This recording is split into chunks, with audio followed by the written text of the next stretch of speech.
public ownership. It gives us a window into the otherwise private and secretive world of NFL finances. The Packers reported a whopping $432.6 million in revenue sharing. That means the NFL collectively divvied up a record $13.8 billion in revenue in the last fiscal year. So how much do you really think the Green Bay Packers are worth if somebody could buy them? I'm Boomer Esiason.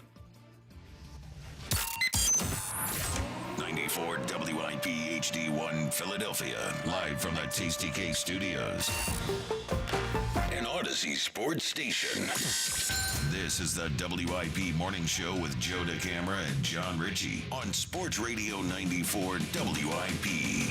What's going on, everyone? Joe DeCamara and John Ritchie. It is 94 WIP. Great to be with you off and rolling on this Thursday morning. Well, it'd be better. It's great because we're at training camp, but it'd be better if the Phillies had won that game last night. It was, to a certain extent, entertaining. We got to at least acknowledge that. But it was a bummer of a loss.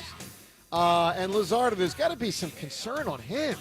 So, look, we'll get to the Phils. Trade deadline, by the way, if you don't know now, in 1 week. Thursday of next week, 6 p.m. So we are 1 week away. We'll do a deep dive on the trade deadline today. We'll also do a lot on the Eagles as we broadcast from training camp where the Birds practiced yesterday. We'll again today. Zack Baun will join our program at 7 o'clock. We look forward to talking to the Eagles star linebacker. We'll hear from Vic Fangio, his boss. Fangio at 9:40, a press conference later today. So a lot to do. All of it with you on the phone lines at 215-592-9494. Rich. Hello there, Joe. Hello there, Johnny. China did not win its first Olympic medal until 1984. Now, how do you explain that? They were boycotting. That makes sense there. Yeah. There was a rocky relationship with the International Olympic Committee, and they were, in and out. They didn't want to participate. So that 1984. Mao was not pro-Olympics. Oh, I don't think so. It does not appear that way. The Olympics may not have been pro-Mao. Probably not. But that would... L.A. 1984, that was such a big Olympiad for so many reasons. I didn't realize it at the time. No. Little Johnny Ritchie watching in Mechanicsburg, PA on WGAL TV 8 on with the rabbit ears. I really had to use the rabbit ears to get those to come in. Those Olympics meant a lot. That was a great Olympics, by the way. Sure. All right, we got a great football team, obviously. We hope they repeat. We'll see if they can and will. Jordan Mailata was something very interesting yesterday. We're not defending anything. He actually said we're not the defending champs. He doesn't want them to think in terms of defending. He wants them to obviously think in terms of go get it again. As soon as he said that, Joe, I thought of you. Well, I didn't say that. I said they're the defending champs. Well, I said they're not the champs. But you're right. Where, they're no longer champions. Right, I was like, Joe's going to appreciate it. Even I would say they're the difference defending champs. between what the players say and what the fans say. The players should say that. The fans don't have to. That's the difference. Oh, that's great. All right, so we'll get to that as we move through. We'll do a lot on the trade deadline out of the gate, but let's just start with last night. Good Lord. First off, if you look at the box score, you see 37 different Phillies pitchers pitched, and there's a reason for that. Jesus Luzardo didn't go too long. Now, it wasn't one of those 2-inning starts, but, oh, man. So how concerned are we on Luzardo? It all fell apart so quick. It fell apart quick. John, how concerned are you on Not until the fifth inning on the bright side. The fifth inning, what happened was he just no longer could locate. And it wasn't by much. But doesn't it feel like the season? Didn't that inning to you feel like – because for me it did. Because he was so exceptional for about 2.5 months this year. Mm-hmm. And then in the last month, it's like, what are we doing here? And so, I mean, look, my antenna's up on him. I think he's probably a bullpen guy in the postseason, but who knows? I mean, that's still to be determined. Remember, you got to go through 2 more months of keeping guys healthy. That includes Wheeler. Right, that includes getting Nola healthy. Because if Nola doesn't get healthy, Luzardo starts the postseason, I think. So I will just put out there my antenna for Luzardo concern has ratcheted up. And by the way, that's a short-term, long-term thing. Short-term, I'm talking about October. Long-term, I'm talking about is he the guy I'm hitching the wagon to for the next 4, 5, 6 years instead of Ranger or instead of whomever. Am I trading Painter? Am I trading Abel? Because, I got Luzardo in my back pocket. Well, do I? What do I have in my back pocket? So I think there's a lot there that's, I'll say, a bit complicated. Let me be clear. This is not skies falling. Luzardo's had a nice season, but he obviously has been really rocky over about the last month and a half. And I think it's fair to say that, we got to put that right on the table, right out of the gate. Your reaction to last night and him specifically at 215-592-9494. Ironically, the bullpen actually pitched pretty well last night. I think there were 5 or 6 relievers that gave up nothing until the last 2 guys gave up runs, obviously with a ghost runner starting on second base in extra innings. So bullpen actually did a decent job. Luzardo did not. 215-592-9494. All right, let's get to the trade deadline. So really it's a double banger of a question or questions. Question 1 is, if they only get one major move, and I'm going to be honest with you guys, I think they will only have at a maximum one major move, I think.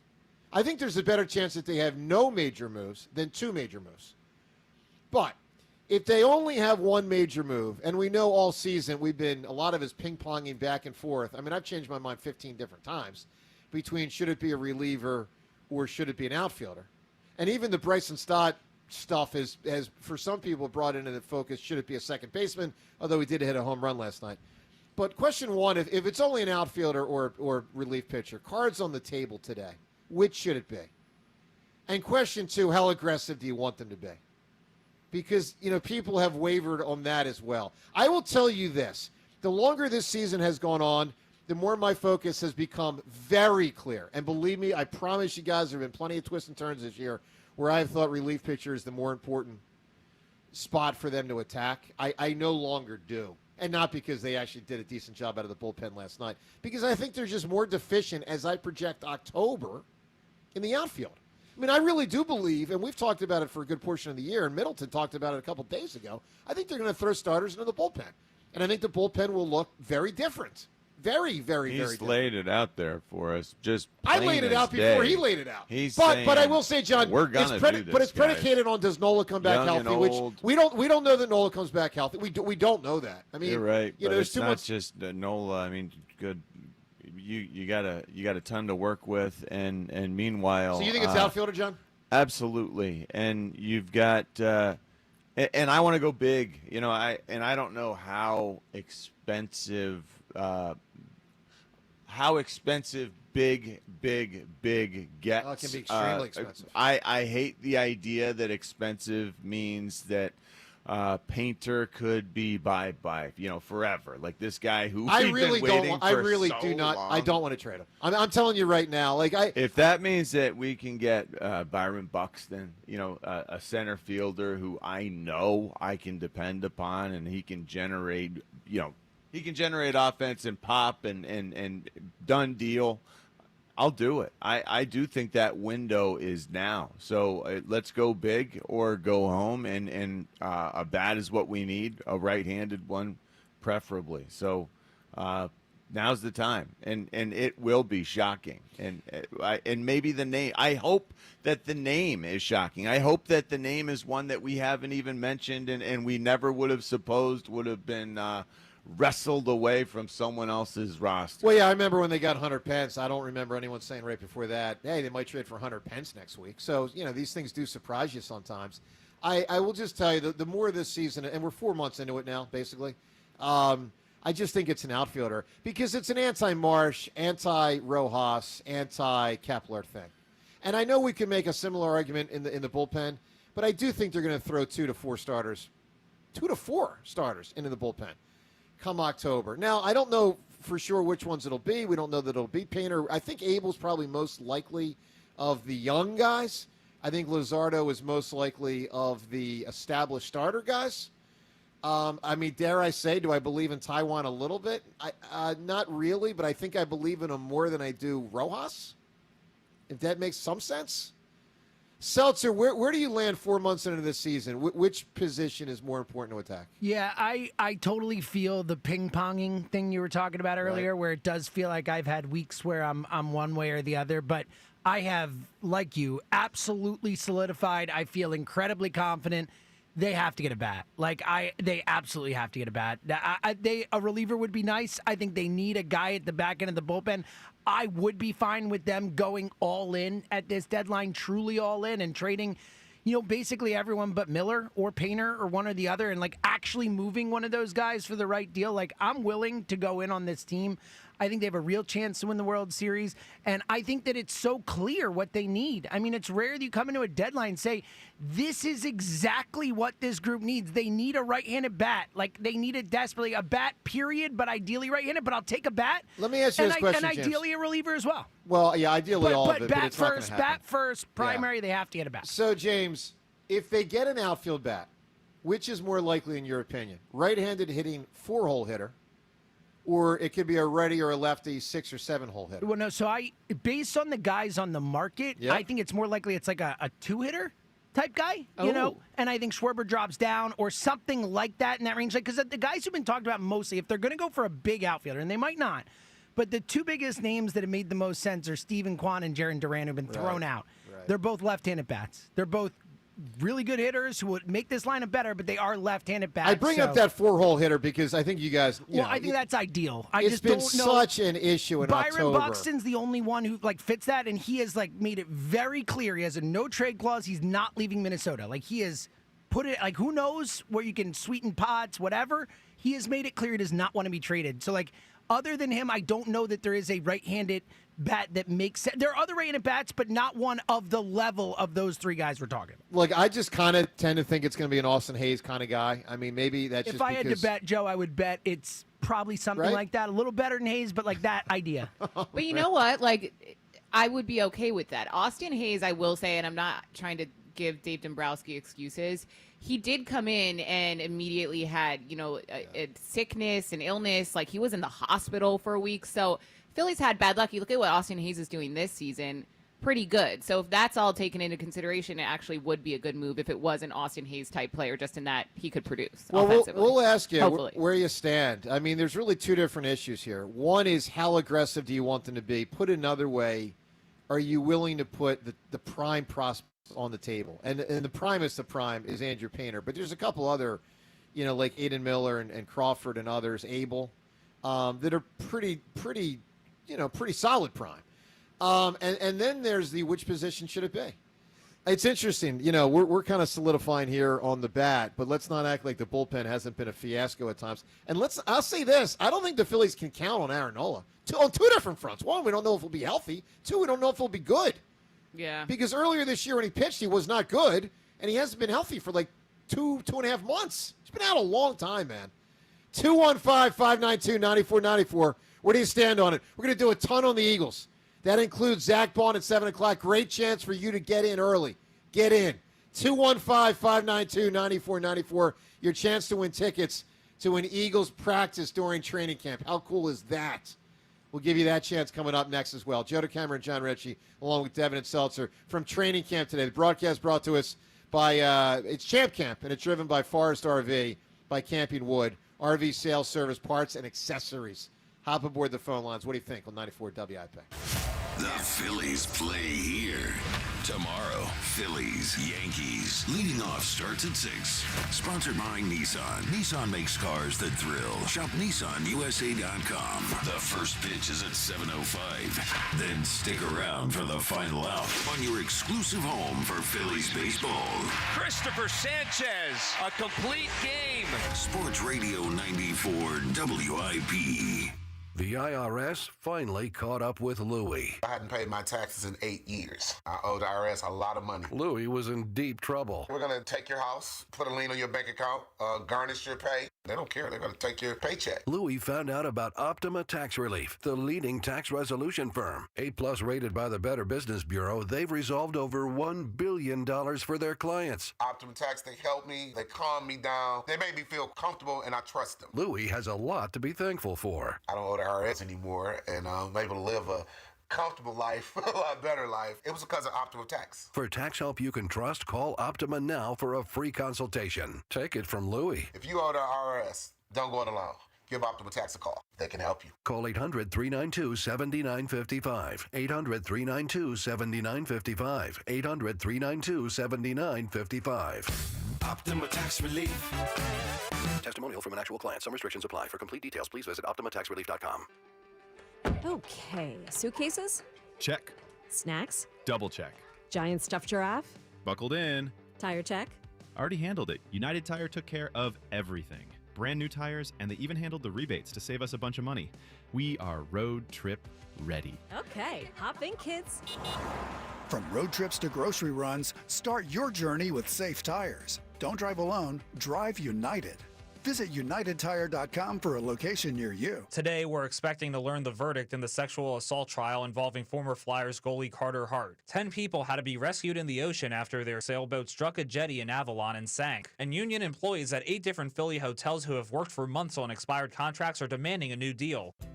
Saving for a down payment on a home, a new car, or for your child's education? Grow your savings with certificates and IRAs from American Heritage Credit Union. Certificates and IRAs are excellent options for both short and long-term goals and help you build a secure financial future. Make the most of your money by taking advantage of high earnings averages and flexible terms. Visit AmericanHeritageCU.org/certificates to start saving today. Insured by NCUA. Not a member? Join today.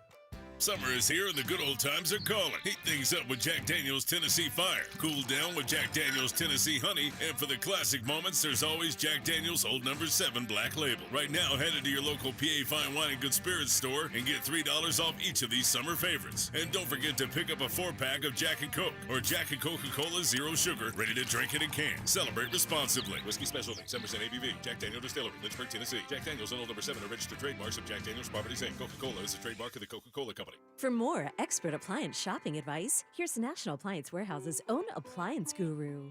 Hello. At National Appliance Warehouse, we leverage our billions in buying power to pass on dramatic savings to our customers. As a result, our massive showroom and warehouse are fully stocked with appliances at pre-tariff prices. Right now is the perfect time to insulate yourself from future uncertainty by taking advantage of Christmas and July savings. Enjoy deep discounts on all appliances. As always, Price Assured guarantees the National Appliance Warehouse price is the best price. And there's no uncertainty about our service. It's unequivocally the best in the industry, rivaling that of a small independent. And of course, we do it all, including delivery and installation. Celebrate Christmas in July with big savings at National Appliance Warehouse. Upgrade your laundry for less with LG. Get a top-load washer and large capacity dryer from LG. Regularly $749 each for only $498.88 each. Click nationalappliancewarehouse.com or visit their showroom in tax-free Wilmington today.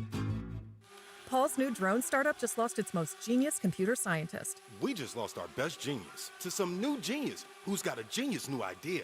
I'm going to have to find a new genius, or 2 half geniuses, and fast. He needs a computer scientist that can keep his startup from falling down. I need Indeed. Indeed you do. When you sponsor a job on Indeed, it's easier for talented candidates to find it, which makes it easier for you to hire them. Visit Indeed.com/credit and get $75 towards your first sponsored job. Terms and conditions apply. This is the story of the one. As a lineman, he does whatever it takes to keep the power on in his community. And he wants a partner like Grainger who does the same.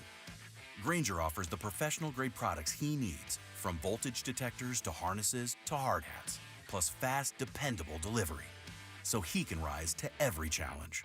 Call 1-800-GRAINGER, click Grainger.com, or just stop by. Grainger, for the ones who get it done. Today, a mix of sun and clouds and hot, high around 90. Weather brought to you by Staples. Have you heard? The Staples Easy button is back with even more easy. Press it for custom prints, shipping services, even passport photos. Staples. That was easy. If you think now is the time to shelter in place instead of shop for a new car, you don't know Jack. It's Bunker Buster deals all month long at Dell Toyota. Savings so big, they're classified. Shock and awe. Buy with 0% financing and no money down available every day at Dell Toyota. It's time to nuke your old car or truck with the Dell Vehicle Exchange Program. Get into a new vehicle with the same payment you have now, or maybe one that's even less. Dell continues its quest to be the Delaware Valley's #1 Toyota dealer with the largest payload. Over 300 vehicles to choose from. Don't be too late. Bunker Buster savings at Dell Toyota. You'll be telling your friends that Dell dropped the prices so low, I ran out of excuses. Dell Toyota is close, only 8 minutes west of Exton on Route 30 in Thorndale, or visit them online at DellToyota.com. If you're afraid you're going to pay too much for your next car, you don't know Jack. Say habla español. Jack, sell them for less. Low APR% financing offer on approved credit. Includes all 2025 Corolla, Prius, and RAV4s. Dealer doc fee $494 not included. 94 WIP Sports Update. Phillies lost to the Red Sox 9-8 last night in 11 innings. They started off hot, with back-to-back home runs from Kyle Schwarber and Bryce Harper that helped the Phillies jump out to a 5-run lead. But things took a turn when Jesus Luzardo fell apart, allowing 6 runs in the 5th inning. Phillies were able to tie it back up 2 more times, but it ultimately wasn't enough. They lost the game but took the series before heading to the Bronx to face the Yankees this weekend. We're back at Eagles training camp this morning. Zack Baun joins the show at the top of the 7 o'clock hour, and hear from defensive coordinator Vic Fangio at 9:40. Weather today mostly clear with a high of 89. It's currently 68 degrees.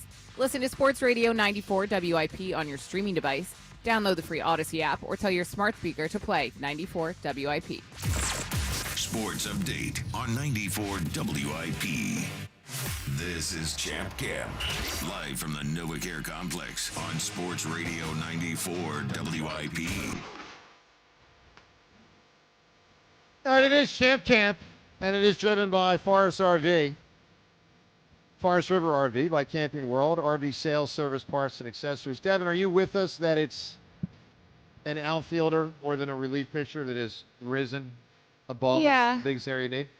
Yeah, and I've changed my tune on that. I think like a lot of fans, I was all in on bringing in another reliever. And look, I still wouldn't be mad if that was the case. But you're not going to have any games to try to save if you don't have runs to uphold. So I think a game like last night kind of contradicts that in a way. But that wasn't even the bullpen. That was starting pitching, which, Jesus Luzardo is a whole other story. Yeah. How concerned are you there?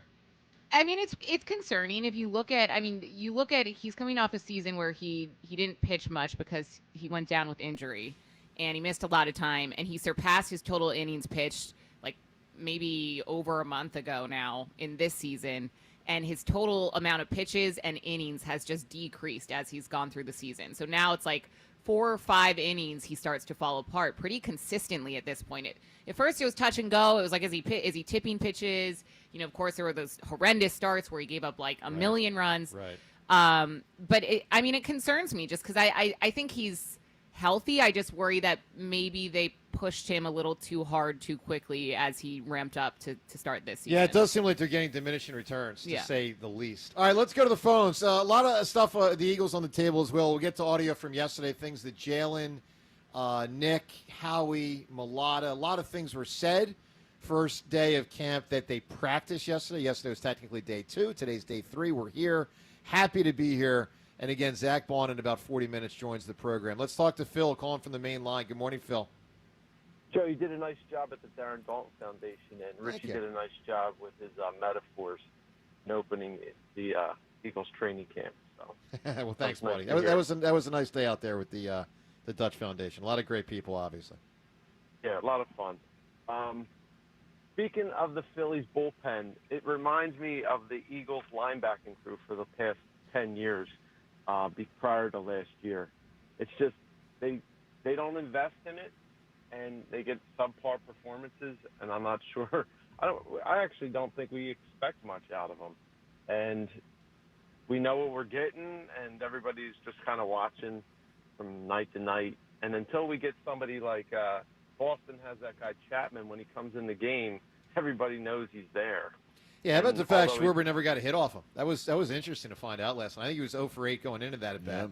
And by the way, let me just say, that's also an example where sometimes people got to realize, why'd you use the reliever in the 7th? Well, because it was Chapman and it was Schwarber, and it was a big spot in the 7th inning, and their manager rightfully dialed up that combo, and it worked for them. I mean, that was a big spot in the game last night. It was cool that JT hit a home run off him, and it's just we're kind of at a point where unless they get both positions, an outfielder with a right-handed bat that can protect Schwarber and Harper, and get probably a middle reliever and a closer, we should just enjoy the ride because they have a nice team and just get ready for the Eagles. But well, let me just say one thing jumping in on this outfield and right-handed bat, because I know people talk righty. I have no problem if it's a left-handed bat. I mean, I want to be very clear. I mean, first off, he's probably going to be replacing one of 2 left-handed hitters, I mean, to an extent, because Marsh and Kepler are both lefties. And, the right-handed bat thing to me is only most important if it's, as James pointed out earlier, like the very top or 4. When I say very top, not 1. But like somewhere in the 2-3-4 range. After you get through that, I'd gladly take a lefty. Because let's not kid ourselves. The secondary Phillies hitters most of them are right-handed hitters that hit like the 4 through 6 range. I'm talking Bohm, I'm talking Castellanos, and I'm talking Real Muto. So, those guys could use a little breakup also. And you don't want to have that be frickin' Kepler at 5. I think you just need guys who can hit. Like, I don't care if they're righty or lefty or whatever. Just hit. Yeah. I mean, ideally, a righty that can frickin' hit 4. Yeah, but let's also remember, you need a righty. A power righty is the perfect fit. But that's also hard to get, man. I mean, a power hitting 4-hole hitter. Oh, okay. Well, no problem. Let's just go grab one off the scrap heap. All right, Phil. Thanks for the call, man. Good call. Yeah, the quality is what's important. The quality, the how regularly is he going to go yard with that power, that right-handed power? No, it was good to see the guys every once in a while he'll still go. He'll still go out the yard. Just like JT, but it's nowhere close. I wonder when the last time on the planet with the regularity. that Kepler was going to get a hit at the end of the game last night. Like, was there a single? I almost turned it off. I almost was like, you know what? I know that there is this game's over. Like, I can't stand him. Kepler, you're saying? Kepler, he made the last out. Struck out at the end of the game last night. He's brutal. I wonder when the last time the Phillies had a game in which Harper, Schwarber, JT, and Casty all hit a homer. I mean, that feels so. And they lost. How about that? That's probably never happened. And they lost. It's probably never happened. But even though, look, maybe they've never had a game where all 4 hit a homer. I mean, that felt so 3 years ago to me. You didn't include Bohm in your list either. Stott. Well, Stott. Stott. I meant Stott. Yeah, but I didn't include Stott because I don't expect it from him. The other 4 are supposed to be the guys that do it. No, it was nice to see him hit a home run, though, last night. It was and good, he changed his walk-up song. Yeah, and for his little boy. He and his wife, had a baby. Congrats, I wonder if he'll keep it that way now. I hope not. You want him to go back to his old song? Well, I don't want him to go back because I don't want him to go back to a song that allowed his approach to deteriorate to where it was so horrendous. Can I be honest? At some point, we got to get real. It's not about the songs.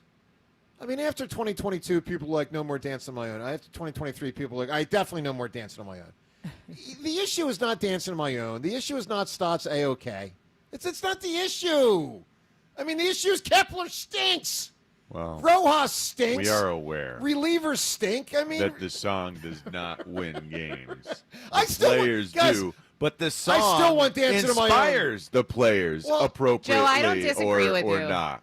I don't disagree with you on Dancing on My Own. I want it. I still love that song. Sometimes it'll come on when my phone's on shuffle, and I'm like, this song was. I can't listen to it because it's painful. But Devin, if they win the World Series, I want it to be the first thing played. I 100% agree. And it might be so 700 days ago, but that's what I want. So my favorite Phillies memories have been dancing to that song after they won in 2022. Huge. After every win in the postseason. And I know it ultimately didn't, they didn't win it all, but it was still so much fun. Totally. I totally agree. All right, look, 215-592-9494. Coming up, a question for you about me and Jack and the competition, which, by the way, is going to be Tuesday at FDR Park, the tennis competition, as round 3 of 5. But a question about the overall thing I want to get to. Also, a reminder, Life Advice with the Hammer today in the 9 o'clock hour. So get that scenario in, Facebook, Twitter, and the text line. What do you need some advice with in life? We'll get to that. Some of the audio of what was said yesterday, some interesting stuff by various Eagles players or coaches.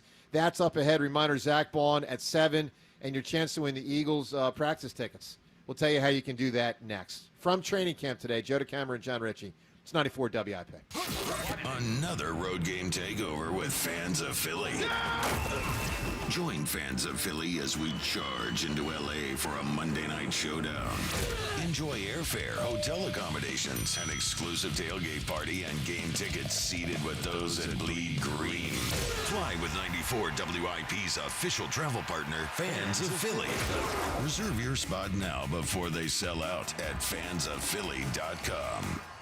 Hey, it's Rhea. Keep the summer rolling in style with a new Lexus from Lexus of Cherry Hill during the Golden Opportunity sales event. I have been leasing with them for years, and there are a lot of reasons why. They are an elite of Lexus dealer, great people, and great service, and you'll find that out when you enter the dealership. 2025 Lexus models are in stock, and they're moving fast. Lexus of Cherry Hill is now a 7-time J.D. Power Dealer of Excellence winner for the customer sales experience. With over 300 new and L-certified pre-owned Lexus to choose from, you are sure to find the perfect ride for your summer adventures. Another thing I really love is Lexus of Cherry Hill is a veteran-owned and operated business. Face it, you deserve a Lexus, and you deserve award-winning customer service. Stop in, visit Tony Lobello and his team. Start your journey today at Lexus of Cherry Hill in Mount Laurel or online at lexusofcherryhill.com. Lexus of Cherry Hill, family-owned and operated. For J.D. Power Dealer of Excellence information, visit jdpower.com/US-DOE.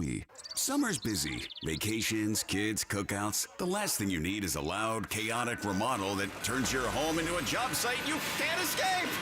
Tillman Builders knows your home is your sanctuary. That's why their team isn't just skilled, they're polite, respectful, and actually enjoyable to have around. You want a team you can trust. And after just one meeting with Tillman Builders, you'll feel it. They guarantee it. Start your free estimate today at tbremodel.com. Remodeling without the chaos.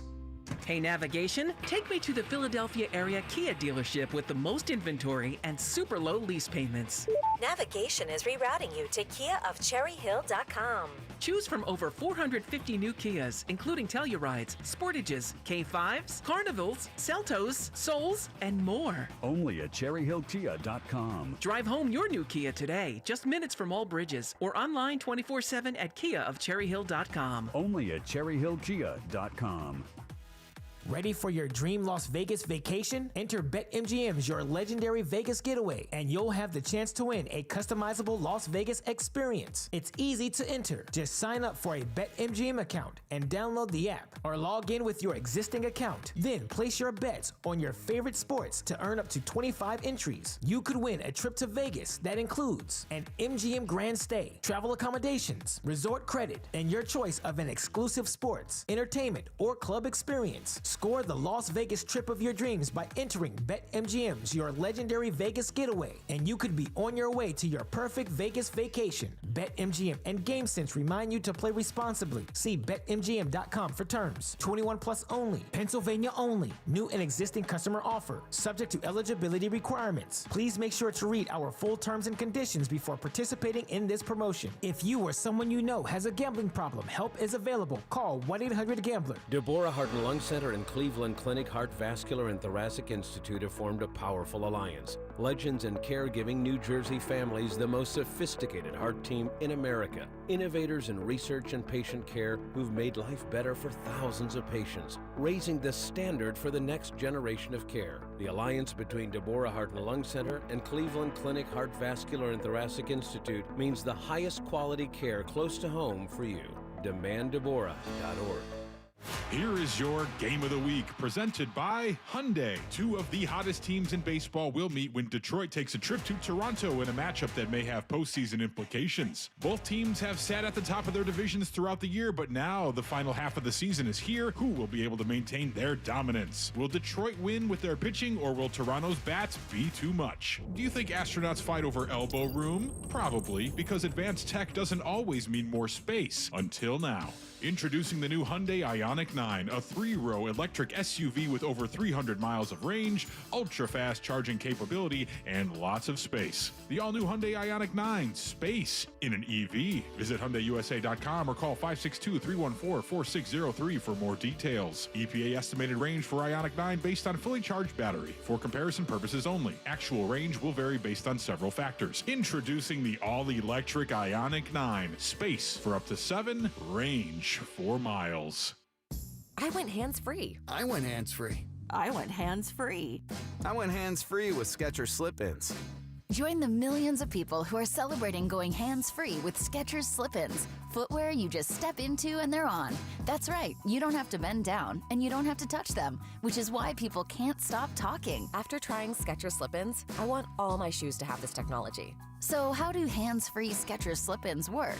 It's like they have an invisible built-in shoehorn so your foot slides into place. Then our heel pillow keeps your foot comfy and secure. And slip-ins are for the whole family, men, women, and kids, in all your favorite Skechers styles. It's crazy how something as simple as a pair of shoes have made my life better. I went hands-free with Skechers slip-ins, and I'm never going back. See what everybody can't stop talking about. Go hands-free with Skechers slip-ins at a Skechers store, Skechers.com, or wherever stylish footwear is sold. If you think now is the time to shelter in place instead of shop for a new car, you don't know Jack. It's Bunker Buster Deals all month long at Dell Chevrolet. Savings so big, they're classified. Shock and awe. Buy with 0% financing and no money down available every day at Dell Chevy. It's time to nuke your old car or truck with the Dell Vehicle Exchange Program. Get into a new vehicle with the same payment you have now, or maybe one that's even less. Dell Chevrolet is the Delaware Valley's #1 destination for trucks and SUVs with the largest payload. Over 300 vehicles to choose from. Don't be too late.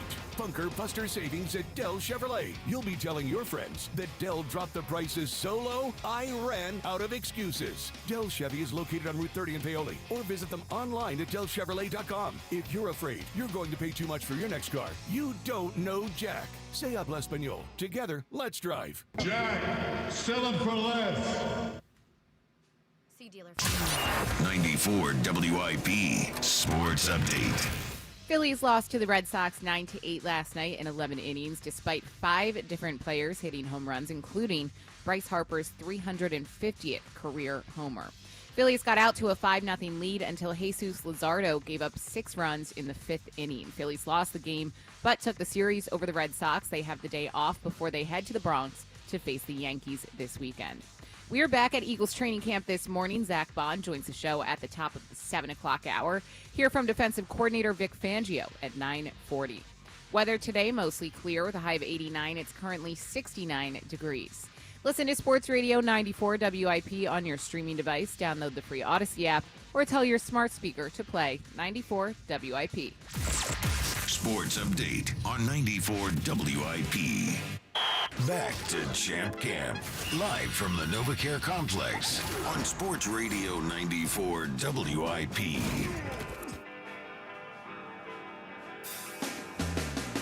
Well, we love being at training camp, and our broadcasts on the NovaCare Complex, all part of WIP's Champ Camp, driven by Forest River RV by Camping World, with RV sales, service, parts, and accessories. Proud to be here, proud to be an Eagles fan, especially after what they did last year. Zack Baun was a big part of it. He'll join the program in about a half an hour, so we look forward to talking to one of the great Eagles players, Zack Baun, who was a finalist last year for Defensive Player of the Year, someone who has won 2 MVPs and given us many thrills. Devin had it in the update, with Bryce giving us another thrill last night, albeit in a loss, but not only a homer, but a 350 in his career. So congrats to him. We had mentioned earlier, congrats to Stott on the baby. Congrats to Bryce on the homer. Seltzer, be Nostradamus here. Does he have another 150 in him to get to 500? Joe, you have no idea how much I've thought about this. Really? Yeah. Jack, I never thought about it until last night. Jack and I have talked about it on High Hopes on the pod for a while. Just because even when he signed here, it was one of those things like, will we see Harper's 500th home run in a Phillies uniform? Like, it was something that felt like a realistic thing for him and all that. If I had to bet, I would bet he doesn't get there.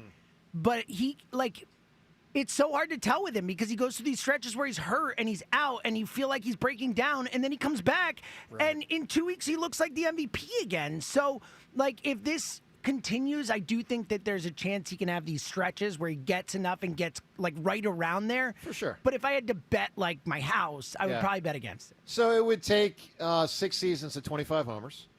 But it may not be linear like that. I mean, he may have seasons where he misses half the season. And he's got 14 right now, So, does he even finish this year with 25, Right. No, I get it. And he's only getting older. Well, it'll be fast. Look, obviously, Schmidt's the only guy to ever hit 500 homers. Did them all with the Phils. Schmidt did all 548 with the Phils.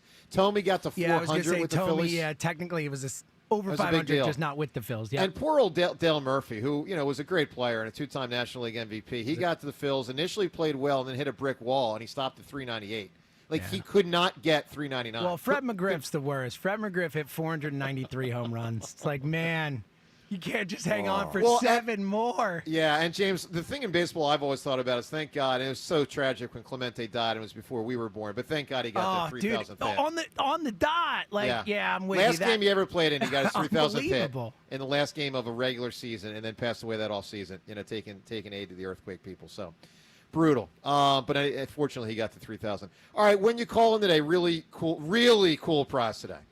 Because today we give you a shot to have a pair of tickets, a 4-pack of tickets to one of the Eagles practices. It's the Eagles only public practice this year. It's Sunday, August 10th at the Link. It's a 6 o'clock practice at the Link. You know how they do it. They've been doing this for about 10 years or so. And it's an up-close look at the Birds as they get really close to the start of the regular season. So tickets are, by the way, available. You can get, but you can win them right here today by calling us at 215-592-9494. And here's how. You got to give us a great scene from a movie or a show that involves a lawyer. Now why? Well, because on this date back about 25, 30 years ago, A Time to Kill came out, which was a great movie, had many great scenes with a young Matthew McConaughey as a fantastic trial lawyer in that movie. Oh, and SLJ, Samuel L. Jackson going off. Oh, yeah. Well, it's a whole thing, right? Whole thing. So many, many, many great scenes from A Time to Kill. Now, I will say this. Obviously, when you think of a lawyer and a scene, you think of Tom Cruise, and you think of Jack, and you think of A Few Good Men. And that would probably be essentially unbeatable. I guess what we're asking you is, other than Daniel Kaffee, in that showdown versus Colonel Jessup at the end of A Few Good Men, and other than A Time to Kill, which, of course, we honor with mentioning that it's the anniversary You can't handle the truth. Thank you, James, very much. What's the next best scene ever in a movie or show? John, I don't know if you're going Mount Rushmore or not, but there are probably tens of thousands to choose from. What hit you? I do think this is someday going to be considered a classic if it's not already. They're already making Broadway plays about the Elle Woods. Oh, no, that was my answer. Oh, it's a classic already. I think so. My daughter did portrayed Elle Woods in her 7th grade school play. So can I just say I don't know who or what Elle Woods is? Legally Blonde, really? No. Legally I mean, I guess I shouldn't Legally be. Blonde, I right? When we shouldn't say be that, surprised. you've heard of Legally Blonde? I've heard of Legally Blonde. Okay. So Reese Witherspoon, But you've who never seen I it? went No. I went to movie. college I've wanted with. to. my God. Yeah, I know. I wanted to see it. Reese was my classmate. Yeah, of course. She is now. I mean, what a wonderful job she did in this role. And her first win in court is an incredible scene. She ends up doing what she does best and basically catching the woman she's grilling in a lie about whether she showered after a perm or not. And it was really good, and she really caught her in a lie. It's hard? All right, so Legally Blonde. Devin, give me a scene. Give me a scene in a movie or show involving a lawyer. Well, that was going to be my answer, so I'll pivot here. I'll go 12 Angry Men. Yeah, that's a movie. What scene? I don't know, all of it. Look Isn't at it you, all? Devin. no, Look at actually, that. so- Look how lame that is. Yeah, That well, is a. it's especially as pivots go, that stinks. Can I jump in here? Because if you've seen That 12 Angry Men, stinks. all the best scenes don't have a lawyer in it. It's jurors in a room talking. Yeah. all the Yeah, best but they're scenes in the a movie. courtroom, aren't No, they? lawyer. What did I say? There's Lawyer like 5 house. minutes of courtroom scenes in the whole movie. Unless Maybe one of Okay, those well, 1 out of jurors 5. is Why a- are you both yelling Because at unless me? one of Oh the my jurors is a God. I've never lawyer. seen this movie. I had to watch it in It's an school. amazing John, movie. it's It's 12. so boring. It's 12. It's one of the people great that are movies the of all jurors. time. The jurists. Seltzer, give me a better answer than that one. I can't believe she just said 12 Angry Men was boring. That hurts my So boring. soul. That is a bad take, Devin. You should watch it again. It is. I watched it this year. It's amazing. Well, that's true. I watched it in high school because I had to. So maybe if I'm not forced to for watch it. class. Yeah, maybe you should watch it as an adult. Whole new Yep. perspective. Joe, you always ask me about great movies that I'd never seen and catching up on them and all that. This is a movie I had not seen till a couple months ago. Great movie, great performance. The final closing argument with Paul Newman in The Verdict, I think, is the best thing in Paul Newman's career. All the great stuff Paul Newman's done, that scene is his best scene. Yeah, The Verdict's a hell of a movie. Look, we'll ask you at 215-592-9494 of all the scenes involving a lawyer. The jurist can be part of it, but if there's no lawyer in the room, it Wait, doesn't since count. when does it have to involve a lawyer? I thought it just had to involve a courtroom. All right, Devin. Here's the question. Best scene in a movie or a show involving a lawyer? I thought it was courtroom. You thought wrong. Okay. Okay. Well. No, I'm playing around. Oh, no, we're looking for a lawyer. I blame Richie for this. I was excited for my Elle Woods answer, and he just stole all my thunder. All right, Oh, I'm sorry. That is my bad then. All I right. really shouldn't have taken it. Well, you should be like Jalen, Devin. When things don't go well out there, regroup and keep firing and be better at it. Well, That's I'm what trying. he was last year. You know? Yeah, and I'm not going to put any rings on. Not going to say the word repeat. I'll take notes from. By the way, in a moment, we'll get to Don't what Jalen flush said that. about no ring yesterday. But give us a great answer for a lawyer scene, 215-592-9494. Look, there's a lot of ways to go here. I'm going to go to not to a winning answer, but a movie I enjoyed, big law movie. And Tom Cruise during The Firm at a certain point had to climb out a window I love The Firm. to try to avoid Wilford Brimley and whoever the heck else You're was talking at chasing the him. end, like towards the end. Yeah, late in the movie. I haven't seen it in a while, but there's a scene. Yeah, he climbs out a window. He's trying to get away. The Firm is an all-time rewatch. Now, look, movie. other Firm answers are still available. I'm just taking the scene when he's on the run there for a little bit. Yeah, that is not. I don't think that's the best answer. No, for The Firm. I'm not looking for the best answer. Same movie can be said more than once. Just has to be a different scene. Has to involve a what, Devin? A lawyer. A lawyer. Yeah. See, it's just sometimes I just if it repeat. Okay, playing around. Let's go to the phones. By the way, we're going to get to the audio of Hurts in a moment. What he said yesterday about no wearing of the ring, not wearing the ring. What's going on with that? So we'll get to what Hurts said. Also, a question about me versus Jack and something, well, Jack related. Let's go to Nick in Bucks County. Nicholas, hello. Hey, good morning, guys. First order of business. Joe, my brother is looking forward to carrying your book in his his card shop. Thank you, down buddy. in New Jersey, man. I appreciate that. I got the information. I'm going to get to that. I will be contacting you. I don't know if it's him or you, but I appreciate the outreach, and we'll connect. I promise you. Awesome. And then I got, as a chiropractor who works on soft tissue injuries, I got some great advice for you for the tennis match next week. Okay. What is it? The more aces you hit, the less you have to run on that leg, buddy. Yeah, that's true. It's going to be interesting to see to the extent to which I crank up the serves or look to prioritize getting it in to avoid double faults and also prioritize getting it in to hit it to his backhand. So, I'm to be determined on that one. But I hear you. I get the strategy you're saying. And then my Eagles point is we had to wait since 2016 for Josh Huff to return that kickoff. Avery Williams was a great signing by Howie Roseman, return specialist. He tied the NCAA AA record for most returns in a college career. I think he's a great pickup, and I think we have a chance to run some kickoffs for returns. Well, it'd be nice. I mean, it's been a while, as we talked about yesterday, for sure. All right, Nick, give me an answer, buddy. Great scene involving a lawyer. Atticus Finch, To Kill a Mockingbird, closing scene. Yeah. It's closing Great scene. answer. Okay, Good closing answer. courtroom scene. You got it, man. Obviously, that's a big one, to say the least. All right, so afternoon show's been a real pain in the patootie lately. James, check out your text message there. I want to play got some it. audio right now. I want to go back to Tuesday's show. Now, we have audio of these guys from yesterday, but I want to go back to Tuesday's show, something they said after I talked about the injury I've got. And the afternoon show addressed it that day in a variety of ways, including this nonsense from these guys. What doctor needs 3 hours? I'll tell you what, save your money and your time with a doctor. Come into me in a room. I'm going to say, Joe, you're a disaster, and you'll go home. And, everything will be figured out. Save you money, Yeah, everything else. I can see that you're a disaster. The camera. Dude, this is He's ready unbelievable. to bail out after Yes. 2 events. Just say that. He knows this is about to get bad. Yes, but that's what he's trying. He's That's trying why. to save face. Yep. 2 words. I quit. Ooh. Just quit. Come Just on, quit. the camera. Otherwise, shut up. Yeah. I don't want to hear about any of this. Yeah, you got to go out. Yeah, you're either going out on your sword or you're going out by saying, I quit. Yes, tail between the legs. Yeah. Scamper off. One way or the Groin other. first as you run. I'm not quitting. I don't know They're what. sort of whipping themselves into a frenzy, They are. like bouncing off of one another. But you're saying you don't want to quit. I'm not quitting. I don't In know. any way, you're saying you're going to continue to play. You're going to run. You're going to participate. Yeah, this is not complicated. I actually think they might be a little afraid that Jack might lose because I think Spike. James, tell me if you agree with this.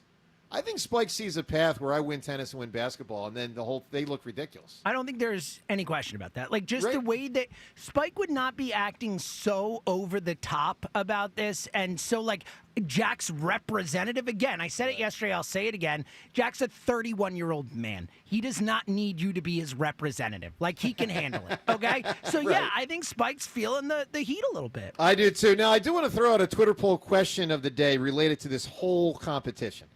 Because Twitter poll question is brought to us by Armin Chevrolet. Armin's annual Sizzling Summer Sales event is on now. Visit ArminChevy.com for details. Together, let's drive to Armin Chevrolet. Because we've kind of like touched on this on the air, but haven't really done a deep dive and should. I know it's 2 competitions ago, but for those that don't know, there was a full golf video. And then that video got, as it should be, the best of the best of it presented to the outside world. Because, it didn't need like a 3-hour video of us golfing out to the outside world. Let's put the best of the best out. Well, John, very obviously the best of the best was his ridiculous, to be disseminated to the public. The best of the best was his meltdown on hole 10. And if you didn't notice, only one shot of his meltdown got out to the world. Oh, I didn't notice that. Now, Devin, why do you? I noticed it. Devin, why do you think only one of his 9 consecutive strokes only got out to the outside? Take a gander. I'm going to go ahead, go out on a limb here and say it's because Jack Fritz did not want any of it out to the world. Blocked it? You're saying he blocked it? Is that what you're saying? And by the way, I am saying he censored it, yes. And Devin, when I lost in baseball, I lost in front of 500 people. Anyone could have been there. And the whole video's out. I didn't say, that's actually a good point. You can't put the video out. It makes me look bad. Which, by the way, I still want to see the full video. I know it's like top secret, but I want to see the full thing. Want the public to have I want Jack to, come on, man. Be a man. Put it out there. All right, so here's the Twitter poll question. Do you think Jack Fritz will ever allow the video of his meltdown in golf versus, moi to be released? No. Will he allow it? Because my understanding is that it's in his hands. It's his, the station's like, all right, Jack, your feelings got hurt. We'll give you a hug. We'll put it out. All right, enough. Let's grow up here, all right? Because here's what's going to be so, John, I said this a couple weeks ago, this will be so weak. If he wins this competition, and he may win the overall thing, I do think it could go either way. If he wins it and then feels emboldened, chest out, he's like, all right, fine, I'll put the video out because I won, that'll be lame. If he puts the video out in a month just because he's won, come on. I mean, this is all part, right, James? You agree this is part of the ride? Yeah, well, let me just no say this. WIP listener didn't want to see that video. As someone who has seen the behind-the-scenes video that has not been released, it is a trillion times better than what was released. Like, we're not even, it is pure gold. Like, it will be, it's hilarious. It's great. It's so much fun to watch. James, it's disappointing that the world hasn't seen it. We're talking some law stuff today. Here's the way I'd equate it. It's sort of like A Few Good Men. If the Tom Cruise Jack scene at the end never got in the movie. Oh, I like that. That's the scene. Comp. That's the 10th hole meltdown in the overtime hole it was the end of the movie. And not just is it the best part, it's also the story of what happened. Absolutely. That is what happened in golf. Correct. That's why you won. Correct. All right, so do you think he'll ever allow to get out, yes or no? I'd love to hear from you on the phone lines if you think he should, if you think he will. Certainly you can call their show as well and address it with those guys. 215-592-9494. The other Twitter poll question we have today, if the Phils can only trade for one, if they only make one big move, or small move, but if it's only like one move, which position do you think is more important for them to add before the trade deadline? Is it outfielder or relief pitcher? You can vote at Sports Radio WIP on Twitter. We're certainly hoping the Phillies win a World Series this year. The Eagles, they won the championship a couple months ago. They got that ring a couple days ago. Jalen Hurts, it seems, did not put the ring on. Certainly there was no video or pictures of him with it. He was asked about it yesterday. And let's listen to the exchange, Jalen on the ring. In the photos that we've seen from the event, I haven't seen any of you actually wearing the ring itself. Did you eventually get to put it on? Why or why not? Yeah, I've moved on.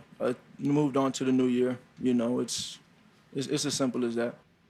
All right, John, we good with that? We good with that? This guy, man. The most Jalen thing of all time. Different dude. Man. Different dude.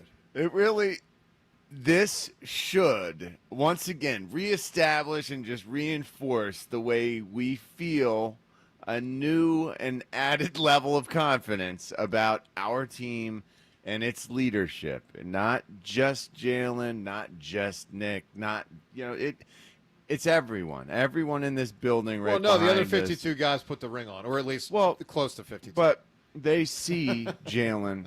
No, it sets a tempo. I think it's good. They understand he's serious about making this season different than the last time they went out and had success and fizzled. Look, the following season. James, let me ask you a question, because I do think I have no problem with him not putting the ring on. Like I get the point. I think it is so Jalen, and I think it's sets so a perfect tone for what Jalen. he wants to do this year. I agree. He's setting a tone. It's very purposeful. James, do you think some of the guys roll their eyes? Look, I think you're always going to have a portion of people who are going to take that a certain way, but I think that the vast majority of those guys just won a Super Bowl with this guy as their quarterback. They know him. They know the way he is. They know how he goes about his business. To John's point, I honestly would have been shocked if he had put it on. If he had said something other than that in his answer, it would have been out of character. So while I'm sure there's someone, and certainly fans or whatever, and look, a little of me feels bad that he can't kind of sit there in the moment and appreciate what he accomplished. But I think at the end of the day, this is who he is. This is why he's great. This is what makes him great, this type of mentality, and I'm all for it. Yeah, no, I think the mentality is a huge part of what drives him. So it's fine. It's a little weird, and there's probably some eye rolls with some of the dudes. It's definitely weird, but you know what? Jalen's weird. It's okay. Yeah, he's a different guy. It's okay. He's different. It's part of what makes him who he is. All right, so we got a ton of topics on the table. The Jalen ring thing, what do you make of that? The trade deadline, which position do you want? How aggressive do you want them to be? Also, should Jack release the video?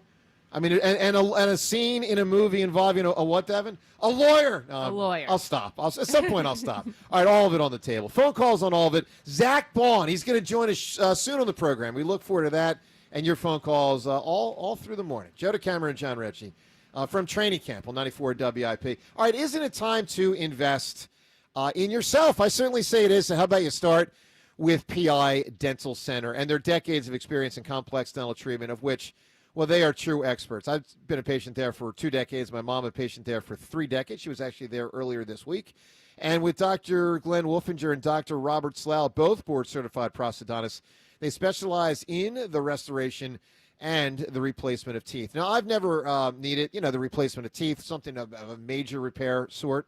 For me, it's always been year-to-year maintenance, and that's been great, and I hope to keep it in that category, and I know to be there for that. But there's a lot of people in society with big old issues, man, major problems. Maybe you don't like the way you look, create self-esteem issues, maybe pain, stuff's not aligned right. Well, if you are of that sort, know that they can really help you out. They're the originators of the teeth in a day. That's a revolutionary treatment that delivers fixed teeth and implants placed for a dramatic transformation in a mere one day. So get to PI Dental Center and start with their website, PIDentalCenter.com. Make sure that you visit PIDentalCenter.com to request your new patient evaluation. It's Phillies Sunday. Every Sunday home game this season. Join WIP at Citizens Bank Park for extended pregame from the DeCamara broadcast booth. I just love playing baseball, and I love doing it here. Only on your exclusive home for Phillies baseball. Get up! It is gone! Sports Radio 94 WIP. Phillies Sunday from DeCamara Heart and Lung Center, the Delaware Valley's only heart hospital. Want to avoid a big home repair headache? Call PJ Fitzpatrick to fix the small problems before they become big ones. PJ will come to your home with a complete shop on their truck, and they can fix it all, same day. Poorly sealed windows, overflowing gutters, rotted trim, and leaking roofs. This is the time to call the home repair experts at PJ Fitzpatrick. No job too big or too small. Visit them at trustpj.com. With over 40 years of experience, they'll fix it right the first time. Visit trustpj.com and stay off the ladders. I thought people like me didn't get addicted to drugs. That's like saying people like me don't get sick. Just like anyone can get sick, anyone can struggle with addiction. And when you're struggling, there's no shame in getting help. I'm over the shame. I know who I am, and I'm in recovery for me. Call 844-REACH-NJ. Talk to a counselor for confidential addiction help and see if you're eligible for no-cost treatment. 844-REACH-NJ. from the New Jersey Department of Human Services. This July, Cozy Jewelers is celebrating 35 years of love, sparkle, and family tradition. For generations, you've trusted Cozy for life's biggest moments. And now it's your turn to step up to the 5th C. Color cut, clarity carat, and Cozy. As a family-owned business, Cozy treats every customer like one of their own. Celebrate 35 years of quality with Cozy Jewelers in Newtown Square, where memories begin and sparkle lasts forever. The summer of performance is in full swing at Elite Acura. Ike Reese here, and nothing says summer like cruising in the 2025 Acura MDX, available to lease for just $499 a month for 39 months. Or turn up the volume on value when you lease the 2025 Acura ADX for only $429 a month for 36 months. Claim your summer of performance savings in person or at EliteAcura.com now through July 31st. And when you do, tell them Ike sent you. Not all will qualify. See dealer for full details. Offers in 7/31/25. Just like a strong bullpen closes out the game and keeps the win secure, Plumbers protect the health of the nation. And here in Philadelphia, Plumbers Union Local 690 is always ready to deliver in the clutch. Whether it's hospitals, commercial, industrial, or residential projects, with the best trained plumbers in the world, you can trust your job will be done on time, on budget, and built to last. When your business needs to build new or expand, step up to the plate with Plumbers Union Local 690. Visit plumber's690.org. Hey, listen to this. All I needed was a new starter. Got a great deal on eBay. Did it myself. Yeah, that's cool. But how about the soft purr of an upgraded exhaust when it fits just right? For me, it's the little things. Like these new windshield wipers from eBay I installed. From small fixes to big upgrades, eBay has all the parts you need at prices you'll love. Guaranteed to fit every time. eBay. Things people love. Eligible items only. Exclusions apply. This is the story of the one. As a safety manager at a manufacturing plant, he does everything he can to keep his coworkers safe. From finding ways to reduce risks to keeping safety supplies in stock. And for that, he relies on Grainger. Grainger offers a broad range of quality products and next-day delivery, so he can always play it safe. Call 1-800-GRAINGER, click Grainger.com, or just stop by. Grainger, for the ones who get it done. Jake from State Farm. I'm winning.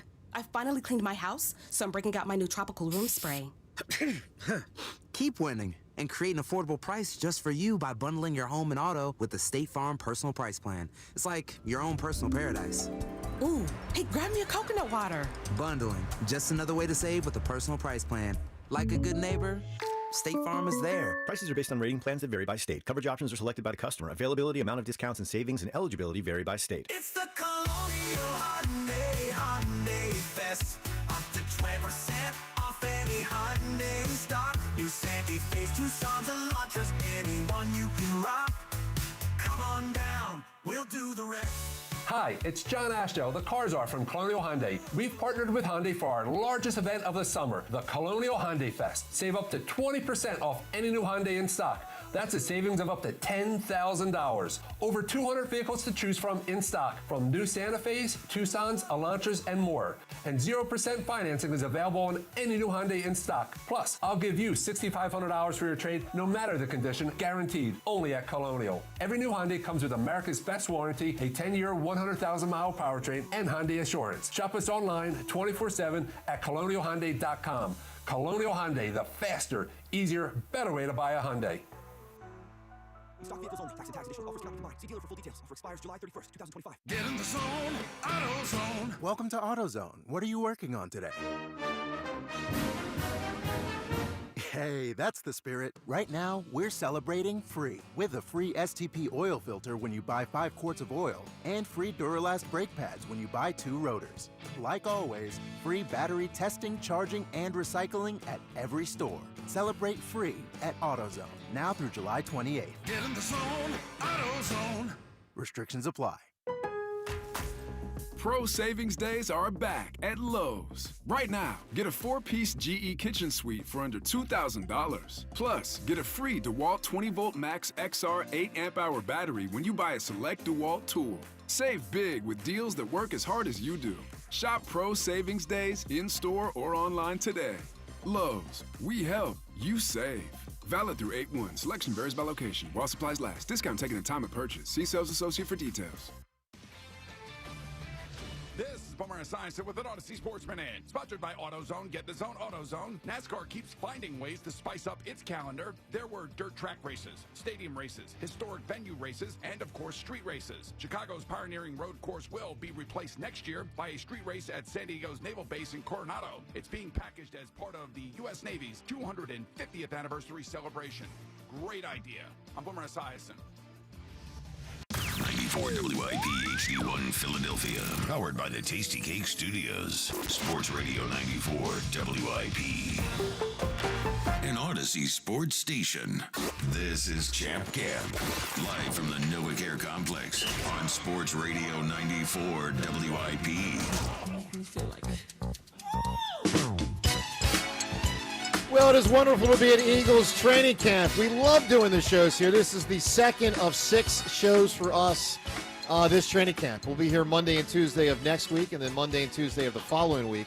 And the 94 WIP Champ Camp coverage is driven by Forest River RV by Camping World, RV sales, service, parts, and accessories. Now, before I introduce Eagles' outstanding linebacker, Zack Baun, I want to take a moment to rip our producer, James Seltzer, because that's what we do. We rip each other. Oh, I can't wait for sometimes this. With love, sometimes with malice. This one's with a little bit of both. Nice. Seltzer, if we're about to have Zack Baun on the show, don't you think it would have been proper as we come back from a break with good music going, also play the interception in the Super Bowl that set up a quick 6 TD thereafter? Yes, it would have been. I mean, are you on top of your game today? Usually you tell me to play those things, so, for being honest. Usually you say, hey, have this ready to play for when we have this guest come on, but that's fine. No big deal. Sometimes I do, sometimes. Let's welcome the phenomenal all-pro linebacker of the Philadelphia Eagles, who had a season last year, a season for the ages, and certainly we're hoping just to keep it rolling. He got the new contract, and what a splash debut last year, his first year in Philadelphia, Mr. Zack Baun. Zack, good morning. Welcome to WIP. How are you, bud? I'm great. Good morning. Thanks for having me. This is awesome. I love coming in this trailer and talking with you guys. Well, I appreciate that, man. It's awesome. It's really our pleasure. Let me tell you, man, it was such a pleasure to watch you play last year. I mean, it had to exceed your wildest expectations, right? And I don't mean, we'll get to the team, but like John played with Rich Gannon, who I thought had one of the stranger careers I've ever seen. John, he was about 10 years in and then became an all-pro and maintained that for 5 or 6 years, that level. He was the MVP of the league. Yeah. I mean, at like 38 years old. And I thought that was about as strange. I mean, Zack, for you to go from, a lot of backup, different positions, special teams guy, to star linebacker, that had to wildly exceed your expectations, right? Yeah, a lot of times when I sit back and reflect, I look at myself from outside my body and what I've done. Even during games, I run out of the tunnel every game, and I'm like, holy crap, I can't believe this is my life. Wow. It's super special, and I never take it for granted. But I think it's a good story of perseverance, keep working, and keep grinding even when you're not seeing those results. And eventually when you get the opportunity, you take advantage. I just want to say it's an amazing story, and we all were in all of what you accomplished. Thrilled for all of us as Philadelphia sports fans, thrilled for the organization. But I just want you to know, we've seen a lot as Philadelphia sports fans. I don't think we had ever seen anything like it. And Zack, hats off to you for what you did. And as you're pointing out, to grind, because you have to put yourself in a position to keep being available to make that turn in your career. That was really admirable, man. Really, well, it's really not just us as Philadelphia fans. It's the NFL. You don't see a guy do what you did. Switch positions. It just doesn't happen. Everything is so cut and dry and set in place and set in stone in many cases. And people say it can't be any other way but this. And then something different happens, and someone is better than that, and that's Zack Baun, and boom. I think it's a really interesting conundrum, though, this year, Zack. When you have that much success like last year, all pro out of nowhere, is there this strange drive to do everything exactly the same as you did it last year, where you don't want to leave any stone unturned, doing it just like that because it worked so well before? I think it's more of trying to be a better overall player. Just like the Super Bowl, you hear a lot of guys and a lot of coaches say that was last year, leave it in the past, and everyone starts at square one this year. So I've really chopped my game down to the basics and the fundamentals of my game, just trying to improve every year, really. Wow. Is that possible? Well, how do you make your game better when you're the best in the NFL? Basically, they told you last year as an All-Pro that you're the best in the NFL at what you do. How are you going to be better at doing that this year? Yeah, it's tough because that was my first year playing inside backer, like a whole season. In my mind, I'm just trying to be better and better and better, and I'm not the best, and I keep reminding myself that I'm not the best because there's. But they told you that you're the best. Yeah, but that's them, that's you guys, and it's in my mind, I'm definitely not the best, and I'm far from it. So the 4 years as a special teams and part-time starter thing, that's still in your mind, psyche-wise, right? That you were that guy longer than you were this guy. Yeah, and I keep having this conversation in my mind recently on if you can teach instincts. I think it's a fallacy that you can't teach instincts. I think I'm a product of teaching instincts and learning instincts in the game. Wow. That's so interesting because you do always hear that. Guys, you either have it or you don't. You got the instincts or you don't. When you switch positions, as disparate as those positions are, you're either an edge rusher where it's go get the quarterback, or you're an off-ball inside linebacker where you're telling him and him and him and him what to do, and you have to fit into not just the run fits but the zone drops and everything else. Yeah. It is as different as it gets. Yeah. You had to reprogram every instinct. Was Fangio big in teaching you that's those why it instincts? doesn't like work. Learning that stuff? Yeah, but I think two things. The player has to have it in him. Like you kind of have to have that dog in you, and at linebacker especially. And then two, the coaches have to believe in you to give you those reps, to let you develop those instincts. And here it just all made sense. I got the reps. I had the opportunity to start in a competition, and I just took advantage. I went all in. Isn't there a more willingness to actually give extra oomph when you hit people? When you're a special teams guy, you're more willing to sacrifice, I think, than a star player is. Like you learned it the hard way, and every time a hit happens, both guys are going to hurt a little bit. You just want to hurt him a little bit more. Like special teams, you've been there and you've done that. You've done it all.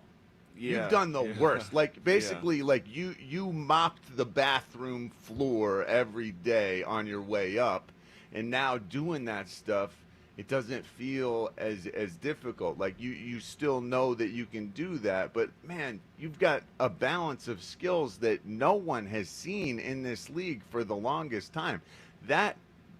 Like, how do you balance that? Like, it is important to remember that and have confidence in yourself, but it doesn't seem like this is registering to you that the All-Pro, that you are the best at something that is so incredibly difficult and people celebrate. Yeah, you can see when you're talking about the All-Pro stuff, I kind of look away, and I don't want to take the praise, but I thank you for it. You got it, man. Playing special teams, you have to have that dog in you, because like you said, every hit is a big hit, especially with the old kickoff rules when you were just running down 60 yards and not stopping and hitting somebody. But at linebackers, it's the same thing. You got to be able to put your face in the fan, and you have to enjoy it. You have to be crazy enough to enjoy it. Zack Baun with us here on WIP as the Eagles have their third day of training camp today, their second practice. Zack, in the off season, we were nervous they may not keep you. Not that they wouldn't want to, but it just might not financially work out. Were you nervous? February, were you nervous that you might not be back? Yeah, I was nervous. Free agency is a scary thing to head into, and I was really hoping we could get something done before then. Did it feel good to be, I'll say, the prioritized player? Like Milton Williams got more money. He got great money. You got great money. Josh Sweat got great money. It seemed to us that they prioritized you in the midst of a bunch of great players. Did you feel that sense of they chose me? Yeah, it's like I said before, going into last year's free agency, the previous years, it's good to feel wanted by a team, and it's good to feel appreciated. And as a leadership council on this team, we were having a chat with Peyton Manning a couple weeks ago in the spring, and he said a paycheck or a signing bonus or a big contract isn't a reward for what you did. It's an advance for what you're about to do. Yeah. So keeping that mentality and taking it in stride. So I know it's very early within training camp, but you had the all-season program. What would you say is the vibe of this team? How much is it similar to this time last year? How much is it different to this time last year? Yeah, as much as you want things to be the same, they're just not. Different players, different coaches, and then we're really building that foundation now on who we are, what type of chemistry we have, what type of plays we're going to run, all stuff like that. What is it when you're the leader of a group of young guys like this, and you got some flux right now, with the injuries, you don't know when certain guys are going to come back. You're sort of like the standard, the guy who everyone's looking to. How do you lead a group of young guys that you're just getting to know right now? I mean, you had one OTA prior to training camp. Yeah, in my mind, everyone's a friend until you everyone's got my respect until you show me otherwise. So I'm treating everyone with respect, and obviously I'm not the you-rah-rah, the N'Kobe Deans, the Brandon Grahams. That's just not me, and I keep having this conversation on myself as to what type of leader I want to be and who I am versus who I am. I'm a lead by example guy. But definitely willing to use my voice. Do you feel, as your stature has gone up, that the coaches will want you to use that voice more? Yeah, you are the possibly. established guy at linebacker. Like, you are. I know that might be 12 months ago something you didn't envision, but you are. Do you sense that they lean on you a little more there? I don't really sense it, but I want to myself, honestly. What prevents you from losing sight of what's important? What keeps you so unbelievably locked in? What keeps the main thing the main thing? It's gonna, everyone is now, it's very different. Being a special teams guy, being an all-pro guy, it is now the dream of dreams. You have achieved at the highest level, and everyone wants to reward you and remind you how amazing you are. So how do you keep your head on straight? Yeah. Because clearly you do. Yeah, my wife, Allie, is big into the astrology signs. Ah. I'm born in late December, and I was born at so-and-so time. It makes me a Capricorn, and I guess Capricorns do things not for the attention of others, but just internally. So I'm just wired that way. I just want to be good for myself. Wow. I just want to be better myself because I know I can be. When I was playing special teams, I knew that physically I had all the tools. I knew was athletic enough, and I could do what the big-time guys were doing, but it was just mentally, and it was just a grind every day to get better. Wow. Well, you sure did it. Well, Zach, we congratulate you on a remarkable year last year, both individually and as a squad. From afar, because we didn't know you on a personal level, but we admired what we sensed you were bringing to the table behind the scenes. We could hear that and see that, we think. And getting to know you more today, man, it's done nothing but confirm what I thought. And I wish you the best of luck this year, man, for you personally, individually, for the squad. Town's very excited, and we hope it's a special year for you. Thank you, Zach. Yeah, thank you so much. You got it, man. There he is, all-pro That was linebacker. That was it? Zach Baun.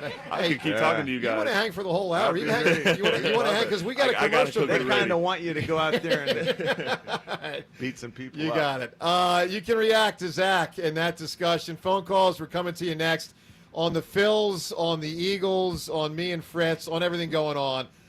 It's a good day, except the Phillies lost last night, but otherwise it's a good day. On 94 from training camp on 94 WIP. You've heard me talk about my friends at PDQ POS and how their top-rated restaurant management system has helped thousands of companies in the restaurant, hospitality, bar, and casino businesses across the country. We've seen their operation. We've done our show from their headquarters. We know the people, the technology. It's all so impressive. If you're thinking of cutting your old point of sale, it's time to go all in and revolutionize your business with PDQ POS, the game changer in the world of POS solutions. Joe Flynn and his team at PDQ have been the industry leader for over 35 years for a reason. It's because they offer everything: mobile POS, self-service kiosks, enterprise reporting, contact contactless functionality, data and cybersecurity, and the best service and support in the industry. PDQ POS is the fastest, easiest, and most reliable POS available. Whether you have a single location restaurant or thousands of locations, they'll build a custom solution for your business. If you want the best, trust PDQ POS. Schedule your free demo and business consultation today at pdqpos.com. That's pdqpos.com.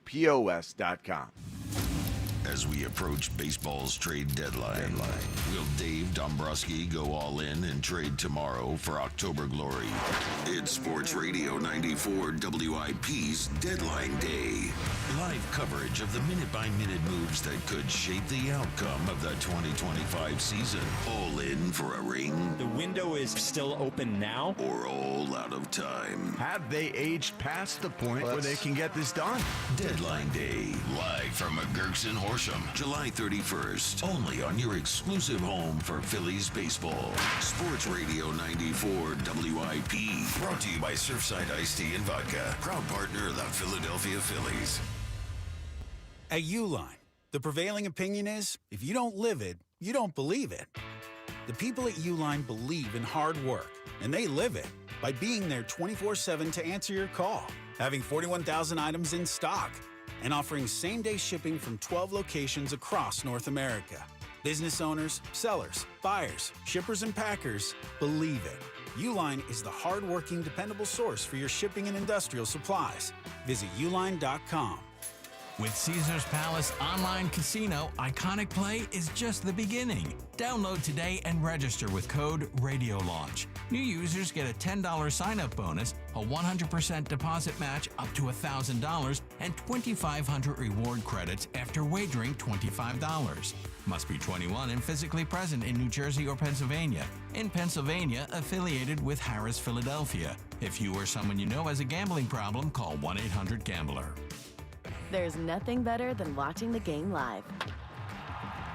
And with Xfinity Sports and News TV, you can stream over 50 live channels for $150 less than YouTube TV per year. From game time to prime time. It's the local channels you love, the news channels you need, and the sports channels you can't live without. History-making moments aren't going to wait for you, and replays never do it justice. So get Xfinity Sports and News TV today for all the live action you could want. Plus, you can save even more with Peacock Premium. A $7.99 a month value included at no extra cost. Xfinity Sports and News TV. The live TV you love with savings you'll love even more. To learn more, go to Xfinity.com, call 1-800-XFINITY, or visit a store today. Restrictions apply. Savings compares Xfinity Sports and News TV at $70 per month, the YouTube TV at $82.99 per month. A message from Bradford White Water Heaters. How you heat your water matters, and you do have a choice. So choose efficiency, choose reliability, choose innovation. Choose a water heater that's manufactured in America using the finest components from around the world. Choose Bradford White. Still is and always will be built to be the best. So make the right choice. Ask your plumbing professional to install a Bradford White water heater in your home or business. Visit BradfordWhite.com to learn more. Today, we're expecting to learn the verdict in the sexual assault trial involving former Flyers goalie Carter Hart. 10 people had to be rescued in the ocean after their sailboat struck a jetty in Avalon and sank. And union employees at 8 different Philly hotels who have worked for months on expired contracts are demanding a new deal.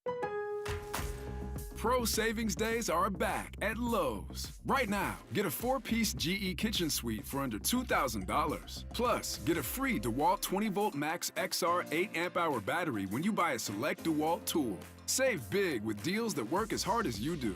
Shop Pro Savings Days in-store or online today. Lowe's, we help, you save. Valid through 8/1. Selection varies by location. While supplies last. Discount taken at time of purchase. See sales associate for details.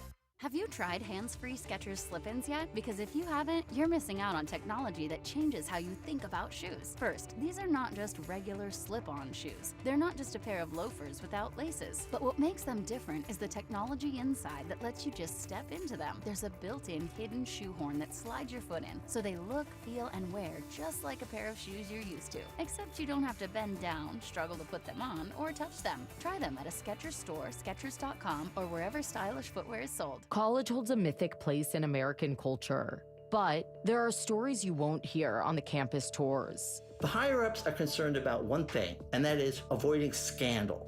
I'm Margot Gray. On the new podcast, Campus Files, we cover everything from rigged admissions to the drama of Greek life and student protests. Listen to and follow Campus Files, an Odyssey original podcast. Available now on the free Odyssey app and wherever you get your podcasts. If you think now is the time to shelter in place instead of shop for a new car, you don't know Jack. It's Bunker Buster deals all month long at Dell Toyota. Savings so big, they're classified. Shock and awe. Buy with 0% financing and no money down available every day at Dell Toyota. It's time to nuke your old car or truck. With the Dell Vehicle Exchange Program, get into a new vehicle with the same payment you have now, or maybe one that's even less. Dell continues its quest to be the Delaware Valley's #1 Toyota dealer with the largest payload. Over 300 vehicles to choose from. Don't be too late. Bunker Buster savings at Dell Toyota. You'll be telling your friends that Dell dropped the prices so low, I ran out of excuses. Dell Toyota is close, only 8 minutes west of Exton on Route 30 in Thorndale, or visit them online at DellToyota.com. If you're afraid you're going to pay too much for your next car, you don't know Jack. Se habla español. Jack, sell them for less. Low APR % financing offer on approved credit. Includes all 2025 Corolla Prius and RAV4s. Dealer.Fee 494 not included. 94 WIP Sports Update. This sports update brought to you by Lexus of Cherry Hill, family owned and operated. Visit lexusofcherryhill.com. Phillies lost to the Red Sox 9-8 last night in 11 innings. They started off hot with back-to-back home runs from Kyle Schwarber and Bryce Harper that helped the Phillies jump out to a 5-run lead. But things took a turn when Jesus Luzardo fell apart, allowing 6 runs in the 5th inning. Phillies were able to tie it back up 2 more times, but ultimately wasn't enough. They lost the game but took the series before heading to the Bronx to face the Yankees this weekend. We're back at Eagles training camp this morning. We just heard from Zack Baun. You'll hear from defensive coordinator Vic Fangio at 9:40 a.m. Weather today, mostly clear with a high of 89. It's currently 69 degrees. Listen to Sports Radio 94 WIP on your streaming device. Download the free Odyssey app or tell your smart speaker to play 94 WIP. Sports Update on 94 WIP. Back to Sports Radio 94 WIP's Champ Cam.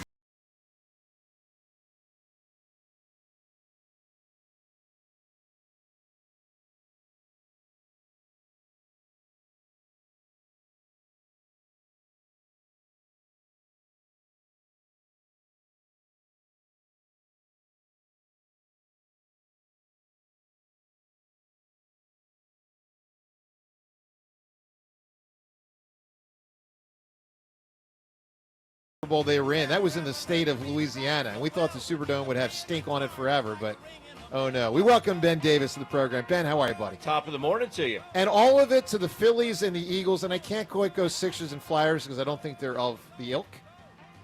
Not yet. By the way, James, you know, of course, when we have Ben Davis in studio, James, or on the road as we are from training camp today, James, you know we love having Ben with us. Ben Davis, brought to you by CJ Tire and Auto. 18 convenient locations. We keep things moving. CJTire.com. Well, we keep things moving as well. This hour, this segment, you're going to hear an awful lot, including from Sirianni yesterday, some of the notable things he said. Hurts, some of the notable things he said. More on the Phillies from last night and as the approach to the trade deadline, which is obviously in a week. But, Ben, let's start with I know they're not out there practicing yet, all right? So it'll be more exciting in about 2 hours. But how great is it to be at Eagles training camp, man? It's awesome. It's absolutely awesome just being in this facility, just getting the anticipation of the upcoming season. Obviously, there's a city that loves the Eagles, and why wouldn't they? Yeah. So this is cool to be out here and amongst you guys and just being a part of it all. So we're doing a lot on the Phils, obviously, today as well. If you're just tuning into the program, kind of bouncing back and forth between both teams. And from a Philly standpoint, I mean, a few things. First off, reacting to last night's game, which was frustrating. They slugged a lot. They hit 5 home runs. It was a good starting pitching outing until it wasn't. We'll get to that reality in a moment. I will say it was an entertaining game, and I know people might not want to hear that with a loss, but it was. Phillies actually, did come back with the rally in the 10th, but a frustrating game. But we're also now a week away from the trade deadline. And so sort of a double whammy question. 1 week, exactly 7 days to the trade deadline. And Ben, interested for your approach on this. So question one is, with a week to go, which position, if they only get one, do you think has crystallized as the more important position to get, outfielder or reliever? Because people have gone back and forth and been screaming about both for 4 months. Second question, how aggressive do you want them to be? What's your mindset a week from the deadline, Ben? I will answer your second question first. I want them to be very aggressive because this window is only going to be open for a little while. And nobody's getting younger. The old cliche, Father Time is undefeated. And he is. So, yeah, I want them to be very aggressive. But it's not... They need to make a couple moves. And I think that the biggest one they need to make is a right-handed outfielder. Right-handed hitting outfielder. We're 5 for 5 on that today. Yeah. Because John Devin, me, James, listen, I think a lot of us at various points, and I'm one of them, have said this year relief pitcher is more important. As this thing's gone on and on, to me, it's outfield. I actually feel it's not even like that close anymore. Because I do think they'll throw some of these starters into the bullpen. Yeah, and so many options with the replacement for the bullpen. We can throw all these starters at that problem. And then the hitting, we can't. Yeah, I think it's not even close, Ben. I think it's like... Although we do feel like we've got a reinvigoration of the offense right now that could, I don't know, give us a platform. That was a game. Well, no. Bryce is I'm making a saying big difference. Bryce is making a big difference. Really is leading the way, and fair. I think the guys are sort of following his example. And I do think that this can serve the team well late in the season, in the postseason, if they can draw from this. Because Bryce basically told us he was going to do this. Bryce went up there in a press conference and said, "Hey guys, I'm ready. Like, I am about to go tear this up. Watch me." And he did. Then the rest of the team is now following suit. So the whole point here is, if you can do that now, why would we not be able to do that in the postseason when it matters most? They are learning. No, I'll answer that question easily. How to do that as we watch. Because they're the same days that last year couldn't hit the ball against the Mets. So that's a very clear reason. But, I mean, Ben, I look at center and left, and I just say that's not good. No, and they have to be more consistent offensively. That's the bottom line. And I know John's saying they need a power right-handed hitter. I don't need the power. I need somebody that's going to hit for average, and that's why they need to get Alec Baun back. Okay. They need to get him back, and they need another right-handed hitter in this lineup to make them more consistent. Someone that is not going to be an all-or-nothing guy.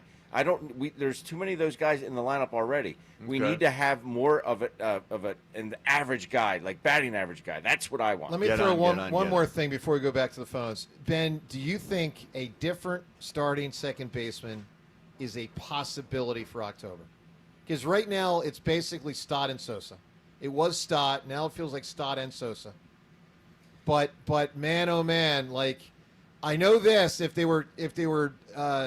had a great outfield and a great relief pitching, we'd be talking about a second base upgrade. Yeah. Do you think that's on the table or off the table? I do not. I don't think it's on the table. I think they have the platoon situation, and I think Bryson's going to start to turn the corner a little bit. We saw that last night. I think that's going to be something that he's going to do offensively, and then you also have the right-handed hitting Edmundo Sosa to face the lefties. So, and you're not giving up anything defensively with either one of those guys. So I would say no to that. I don't think they're going to go out and acquire a second base. All right, let's get a lot of calls. Sosa, when we were down there the other night, Joe, I don't know if you noticed this. He was a lot bigger than I thought. When you and I were here at training camp, the first year we both saw Jalen Hurts, we had the same reaction. Wow, he's much smaller than we thought. Yep. And Saquon was much bigger than I thought. Oh, Saquon is I could not believe how big how tall he was. Okay, and last when we were down there at the park, Edmundo was another who really surprised me with his size. He is much larger than I expected. Yeah. And I don't know, Ben, like you, what is he, 6'3"? I don't know what I don't think he's that big. 6'2"? Yeah, I would guess he's like 6'1", 6'2". Probably 6'1", 6'2". All right. I'm much larger than I thought. I don't know why that seems surprising to me. That guy just loves playing baseball. He's got a smile on his face. I ask him whenever I see him, I say, you ready? I say, está listo, which means, are you ready? Yeah. He goes, every day, papi. So that's good. That's Bryson Stott last night hit a home run. We know that his child was born. You know, there's a lot that goes on when you got that sort of family thing going on. You had dad strength. Yeah. doubt. Is he out of the woods now? Like last night seems like a great Off sign one for Bryson game? No, Stott. I don't think so. What do you make of Bryson Stott's season? Well, I mean, I think it's obviously been up and down at some peaks and valleys, but I just think he's another guy I thought he was going to be coming in healthy this year. I thought he was going to have a great year.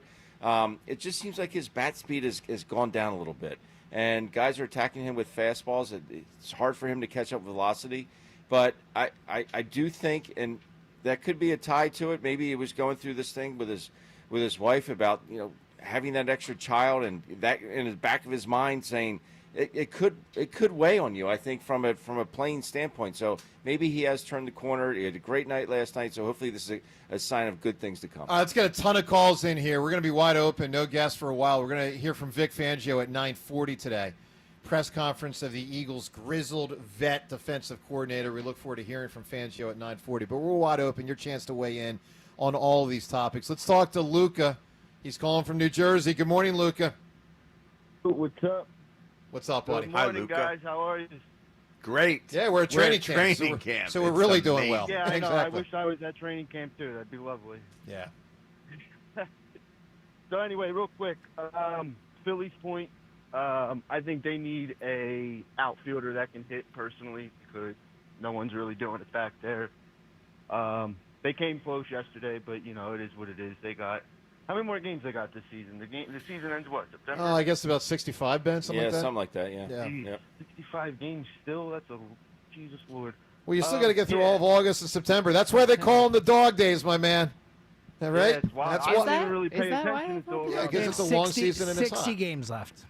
Yeah, the whole That's concept wild. of the dog, right, Ben? I mean, you got to play, but the concept is it's hot and it's long, right? It's a grind, man. It's a freaking grind. Yeah, absolutely. I can 162 imagine. is no joke. Yeah, Eagles point. I think they should let the rookie and Sidney Brown battle that out for the safety spot. I don't really think they should sign anybody if they don't have to. Save that for midseason. Well, they might have to. If they get in trouble, but let the young guys feel. Well, they it out. are I right think now. Sidney Yeah, what should you're start. saying is what they're Yeah. doing, and then the question is, Yeah. when would they pivot? Is that in a week or is that in 3 weeks? I don't know. But, I think it's pretty clear they'd prefer one of these guys to claim the spot. That'll certainly help them financially if they can lean on a young player who's cheap. I contend you're going to know in a hurry. I contend, again, you can see these guys when they put the pads on, and I'm not sure when that's going to be. I'm assuming it's not going to be today. They're probably working their way up to that. But when they put the pads on, right away. Andrew Makuba, is he going to be able to, stand up and hit and hold up the way we need him to? Yeah. I'm pretty sure the guys who play with him, the guys who are in that meeting room, the DB meeting room, they'll know within the first few plays of that practice. Wow. Luca, give me an answer, my man. You can win the Eagles practice tickets. A great scene involving a lawyer. If it hasn't been said yet, my favorite scene is Joe Pesci and My Cousin Vinny. Oh, okay, that's the first one I thought of. All right, hold on. Just Which give me the scene? specific scene. Which scene? This is specifically, I love when he interrogates Mrs. Riley because he knocks the judge. Okay. All right, you got it. You can make the case it could be Marissa Tomei stomping her foot, which is at Pesci, who's the lawyer. Not in a Oh, courtroom. yeah, right? any scene with Pesci would count. Yeah. Okay, but My Cousin Vinny, the interrogation right there. You got it. Let's go to Wade right now. Wade, good morning. Hey, what's up, y'all? How you doing? Man, hey, how you doing? Hey, listen, man, I'm Joe, man. I ain't like the way you ain't peacock around and celebrate your victory, man. And I'm Team Jet. And I don't like, and I guess that's the way it's my competitive nature because you supposed to celebrate. Because I ain't like how you was on the phone. Oh, man, Yeah, but here's the. But Wade, you got to remember, man. I learned from someone like Jalen last year.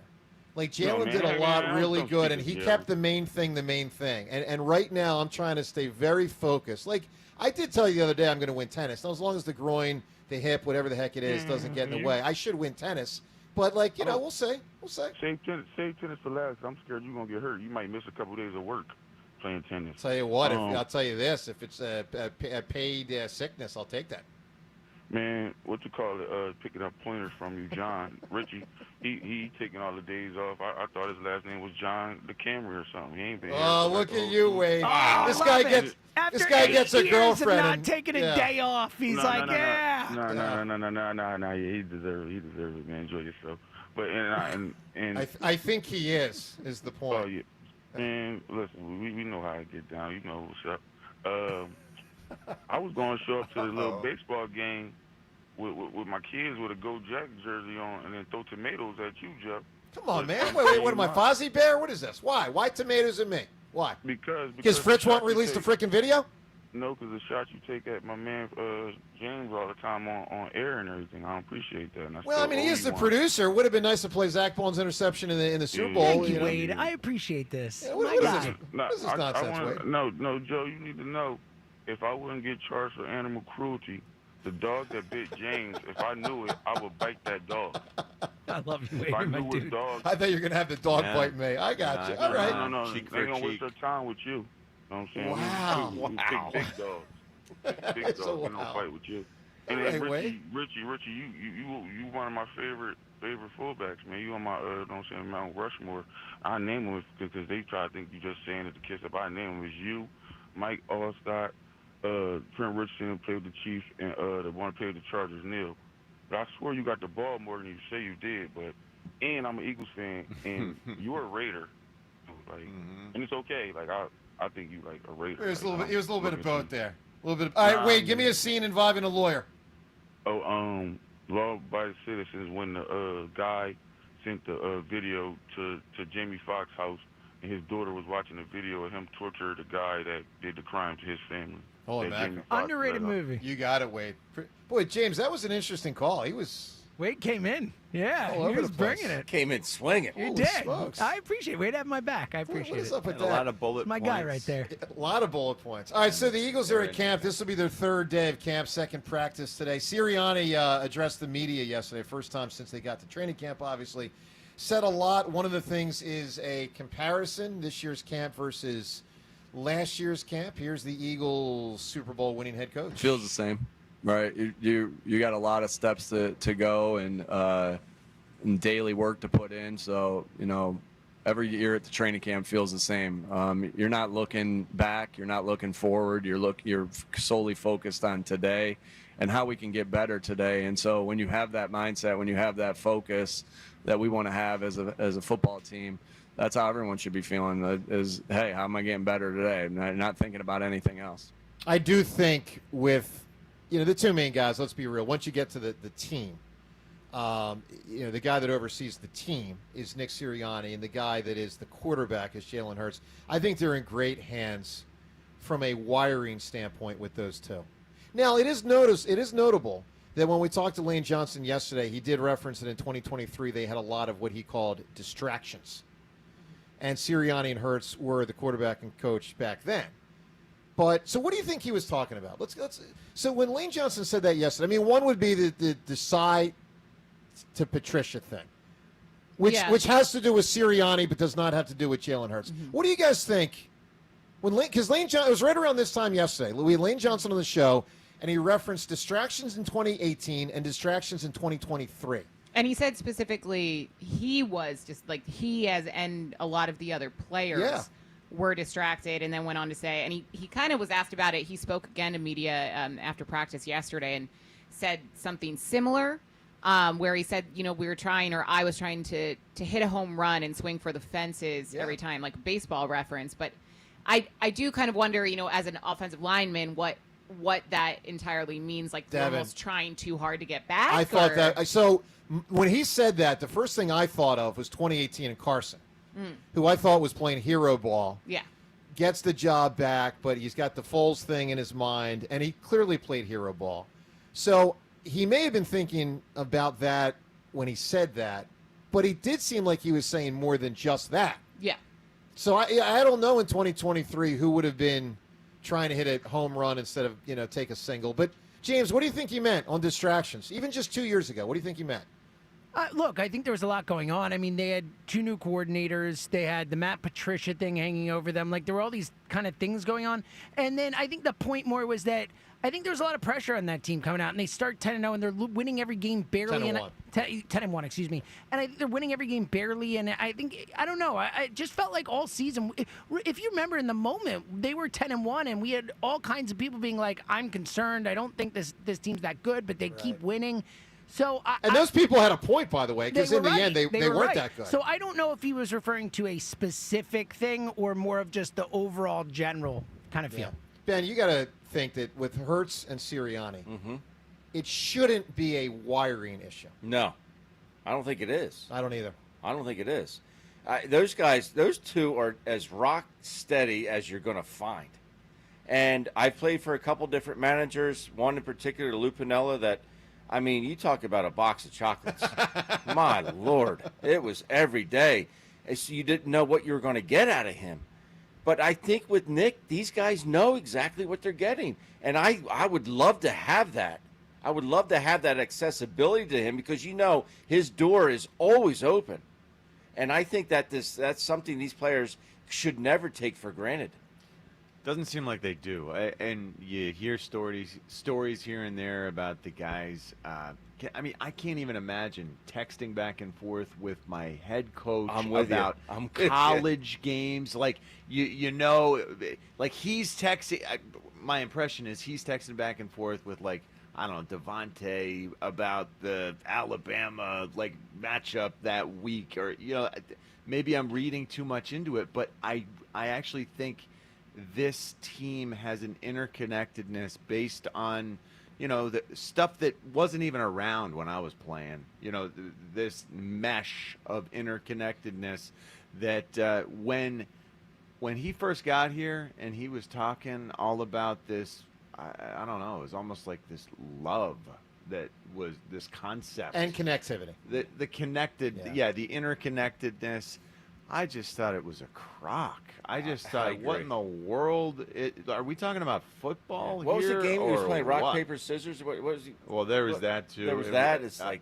But once again, that was, hey, we're just going to do things like a family. We are going to treat this like we're closer than everyone on the outside. And it doesn't really matter how we do it, but the idea that we are bonding, that we are unified, that we are focused on one goal, pulling on the same rope in the same direction, like this, we've got the secret. Part of what makes me find it part of it. Well, he is part of it. Part of what makes me find it more impressive than not is in this league, and the players know it. You're going to lose about a third of the players every year. Like, I love you, I love you, I love you. It's February. We're playing in the Super Bowl. I love you. By the way, here comes March, and you're gone 6 weeks later. And so to get players to buy back in, because let's be real, like CJ gone last year. A couple months ago, I heard Ike say on the afternoon show yesterday. I thought it was an interesting point. I hadn't considered it. Makes some sense. He thinks the fact that Reed Blankenship, who was eligible for a contract extension this past offseason, did not get it. Ike's point is he thinks Reed Blankenship won't be here next year. And he thinks Cooper DeJean might be taking his job, which is incredible when you consider they're such good friends. So, but the key, of course, is you got to get Reed Blankenship to buy in fully this year. And the fact that a guy like Sirianni seemingly can get guys to buy in, to me, that's more impressive in a league like this where you have turnover. I find that really impressive. Yeah, well, it's a combination of buy-in. Sorry to interrupt. No, you're fine. But it's Howie's management of the players. It's picking the right people, also. Right. It's the character guys from the get-go. But it also is. I'm amazed when you watch the national scene and you've got Joe Burrow in Cincinnati telling his front office, hey, guys, why can't you do it like they're doing it in Philadelphia? Like, Joe Burrow actually said that.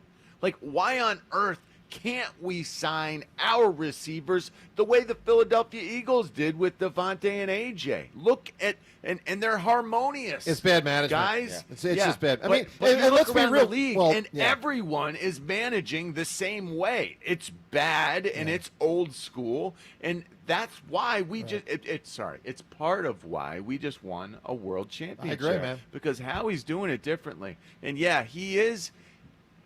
But I don't want to say underpaying these guys. He's paying these guys less than what the stars are getting in other cities because he's just paying them earlier. Quickly, John, let me just say this, because there was a point in the press conference yesterday. Well, we're still happy about it. Howie was asked the question, I don't remember the exact words, but it was something like, why do you put such a premium on signing players after 3 years?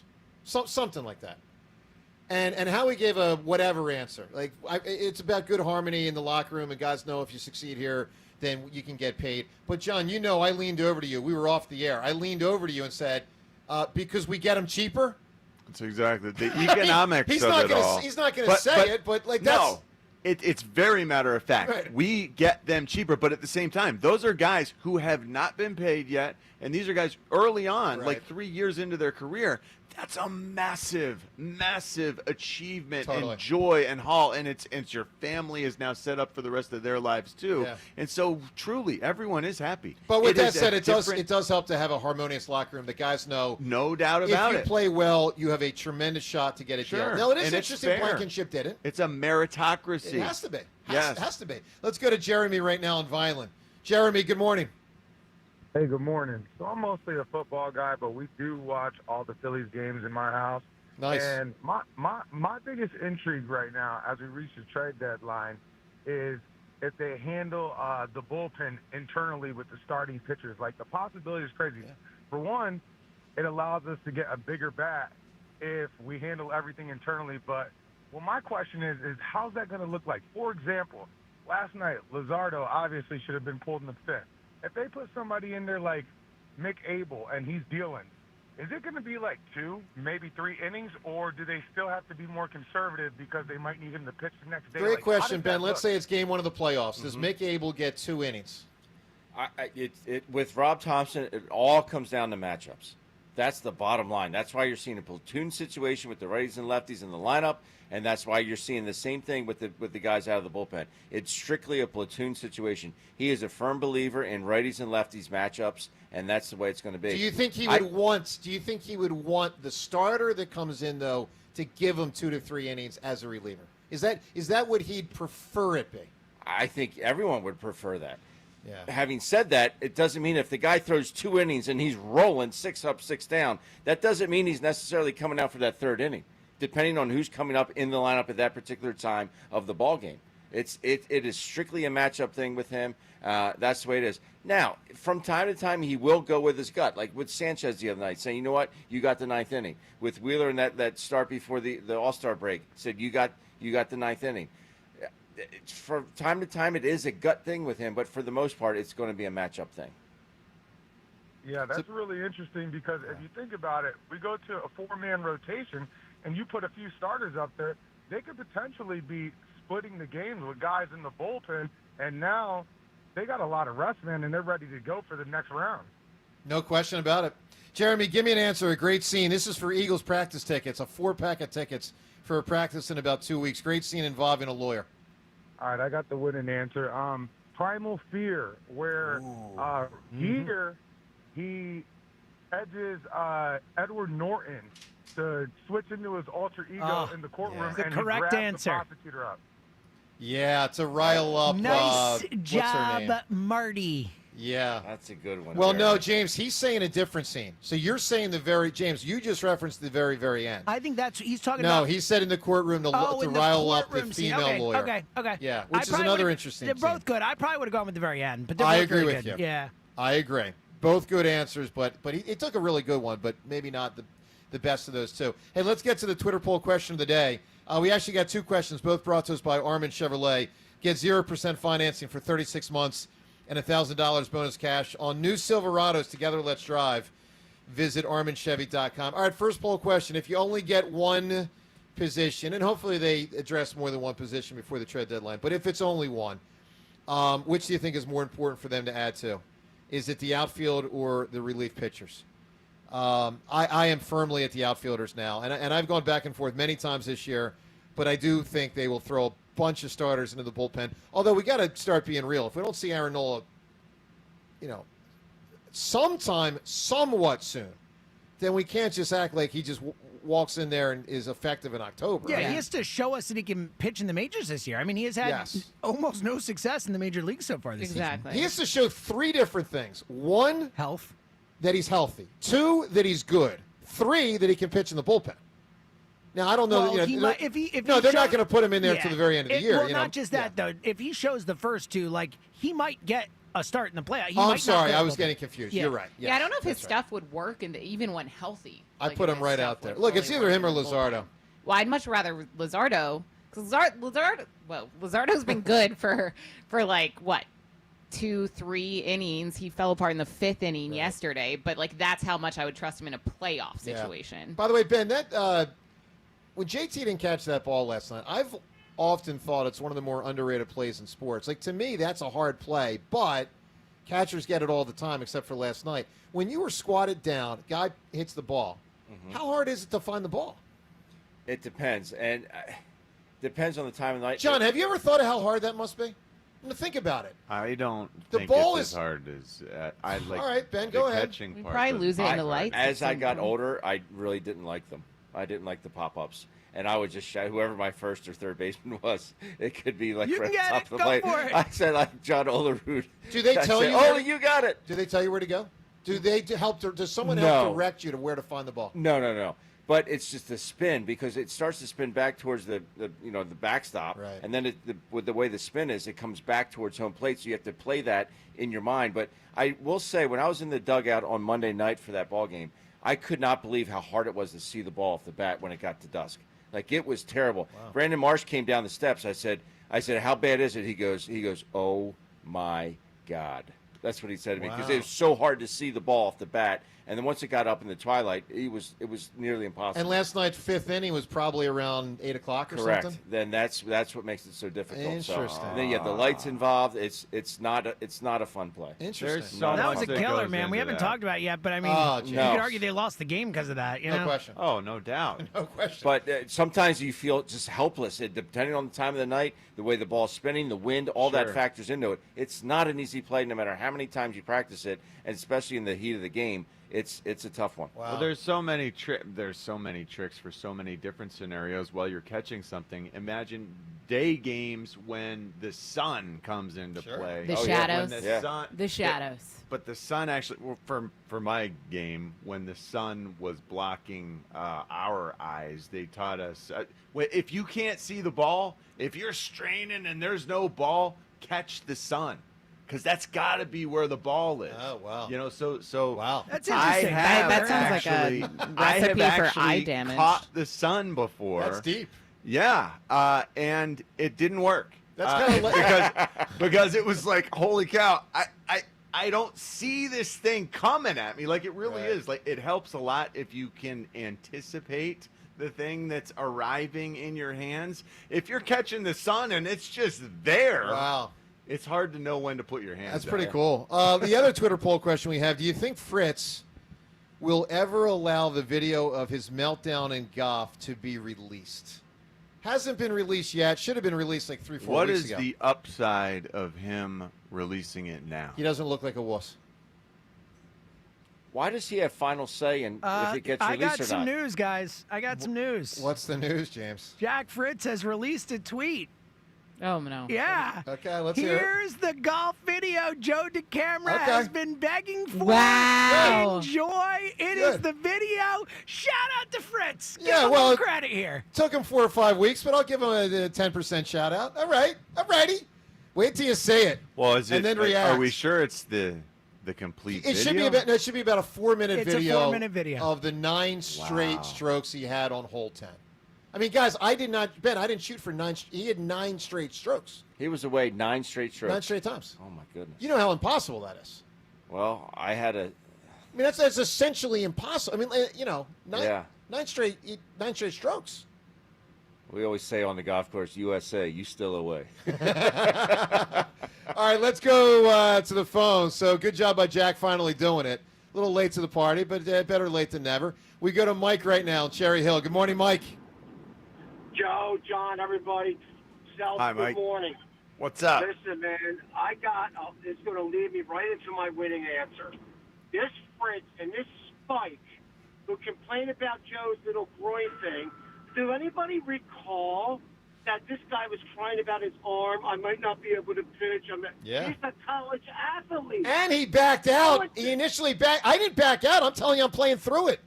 The tough guys of the world, like, you just got to deal with it. Cry babies in the afternoon. And that brings me, you know what, Joe? If I was in court, right, and I was the lawyer, and this was an article of debate, I would say, you know what? You're out of order. I'm out of order. This whole damn courtroom's out of order. That's right. What an answer that is. And justice for all. Yes. I love your call, Mike. I love your call. Mike, you're rooting for me, obviously, to win this thing, right?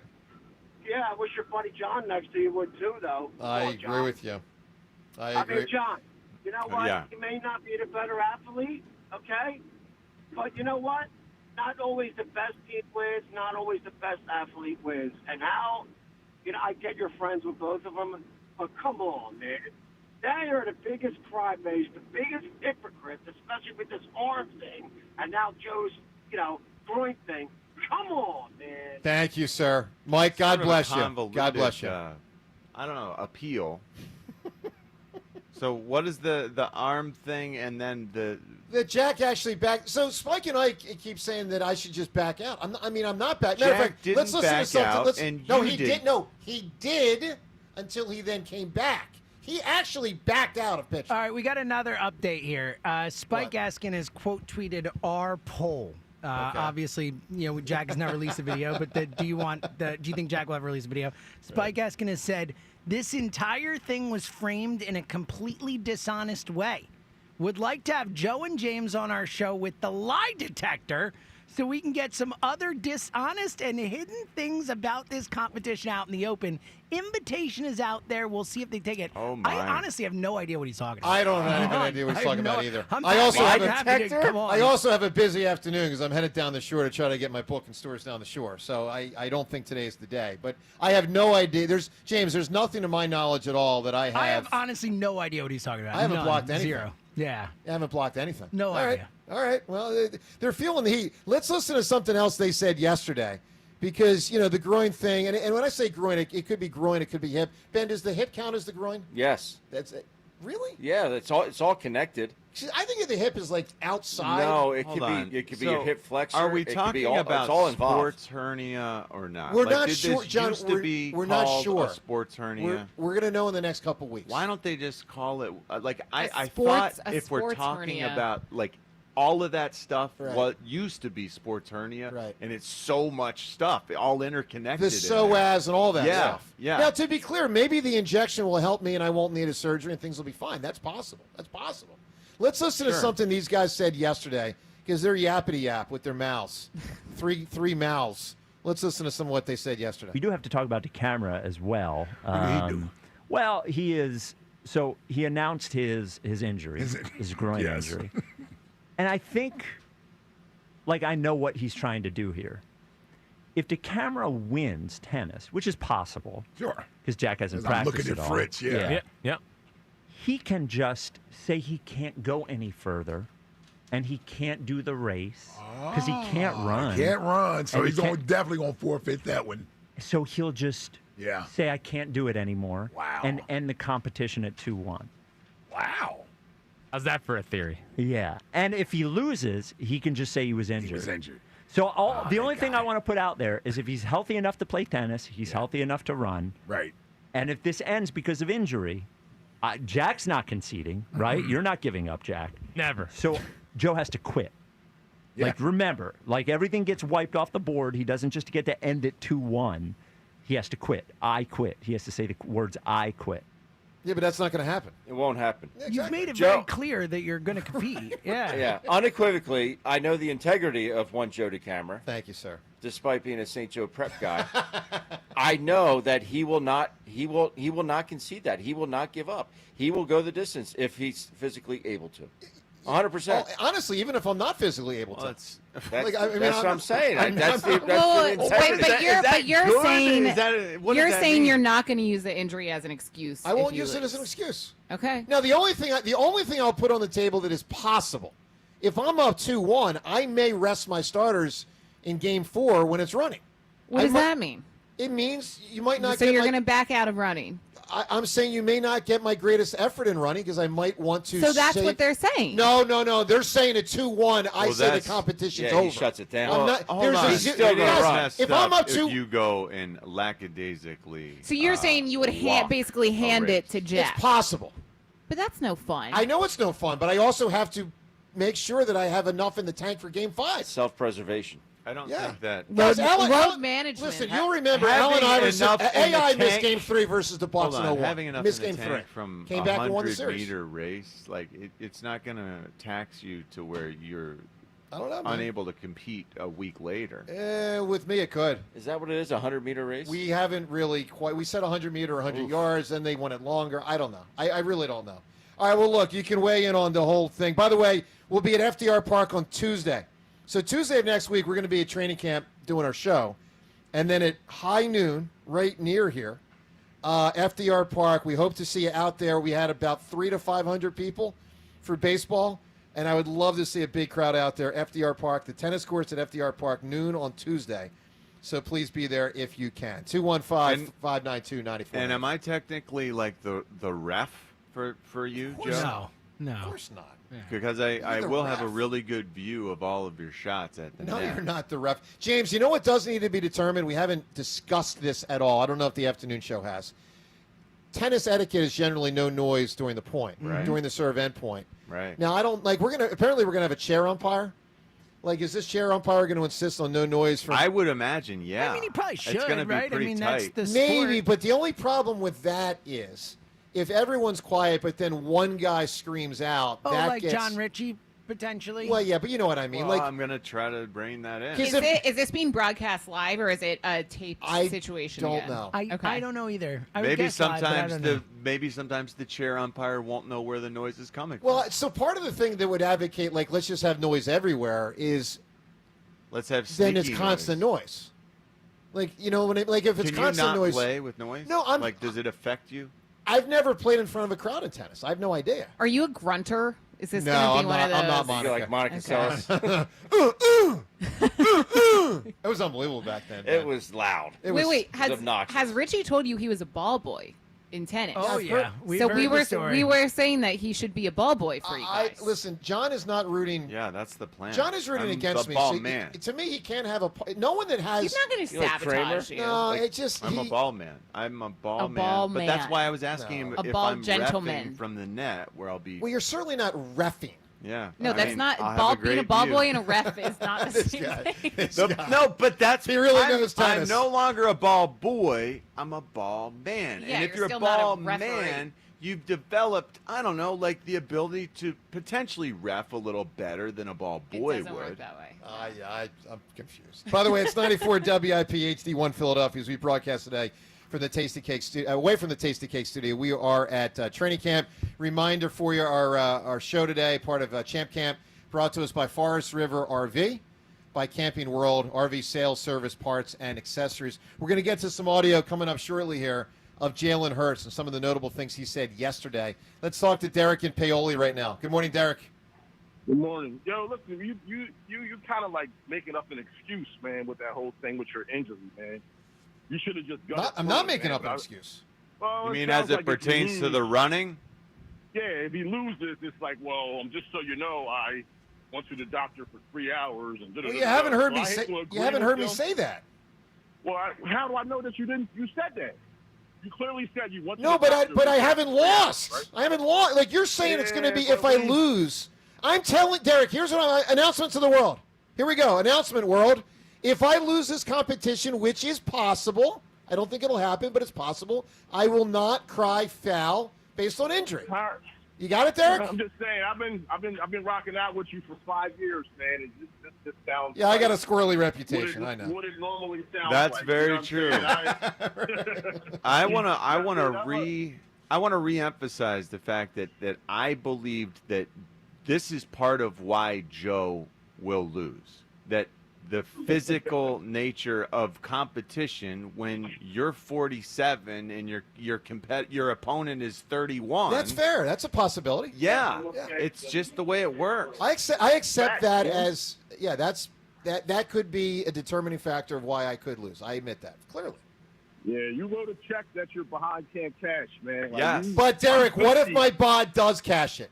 Then how much shame is on Fritz if he loses to a guy 16 years younger than him, older than him, who's got an injury? Pressure is on. Listen, all the pressure has always been on him because of that, right? Yeah, And you're he right. played in college, right? And he played in college. Like me, I thought I was good at ball, but I'm about to be 51 years old, right?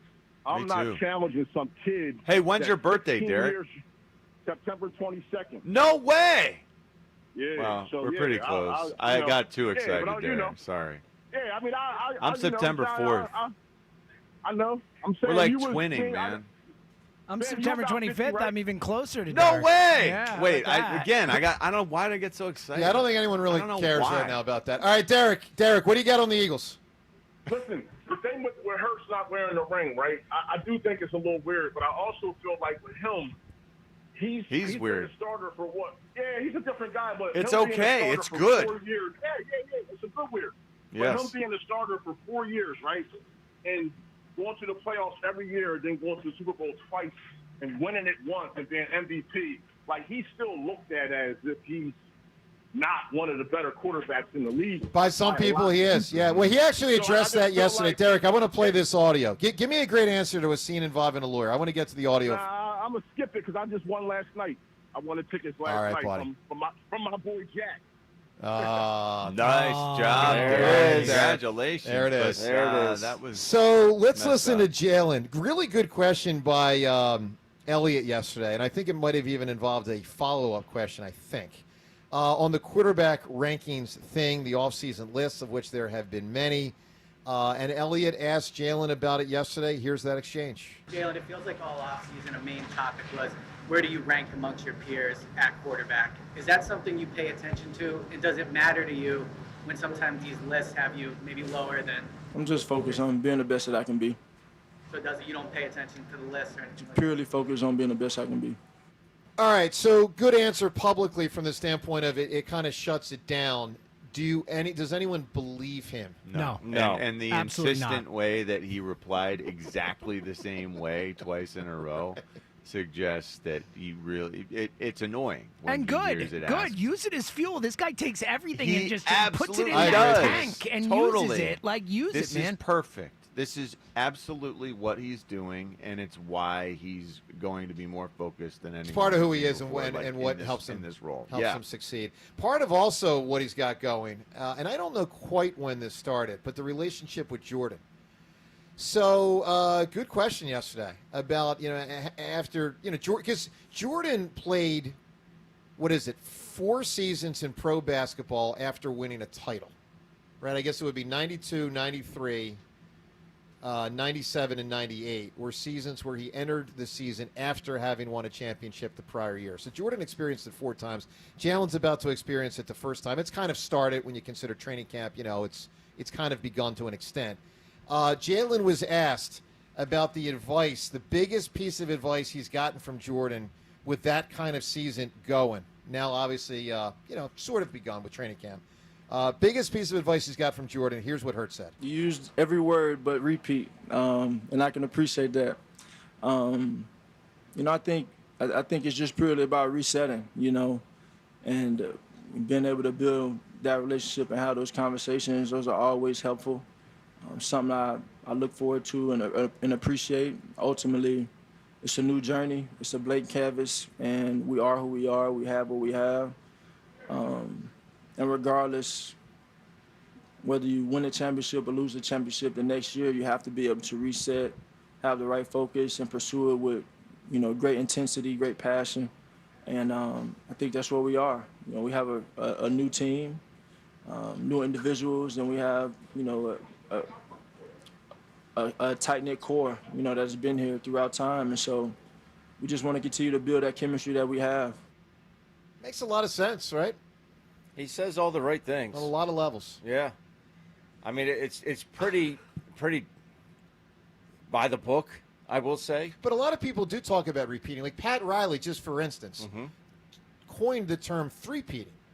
Yeah. And he's made millions of dollars, Yeah. right? But I mean, the point is, a lot of people do talk about we want to repeat, and then people now talk about if you get to 2, you want to three-peat.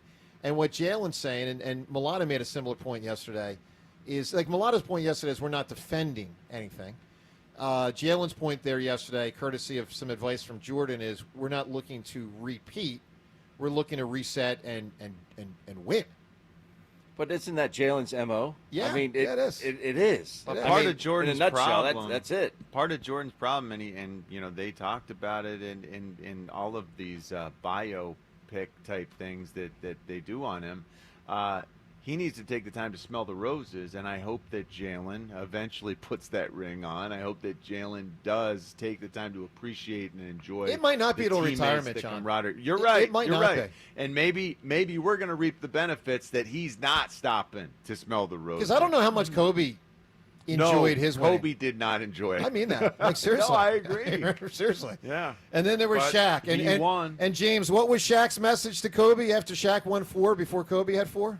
Oh, what was it? I remember. Don't say it on the air. Yeah, I can't remember anyway, but yeah. He got up on stage and wanted to know well, I'm not even going to allude to it. Yeah, maybe don't allude. Up ahead, what Mailata specifically said. You'll hear that next. More from Jalen, what he said yesterday. More from the afternoon show about me versus Fritz. And A.J. Brown on the record yesterday, his standing as a wide receiver in pro football. Some interesting stuff from him. Phone calls on all these topics. And are you going to praise Fritz now that he released the video 4 weeks later? Come on, man. What is that nonsense? On that from training camp on 94 WIP. The Phillies play here.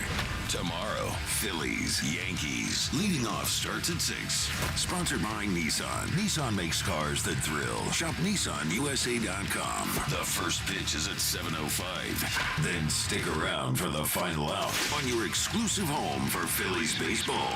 Christopher Sanchez, a complete game. Sports Radio 94 WIP. Baseball fans, BetMGM is giving you the chance to win a prize every day during the baseball season. Step into the batter's box for BetMGM's Swing for the Fences free-to-play game. Log in every day for your chance to win. All you need to do is pick an area of the strike zone and take your best swing. If you get a single, double, triple, or home run, you'll receive a prize. Smash a home run to collect a bonus bet on us. Log in to your BetMGM sports account to get started. Then visit your promotion section to access the Swing for the Fences free-to-play game. You'll score a prize if you hit a single, double, triple, or home run. There's nothing more exciting than going yard, so swing for the fences with BetMGM. BetMGM and GameSense remind you to play responsibly. See BetMGM.com for terms. 21 plus only. Pennsylvania only. Existing customer offer. Subject to eligibility requirements. Rewards may vary. Bonus bets expire in 7 days. If you or someone you know has a gambling problem, help is available. Call 1-800-GAMBLER. We finally switched to T-Mobile because with them, we can be connected here and there. ¡Listos todos! Estas son las mañanas. Now we just need to harmonize.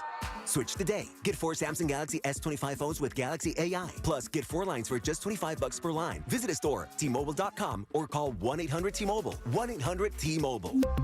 For well-qualified customers with autopay plus taxes and fees and $35 per line connection charge. Minimum 4 lines on plan. Contact us if canceling lines. Plus $5 per line without autopay. Debit or bank account required. Visit T-Mobile.com. All right, man. I'm finally doing it. I'm proposing. But I need the perfect ring. Where do I go? Dude, you need to go to Cozy Jewelers in Newtown Square. They've got a fully stocked case for same-day pickup, or Paul Cozy can create a custom piece just for her. Plus, their diamonds are hand-set and hand-picked. Step up to the 5th C, bro. Color, cut, clarity, carat, and cozy. I'm in. Found them. CozyJewelers.com. And they're Insta at Cozy Jewelers. This ring is going to be legendary. Step up to the 5th C, Cozy Jewelers.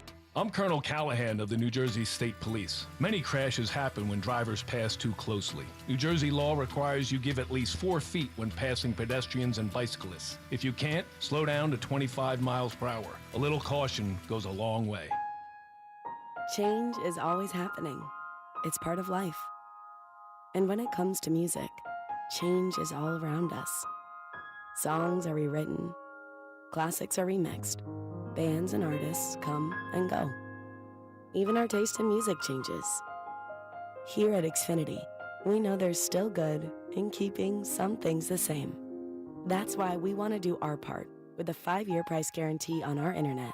It means no matter what changes, you get 5 years of the most reliable Wi-Fi with our best equipment included for a price that stays exactly the same.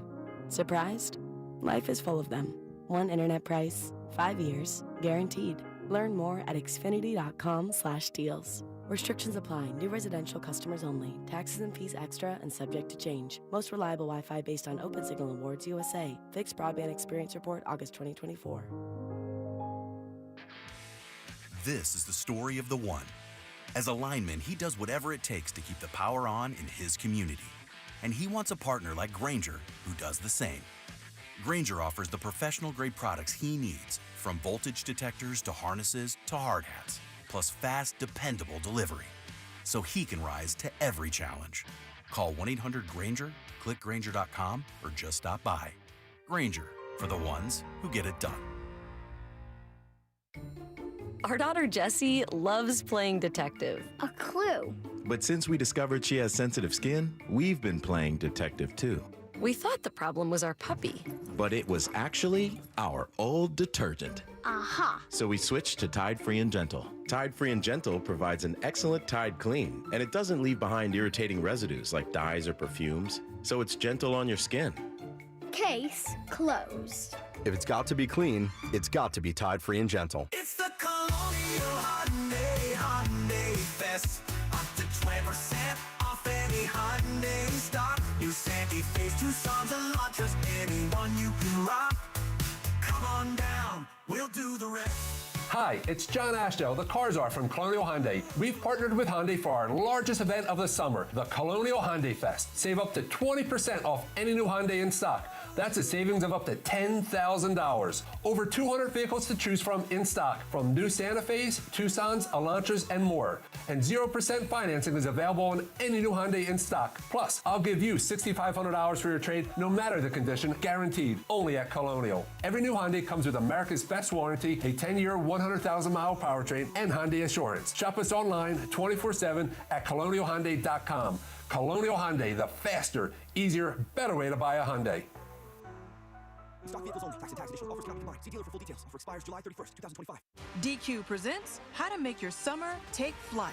Just head into DQ for a new Superman Cake Batter Cookie Dough Blizzard Treat. Treat your inner hero to an epic mix of sugar cookie dough, sprinkles, and cake batter flavor.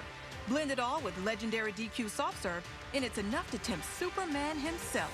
Fly into DQ for our new Superman Cake Batter Cookie Dough Blizzard Treat before it's gone. And don't miss Superman. Only in theaters July 11th. DQ. Happy tastes good. Only at participating locations. Lowe's knows big savings make a big difference, especially when you're shopping for appliances. Hurry in to get up to 30% off select major appliances. Plus, My Lowe's Rewards members get free delivery, free haul away, free installation and parts on purchases of $2,500 or more. Lowe's, we help, you save. Valid through 7/30. Selection varies by location. While supplies last. Price, delivery time, and vehicle availability may vary based on order size and location. Exclusions apply. See Lowe's.com/delivery for more details. This is Boomer and Science with an Odyssey Sportsman ad. Sponsored by AutoZone. Get the zone, AutoZone. Baker Mayfield now claims the secret of his success in Tampa Bay is that the Buccaneers were the only team who didn't try to change him, while others told him to, quote, tone it down a little bit. The Bucs coach and GM said, hey, just be you. And all Baker's done has been himself. I'm Boomer Esiason. 94 WIP Sports Update. Sponsored by PDQ Signature Systems. Phillies lost to the Red Sox 9-8 last night in 11 innings, despite 5 different players hitting home runs, including Bryce Harper's 350th career homer. Phillies got out to a 5-0 lead until Jesus Luzardo gave up 6 runs in the 5th inning. Phillies lost the game but took the series over the Red Sox. They have the day off today before they head to the Bronx to face the Yankees this weekend. We're back at Eagles training camp this morning. Hear from defensive coordinator Vic Fangio coming up at 9:40 a.m. If you're in the restaurant, hospitality, or casino business, you need a PDQ POS system. With PDQ POS, you'll sell more, earn more, and work less. If you want the best, trust PDQ POS. Visit pdqpos.com. Weather today, mostly clear with a high of 89. It's currently 74 degrees. Listen to Sports Radio 94 WIP on your streaming device. Download the free Odyssey app or tell your smart speaker to play 94 WIP. Sports update on 94 WIP. Back to the WIP Morning Show with Joe DeCamara and John Ritchie. Live from the NovaCare. This is Champ Camp on Sports Radio 94 WIP.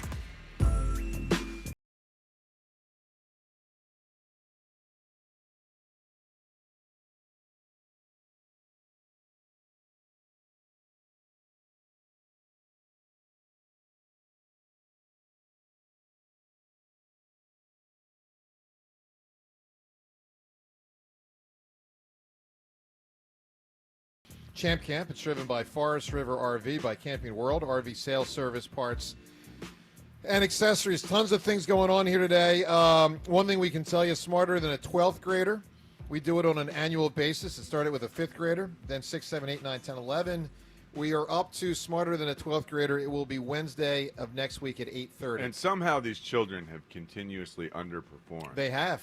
Yeah, they're year after year. They're 0-7, and the Hammer's 7-0. But one of these years, it's either like Joe might actually be smarter than we thought, or these kids, they're not stepping up. Seltzer, you've been getting C students through the years. Like, there are A students that should be able to whoop me. I mean, they really should. So every student we've had on, at least, look, people could lie to me. I don't verify this, but every single time, like remember the last one we had was a 4.2 grade point average. Like, wow. How does that even work? I know. Well, that I'm with you. I hate that, John. I hate it too. I hate it when they change the SAT and all of a sudden they got dumb. Here's what I'll say. Well, that's the that thing. made me so mad. They changed the SAT to make it harder for us. Well, they changed it back. They made they did. score. So it's 1600. Yeah, we're back to 1600. Yeah, now my score is only like 1460. But Devin, when I hear of like real your quick, kid's got a 4.4, real quick, like, let me jump in here because I think there's a reason, and it's what I always bring up with Hammer, and we always underrate it. You talk on the radio for a living. You're not nervous in front of a microphone. You feel very 100%. comfortable answering trivia Yes. questions on the radio. Anyone who comes in here is like a kid, even if they're, they're 17, nervous. 18, they're still a kid. They're coming in, they're nervous. They're on a microphone for the first time in their life a lot of times. Like, I think that is the massive advantage. And I think it's the same thing with Hammer. You play this game every week. You talk into a microphone for a living. Like, these people who get on the air get nervous. James, here's my answer to the kids. Suck it up. Yeah, well, I mean, it's right. true. I mean, they have to if they're going to compete. Man up and year woman up. He was really nervous, right? Wasn't that the 11th grader? Yeah. I feel like he was. I remember him being really nervous. Well, look, we look forward to having some fun with that. 8:30 on Wednesday. By the way, reminder: noon on Tuesday is the competition. Me versus Jack at FDR Park. Hope to see you out there.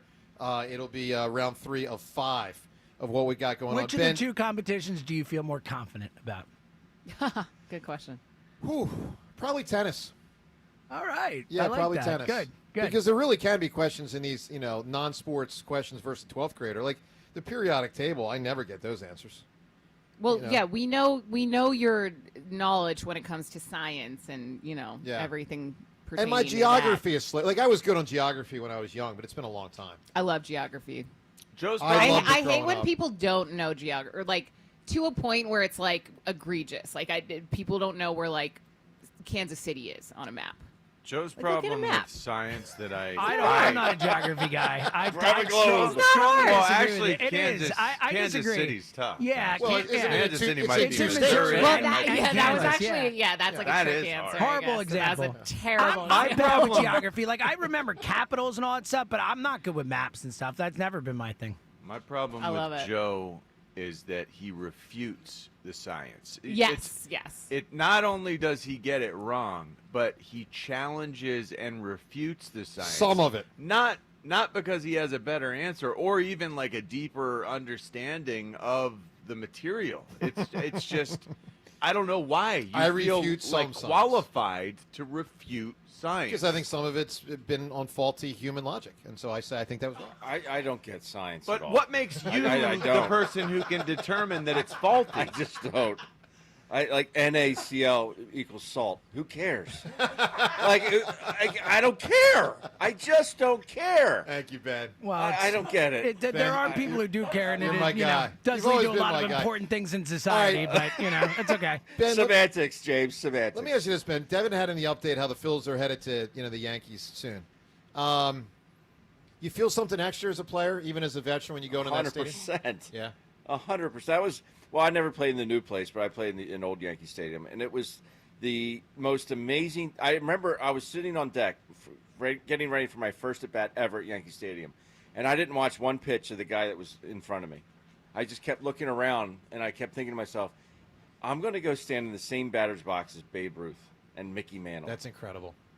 Yogi Berra. Yeah. Like it was just one of those things where it was just I literally I have chill bumps right now just thinking about it. That's so good. And yeah, it is almost like an out-of-body experience. People talk about that sort of thing in dire situations, like when they're close to death, that sort of thing. For me, I swear I had dreams about some of these places, like playing Lambeau. I had dreams about playing at the Vet, and then really? I was at the Vet, and it's almost like I had it was like a premonition. It really was like, holy cow, I know I've been here before. And Lambeau Field, Yeah, it was had the to be. same thing. I swear I felt those plays in the past or something. It's just it's almost like you're looking down on yourself. I don't even know. That's cool, man. People, the way that people describe it, it seems almost impossible that you would be in that position on that field that you watched your whole life. Yeah, it's a cathedral. Truly. That's awesome, man. Yeah. All right, let's get a lot of calls in here. Reminder, Vic Fangio, a little over an hour from now. So the Eagles' outstanding defensive coordinator, 9:40 today. Not with us in an interview form, but a press conference. And we'll bring you that press conference of Fangio with the assembled media at 9:40 today. Let's talk to Anthony in New Jersey. Anthony, good morning, bud. Hey, what's going on, Joey D? Anthony, how are you, pal? Hey, Joe, I'm not going for none of that crap they trying to pull on you, man. What? Man. They're desperate. They really are desperate. Man, listen, man. Hey, Joe, we not going for none of that, man. Nothing. I'm calling the afternoon show again today. Hey, Spike, you hear this? Let me on, Spike. Let me on, buddy. Don't be a coward. Don't be a coward. Take the call. Hey, take the call, Spike. Anthony from Jersey is calling today. Anthony, wait till you see the video, Fritz, man. The meltdown was beyond. It was biblical. Hey, Joe, before I called, I watched the video. That's what made me call. What a wuss, man. He's talking about wuss. What a wuss, man. Jack quits.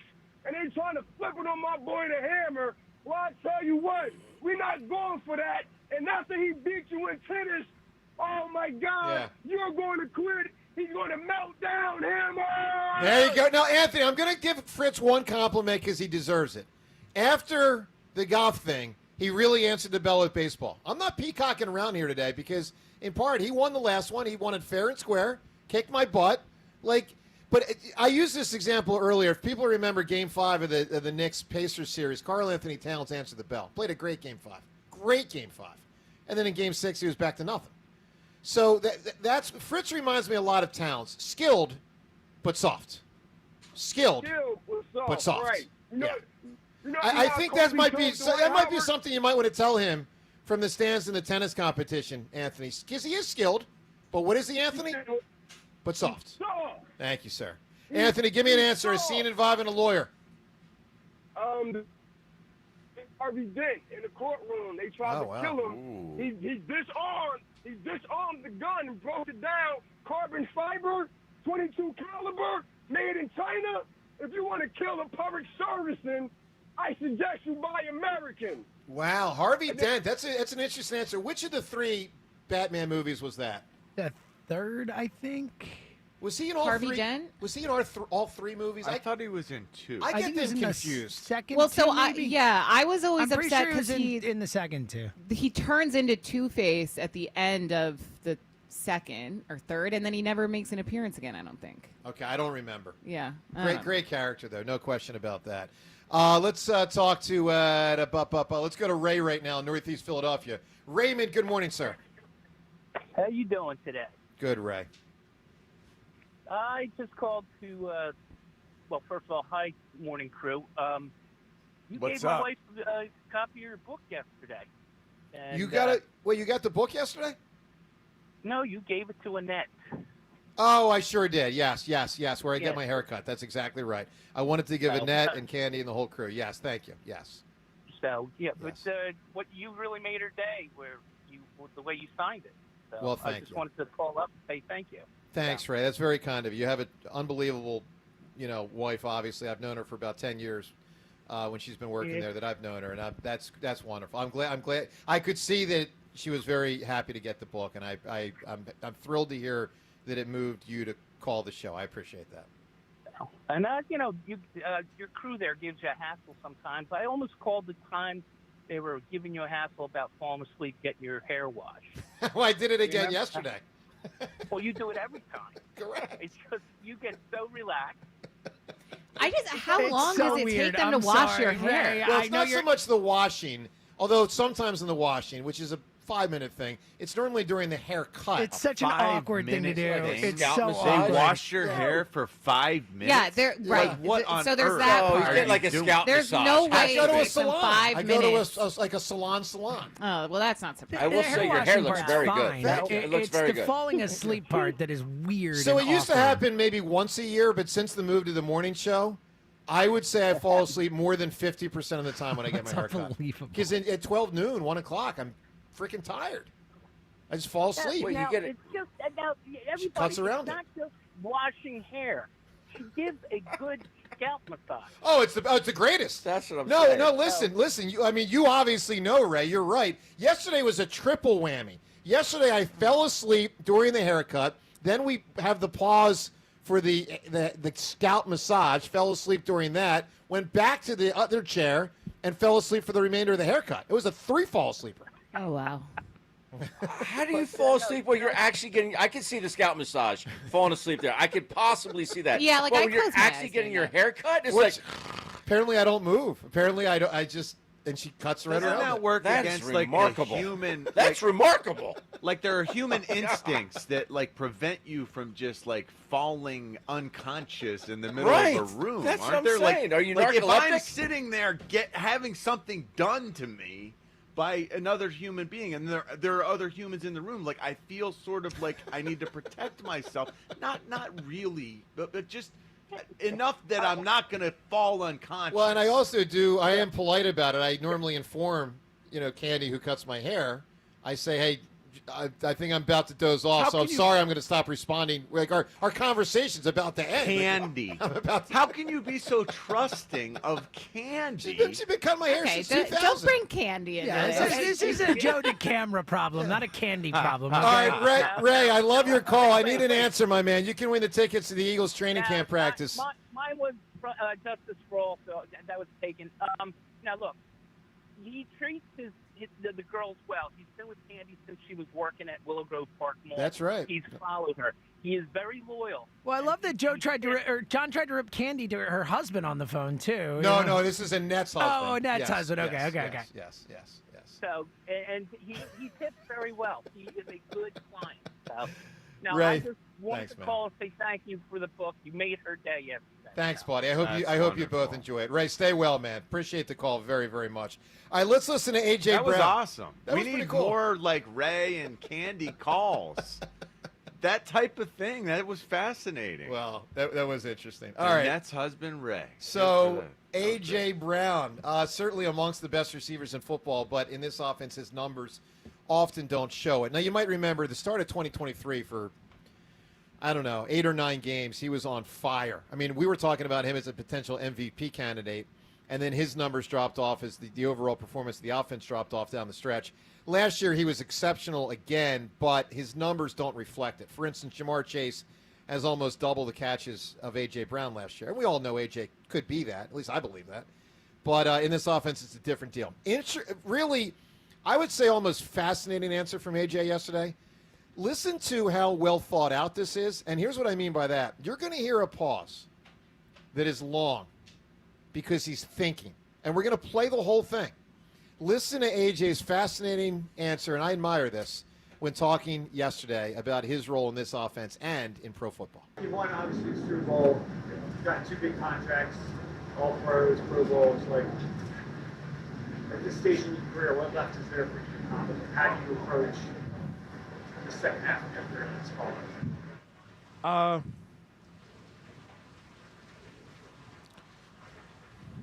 Listen to this pause.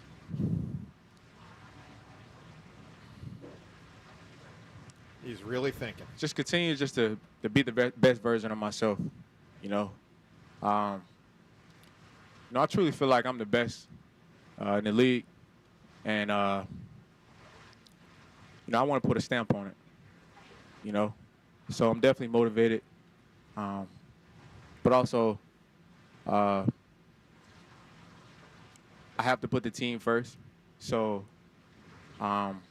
And that's what I'll do, honestly. You know, I could go into deeper, but I think that's what I'm focused on. You know, being the best version of myself. You know, and proving it each and every day that I am the best. I got to tell you, I admire that mindset immensely. I mean, on one hand, he's telling you he truly thinks he's the best receiver in pro football, but on the other hand, he says, and this is the key, and this goes back to Howie Roseman, who you acquire, and then Nick Sirianni, how you work with the guys to have them put team first. Mm-hmm. Because, John, you played with some very talented. You played with Terrell Owens and Jerry Rice. All right, you played with 2 of maybe the top 5 or 6 wide receivers of all time. Different Tim stages Brown's of their pretty good. Tim too. Brown's probably a top 25 receiver of all time. Yeah. Yep. Todd Pinkston. John, a big percentage of the great receivers, I think, would have struggled more with being as limited. I don't want to say so limited, but like as limited as AJ's been in this offense. Right? I mean, a lot of guys would really have bucked way more. Yeah, I think so. And I think we saw that a very small amount, but we did see it. A little bit. I mean, a little bit. Passing. Yep. That did happen. But and he was pouty on the sideline, if you remember, after beating the Giants playoff game in 22. More than one time that was we weird. have seen, and we've seen the way that they sort of try to make sure after a game where he might get 2 targets and they're in the second half. Like that is problematic because you see that in the first 15 the next week, I always feel pretty certain he's going to catch 3 or 4. We all think he's a top 5 receiver, right? Absolutely. Like he actually is. Whatever the numbers are, who cares? Like he actually is one of the 5 best receivers in football, right? There's no doubt. Yeah. And as resultantly, you do have to manage his expectations when he's that fabulous wide receiver. Every great wide receiver I've ever been around has been bristly and difficult except for Tim Brown. Like Tim Brown, I don't know what it was. Tim Brown was as even-keeled and, kind, generous. Like there is no ego whatsoever coming off of Tim Brown. Not exactly sure how or why he managed that. Yeah. The guy who won the Heisman Trophy when he was at Notre Dame did not think he was any better than anyone. Just an unbelievable human being. It's a bit. I'll tell you this: the opposite of they pompous. might not have won the Super Bowl last year. I'm going to put it right out there.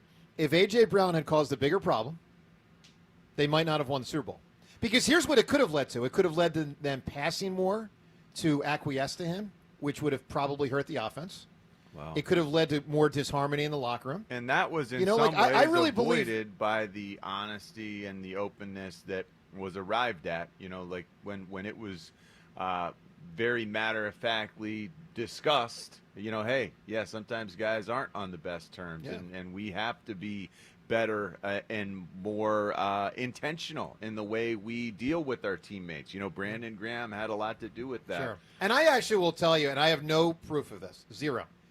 I until I find out otherwise, just guessing, I would tell you I think the A.J. Jalen thing was a big part of what led to the disaster at the end of 2023.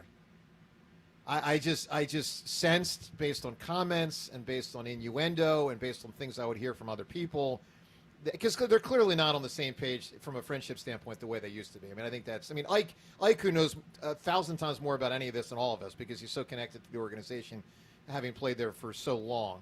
I mean, Ike is very clear in the afternoon show that he essentially knows they're not that close anymore.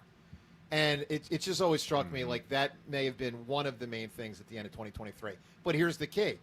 At least they have a working relationship on the field last year that they proved they can go win a Super Bowl, even if they're not buddy-buddy the way they used to be. Absolutely. And that's the main thing. And this is where I think the leadership of Nick Sirianni kind of comes in.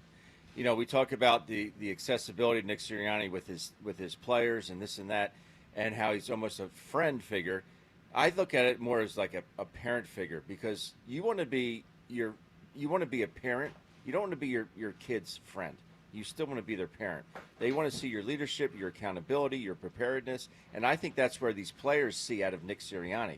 And I think they respect that, but they also know that, hey, this guy's door's open. If I need to cry on somebody's shoulder, I have that ability to do so with Nick. But I think Nick in this situation said, you know what? The hell with that. Enough is enough. We're a team. We have 53 players on this team. You need to do your job, and everyone else will do their job. Yeah. And I think he squashed that fire, and they put that out. And I think the team just moved forward from there. Well, I agree. I do. And John, you referenced, one of you referenced it earlier. I still think Brandon Graham purposely said what he said last year in December, because I think he was looking to squash it also. Yeah. I think Brandon Graham's point was, amongst other things, listen, this is my last rodeo. So if I'm going down swinging, meaning I'm going to tell my guys publicly, essentially, knock it the hell off. We got 2 months to go in this season. We have a legitimate chance to win the Super Bowl. Let's go freaking win the Super Bowl. I think what Brandon Graham did last year was incredibly intentional in December. Let's say November or December, whichever it was. Pretty late in the year. Lou in Mount Laurel. Lou, good morning. Hey, good morning. How are you?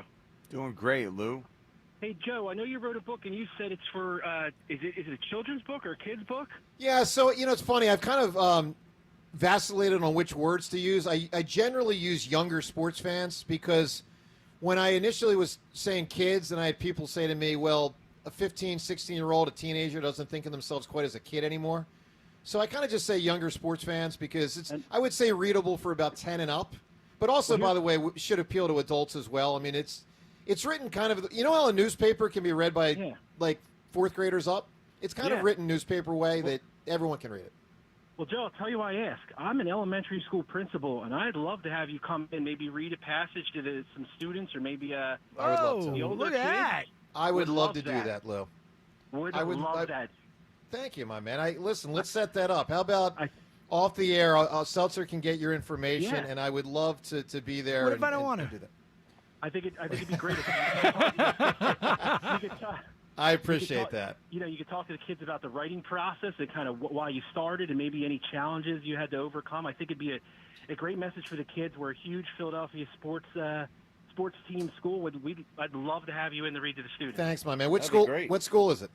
Parkway Elementary School in Mount Laurel, New Jersey. That's awesome. Let's do it. Love Lou, can I put you on hold so James can get your info and I can call you? Yeah. Can I say my other things though? You sure can. Quick question. I know it's probably going to be glossed over. Carter Hart comes back innocent today. Are any teams calling him? Did you say if he does or that he did? He said if he does. He said if. If he does. Okay, gotcha. Boy, that's call him. Look, Lou, I would guess somebody will. I can honestly tell you I don't know enough about the situation to feel confident commenting on whether the Flyers would or should. But I will tell you, if he is innocent in a court of law, I would think some team would say, "Come be our starting goaltender." And I have a lawyer scene. Yes, sir. Son of a Woman with Al Pacino, where he lights up that board in that Dean of Baird school. Who's the lawyer? No one's a lawyer. I thought the same thing, Lou. He's I not a thought lawyer, the is same he? thing, but Well, no one's a lawyer. He's a colonel, but he's kind of serving as No. Jack's lawyer. If you, No, he's not a lawyer. That's No, I know one of the you- first ones I thought of as well. But I'm like, you're going to send Charlie here back to Oregon, and I thought the same thing. Flamethrower to this place. But there is no lawyer. And I thought, wait a minute, there's no lawyer in that scene. Yeah, I mean, theoretically, one of those kids' fathers, who I think might have been there, one of the kids may have had I think the dad was next to the kid. But we don't know that the dad's the lawyer. The dad was next to a man who might have been an attorney. All right, Lou, I think we're going to give it thumbs down, but a great phone call, my man. Lou, I'll be in touch with you, I promise. Yeah, thanks, Joe. Appreciate it. Thank you, sir. Very, very kind phone call right there. You By the way, I hung got to up on give him. What'd you say? You hung up on him. You're Oh, supposed to put him on hold so you get his information. Lou, call right. James back. Lou, call back. Lou, call back. Get to James. My fault. My fault. That's a bad job by me. Lou, I want to connect with you. By the way, speaking of getting the book to kids, I just want to give a shout out. We haven't done this yet, but it's going to happen because Jaws has told me it's going to happen. So I just want to give him a shout out. He's buying a lot of the books. I mean, I want to say a lot of he's buying my book over 500 books to donate to kids. That's awesome. We don't know the exact number, but it's going to be more than 500. That's awesome. So I just want to thank Ron Jaworski publicly. I mean, obviously I've thanked him privately, but we're going to be doing that soon. And so some people told me my uncle wants to buy the book and go to Children's Hospital and go to the University of Pennsylvania where his son was treated, my cousin. So, stuff like that is meaningful, and I appreciate that. All right, I mean, I really appreciate it. Let's go to the phones. 215. Actually, before we go to the phones, let's play some audio of Jordan Mailata. He said something yesterday that was, it's a different way of looking at it. And maybe the team will be wired this way, maybe not. It's how he's thinking about being back with the Birds after they won a title last year. Mailata with a different type of answer with the Eagles back trying to do it again. Here's something he said. Jordan, every time we've talked to you this offseason, you've been really focused on it's about next year, right? Last year was awesome. Now that you've had a full offseason around the guys, how do you think the team has done in terms of keeping their focus forward and not thinking about last year? That is probably the hardest thing that we've had to ask of them was to stay, focused, tunnel vision, and I think they've done a great job of that. Especially the guys that are new to the team, they've just attacked every day, every session that we've had out here on the field. It's been phenomenal to see, but also the guys who were here last year to gain that competitiveness, seeing the new guys come in, it's that iron sharpens iron, and I think we've done a great job this offseason of just keeping the main thing. And the main thing was just moving on. That was the main thing this year, moving on, because whatever we did last year, that's in the rearview mirror, and it doesn't matter anymore. We're not defending nothing. We're not the defending champs. We're the 2024 world champs, that's it. We're not defending. Sorry, we're not. So I don't like hearing we're the defending champions. We're not defending nothing. We just won the title. And now we've got to go win it again, prove it all over again. And that's the mentality this team is going to have. We're not here to prove anything to anyone else but ourselves, and we know the mission. We're mission focused. That's our approach, and I'm so proud of everyone here because they're buying into what we're selling. Devin, right? It's awesome. It's awesome. I love Jordan Mailata, and I love that he said that. And I told you earlier in the show, Joe, I immediately thought of you, unfortunately. As soon as he said that, I was sitting there in person. I'm like, oh, Joe DeCamara's going to hear this and gloat that he was right. He's not right. That is what the players should say. But it's a similar idea. No. Very different. I think the James, players. You're wrong. You're wrong. No, the players absolutely should talk like that and think that. We are fans. We don't have to think that way. They are players. They have to go out and play these games and try and win another title. It's a complete different thing. James, we can do whatever the hell we want. James, I get the differentiation, but let me ask you the question I asked you about 2 weeks ago, and just give me your answer. And I'm not going to use the word defending. They are the champions. I'm not going to use the word reigning. Until James, hold on. Here's the question: are the Eagles the champions? Did I not just say that? Are you listening? No, to me? I'm asking you a question. I know. Give me The yes or no. Eagles are the Eagles the champions? Yes or no? I will say what I said and what Ray Didinger said Just on say this yes show. or no. I said the yes. Eagles... Are you listening to me? I said I'm the not Eagles waiting for you to are answer. the champions. I Thank said you. that phrase. The Eagles Ben are the Davis, champions until they are out of it. Ben Davis, are the Eagles the champions? Yes, and I wish they would smell the roses. Well, okay. So I say no, and I'm glad they're not smelling the roses. Yeah. Devin, are they the champions? Not were they. Are they the champions? yes, until there's a new champion, but I'm okay with them not smelling the roses anymore. So you Like, think it's in time- November they're still the champions? Let's say they're the champions until someone else or them again are the champions. Like John, you there's agree? not another You agree? champion. They are absolutely the champions. I disagree. Yeah, I'll tell you what, every this other season team that they starts. face this season is going to play them like they are the Damn champions. straight. Everyone 100% we the champions. face is going to treat us like the world champions. That's the biggest point. That's the biggest takeaway. That's the biggest part of why our season, why our schedule is going to be the hardest in the league. Well, we yeah. are the world I champions. just look at it a little different. We are. Go to Vegas. Look at the odds to win the Super Bowl. We are expected to be the representative for the NFC. We are expected to go and have a chance to do this again.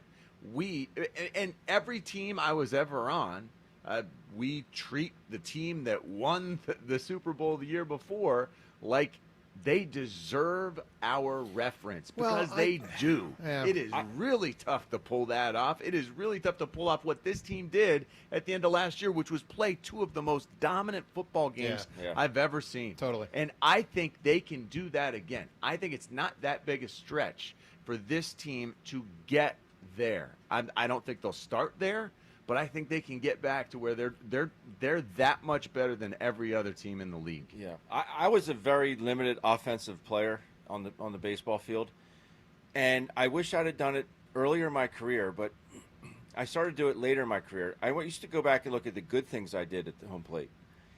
When I was younger, all I did was go back and look at my crappy at-bats, the awful swings at the balls in the dirt, this and that. I never looked back if I had a good game. I never went back and looked at my good at-bats and why a swing was particularly good or why I was able to hit a backside double or whatever. I never looked at those until later in my career. Say, you know what? I need to do more of that. And I wish all I did was focus on the negative and why this at-bat was bad, particular at-bat was bad or whatever. I think you need to focus on some of the positives as well. I think if I'd have been better if I went back and said, why was this swing good? Why did I have that result? Because I did X, Y, and Z. I think you need to realize what you did so well last year and the fact that the Eagles went out there and played dominating football and try and repeat that. It's not like, oh, that's in the past. No, it happened. Yeah. Yes, it is in the past, but it also did happen. So focus on those good things he did and try and carry that over into this year. So I will say, I do think a guy like Mailata, will be of the mindset to try to do that. Like, I don't think he's saying we approach this in the absence of information from last year and all the other past years, because last year's the only one he's won. He's lost, 4 or 5 years they didn't win with him, came close in 22. But I would think, Ben, he's of the mindset to lean into that knowledge and experience. I heard that and said last year didn't happen. No, I hear it very different. I hear it as this is a whole new year. We have to go. We don't have to. I just hear him saying we're not looking to defend something. Like, it's separate. But I think he thinks in terms of muscle memory. I did it. We did it. I can lean on knowing how to do it. I'm not going to let that pressure affect that also, me. yes. Right. Like, I think as a leader, and look, I think Jordan Mailata is great on the field, obviously, but I also think he's a very underrated piece of this team in the locker room because of stuff that, like, we just heard him say. Yeah. And I think that's a good message to send to younger guys. Like we were talking yesterday, guys like Cooper DeJean, Quinyon Mitchell, even though they play on the other side of the ball, like they've only known winning. They came in their rookie season, won the Super Bowl. Right. So I think hearing that from leaders like, okay, clean slate, we're not going to go in really feeling like the pressure or too overly confident in our game. I agree. He also says something fascinating in the first 10 seconds. I don't know if you guys caught it. He said, talking about that concept of how they're trying to approach it, he said, that's the hardest thing we've asked of them. We've asked Joe, of them. I heard him say that. I thought it was so fascinating. It's either he sounds like a coach or he's like, I'm on the leadership. Oh, it was clearly, I'm a leadership guy. No leadership doubt. guy. Like me and other leadership guys, this is what we're asking of the younger guys, the other guys, the older guys, the new guys, the non-leadership guys. Hardest thing that we've asked of them. It was a fascinating way to frame it. And I love that guy, man. Mailata is unbelievable. Twitter poll question of the day. We had two. Now we only have one poll the rest of the way. It's brought to us by Armin Chevrolet. Armin's annual Sizzling Summer Savings event is on. It's on now. Visit ArminChevy.com for details. Together, let's drive to Armin Chevrolet. Today's question, if the Phillies can only make one trade, for one of the positions. Which is more important that they get, an outfielder or a relief pitcher? You can vote at Sports Radio WIP on Twitter. Banger of a 9 o'clock hour up ahead. A ton of calls, life advice, plus Vic Fangio coming up at 9:40, his press conference, as we broadcast from training camp on 94 WIP. All right, let me tell you about Family and Company Jewelers, the best in the business, as Family and Company Jewelers has been for so many years. And I want to take a moment here to acknowledge them in a way, because you hear me say that all the time, the best in the business, the best of the best, all those great phrases, which they are, all apply. When it comes to engagement rings and customer service and quality and pricing, but it's actually now official. It's not just my word. You don't have to just take my word for it, because Family and Company Jewelers recently was named South Jersey Magazine's 2025 Best of the Best Jewelry Store. That's right. South Jersey Magazine says you, Family and Company Jewelers, are truly the best of the best when it comes to being a jewelry store, and how true it is. So if you have identified the gal of your dreams, well, you now should know the store of where you should go to get her the ring of her dreams.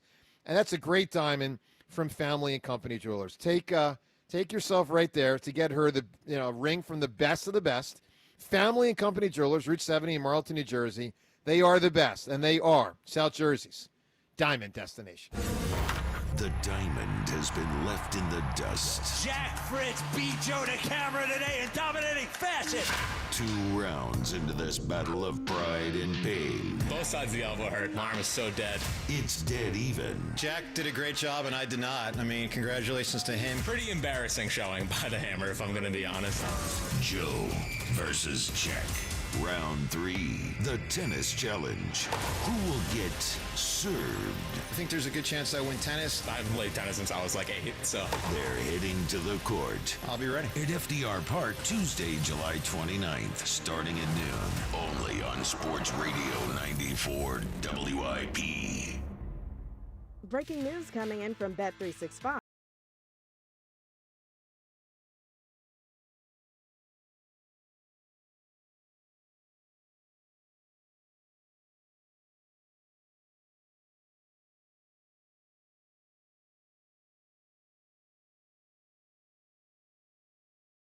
At Bet365.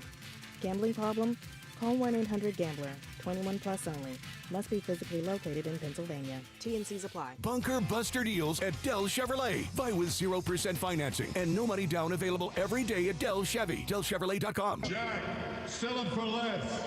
How you heat your water matters. So whether it's a tank or a tankless model, choose Bradford White. Go to BradfordWhite.com. Bradford White, built to be the best. If you have unfiled taxes or are in debt to the IRS, this is important news. Did you know the IRS has programs specifically designed to help people struggling with tax debt? Powerful tax assistance programs that can save you thousands if you qualify. No one knows these programs better than the experts at Optima Tax Relief, America's most trusted tax resolution firm. A+ rated by the Better Business Bureau, their award-winning tax attorneys and licensed professionals have resolved over $1 billion of tax debt for their clients. One call to Optima can start the process, helping to put an end to your worries about wage garnishment, asset seizure, and other aggressive IRS actions. Find the best options to solve your tax problems. Call the experts at Optima Tax Relief today for a free consultation. Call 800-392-7955. 800-392-7955. 800-392-7955.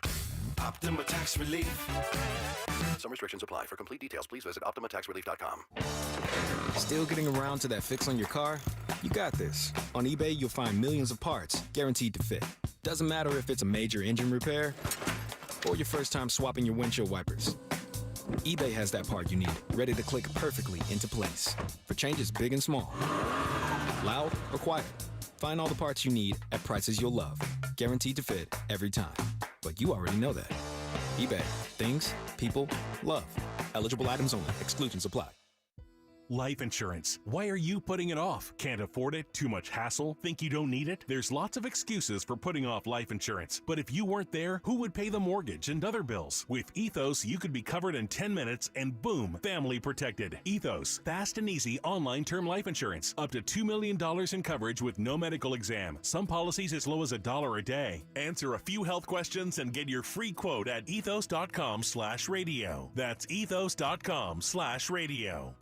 It's time. Time for the pro to get everything for the entire job, all from one partner. To get access to over 3 million products, including many products you won't find in our stores. It's time to get delivery on your schedule or next day on over 50,000 products. And time to get dedicated support on the job site or in our stores. From ordering to planning, we've got you. One partner, any job, all in. Ask about all we can now do at the Pro Desk. The Home Depot Pro, it's about time. Oh, no. Ah, that's the sound of someone who's misplaced My debit card. their debit card. Where'd I leave that thing? Not at the gas pump, or the checkout counter, or the roof of your car. Now, if he has the Chase mobile app, he can use Card Lock. Wait, I could just lock my card. Yep, just a few tippy taps on his phone, and that sound? That's peace of mind from Chase. Chase mobile app is available for select mobile devices. Message and data rates may apply. JP Morgan Chase Bank N.A. member FDIC. Comcast Business High Five Hotline. What's the state of your excitement? I signed my business up for the 5-year price lock guarantee, and I can't stop high-fiving people. High five! Okay, deep breath. You're in a good place. You signed your business up for 5 years of gig speed internet and advanced security, all on our ultra-reliable network. Gig speeds and advanced security? I'm so stoked! Yep, and you get it at a great rate that's locked in for 5 years. The high five is just your body's way of saying, I'm winning. So this is natural. High-fiving everyone you see in a state of business savings enthusiasm, totally natural. Sweet! Thank you! Thank you! High five, everybody! High five! The Comcast Business 5-year price lock guarantee is back, but only for a limited time, so sign your business up today. High five! Comcast Business, powering possibilities. Ends 9/21/25. New customers only. Guaranteed rate applies to monthly service charge on qualifying internet bundle, excluding taxes and fees. Other restrictions apply. Welcome to AutoZone. What are you working on today? My car is making this noise. Sometimes it's like doot doot, and sometimes it's like grrr. Do you have a dash light on? Oh yeah. Then we don't have to listen for clues. With the free Fix Finder service, we can read a check engine, ABS, or maintenance light to find the likely fix and even recommend a local shop if you need one. So you don't need to hear the grrr. Not with Fix Finder. Everything you need, nothing you don't. Get in the zone, AutoZone. Restrictions apply. This is the story of the one. As a safety manager at a manufacturing plant, he does everything he can to keep his coworkers safe. From finding ways to reduce risks to keeping safety supplies in stock. And for that, he relies on Grainger. Grainger offers a broad range of quality products and next-day delivery, so he can always play it safe. Call 1-800-GRAINGER, click Grainger.com, or just stop by. Grainger, for the ones who get it done. This is Boomer Esiason with an Odyssey Sportsman Ed. That was quite a stunning admission from Maryland head football coach Mike Locksley. I own the fact that I lost my locker room. He said, I had to choose between paying young players who are coming in or reward the older players that have been through the fire. And I tried to do both with limited resources. As a Maryland alum, I can just imagine how frustrating it must be for him. I'm Boomer Esiason. 94 WIP Sports Update. Sponsored by the Chesapeake Inn Restaurant and Marina. Phillies lost to the Red Sox 9-8 last night in 11 innings. They started off hot with back-to-back home runs from Kyle Schwarber and Bryce Harper that helped the Phillies jump out to a 5-run lead. But things took a turn when Jesus Luzardo fell apart, allowing 6 runs in the 5th inning. Phillies were able to tie it back up 2 more times, but ultimately wasn't enough. They lost the game, took the series before they head to the Bronx to face the Yankees this weekend. We're back at Eagles training camp this morning. Hear from defensive coordinator Vic Fangio at 9:40 coming up this hour. Home of the best live music and tiki bar on the C&D Canal. Make memories that last a lifetime at Chesapeake Inn. Visit ChesapeakeInn.com today. Weather today, mostly clear with a high of 89. It's currently 76 degrees. Listen to Sports Radio 94 WIP on your streaming device. Download the free Odyssey app or tell your smart speaker to play 94 WIP. Sports Update on 94 WIP. 94 WIP HD1 Philadelphia. Powered by the Tasty Cake Studio. This is Sports Radio 94 WIP. An Odyssey Sports Station.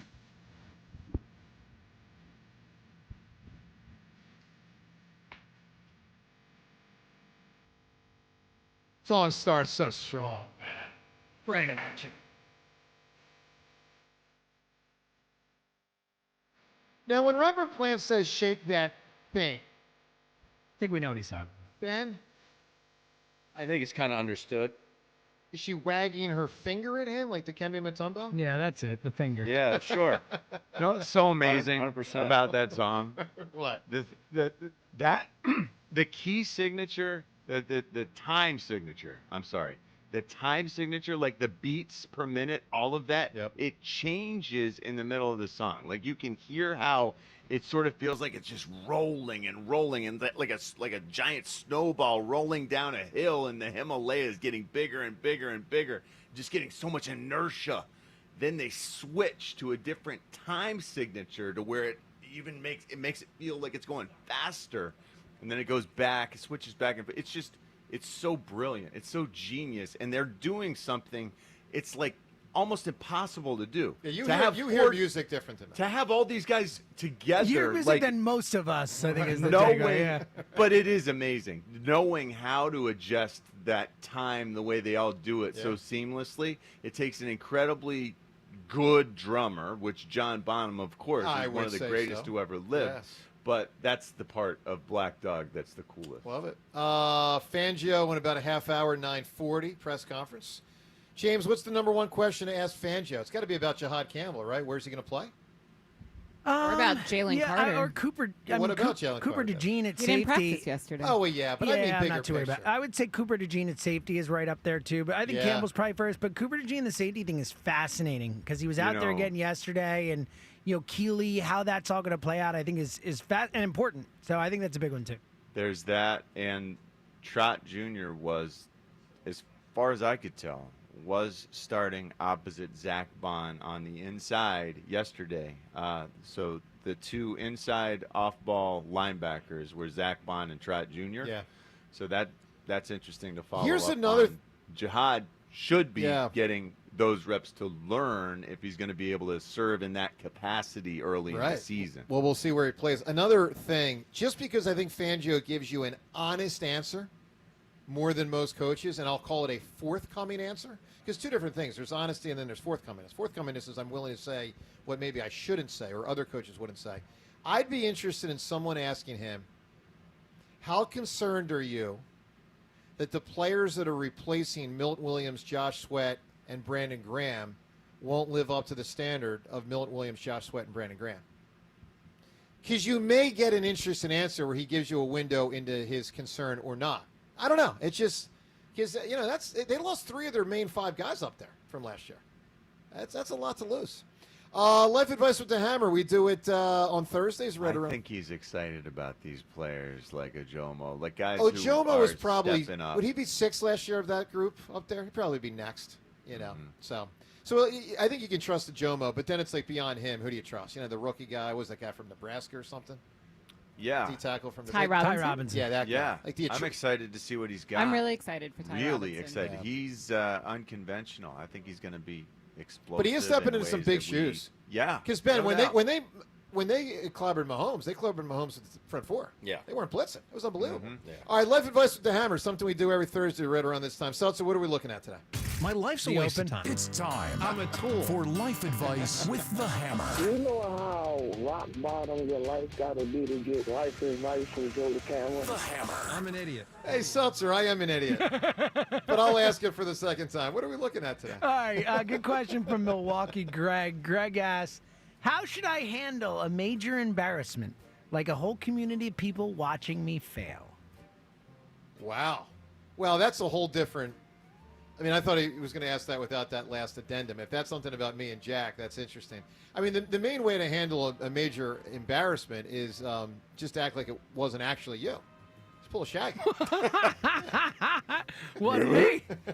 Not that Shaggy. The other Shaggy, yeah. Oh, come on, Ben. Ben, bathroom floor. You're giving me Scooby-Doo. I'm giving you a guy cheating on someone and saying it wasn't me. No, I don't know, man. That was a great song by Shag. And then he also had Angel, which was an even better song. Mr. Boombastic, remember that That's one? right. Yeah, Mr. Boombastic. That was the original, I think. Yeah, so that was the verse. So the question, James, is how to handle an embarrassment when it's public, basically? Yeah, I think a public embarrassment is the the question. main thing is to own it. Look, here's the deal. If I lose to Jack, I will own it. What we don't know is if Jack loses to me, if he will own it. Because we do know this. In the 2 competitions that have occurred, I lost one, he lost one. In the one he lost, he went way out of his way to like say I didn't beat him. Like oh, this was on me. And like it was in part on him. His meltdown on 10 was ridiculous. But what I thought Jack really obscured in his post-golf commentary was I played great in the first 5 holes. I mean, I actually had a putt on all 4 of the first 5 holes to win the hole. And by the way, we never would have been an extra hole if he hadn't done that sound effect when I was in the middle of my stroke putting the one time to win a hole. And then he did some sigh or something. I pointed that out, but I mean, the reality is, like, when I lost, I said I lost fair and square because I did. And when he lost, it was like, this is more about me than him. So I would just say, James, to answer this question in a generic fashion, when something happens publicly, just own it. I totally agree. Accountability. Yeah. Like that, number one answer here. 1,000%. Everyone wants you to just hear you say, my bad. Yeah. You know? I mean, that's the way to be. All right, and with that little life advice, Nice, with the easy one hammer. today. Well yeah, done. that was pretty simple. All right, phone calls next. Also, something else Jack, Ike, and Spike said recently on their show yesterday. Fangio at 9:40 today on a busy Thursday morning from training camp. Reminder: our camp coverage is brought to you by Forest River RV, by Camping World, RV sales, service, parts, and accessories.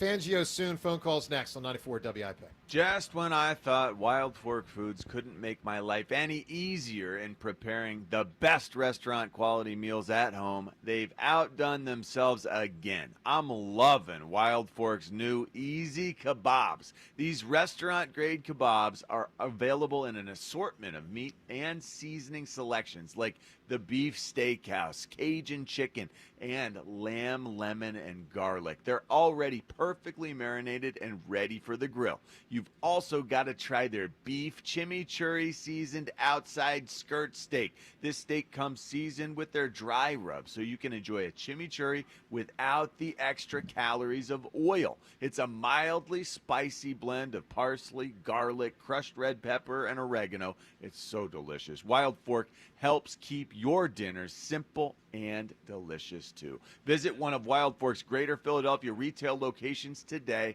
and try their irresistible kebabs, their beef chimichurri seasoned outside skirt steak, or one of their other pre-marinated meats today, or shop Wild Fork online for same-day delivery. Visit wildforkfoods.com. As we approach baseball's trade deadline, will Dave Dombrowski go all in and trade tomorrow for October glory? It's Sports Radio 94 WIP's Deadline Day. Live coverage of the minute-by-minute moves that could shape the outcome of the 2025 season. All in for a ring? The window is still open now? Or all out of time? Have they aged past the point where they can get this done? Deadline Day, live from McGurkson Horsham, July 31st. Only on your exclusive home for Phillies baseball. Sports Radio 94 WIP. Brought to you by Surfside Iced Tea and Vodka. Proud partner of the Philadelphia Phillies.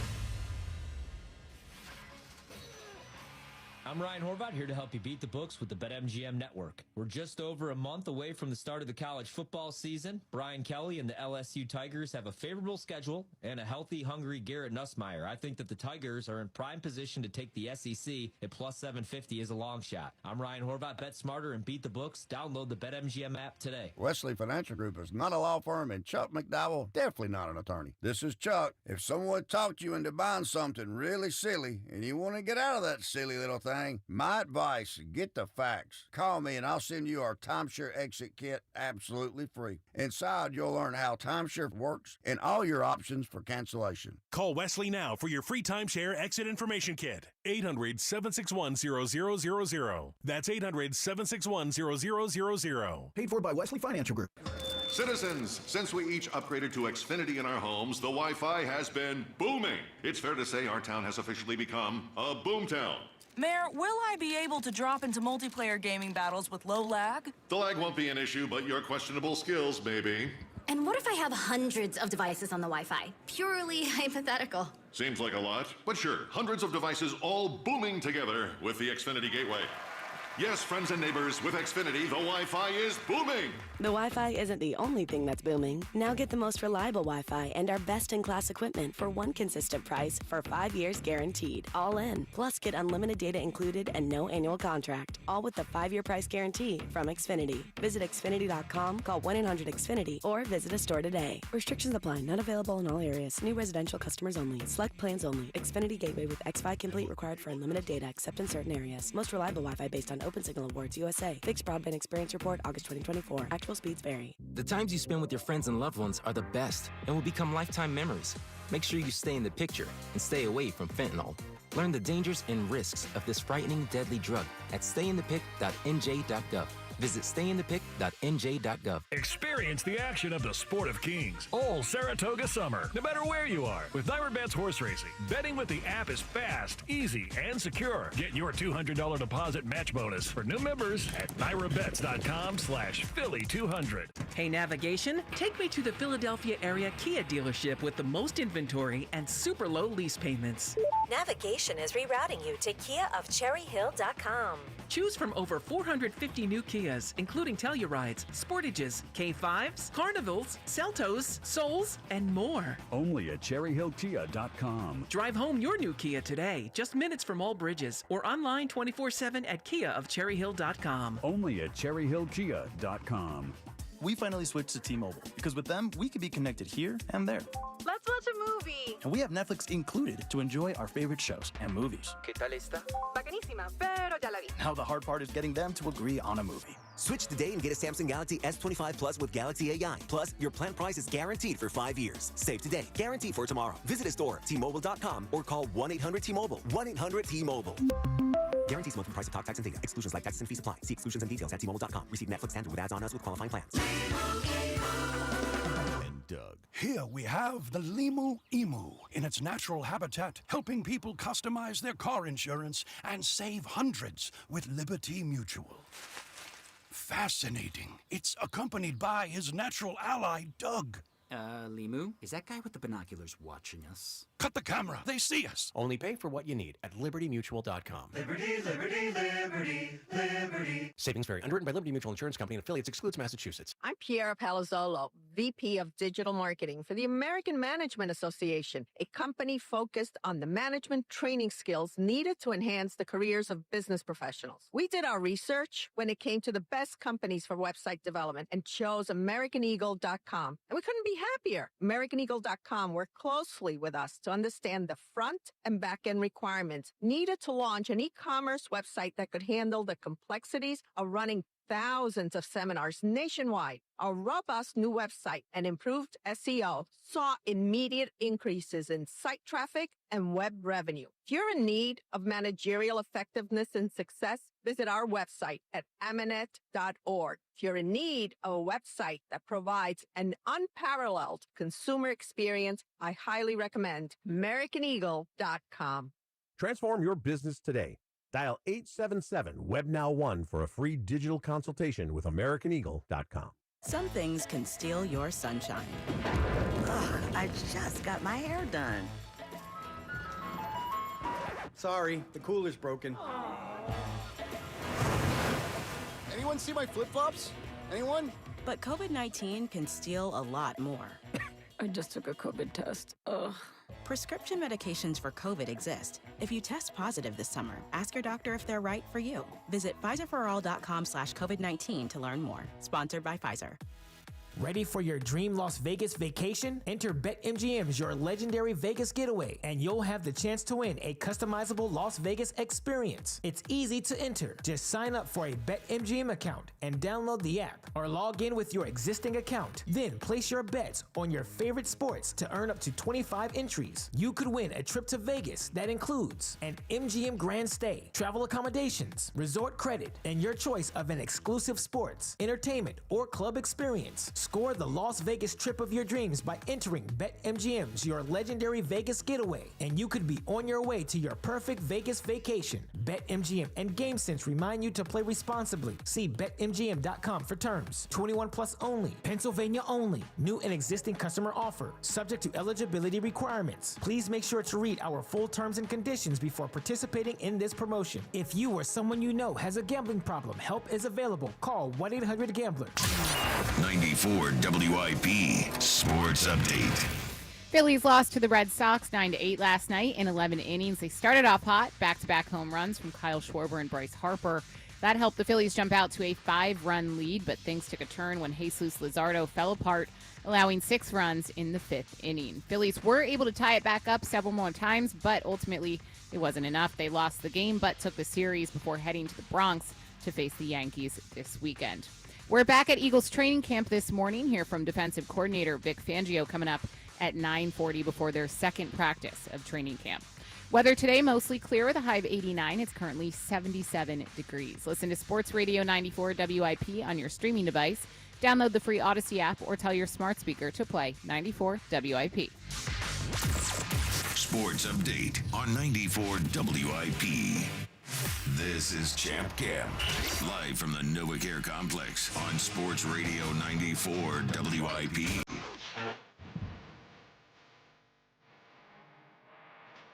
A little Clapton action for you. Good morning.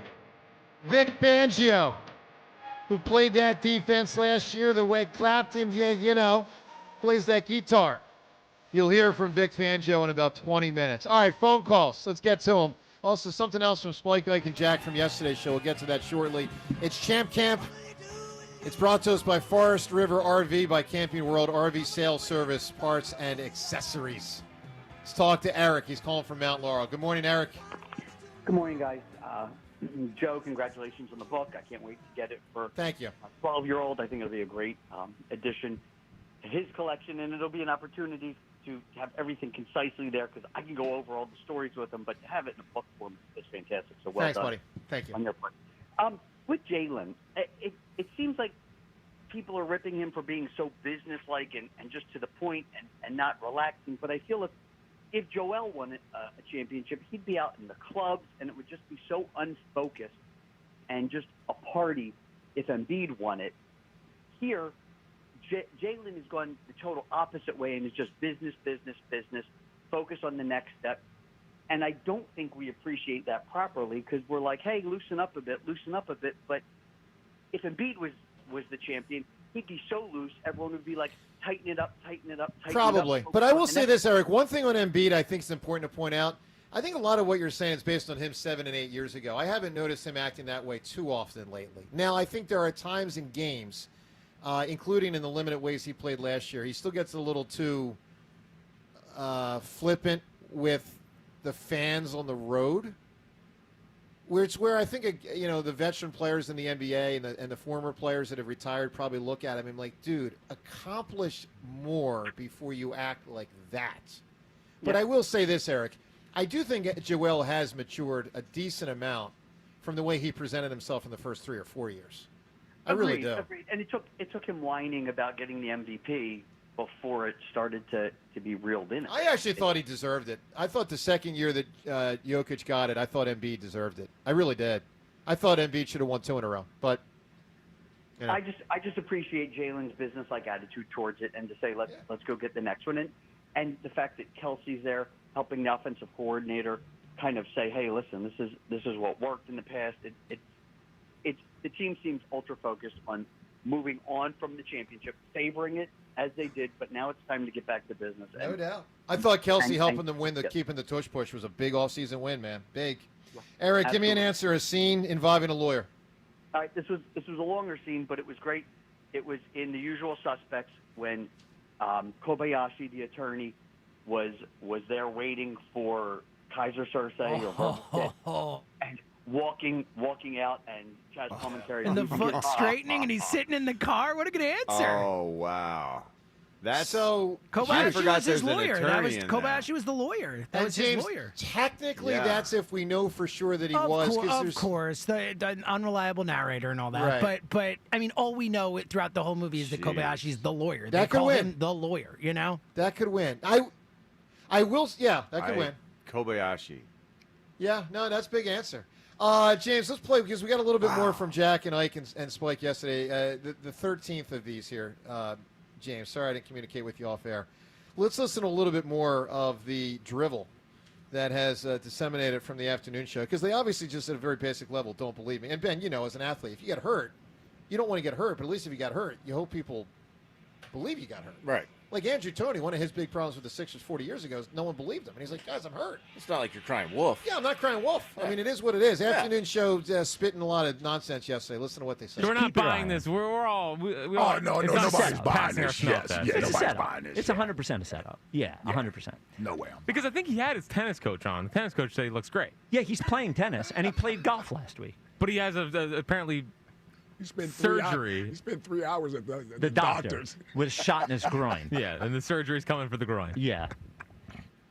Yeah, they don't blame me. So they think you made this up? I mean, think that would they be think- yeah. that would be a real move to come on the radio and say I had to get a shot in my groin and all this. I mean, Yeah, that you is just get like, a shot just for They've S sort and of Gs. Yeah, I mean, that's a frantically- pretty aggressive. John, does take. this make you less inclined to root for Jack? I mean, I think Yeah, he's saying I I'm mean- lying. I'm not lying. I can't get over the way they're sort of just frantically whipping themselves into a frenzy, and now they've created something, which is you're looking for a way to get out of this. Nothing is further from the truth. Not true. You're saying, hey, I just got this attended to. I'm going to keep going. There is no risk of me backing out. Zero. That's my point. Yeah.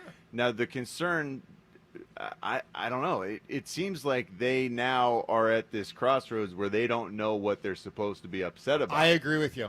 I think So they're making up the fact that you might back out, but you're not backing out. not. There's this phrase in life, whistling in the wind or to the wind. Which one is it? Whistling. Isn't it peeing into the wind? Well, that's a different one as well. But I don't know. It's just a lot of nonsense. Devin, you've been pro Jack. You certainly have been anti me. Are you like when you hear them?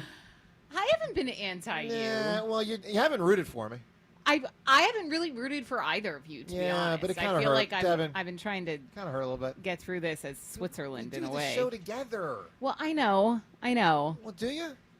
I'm torn because I like Jack. He's my friend. Yes. But I do the show with you. Yeah. I think the afternoon guys are funny. Yeah, they are. I don't know. Can I root for both of you guys? You can do what you want, but you can disappoint me. So what do Thanks for you the what do guilt you trip, what do you Dad. Here's want my- from us? here's like, my you want question. me to say I'm rooting for you officially? I would like it if it's true, but here's my question before that. Does the way they're handling it make It you doesn't lose help. make you lose some respect? It certainly doesn't help the situation. I will say. Thank you. Like I think even a like from lot. baseball on, I feel like it's swinging. The pendulum has been swinging in your favor in terms of my fandom. Because goal number one is for me to win this. For me, The goal number problem- two is I want before we have the fifth competition, I want 51% of the vote where people say I'm rooting for Jeff. The problem is, 51. Joe, Because you're I've never about to- been more than about 35%. The problem is you're about to do this activity and then say, I'm going to cheat the run. I'm going to cheat the running process. Maybe. And I will object to that. Well, okay. I will have a problem with you're coming out of the blocks and then walking. Like that sours the whole spirit I don't know of what that I we're will, doing. but I may. Listen, Iverson sat out. Iverson and Larry Brown made the decision before Game 3 against the Bucks that the Sixers' best chance to win the series was for Iverson to miss Game 3 versus the Bucks. And the Sixers lost, and they were in a 2-1 hole. And then Iverson played games 4, 5, 6, and 7. They won 3 of the next 4, and they won the series. I mean, there's a battle, and then there's a war. I want to win the war. Let's go to Gino right now. Gino in Northeast Philadelphia. Gino, what's up, pal? Morning, guys. How you doing this morning? Doing great, Gino. Joe, I agree with Jimmy. Like, the players are supposed to say that they're that it's Sure. over and we moved on. But as a fan, I'm a longtime season ticket holder. When I go there opening night, we're the defending champs. I mean, I don't know. Well, no, Fans again, are I've been supposed with to- you on. You're using defending. I agree. Listen. I agree with James and you that we, the fans, can and should look at it different than the players. I agree with that. I think where James and I disagree, I actually don't consider the Eagles the champions. I consider last year's Eagles the champions. I wouldn't say, as we sit here in July, soon to be August of 25, I would not say the Eagles are the champions. Now, you do, and that's fine. I agree with you defending. We all agree with that. I would not say currently champions. That's just me. Okay. I did want to talk about Jalen a little bit. I mean, that is such a Jalen thing to do, to not put the ring on. Yeah. And I don't know. Like, I also noticed in the Mailata, he said the main thing. That's a Jalenism, and I feel like I hear a lot of those from the other guys. He rubs off on a lot of these guys. I feel like.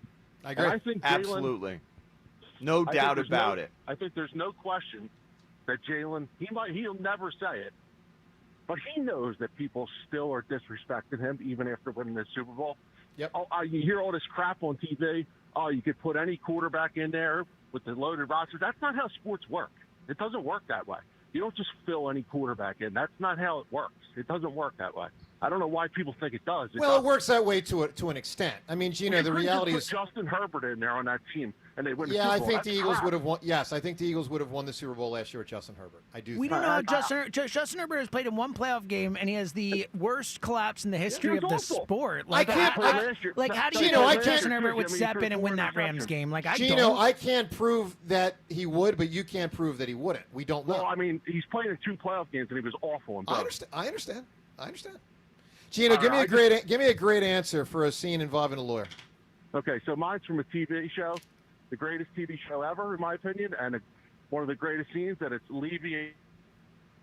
Oh no! Which show, Gino? The Wire. The Wire. No, So we you lost told us you. his answer. Yeah, So go ahead, Gino. Levy, we couldn't hear you. Levy with which part? Levy and Omar. When Omar says, I got the shotgun, you got the briefcase. Yeah, it's all in the such game, a great right? answer, man. Yeah, that's an interesting one. There's a lot of scenes in that one, but that might be the best law-related scene. Good answer. All right, speaking of answers, we'll get answers from Vic Fangio, his press conference coming up. More calls as well as we roll till 10. Joe and Hugh at that time on 94 WIP. Last season, they didn't just win, they dominated. The greatest Eagles team in modern history. But with the crown comes the chaos, and everyone is coming for the champs. Let's work, man. The road to a repeat starts right here with Sports Radio 94 WIP's Champ Camp. Every hit, every headline, and exclusive access live from the NovaCare Complex. This is WIP's Champ Camp. One day at a time, like we always do. Driven by Forest River RV by Camping World. RV sales, service, parts, accessories. If you think now is the time to shelter in place instead of shop for a new car, you don't know Jack. It's Bunker Buster Deals all month long at Dell Chevrolet.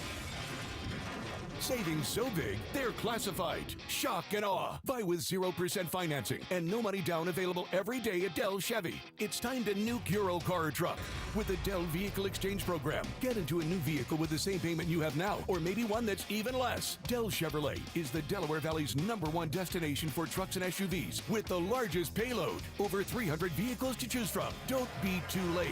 Bunker Buster Savings at Dell Chevrolet. You'll be telling your friends that Dell dropped the prices so low, I ran out of excuses. Dell Chevy is located on Route 30 in Paoli, or visit them online at DellChevrolet.com. If you're afraid you're going to pay too much for your next car, you don't know Jack. Say habla español. Together, let's drive. Jack, sell them for less. See dealer for details. Change is always happening. It's part of life. And when it comes to music, change is all around us. Songs are rewritten. Classics are remixed. Bands and artists come and go. Even our taste in music changes. Here at Xfinity, we know there's still good in keeping some things the same. That's why we want to do our part with a 5-year price guarantee on our internet. It means no matter what changes, you get 5 years of the most reliable Wi-Fi with our best equipment included for a price that stays exactly the same. Surprised? Life is full of them. One internet price, 5 years, guaranteed. Learn more at Xfinity.com/deals. Restrictions apply. New residential customers only. Taxes and fees extra and subject to change. Most reliable Wi-Fi based on OpenSignal Awards USA. Fixed Broadband Experience Report, August 2024. Hey, navigation, take me to turnersvillejeep.com. Right now, TurnersvilleJeep.com is offering super low lease payments on select models. TurnersvilleJeep.com is home to over 200 new Jeeps and Rams in stock and ready for immediate delivery. TurnersvilleJeep.com has a huge selection of certified pre-owned vehicles with a 7-year, 100,000-mile powertrain warranty. Online 24/7 at TurnersvilleJeep.com. The IRS finally caught up with Louie. I hadn't paid my taxes in 8 years. I owed the IRS a lot of money. Louie was in deep trouble. We're going to take your house, put a lien on your bank account, garnish your pay. They don't care. They're going to take your paycheck. Louie found out about Optima Tax Relief, the leading tax resolution firm. A+ rated by the Better Business Bureau, they've resolved over $1 billion for their clients. Optima Tax, they helped me. They calmed me down. They made me feel comfortable, and I trust them. Louie has a lot to be thankful for. I don't owe the IRS anymore, and I'm able to live a comfortable life, a lot better life. It was because of Optima Tax. For tax help you can trust, call Optima now for a free consultation. Take it from Louie. If you owe the IRS, don't go it alone. Give Optima Tax a call. They can help you. Call 800-392-7955. 800-392-7955. 800-392-7955. Optima Tax Relief. Testimonial from an actual client. Some restrictions apply. For complete details, please visit OptimaTaxRelief.com. This is the story of the one. As a safety manager at a manufacturing plant, he does everything he can to keep his coworkers safe. From finding ways to reduce risks to keeping safety supplies in stock. And for that, he relies on Grainger. Grainger offers a broad range of quality products and next-day delivery, so he can always play it safe. Call 1-800-GRAINGER, click Grainger.com, or just stop by. Grainger, for the ones who get it done. You ever try fixing your car and realize you're missing that one part? Yeah, been there. That's why eBay's my go-to. They've got millions of parts, guaranteed to fit. I'm talking brake pads for when yours have seen one too many miles of stop and go. Oil filters, because you don't mess around with your engine care. Even got this cold air intake on my watch list. I might just go for it. To keep the ride cool and your DIY streak hot. Find all the parts you need at prices you'll love. Guaranteed to fit every time. eBay. Things people love. Eligible items only. Exclusions apply. Get one free set of Brake Best brake pads when you buy 2 brake rotors. Visit O'Reilly Auto Parts. Restrictions apply. See store for details. O'Reilly Auto Parts. Lowe's knows big savings make a big difference, especially when you're shopping for appliances. Hurry in to get up to 30% off select major appliances. Plus, My Lowe's Rewards members get free delivery, free haul away, free installation and parts on purchases of $2,500 or more. Lowe's, we help, you save. Valid through 7/30. Selection varies by location. While supplies last. Price, delivery time, and vehicle availability may vary based on order size and location. Exclusions apply. See Lowes.com/delivery for more details. Check engine or ABS light on? Take the guesswork out of your warning lights with O'Reilly Veriscan. It's free. Ask for O'Reilly Veriscan. O'Reilly Auto Parts. This is Boomer Esiason with an Odyssey Sports Minute. That was quite a stunning admission from Maryland head football coach Mike Locksley. I own the fact that I lost my locker room. He said, I had to choose between paying young players who are coming in or reward the older players that have been through the fire. And I tried to do both with limited resources. As a Maryland alum, I could just imagine how frustrating it must be for him. I'm Boomer Esiason. Back to Champ Camp, live from the NovaCare Complex on Sports Radio 94.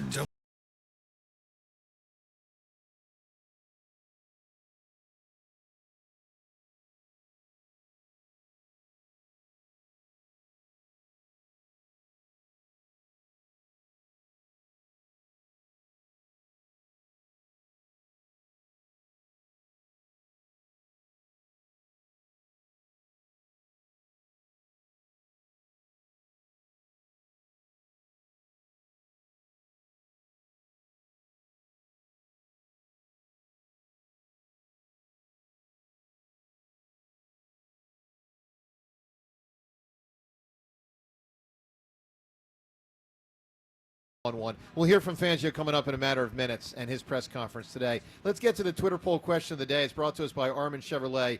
Get 0% financing for 36 months and $1,000 bonus cash on select new Silverados. Together, let's drive. Visit ArminChevy.com. Poll question: if the Phils can only make a trade for one, which is the more important position for them to add before the trade deadline? We're 5 for 5 across the board here today, saying that it should be outfielder instead of relief pitcher.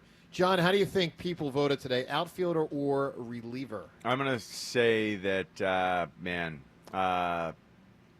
the outfielder has to be dominating. We all feel it. You and I both. It feels like everyone on the show is of one accord. 80% say outfielder. Stunning poll result to me. 53% say relief pitcher. It's like they're not factoring in that some of these starters are about to go to the bullpen. I mean, they are. Whether it's 1 or 4, they're about to go to the bullpen. When I say about to, I mean makes a lot of sense. In October, yeah. So I'm surprised by that, but maybe people aren't thinking it all the way through. All right, time's yours. We're not going to do it today because Fangio shortly. When we have time's yours, which of course we have almost every show, brought to us by Xfinity Mobile, the sponsor of WIP's Xfinity Mobile Lounge. The Wi-Fi booming. Unlock faster, secure speed at home and on the go only from Xfinity Mobile. Vic Fangio at the podium soon. His press conference. Eagles start practicing at 10, so you know that press conference is going to start really soon. Practice in about 20 minutes. Joe and Hugh. As a matter of fact, it's TK in for Joe today. Tom Kelly and Hugh coming up at the top of the hour. Let's go to Jordan in Princeton. Good morning, Jordan.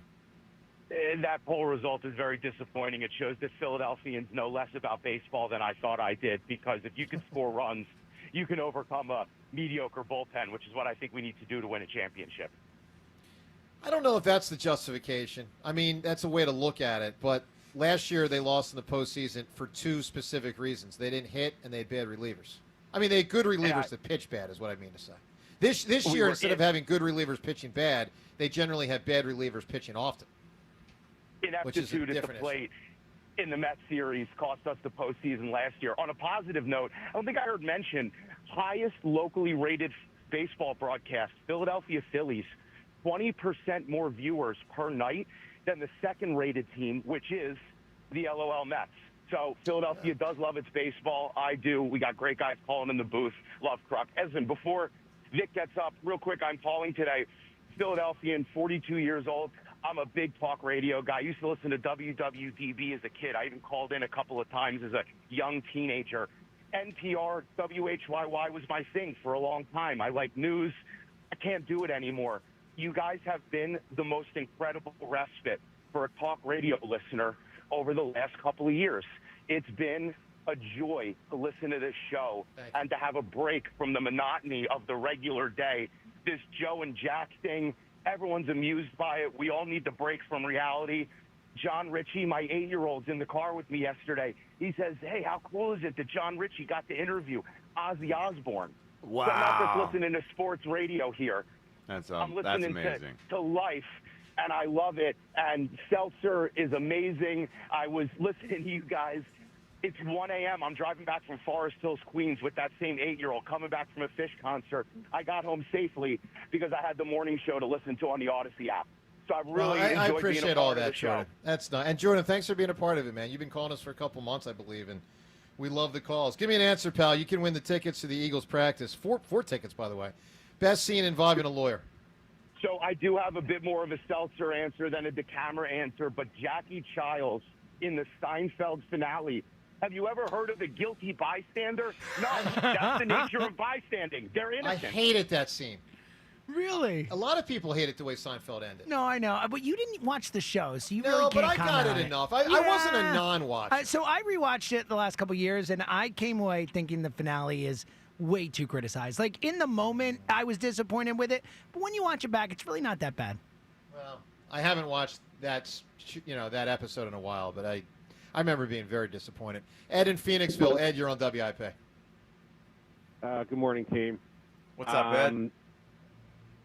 I'm just as excited, and probably even more excited after John Clark posted that photo of Jordan Davis just looking svelte and ready to go get after some more quarterbacks this year. I'm just so excited. 1 second, Ed, because I want to get to Vic Fangio, who's speaking right now. Let's hear from Vic Fangio. State and overachieve so they look good. But it was good to get him out there, number one.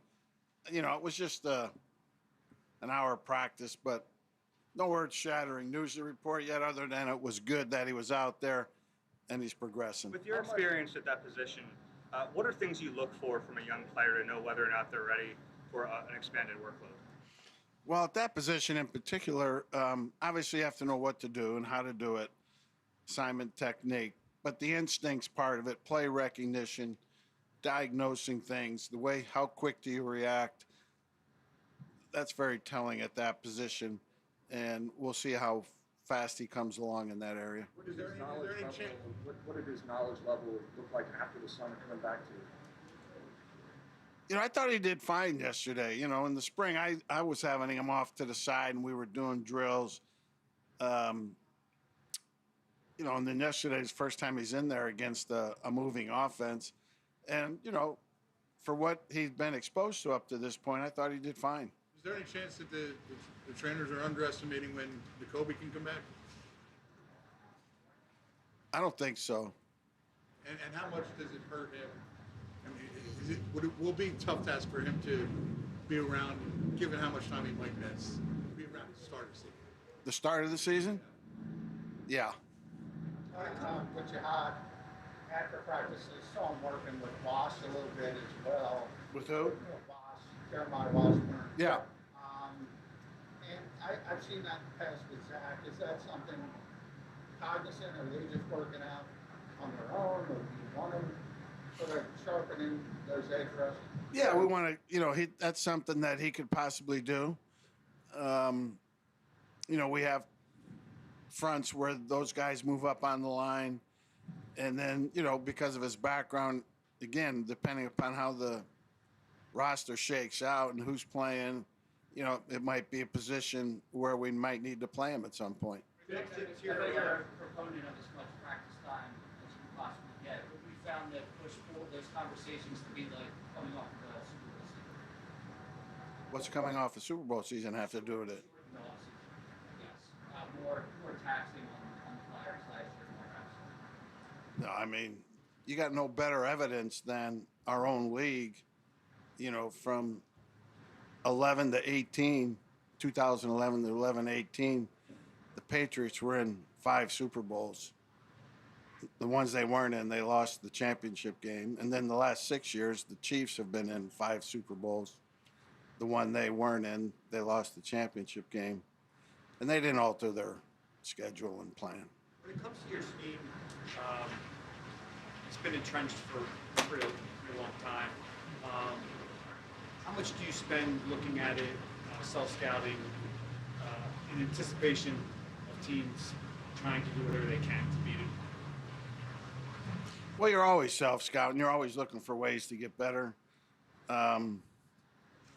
So much of what you do is determined by who you have playing for you. What are your strengths? What are your weaknesses? And the offense you're trying to stop that any given week. So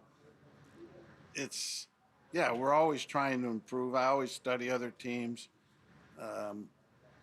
study ourselves, obviously. So, I'm not sure Do you think it's evolved much? What we do?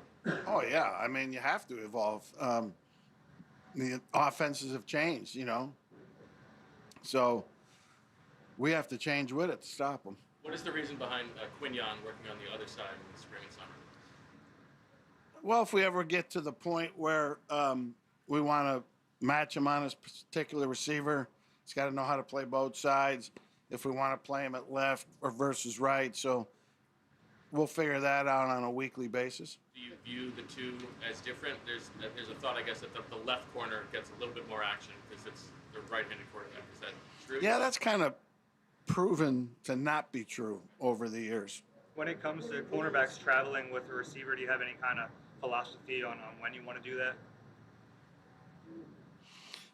Yeah, when it's warranted, and when there's two factors. One, is there a guy worth doing on the other team worth doing it?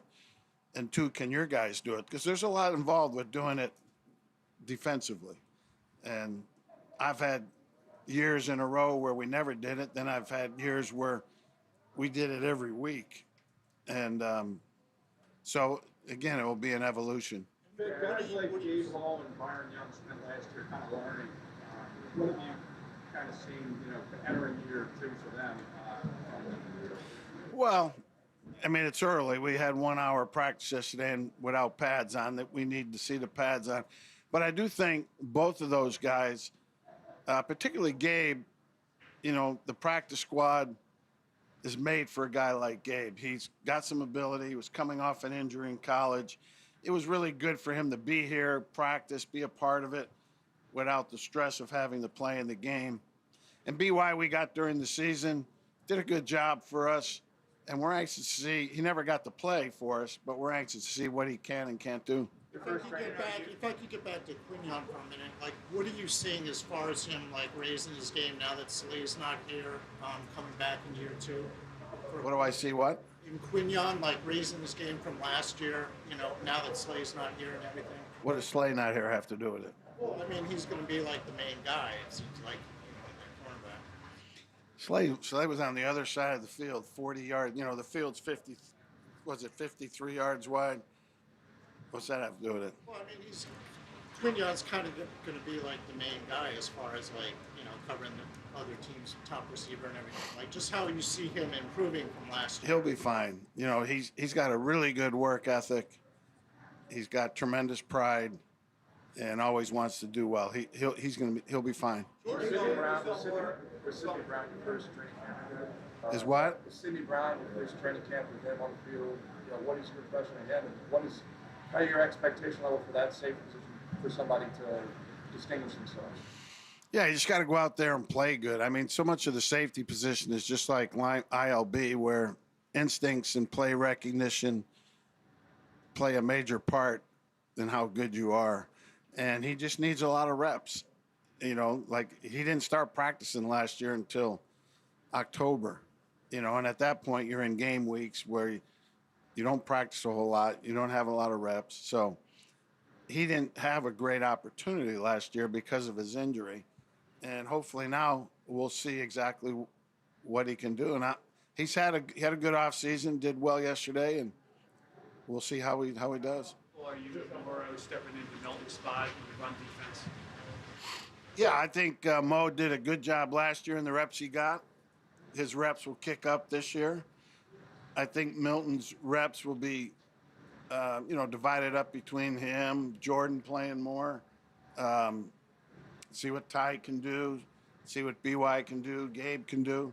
So I think it will be more of a committee eating up those reps than just one guy. But back to your question, I'm very happy with Mo. Was happy with him last year, and I expect him to play good for us. Jordan Mailata was really complimentary of Jalen Sun yesterday. Even mentioned Michael Parsons when I'm talking about him, and then AJ was really complimentary about Makuba, mentioning the word All Pro.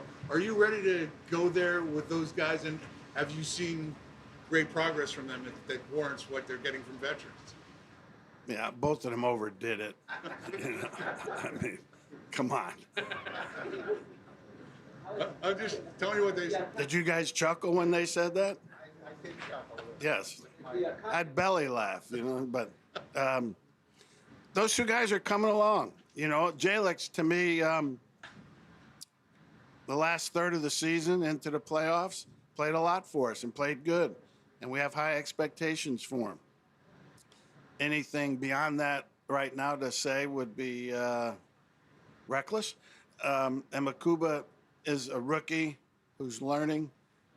We like them, and let's see what happens. How is installation of the staff, installation of the system different of year 2 compared to year 1? How is the continuity of the defensive staff help with that? Yeah, the continuity of the staff helps a lot. The installation, we have to go fast. It used to be back in the day when you would start all over once training camp started, but our OTAs, we only had 6 of them, and we just pick up right from there. We don't go back to ground zero. So everything that was in and OTAs is in now, can be called, and we'll build on that some more. How's Mac McWilliams been adjusting to the slot? Who? Mac McWilliams. Good. Max, again, a young player that we like. Think he can play the nickel position. Think he's got a chance at corner.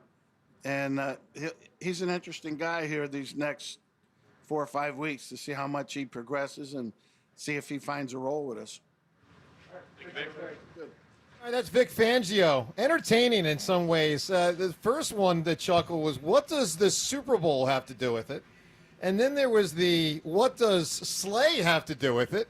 That was great. Slay's 40 yards from him. 40 yards. Slay's 53 yards across the field. What does he have to do with anything? The best part was like basically with Jalix Hunt and the Micah Parsons thing, and he's like, "Did you laugh when they said it? I think they're going a little overboard." And all That was great too. That was unbelievable. All really good. All right, so we hope you enjoyed Vic Fangio. You know, we often don't air the press conference of the defensive coordinator because, you know, I mean, they can be a little boring sometimes, but since it was the first of the year, we wanted to air that. Joe and Hugh's show, which will be Tom Kelly and Hugh coming up in just a moment here. All right, let's drill down here, guys. We got to come up with a winning answer for the best scene from a movie or a show that involved a lawyer. A scene has to involve a lawyer. So we've had some really good answers to that. One of the last ones was really good. The Wire, the scene with Levi and Omar. You know, when Omar says, you know, you got the briefcase, I've got the shotgun. It's a big one. All right, so we like the usual suspect answer as well, the very, very end. That one's pretty spectacular. When Kaiser Soze gets in the car with Kobayashi. We had the Harvey Dent answer earlier. We had the Primal Fear answer when Edward Norton's character incites, I forget her name. What is the name of that actress? She's a great actress. So anyway, it's a great scene. Incites her in the courtroom. James, you loved Injustice for All. That's a very big, famous one. Katie Holmes? No. Is that the No. actress? No. Is it Laura Linney? No, I'm talking Is it about Laura a blonde Linney? from the 90s. Laura Linney? Laura Linney. Yeah. Laura Linney. Yeah, Laura Linney. We got the closing scene from To Kill a Mockingbird. We got the interrogation scene from My Cousin Vinny. What are we doing here? I think mine's Usual Suspects in The Wire are my top two. I think Kill a Mockingbird. I think, yeah, To Kill a Usual Mockingbird's pretty Suspects. iconic. Ben, what are you thinking? To Kill a Mockingbird. Really? Yeah. Is that 3 Wow, votes for that? really? Yeah. I mean, that is iconic. I'm not It's saying it's iconic. not. I'm not. Yeah. All right, To Kill a Mockingbird is one with Nick providing the winning answer earlier. All right, good stuff. All right, let's welcome Hugh and Tom Kelly into the show. So, Nick, you have won. This is cool, man. You've won the 4-pack of tickets to see the Eagles practice at the Link on Sunday, August the 10th, which is a very cool prize, obviously. Giglio off today, but TK in for Giglio, and Hugh, of course, in as always, because Hugh takes a lot less vacation than John Ritchie. That's been I don't have a social life, dog. I ain't got no girlfriend. How about this guy with a girlfriend now, Hugh? Yeah, listen, and he's winning. He's happy. He's vibrant. He's a different man. He really is. Are we talking about me? Yeah. Yes. And I am present. Yeah. So you could talk. I mean, Well, we it's could- like I just like because you're like a little flower and you're blooming, and I'm so happy for you. You look so much more relaxed now. I feel You pretty feel good. relaxed. Look at your shoulders ain't as tight as they used to be, teammate. You good? That's now. exactly what comes to mind when I look at John. It's a blooming flower, a flower in full Hey, bloom. He was all backed up a couple months ago. He good to go now. Oh, man. I did not say that. You ain't gotta say it, dog. That's why I'm here. That's why I'm John here. is bright I red said right for now, you. man. I got you back, homie. You good. You good. I think Joe feels Yeah, Joe like this looks- thing might. No, what I'm thinking is, very wait a minute, hold on. uncomfortable First I'm right thinking now. Hugh just had his first drop of the week, potentially. First of all, no, since we're here, dog, what's going on with your groin, Joe DeCamara? What's going on, Well, man? we're trying to figure it out. I mean, I've had issues. You know, I had an issue back in 2020, got it fixed, but you know, It's Revin been this is up. broken Yeah, by Revin running this, to first base. Dude, the MRI once. confirmed there's a problem, and Wait we're a trying to minute. figure it out. But I have so I many did questions. get the injection. Dude. Yeah, ask anything you want. But no, I have so many questions. Sure. Now, by the way, that's a big groin. Go ahead. Oh, God. Well, I'm just saying. I mean, if we're going to talk about my groin, let's talk No, about it properly. I'm just saying though. So you went a whole week and you didn't know your groin was pulled. Man? I knew it was an issue. I didn't say it on the air. You didn't. Yeah. So I knew so- I knew it that night. The night I so played the baseball. I knew night. it. So it was like a delayed reaction. Yeah, I did not feel something in the moment running the first, but within a couple hours, I was like, "This is not good." The next day, I'm like, "This is definitely not good." So you went home that night. Yeah. And You still didn't mention it or anything. Yeah, no, I didn't want to say it on the air because I wasn't sure how I wanted to, See, are you asking me if it was? Are you asking me if I tended to it that night? No. John knows what I'm going with this, because like that type of injury, dog, that needs to be almost addressed immediately. Well, that's all. Yeah, I mean, it is what it is. It probably could have been. I don't know what to tell you. What you say, John? You don't probably hold could back have minimized it a little better, but TK, you got any groin questions you want to ask? I don't. I'm just listening and observing. You guys talking about your big groin. Big groin. That's right. Big groin. There you go. So you got a groin injection? Yeah, I got an injection it was right on the left side. I don't need you. I'll show the camera. I don't need. I don't know if we're on camera here, but it was kind of visuals in here. Everything left side. By the way, I asked that. I could show you the Bad MRI, which is before. I have an good. MRI where you can see the dangling parts. For real? So Vic Fangio was pretty interesting, wasn't he? I would say so. Yeah. Who are you trying to convince? No, listen, I don't need to convince myself, but I know Ike and Spike don't believe me. That's, what are you going to do? What are you going to do? TK, what stood out to you from Fangio? That he said Jahad Campbell might be on the line rushing. I thought that was really interesting what he said. And, I mean, isn't he just a pleasure to listen to? Yes. Where if a question is just not phrased the way that he likes it, he will rip a reporter's head off. Like the Darius Slay part, that was the best part of the interview. Cool. They ask, well, how much more responsibility does Quinyon need to take on now that Darius Slay's gone? And he was just obsessed with the Slay part of the question. But it is actually a reasonable question when you consider there's something to be said for, the responsibilities could change. I know on one hand you're just on the other side of the field, but responsibilities can change about who you're matched up with. Well, that was another thing I thought was that interesting. was the reporter's question, essentially. Right. And then, I mean, he kind of confirmed why it's relevant when he said, Quinyon Mitchell's going to be working on both sides in case they need him to follow a receiver. That's not something I think they really would have done last year. Well, they didn't. Yeah. They haven't done that. I mean, I'd have to think, but switching the corner sides, I mean, it's happened through the years. Justin Jefferson. I very rarely did Slay follow because we're now to the point where Quinyon, you don't need to treat him differently. And that was prime Slay going back a few years. I don't think they did it last year. Not that I remember. Not much. Hugh, being back at camp, man, what's it like for you? I mean, you were out here, so let's see, 90. So you were at the vet, right? Obviously, we were at the vet, and then we were here for a couple of years. We were here for a couple of years. Yeah. Hot. Yeah. I mean, that's the first thing. Like, I don't know how it is for John, but every time around this year, every year around this time, I should have said, it's the mentality changes for you because you've been in camp and you know there's you know dread. It's hot. Yeah, there's dread that hits you because you're about 15 pounds heavier than you need to be, and you got to get in shape for 2 practices every day. That's different now. Yeah, they don't have to do that. But here's the thing, and they are in a situation like yesterday. Our first practice, we were banging. Like, we put our pads on, and we were getting after each other. Right. And then after that first practice, you had that second practice where you had to come back and do it again. The next day.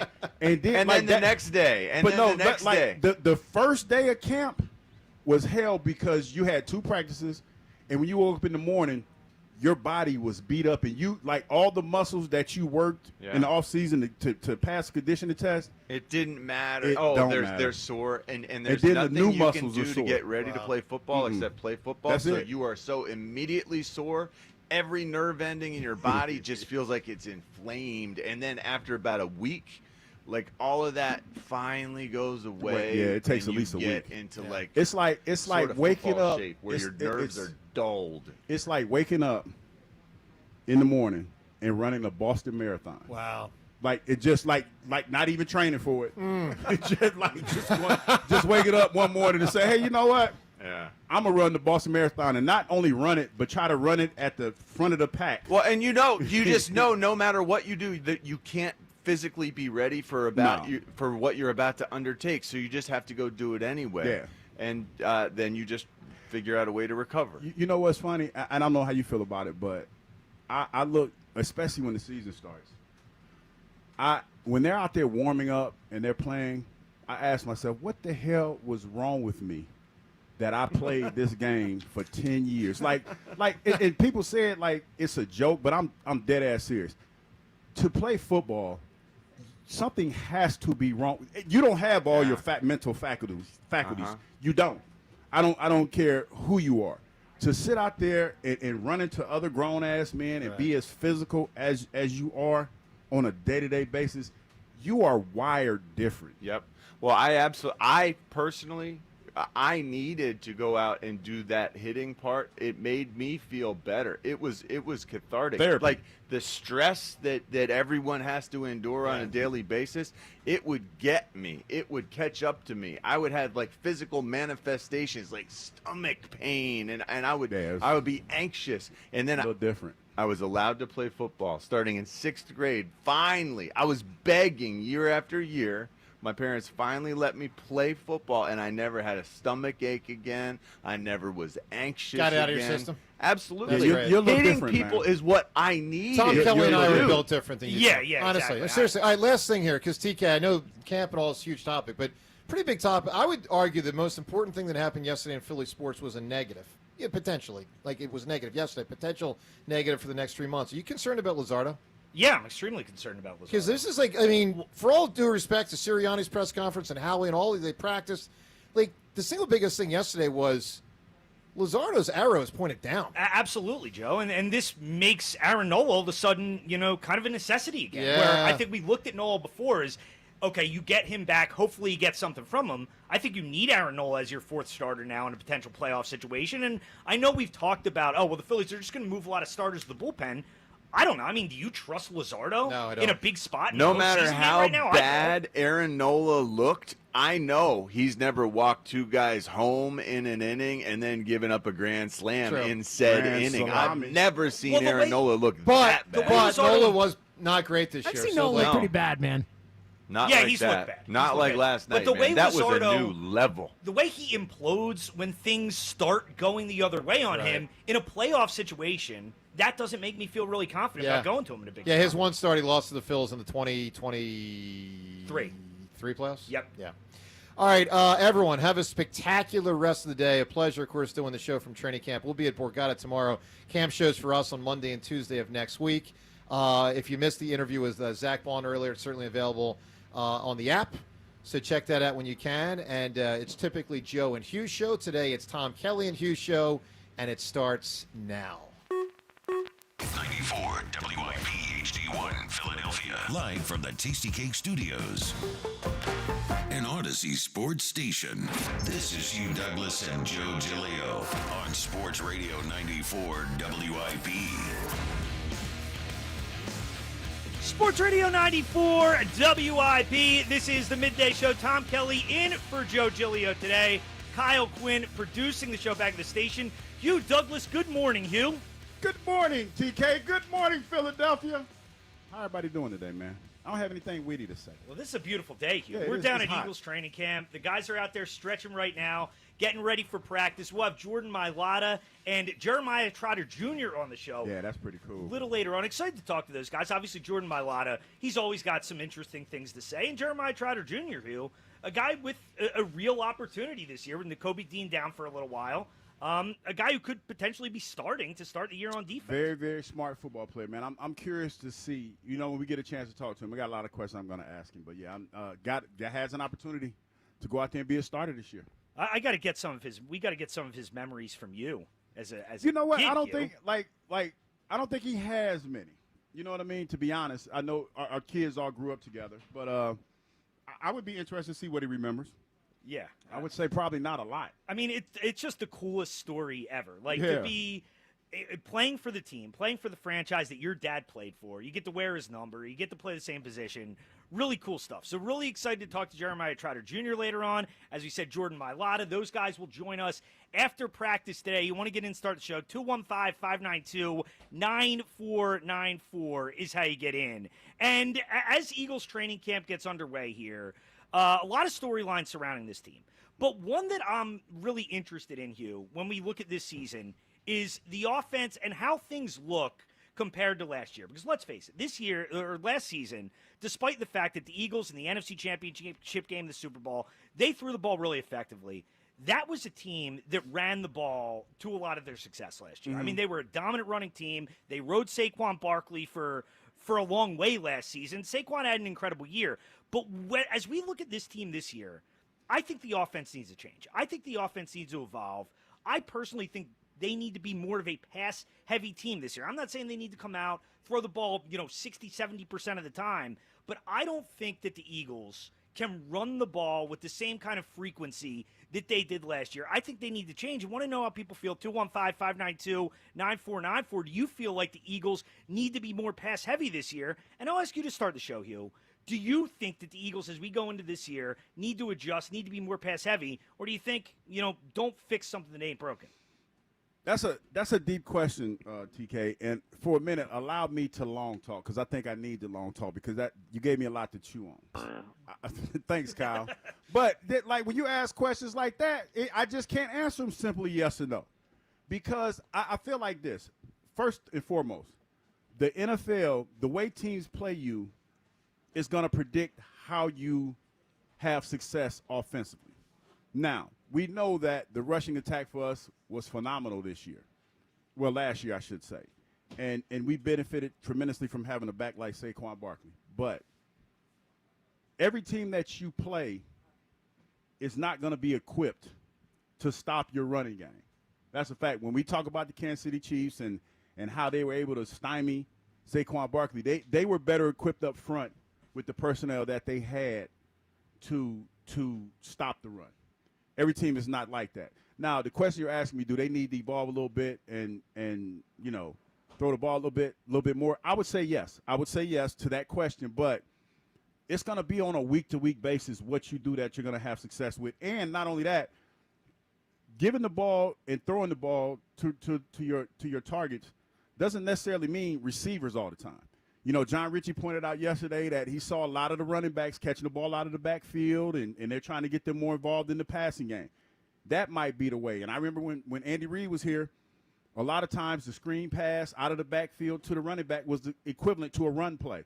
So I'm assuming that the Eagles are thinking the same thing, and they're going to lean more into that, So your bread and butter, and the thing that teams are going to have to stop when it comes to the Eagles, I think first and foremost going into the season, is they're going to have to stop the run. So when you say that, I think that there probably is a formula for them to pass the ball more, but don't get too far away from what gave you success last year. Yeah, no, I get you. And if you want to get in 215-592-9494, do you think the Eagles need to be more of a pass-heavy team this season? And I do. And the reason I really feel this way is you look around the league, these teams are smart. I mean, the run game was dominant last year. I do think there's an element of it that kind of caught teams off guard. And I think during the season, when teams, they really have a week to prepare for you, the week they're kind of leading into that game.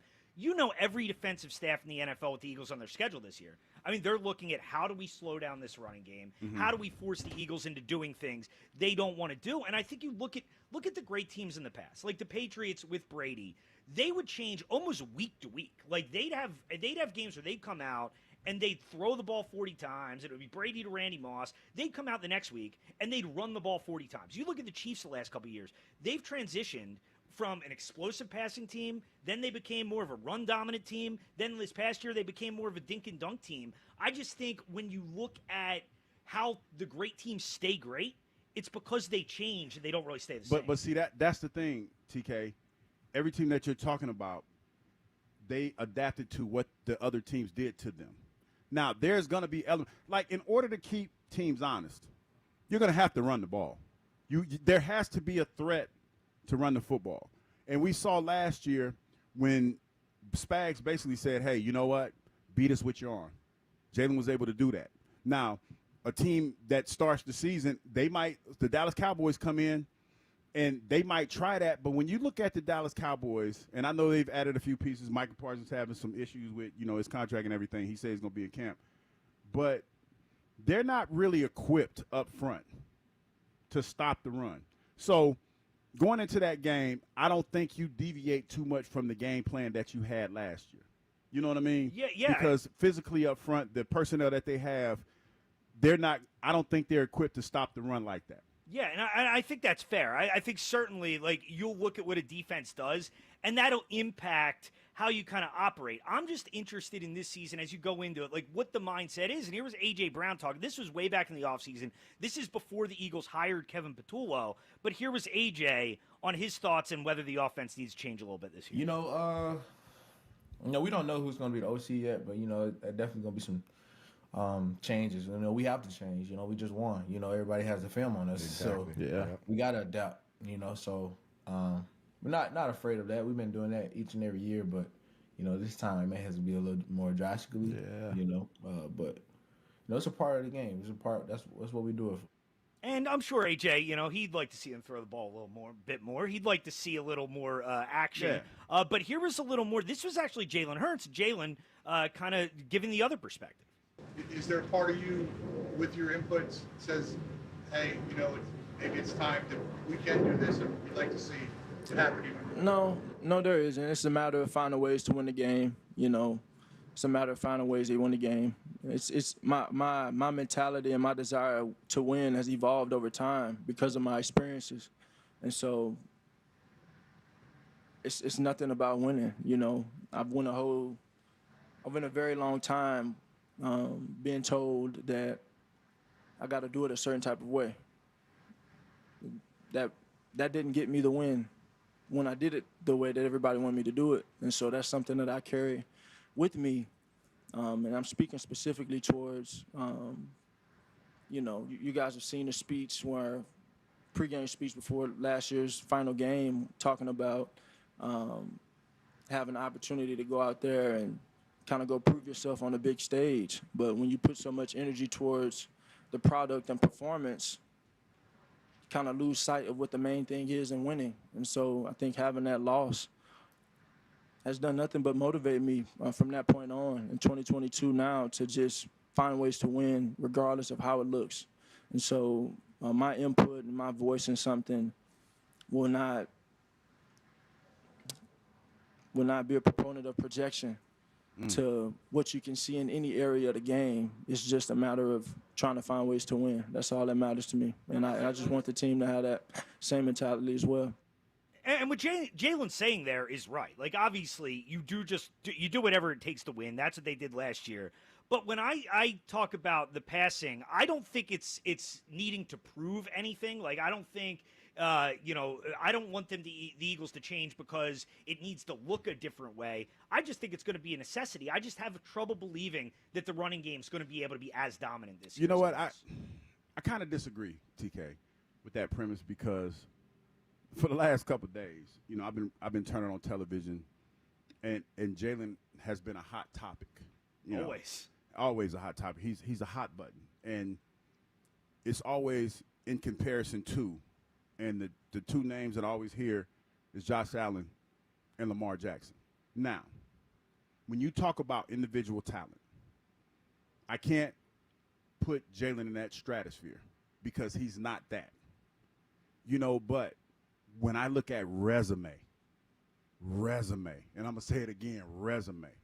Jalen's resume stands out over both of those guys. But we are so, like, what Jalen said is profound, in my opinion, because he basically is saying he's going to do whatever it takes to win a football game regardless of how that looks. Now, the other two guys, they've had a lot of success with style points and being able to thrive and achieve with lesser talent.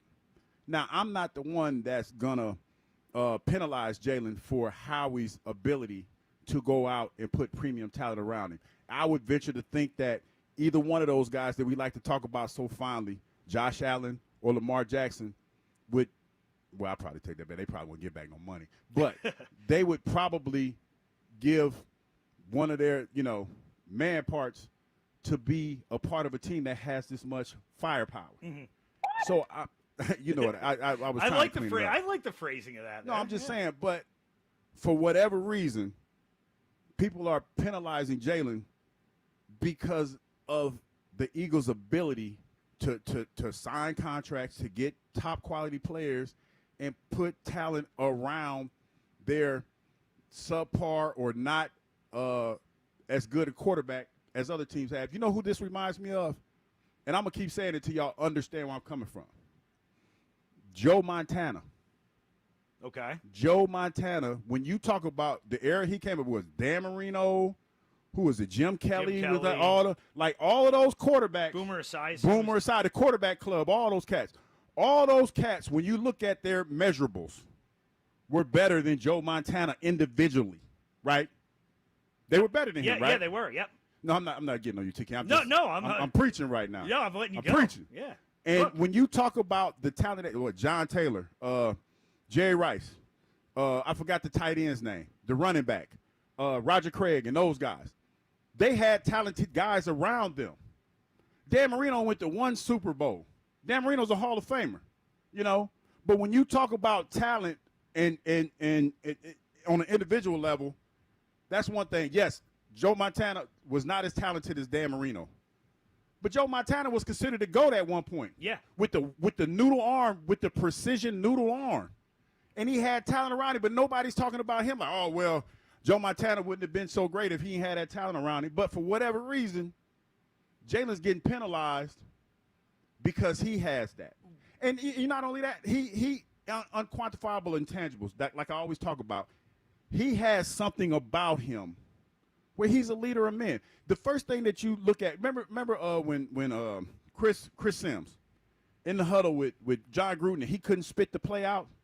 The first thing that you have to have as a quarterback is a commanding presence. For whatever reason, Jalen has that. He does have that for sure. He has that.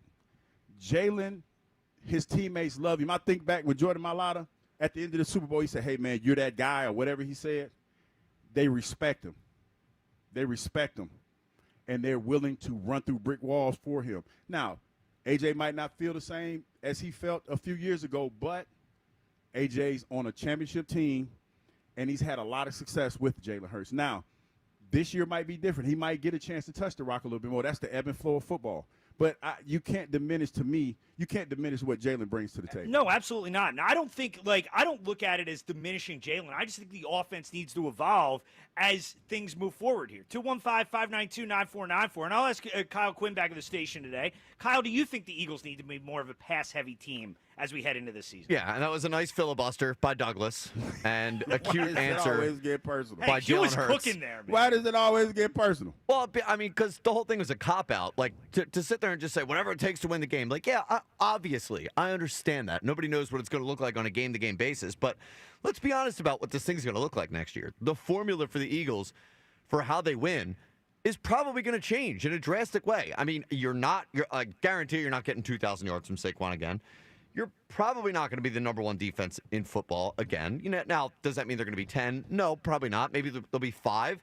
But things are going to look a little bit different. And by the way, you think we're going to be able to go through an entire another season of just handing the ball off all the time, and AJ Brown's not going to have a problem with that? Well, that's another element. I mean, can we get realistic about this thing? The Eagles are probably, just by happenstance, like the way that the NFL works and the way that teams are going to challenge them next season, they're going to have to throw the ball more to win. Like, the Chiefs probably put the formula out there in the Super Bowl for what to do to stop the Eagles' running game. Now, good for Jalen. He beat them. He needs to be able to do that on a more consistent level next season if the Eagles are going to be right back where they are. Like, the Eagles are going to have to start throwing the football if they're going to want to win more games next season.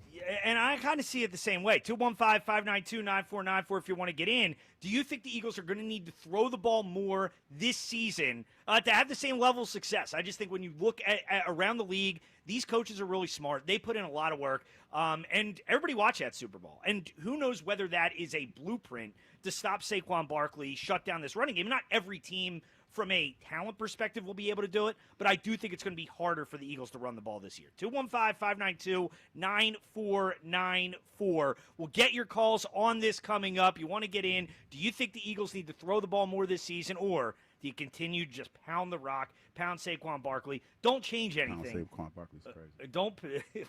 Oh, man, that's a drop. But do they run the ball until somebody proves they can stop it? 215-592-9494 if you want to get in later on the show after practice. Jordan Mailata and Jeremiah Trotter Jr. will join us. We'll get to your calls coming up. Plus, we'll let you hear from Jordan Mailata and Jalen Hurts on how they're approaching this season. That's coming up next. Tom Kelly in for Joe Giglio alongside Hugh Douglas. This is the Midday Show, Sports Radio 94 WIP. Another road game takeover with fans of Philly. Fly with fans of Philly to watch the Birds buck Tampa. Enjoy airfare, hotel accommodations, an exclusive tailgate party, and game tickets seated with those that bleed green. Fly with 94 WIP's official travel partner, Fans of Philly. Reserve your spot now before they sell out at fansofphilly.com. Summertime is here, oh, Hoagie Fest, here I come. Hoagie Fest, Hoagie Fest. Yeah, Wawa's got the hoagies, and I'm gonna get me some. Hoagie Fest, Hoagie Fest. Wawa Hoagie Fest is here, and it's the summer of sandwiches. We're mixing it up with hoagies, clubs, quesadillas, and more, all for $6 and under. Savor a summer of savings. Hoagie Fest, here I come. Gotta have a Wawa. Breaking news, and this one is almost unbelievable. Yeah, it's all about new customers.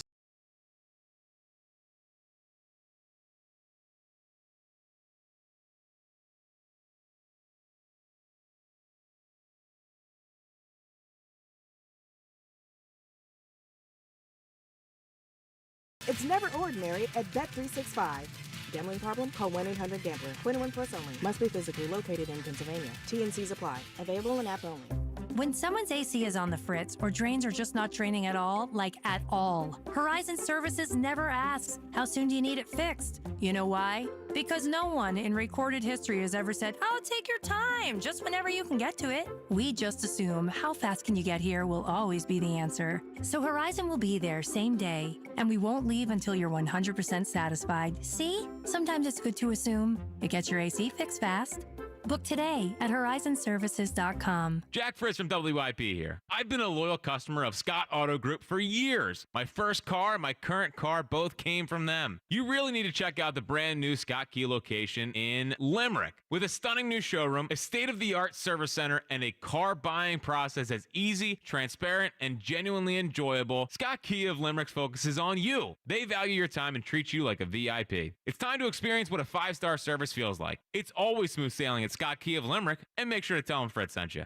When you need to know, depend on KYW News Radio 103.9 FM. SEPTA service cuts would go in place 1 month from today unless it gets more state funding.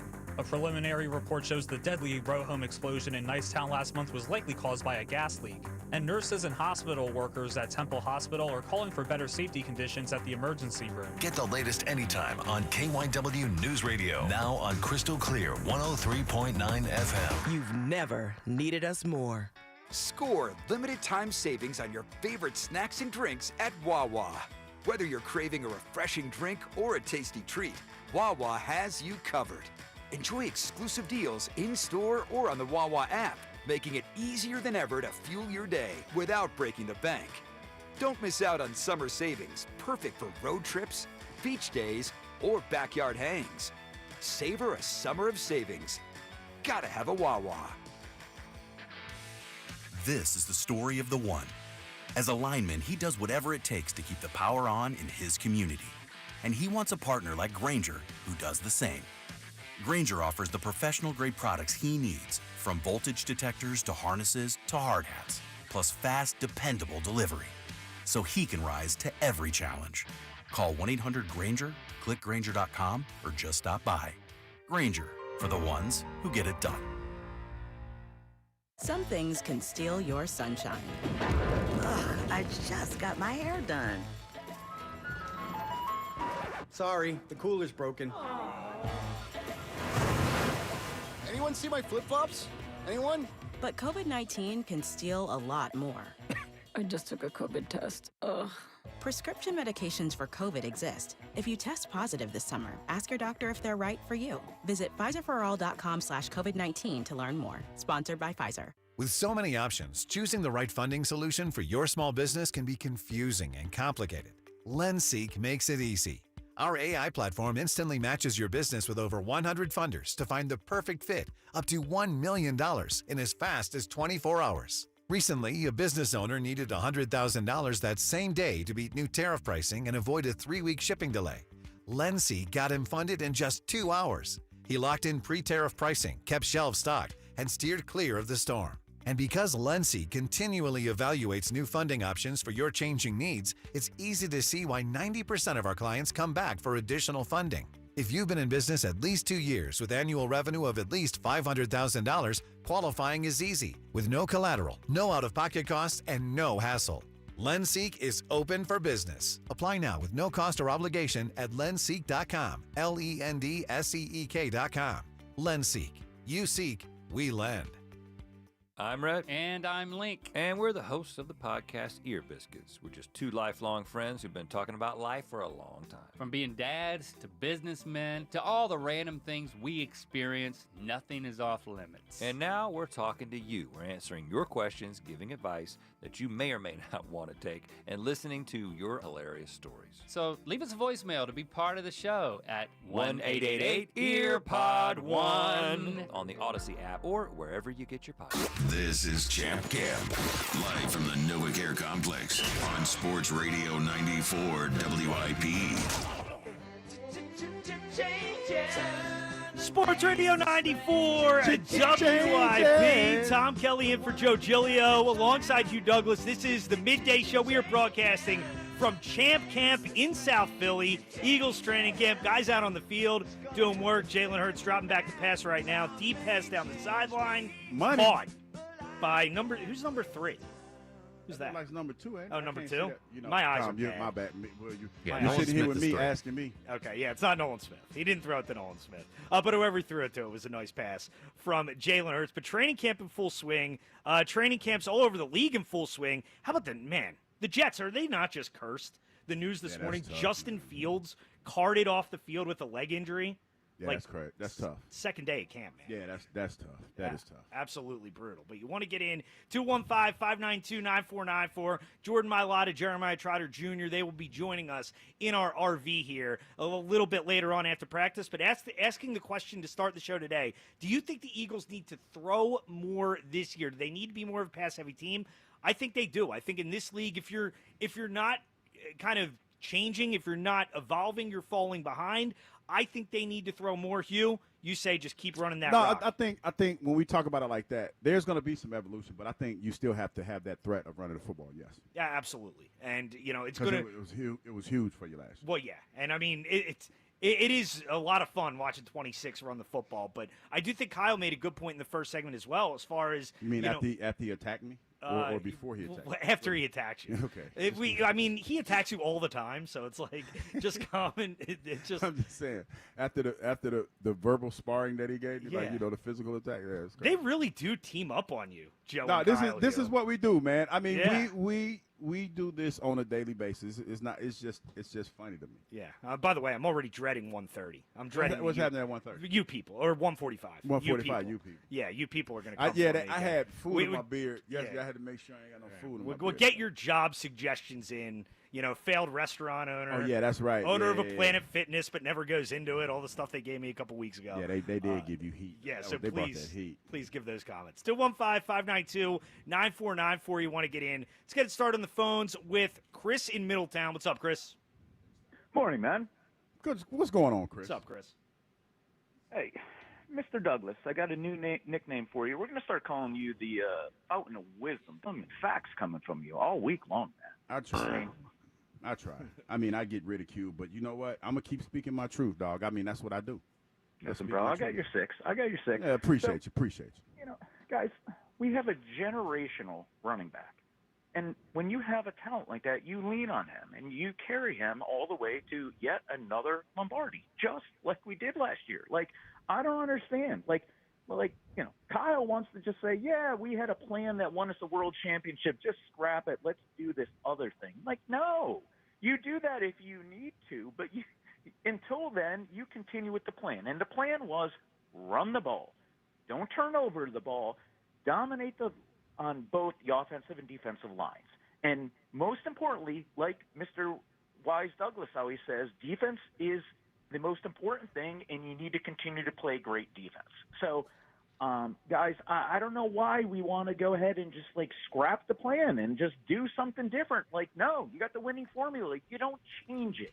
It's nonsense to think otherwise. Well, Chris, it's not scrap. I'm not telling you that the Eagles should ignore Saquon Barkley and not give him the ball. I just think when you look at defenses around the league, they're going to evolve, they're going to change, and you need to change with them. And if you have two of the best receivers in the NFL, you brought Dallas Goedert back. He is one of the best tight ends in the NFL. I feel like if you do throw the ball more, that'll just open things up for Saquon even more this season. No, TK, you got to follow the logic here. The logic is you run the ball, and when they do what they did in the Super Bowl and they completely stack up against the run, that opens the pass, then you do it.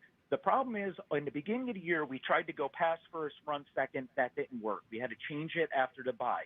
And then throughout every first quarter, early on through the season, if you watched it and into the middle of the season, they still kept trying to pass the ball, and we weren't scoring it all in the first quarter. And then finally they said, you know what? We are a run-first offense, pass-second offense, and that's the order of importance. I don't care what the numbers are, how it's sliced up. Guys, I got to tell you something on a side note. I heard some good stuff on the radio yesterday. Spike handed out a new nickname yesterday afternoon. I don't know if any of you guys caught it. It's Two Burgers Aaron, because he clearly has eaten too many burgers. That guy out there, hey, guy, listen, go take care of yourself, all right, man? You can't be walking around turkey neck, okay? Go find an LA Fitness. They give a San Diego Charger fan discount. But getting back on track, Mr. Middleton, I'm hoping you're listening because Mr. Baseball Douglas was correct about putting Luzardo in the bullpen and Painter in the bullpen. You need to listen to this man. He knows what he's talking about. He's going to go out and bring us another world championship. We are the city of R-I-N-C-F. Rings, baby, ring the bell. Thanks, Chris. Appreciate the call. There you go. There's a lot to digest in that call. Thank you, Chris. Thank you very much. Did you happen to hear that call with Spike coming after Aaron yesterday? I did not, but it does surprise me. Spike's a little feisty, man. I'm starting to feel, and now maybe this is a flaw on my part. I'm starting to feel a little bad for Aaron. Why? Because everybody just crushes him all the time. He's very unlikable. But everybody just crushes everybody on this show and every other show that we're on. Like, what are you talking about? That's true. Well, I feel bad for anybody. I don't really feel bad for Aaron. I was faking it. Yeah. Like my partners. I was out of town last week, and they talk bad about me. They don't know that I heard. Like, they didn't even put me in the top 25 all Eagles of all time.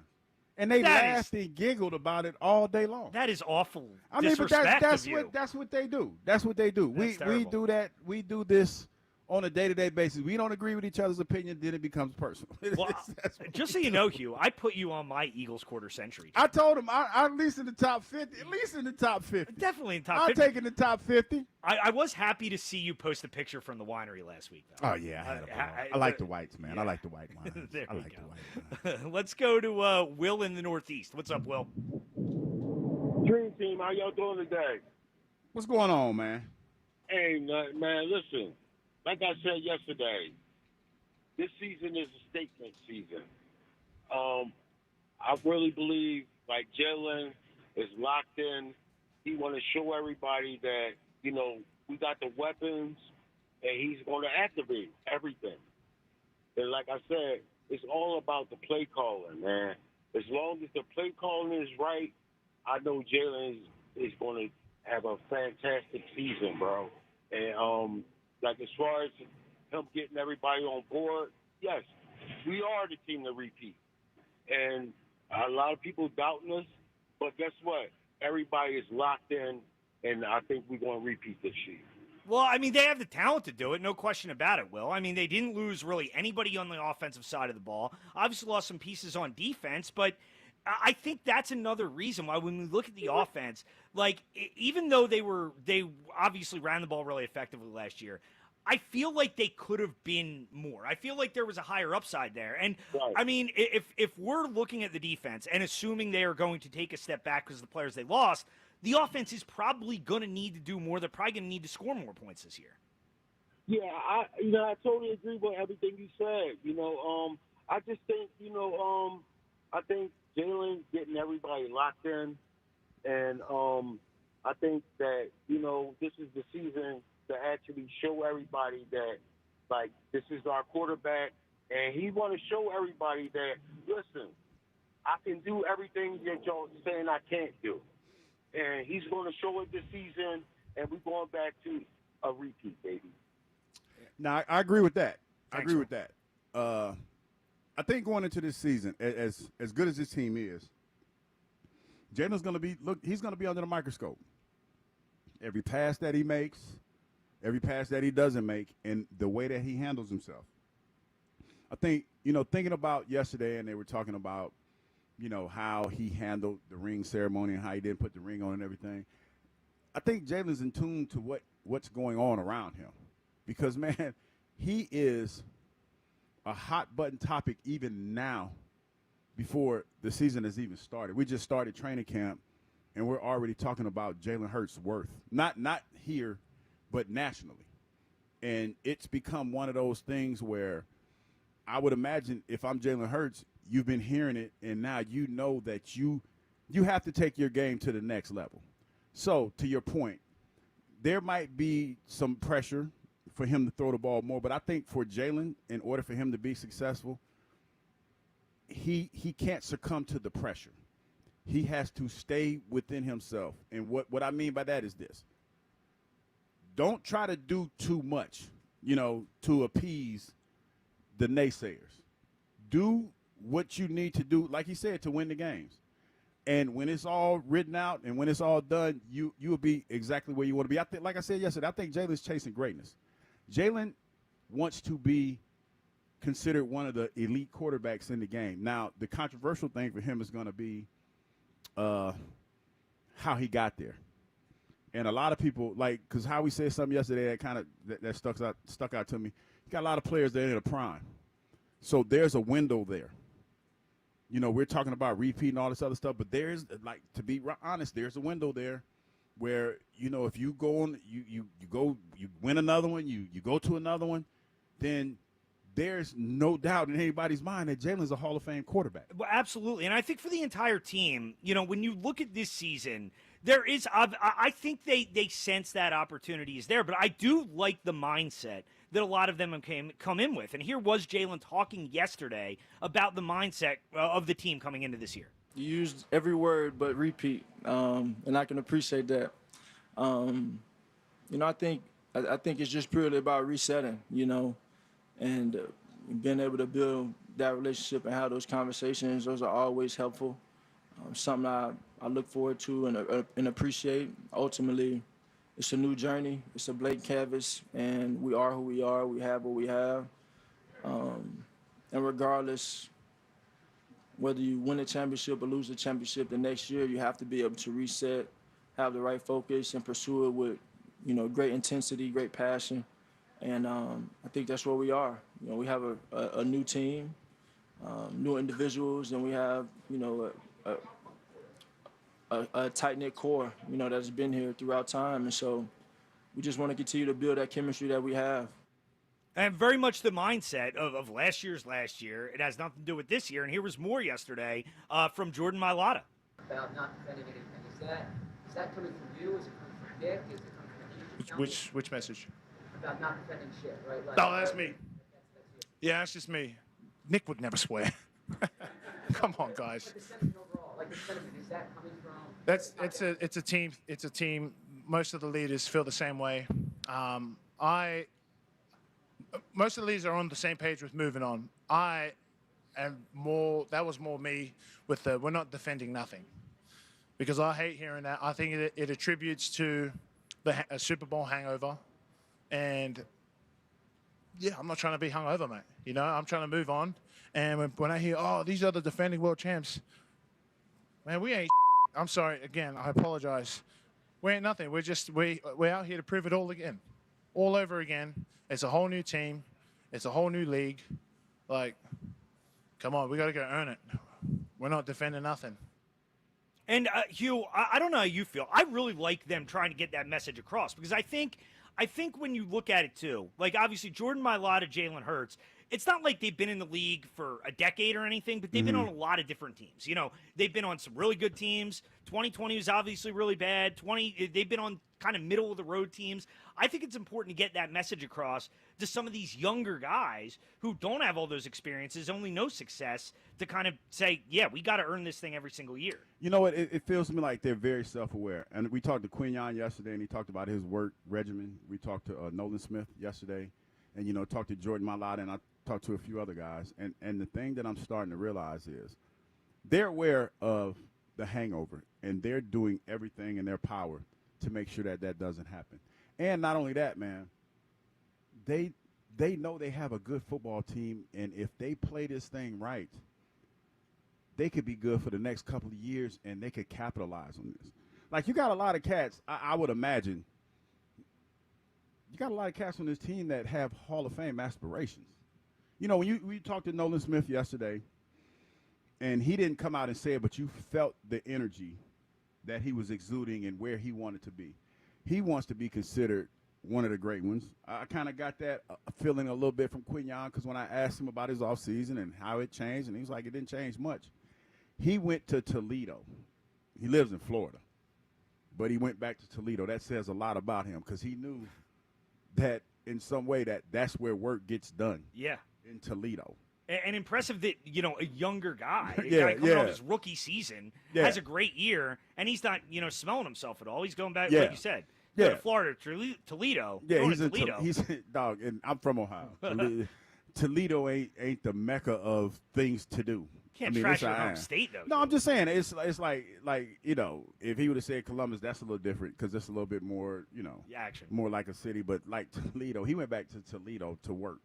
I mean, that says a lot about him. And the more and more I talk to these guys here, they're locked in because they know they have a special group of guys.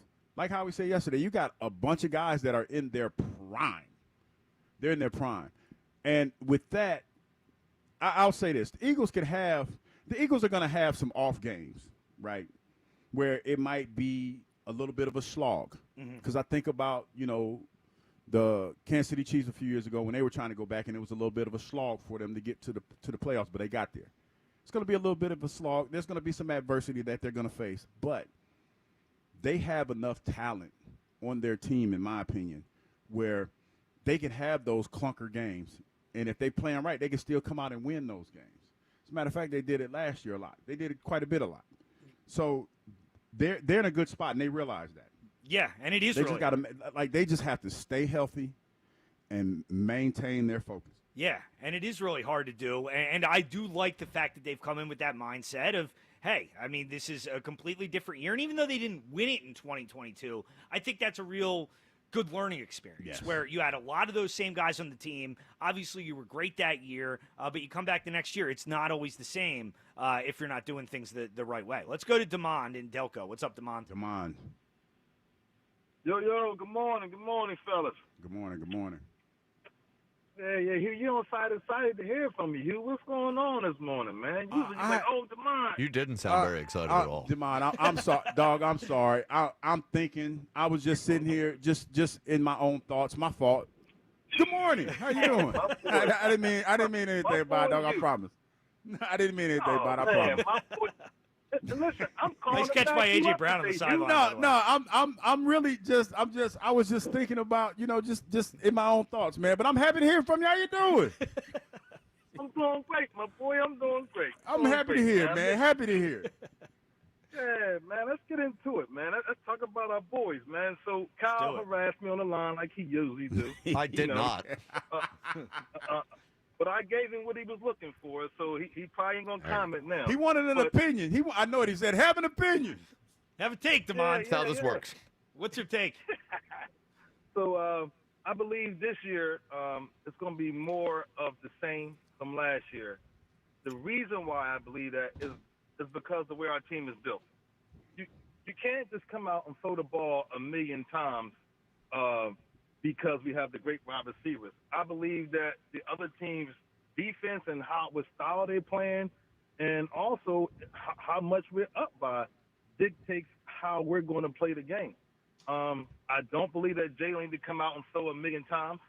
I do believe it needs to be a more balanced attack as it was last year, because I didn't see across the league. You guys keep talking about stopping my man Saquon, right? But you got to bring in new players to do that.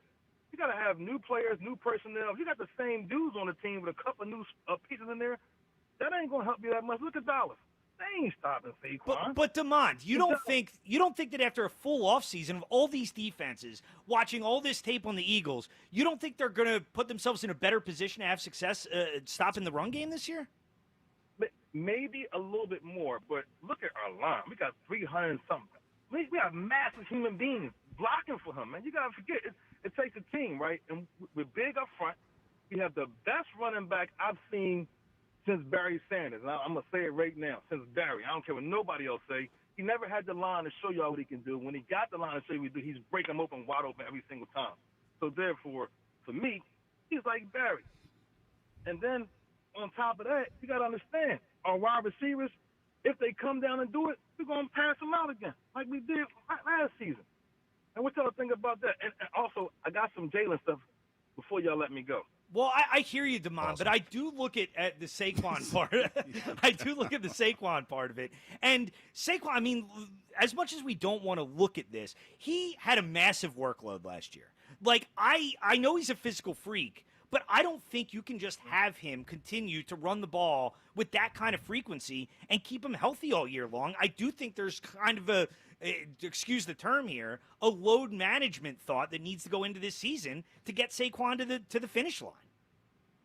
You're right about that, but I don't say run him into the ground. I just say run him the way we've been running him, not into the ground, because last year, if you look at the plays, he didn't get touched. He didn't get touched, but we're coming through the hole. We had the most open holes through the whole year in the whole league. Well, I got you. Barely got touched this year. I got you, Demond. What do you got on Jalen? So, Jalen, real quick. Joe Burrow, what's the other guy name? Josh Allen. Josh Allen, Lamar Jackson. Yeah, Josh Allen and Lamar Jackson. None of them dudes is better than Jalen. Josh will give you 20 to 30 interceptions. He's reckless. That's number one. What's the boy name?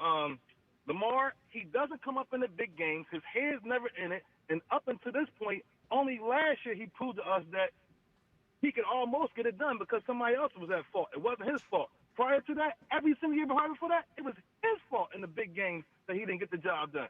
So, therefore, my guy outplayed him. And also, when he met these guys, he came against them, he killed all of them. None of them can beat him. Yeah, we get it. He's the best quarterback in the NFL. Well, awesome. Demond, I hear you, and I appreciate the call, but, like, quarterbacks aren't always playing against each other. Like, they're playing the opposing defense. They never are playing against each other. I mean, you look but at we always. But we're splitting hairs now because that's how we always. Anyway, right. But you look at the Bengals game. I mean, that Bengals defense, and Jalen played a great game against the Bengals. Yes. That Bengals defense though was awful, and the Eagles defense was really good. Mm-hmm. That does need to be taken into account a little bit. Well, I look at it like this, man. We have our opinions about certain things, and that's fine. And the tools that we use to argue our opinions are, that's what we do. But the bottom line is this.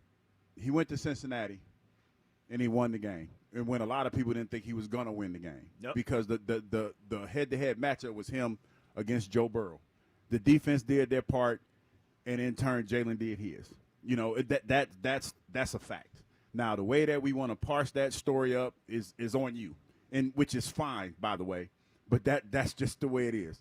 Jalen went into Cincinnati in a week where a lot of people didn't think he was going to be able to do it because Cincinnati needed that game. They needed that game because they were reeling a little bit. Oh, yeah. They were like and that was supposed to be their get-right game. You know what I mean? So Jalen handled his business. Yeah. No, he did. Played a great game. I don't want to turn this entire thing into a Hurts versus But you know what it's going to do? It's the about most to be annoying that. thing in the world. I don't want to do it. So the Saquon thing with what the mom was just talking about, think about it this way. If you even think that he's going to be, say, 75% of what he was last season, so he's not going to run for 2,000. Say he runs for 1,500 yards. The Eagles were the 8th team in the NFL in terms of total offensive yardage. Just by simple math, in order to make up for that other 500 yards, that means the Eagles are probably going to have to throw more if you think that they're going to have to be if you think they're going to be a top 10 offense again. And that's probably how they're going to have to win games next season. So I understand everyone wants to take the cop-out answer and say that, well, it's just whatever the game dictates. But, if you believe that Saquon is not going to get 2,000, which I think is a smart thing to believe, then they're going to have to make up for those yardages in some way. Well, and also, just in terms of what the game dictates, logic would tell you that it's going to dictate you're going to need to throw the ball more. Like last year, I don't think teams expected the Eagles to be able to run the ball so well. Everybody knows now, last year, this was the most dominant rushing team in this era of modern day NFL football. Mm-hmm. Teams are going to go into it with the mindset of we want to make you throw the ball more, and I think that's why the Eagles are going to have to do it. I look at it like this. The running game was all but dead before last year and what Saquon Barkley did, correct? I mean, can we agree with that? Well, certainly this offense has not rushed the ball like that. Well, and not only that, but there was not too long ago, running backs were becoming like the dinosaurs, and people were devaluing them. What the Eagles have done is brought back value to the running back position. And what most teams are equipped to do or not to do is stop the run, especially with a back of Saquon's caliber. And the reason why he's become such a factor in this is him, number one, and the offensive line that the Eagles have, and allows him to have the ability to not be tackled in the backfield and get up on the second-level linebackers. Think about it like this. I played in an era where Jeremiah Trotter was the middle linebacker. Jeremiah Trotter weighed about 250 pounds, maybe 260. Mm-hmm. What's the average weight for linebackers nowadays? 230? Yeah, probably 225? Mm-hmm. Saquon Barkley is running downhill with a full head of steam, and he's just as big as you. And he has a full head of steam. Think about that. And these linebackers are going side to side, and he's going straight. They are making financial decisions. Most teams, and when I say it's what the game dictates, it's because most teams are built with smaller defenders, and they're built with smaller defenders that rotate a lot because they try to keep them fresh to get after the quarterback, because most teams are throwing the football. So everybody on the defensive side is smaller. So now you have the X factor with the big offensive line that's moving the crowd, that's allowing Saquon Barkley to get up that head of steam so that when he makes that second level, if you ain't got that linebacker that's not afraid to have contact, then you have a problem. And when you look around the league, and when I look at the teams that we're playing on this schedule, they're tough teams, but most of them aren't built or equipped to be able to handle the run at the volume that we like to run the football. Yeah, and teams are going to have to figure that out. And definitely from a physical perspective, the Eagles do have the advantage there. And we'll see how defenses match up, maybe numbers game, maybe stack the box more. But going to be interesting to see how defenses try to shut down this running game this year. More of your calls on this coming up. Do you think the Eagles are going to need to be more of a passing team next season? Jordan Mailata, Jeremiah Trotter Jr., they are getting set to join us. They'll join us in the next hour after practice concludes. And when we get back, we'll react to the Phillies last night. Very entertaining game. Maybe we owe Hugh an apology for a take he had a while back. So that's coming up next. Tom Kelly in for Joe Giglio. This is the Midday Show, Sports Radio 94 WIP. The Phillies play here. Tomorrow, Phillies, Yankees. Leading off starts at 6. Sponsored by Nissan. Nissan makes cars that thrill. Shop NissanUSA.com. The first pitch is at 7:05. Then stick around for the final out on your exclusive home for Phillies baseball. Christopher Sanchez, a complete game. Sports Radio 94 WIP. Baseball fans, BetMGM is giving you the chance to win a prize every day during the baseball season. Step into the batter's box for BetMGM's Swing for the Fences free-to-play game. Log in every day for your chance to win. All you need to do is pick an area of the strike zone and take your best swing. If you get a single, double, triple, or home run, you'll receive a prize. Smash a home run to collect a bonus bet on us. Log in to your BetMGM sports account to get started. Then visit your promotion section to access the Swing for the Fences free-to-play game. You'll score a prize if you hit a single, double, triple, or home run. There's nothing more exciting than going yard, so swing for the fences with BetMGM. BetMGM and GameSense remind you to play responsibly. See BetMGM.com for terms. 21 plus only. Pennsylvania only. Existing customer offer. Subject to eligibility requirements. Rewards may vary. Bonus bets expire in 7 days. If you or someone you know has a gambling problem, help is available. Call 1-800-GAMBLER. Hey, navigation, take me to the Philadelphia area Kia dealership with the most inventory and super low lease payments. Navigation is rerouting you to KiaofCherryHill.com. Choose from over 450 new Kias, including Tellurides, Sportages, K5s, Carnivals, Seltos, Souls, and more. Only at CherryHillKia.com. Drive home your new Kia today, just minutes from all bridges, or online 24/7 at KiaofCherryHill.com. Only at CherryHillKia.com. And Doug. Here we have the Limu Emu in its natural habitat, helping people customize their car insurance and save hundreds with Liberty Mutual. Fascinating. It's accompanied by his natural ally, Doug.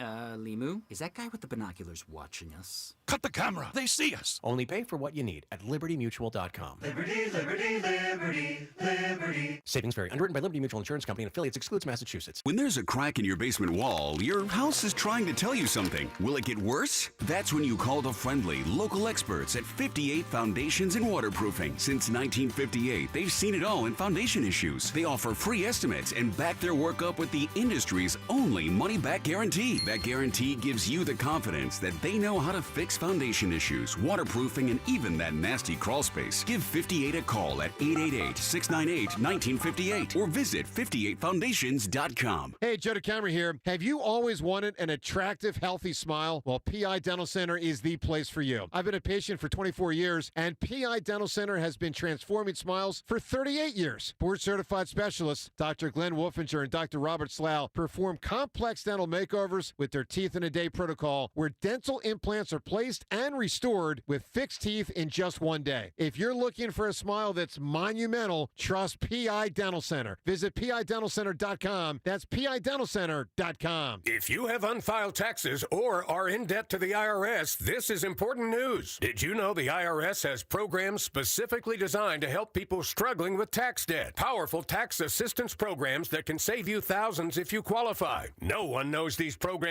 better than the experts at Optima Tax Relief, America's most trusted tax resolution firm. A-plus rated by the Better Business Bureau, their award-winning tax attorneys and licensed professionals have resolved over $1 billion of tax debt for their clients. One call to Optima can start the process, helping to put an end to your worries about wage garnishment, asset seizure, and other aggressive IRS actions. Find the best options to solve your tax problems. Call the experts at Optima Tax Relief today for a free consultation. Call 800-392-7955. 800-392-7955. 800-392-7955. Optima Tax Relief. Some restrictions apply. For complete details, please visit OptimaTaxRelief.com. I'm Bob Burke, founder and chairman of Burke America Parts Group, a family of brands that includes RepairClinic.com, an appliance and HVAC parts solution company that's grown into an international brand. Before AmericanEagle.com, we partially launched a new technology platform developed by another firm. American Eagle helped take our technology to a whole new level with digital marketing, software development, and business insights into our key markets, appliances, HVAC, and outdoor power equipment, and did so both on time and on budget. AmericanEagle.com has the resources, experience, and talent needed to produce solutions. Our new technology platform, developed by AmericanEagle.com, has produced tremendous results with higher traffic, conversion, engagement, and online revenue. If you have any home repairs you need to take care of, check us out at RepairClinic.com. If you need a world-class website or technology project, then I would highly recommend AmericanEagle.com. Call AmericanEagle.com at 773-NETWORK. That's AmericanEagle.com, 773-NETWORK. Get in the zone, AutoZone. Welcome to AutoZone. What are you working on today? Hey, that's the spirit. Right now, we're celebrating free with a free STP oil filter when you buy 5 quarts of oil and free Duralast brake pads when you buy 2 rotors. Like always, free battery testing, charging, and recycling at every store. Celebrate free at AutoZone, now through July 28th. Get in the zone, AutoZone. Restrictions apply. All right, Takis fans. Wendy's knows you love your Takis Fuego chips. So we thought, why not make a Takis Fuego meal with a Takis Fuego chicken sandwich with spicy chicken topped with crushed Takis Fuego chips and creamy corn spread. Plus, it comes with Fuego fries inspired by Takis and a bag of Takis Fuego chips. If we had any more heat, we might start an actual... I told him this would happen. For an intense new take on Takis chips, gotta be Wendy's. Limited time only at participating U.S. Wendy's. Includes 1 ounce Takis Fuego chips while supplies last. Takis and Fuego trademarks are used under license. This is Maggie Gray with an Odyssey Sports Minute sponsored by AutoZone. Get in the zone, AutoZone. Tyreek Hill says he's all in this season. No distractions, just football. And that's after hinting he wanted out of Miami last year. Tua Tagovailoa says Hill's been more open and vulnerable, trying to rebuild trust. But after missing the playoffs, the clock's ticking. The real question, can the Dolphins repair that trust fast enough before this era of Miami football slips away? I'm Maggie Gray.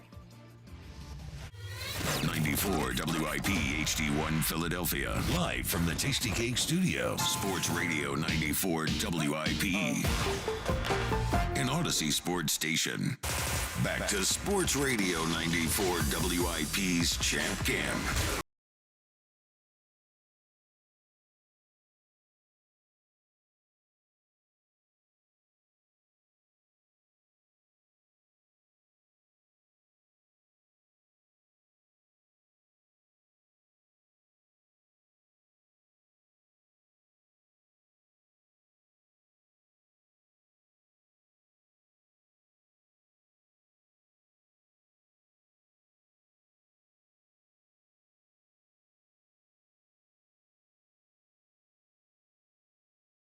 Kelly in for Joe Giglio. This is the Midday Show. We are broadcasting live from the NovaCare Complex, 94 WIP's Champ Camp, driven by Forest River RV, by Camping World, RV sales, service, parts, and accessories. So we are down here at Champ Camp. Jordan Mailata, Jeremiah Trotter Jr., they will join us after practice today. But, yeah, that was last night, Hugh. Phils get off to a great start. Pretty good start, man. They had a nice little cushion. What was it, 4-0? 5-0. Yeah. 5-0 lead. And then Luzardo, man, guy's a no-hitter going into the fifth, and he just totally falls apart in that fifth inning, and Phils lose 9-7 and 11 last night. Yeah, I mean, I guess the only positive you could take out of that is that they fought back. They fought to try to win the game. It was tough. It was tough last night. Well, it was nice to see JT Realmuto hit a homer off a lefty, which hadn't happened since last September. So good to see that. But the Phils lose, and Luzardo getting a little concerning. I mean, the way he has struggled lately, and it really all started at the end of May when he had that game against the Brewers where he gave up something like 12 runs in 3 innings or something like that. But it all fell apart for him again last night. Here was Luzardo after the game talking about what happened. Yeah, clearly, it's not working. So working tirelessly at seeing what we got to do to fix it. Like you said, it's been over a month now, and the first 12 starts were incredible in the sense that there was never a problem. And then now the last whatever it is, it's always been an issue. So out of the windup clearly isn't the problem. It's when we get in the stretch. So I feel like other teams know that. So, just back to the drawing board in terms of that and, working with Caleb and Mark and seeing what we can do. But, there's no one, I'm working day and night trying to figure it out. So it's something that needs to get fixed, and it needs to get fixed now. I got to say, I've pretty much lost all faith in Luzardo at this point. I mean, they had a rough one. What worries me is just the way he gets in his own head. And I didn't like after last start, did you hear about the thing where he goes in middle of the inning and shaves his mustache? Did you hear about that? I didn't hear about that, but that's he's in a little bit of a crisis. That's trying a sign. To change something. Yeah, that's a sign of crisis. Yeah, that's a sign somebody's in their own head right there. Yeah. What are you doing in the middle of a game, shaving your mustache? Yeah, that's a lot. That's a lot that makes people kind of wonder what the hell's going on in your head. But, yeah, he's clearly not the guy that he was a few weeks ago. And, yeah. Would you like to take a victory lap, Hugh? No. Okay. I'm trying to be an adult about these situations. No, we're being an adult about these situations. Hold on, I told you so over everything else. No, listen, but the logic that I had for putting him in the bullpen was strictly based off of what Ranger wasn't going to do in Ranger's contract situation. Luzardo has been, well, at one point he was pitching well, and now he's not. But as we move through this and we're looking to, piecemeal this bullpen and figure things out, it makes sense for him to be a bullpen piece because in short spurts he looks like he's a lot better. So that's where we are with this. This is about winning a World Series. It's not about being right or wrong. This is about trying to win a World Series. Yeah, well, we're just trying to give you your credit, Hugh. I mean, No, you're the baseball guy here on the show. Unlike some of my cohorts, I choose to take the high road. High road Douglas. I told you so Douglas more. But trying to be mature. In this 10-2 space. No, you're not. You're the baseball guy on the show, Hugh. You deserve the credit for this. Well, you all had depends. the foresight. You had the foresight. It all depends on what the conversation's about. Now, certain conversations I choose to be mature about, but others, then I'll be childish. Yeah, well, a little bit more childish. Either way, want to get your take on how worried you are about Jesus Luzardo, because I'm really concerned. And the thing that worries me more than anything is now, like before, I think we were looking at Aaron Nola, and it was like, okay, well, if you get Nola back and he pitches well and he can start a playoff game for you, great, but you don't really need him. I kind of think you need him now. Like, I don't feel good about the prospect of needing to start Luzardo in a Game 4 of a playoff series, or, I mean, say you have to you have to play the wild card series. You'd have to start Luzardo in Game 1 or 2 of that following series. So now, like, Nola coming back and being good, it really matters now because you probably need him for the playoffs. You know what's just funny? The thing I remember, the thing that I think when I think of Nola is a guy that he'll give you a couple innings where he's a little rocky, and then when he settles in, he's pretty clutch. He's pretty clutch. So that's what you gotta want. See, that was uncalled for. See, you know, you was situation. It was like very that called happened, for. yeah. Couldn't spit it out. Spit it out. But yeah, he's played. Damn, can't do it again. Pretty clutch. Well, that was poetic justice right there, Hugh. I mean, that was destiny. Kyle sometimes. and the ambiguity. Kyle's in your head, just like, you know. No, man, Luzardo's in his own head right now. But he's probably going to end up in the bullpen. Yeah, he's got to go to the bullpen and maybe can give you value there. But even in the bullpen right now, like the way Luzardo seems like, I don't want to call him mentally soft because obviously, I mean, going out and pitching is a really tough job. And it's. But when things go wrong, man, I don't feel good that he can kind of work corral himself out of him. Like you look at a guy like Ranger or Christopher Sanchez. Okay, they'll give up a couple runs or they'll even get in trouble. Nola has that mentality as well. Yeah, he has but that mentality a little bit. Yeah, well, Nola's got a little bit of Luzardo in him too.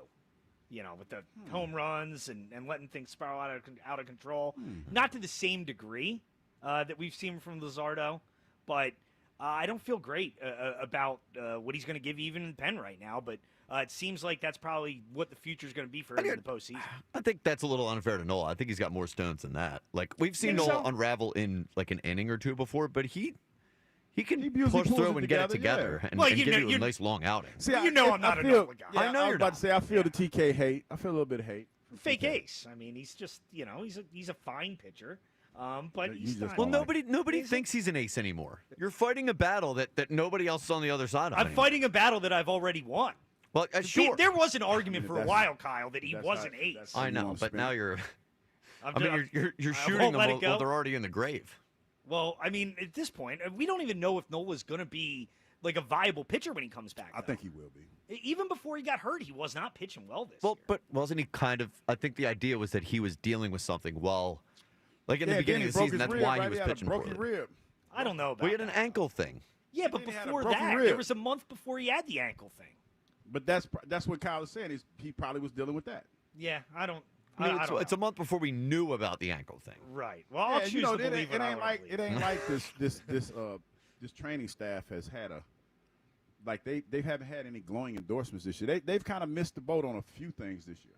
Yeah, maybe a little late. I mean, with Nola, certainly letting him pitch after they knew the ankle thing, whenever it happened, that was a mistake for sure. 215-592-9494 if you want to get in. But your thoughts on Luzardo last night, how worried are you about him? And with the Eagles, do you think they need to be more of a pass-heavy team this year as we move forward and the league adjusts? And I think, the point that Kyle made earlier is one that is really interesting, is I think it's easy to get guys to buy in for 1 year. Like AJ, Devontae, and Devontae's never going to come out and really say anything publicly. But last year, it was a 1 year thing. They were paid. I think it was easier to sacrifice numbers. I think it's going to be tough, for those guys to sacrifice numbers again this year. I I think they're going to want the ball a little bit. I think there's going to be opportunities for that. I think that what's going to happen is you have to maximize your catches. And what I mean by that is I think that there's a chance that there's going to be, a lot of yards after the catch, run after the catch, whatever you want to call it. And they're going to have to capitalize on that. I just can't see that this team is going to come out and just start throwing it all over the schoolyard all of a sudden, and you've had so much success with the run game. And to be honest, everything sets up off the run game because teams are going to have to play those linebackers closer. They're going to have to play the safeties closer because the threat of Saquon being there. So there might be some plays over the top that you'll be able to make, but you're not going to be able to abandon the run altogether. I don't think that's going to happen. No, and that's not what I want them to do either. I just think it's going to need to be a little more of a mix this year. 215-592-9494. Let's go to Jeff in Wilmington. What's up, Jeff? What's up, guys? What's up, Jeff? So, Phillies, Eagles. Well, Eagles first. They have to pass a little bit more because I think teams are going to be keying on the run based on what the Chiefs did. So, I just don't think they have to do it for the sake of doing it. That seems like what – I don't know. That seems like what you're saying, TK. I'm not really sure. No, maybe I'm not explaining it well enough then, Jeff. That's not what I'm saying at all. I'm not saying they need to come out and just air the ball out just to air the ball out.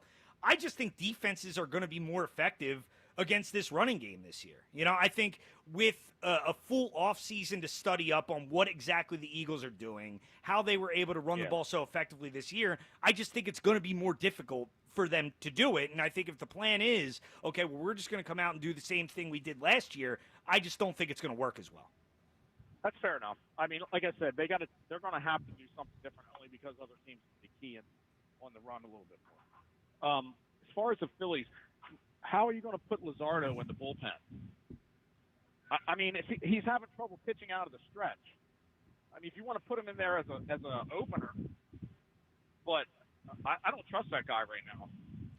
No, and that's the problem, Jeff. I don't think there is like a perfect fit for him. I don't know if he's a guy that could pitch all that effectively out of the bullpen, but I'll tell you this, I just don't think he's a guy right now that I trust starting a playoff game. I mean, you can't rely on him to go out there and give you 5-6 innings because what we've seen recently is as the game goes on, I mean, eventually he's going to have that one inning where he kind of blows up a little bit. He's got to be the guy that goes in when it's low leverage, like when you got a big lead or when you need mop up, until he can get himself straight with the with his pitching from the stretch. Because 50 or 60% of the time when you come into a game as a reliever, you're going to be pitching out of the stretch. Yeah, no, I agree, Jeff, and appreciate the call. And I think that's something the Phillies need to recognize as well, because I know, or it seems like part of their philosophy as we lead up to the trade deadline with the bullpen is, well, we'll move some of our starters to the bullpen. John Middleton had talked about that last week. But, I mean, you can't just count on that because you don't know if these guys are going to be able to be effective in that role. Yeah, but that's what you're hoping for. You're hoping for because we're in a situation now when you talk about the trade deadline right around the corner that you're not going to be able to fill every void that you're trying to fill. So now you're going to have to probably try to piecemeal this thing together, and guys' roles are going to change. Who was it? Was it the year of the World Series? What was it when Brett Myers went to the bullpen? Was that the year? That was the year before. Okay, the year 07. before. Yeah. But you know, he was one of those guys that was started. He had to move to the bullpen. It's one of those things where you're trying to get more bang for your buck. I know I've said that before, and that's what it looks like because you're trying to get arms, and if you get one arm, you're probably going to need a few, especially when you talk about the guys you trust in that bullpen.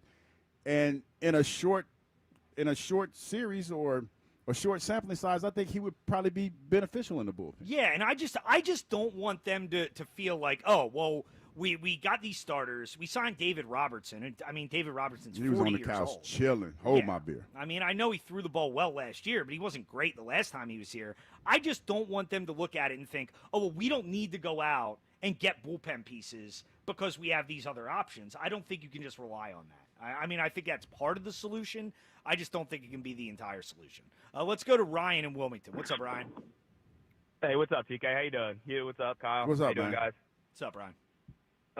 So, yeah, I mean, Luzardo, that's going to be tough. Actually, I was watching the game with my buddies last night, and none of them have any faith in him. I mean, he goes 5 innings, he starts out hot, and then as soon as he gives up a hit or two, it's like, it's done. It's over. And it's a shame because, there's nothing that Rod can really do. We don't have any relief. As soon as we put a reliever in, the game's over anyway. So, it's a tough situation. But he's going to be an X factor. Whether he's in the bullpen or a starter, there's going to be a situation in the playoffs where he's really going to have to step up, for sure.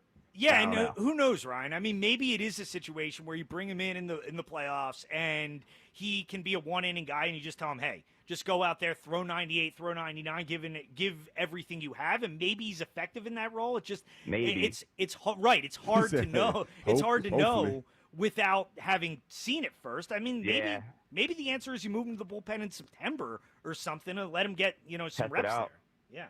Yeah. And then with Jalen and Saquon, the run game, Hugh said it. Every game, no matter what, they had the best offensive line, one of the best running backs, probably the best running back in the league. You're going to establish the run every time regardless. I don't know how many people are going to stop it. I don't know how much game plan you can really do. you can't really get too cute with this offense. I think Jalen Hurts is a stud. I know the slander always happens at 94-1. Some people feel this, some people feel that. And everybody always brings it up. But, in the Super Bowl, Spags absolutely shut down Saquon. What did Jalen do? What did he do? He was incredible in the Super Bowl. He was asking you, TK. He wasn't talking No, I'm saying he was great in the Super Bowl, the championship game. I don't know why he can't do that. I'm not a Jalen slanderer. No, I understand, TK. I know it's not always you, but But you could not separate himself from me. We're both in the RV right now, but figuratively, Hugh is all the way 100 miles. I'm just saying, man. I'm just saying, man. He's talking to you. I don't want any piece of this. Yeah, talking to me. I don't understand why you can't do that, but that's all. I we'll get see, it, we'll Ryan. see how it goes. Appreciate the call, man. Thanks. I don't know, Q. Would you characterize me as a Jalen slanderer? No, listen. Haters, both of you.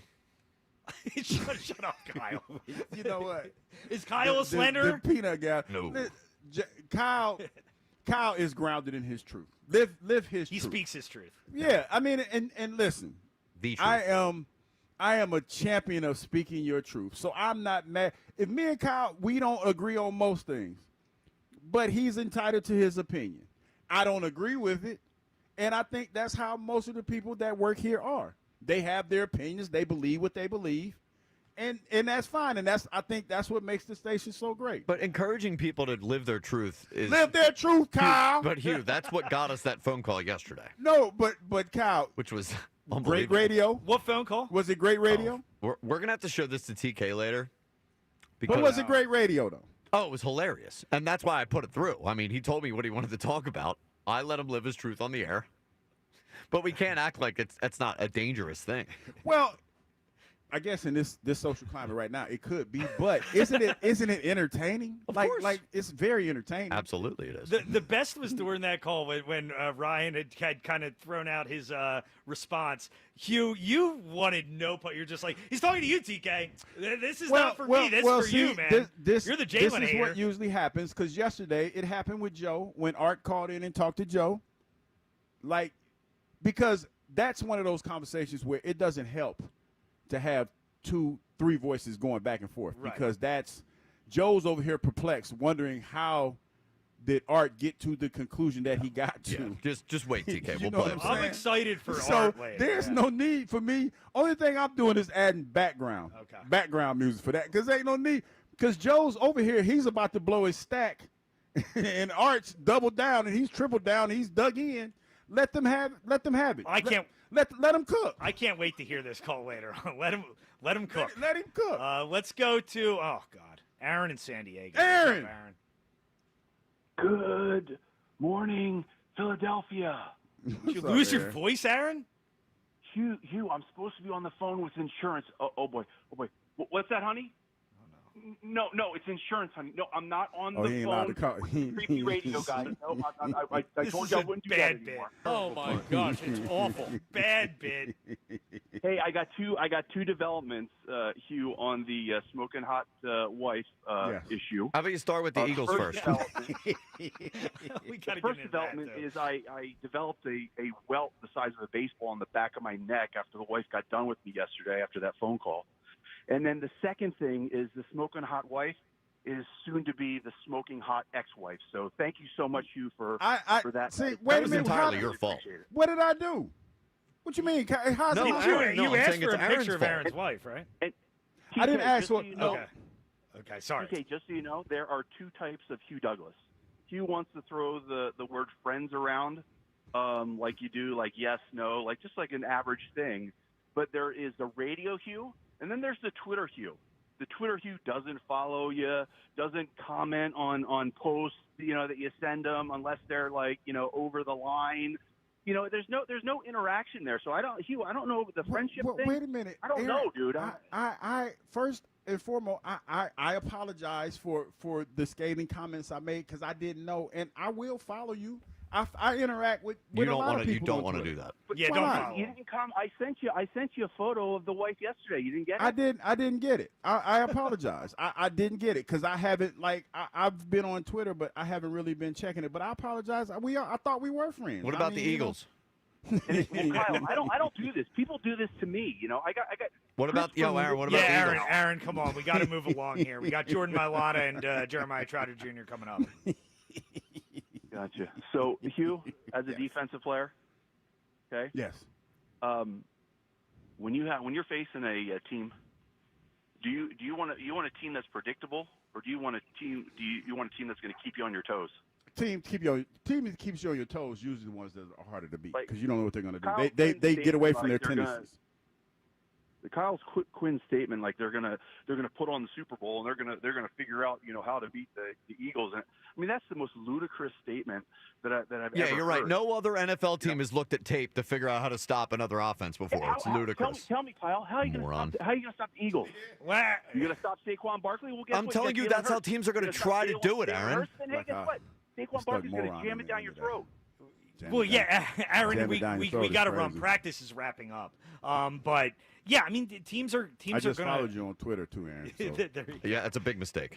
Yeah, that you're Well, gonna. I did ask the man to show pictures of his wife. Y'all did make me feel like I was being a creeper. I didn't hear Aaron's call yesterday. I just heard the follow up to it, so I didn't know all the context. But I mean, and by the way, my friends called me and said I was not out of line. okay, well there you go. I was You not are, out of but line. that's okay. I was not out of line. He said smoking hot. I didn't say it. 215-592-9494 if you want to get in. Back to the phones coming up. We're going to sit down with Jordan Mailata, Jeremiah Trotter Jr. when practice ends. Elliot Shore Parks will join us later on for a recap of practice as well. End your calls. All that coming up. Tom Kelly, Hugh Douglas. This is the Midday Show. We are at training camp today, Champ Camp, 94 WIP's Champ Camp, driven by Forest River RV by Camping World. RV sales, service, parts, and accessories from the NovaCare Complex, Sports Radio 94 WIP. As we approach baseball's trade deadline, will Dave Dombrowski go all in and trade tomorrow for October glory? It's Sports Radio 94 WIP's Deadline Day.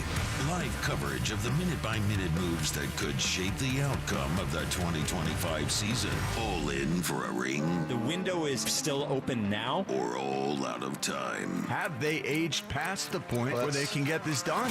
Deadline Day, live from McGurk's in Horsham, July 31st. Only on your exclusive home for Phillies baseball. Sports Radio 94 WIP. Brought to you by Surfside Iced Tea and Vodka. Proud partner of the Philadelphia Phillies. When your AC loses its cool or your water heater loses its heat, it throws your whole day off. You can't think straight. You're like, what grade are my kids in? I'm not left-handed. There's only one cure. Hutchinson Air Conditioning, Plumbing, and Heating will show up same day and get your AC or hot water back in shape with 100% satisfaction and no emergency service fees ever. Hutchinson will get you thinking straight until you forget your internet password again. Schedule now at hutchcomfort.com. Hey, navigation, take me to turnersvillejeep.com. Right now, TurnersvilleJeep.com is offering super low lease payments on select models. TurnersvilleJeep.com is home to over 200 new Jeeps and Rams in stock and ready for immediate delivery. TurnersvilleJeep.com has a huge selection of certified pre-owned vehicles with a 7-year, 100,000-mile powertrain warranty. Online 24/7 at TurnersvilleJeep.com. The times you spend with your friends and loved ones are the best. Those selfies you take now will shape memories that will last a lifetime. Make sure you stay in the picture and stay away from fentanyl. Only 2 milligrams of fentanyl can cause an overdose. So learn about the dangers and risks of this frightening, deadly drug at stayinthepic.nj.gov. Don't risk your life and all those wonderful memories you're creating. Stay in the picture and stay away from fentanyl. Know all the risks. Visit stayinthepic.nj.gov. The summer of performance is in full swing at Elite Acura. Ikery's here, and nothing says summer like cruising in the 2025 Acura MDX, available to lease for just $499 a month for 39 months. Or turn up the volume on value when you lease the 2025 Acura ADX for only $429 a month for 36 months. Claim your summer of performance savings in person or at EliteAcura.com now through July 31st, and when you do, tell them Ike sent you. Not all will qualify. See dealer for full details. Offers in 7/31/25. Hi, it's Pete from Chicky and Pete's. Come and enjoy one of your seasonal favorites from our new Summer of Shellfish menu, including our flavorful garlic and herb, roasted shrimp and lobster, tasty crabby tuna and poke tacos, or our incredible seafood boil featuring crab legs, scrumptious shrimp, clams, mussels, and more. And try one of our delicious seasonal cocktails with your meal. The Summer of Shellfish, only at Chickies and Pete's. Baseball fans, BetMGM is giving you the chance to win a prize every day during the baseball season. Step into the batter's box for BetMGM's Swing for the Fences free-to-play game. Log in every day for your chance to win. All you need to do is pick an area of the strike zone and take your best swing. If you get a single, double, triple, or home run, you'll receive a prize. Smash a home run to collect a bonus bet on BetMGM. Just log into your BetMGM sports account to get started. Then visit your promotion section to access the Swing for the Fences free-to-play game. You'll score a prize if you hit a single, double, triple, or home run. There's nothing more exciting than going yard. So swing for the fences with BetMGM. BetMGM and GameSense remind you to play responsibly. See BetMGM.com for terms. 21 plus only. New Jersey and Pennsylvania only. Existing customer offer. Subject to eligibility requirements. Rewards vary. Bonus bets expire in 7 days. If you or somebody knows a gambling problem, help is available. Call 1-800-GAMBLER. When you need to know, depend on KYW News Radio 103.9 FM. SEPTA service cuts would go in place 1 month from today unless it gets more state funding. A preliminary report shows the deadly row home explosion in Nicetown last month was likely caused by a gas leak. And nurses and hospital workers at Temple Hospital are calling for better safety conditions at the emergency room. Get the latest anytime on KYW News Radio. Now on Crystal Clear 103.9 FM. You've never needed us more. Gain Super Flings are here to take your laundry to the next level. Talking about Gain Super Flings. Super-sized laundry packs. These things are huge. Super fresh, super clean. Gain Super Flings. Gain Super Flings laundry packs have 4 times the Oxy cleaning power and 3 times the Febreze freshness versus Gain Original Liquid. Super fresh, super clean. Gain Super Flings. Gain Super Flings for next level laundry. Oh no. Ah, that's the sound of someone who's misplaced My debit card. their debit card. Where'd I leave that thing? Not at the gas pump, or the checkout counter, or the roof of your car. Now, if he has the Chase mobile app, he can use Card Lock. Wait, I could just lock my card. Yep, just a few tippy taps on his phone, and that sound, that's peace of mind from Chase. Chase mobile app is available for select mobile devices. Message and data rates may apply. JP Morgan Chase Bank N.A. member FDIC. Sunshine and hot through the rest of today. High around 90. Weather brought to you by Staples. Have you heard? The Staples Easy button is back with even more easy. Press it for custom prints, shipping services, even passport photos. Staples. That was easy.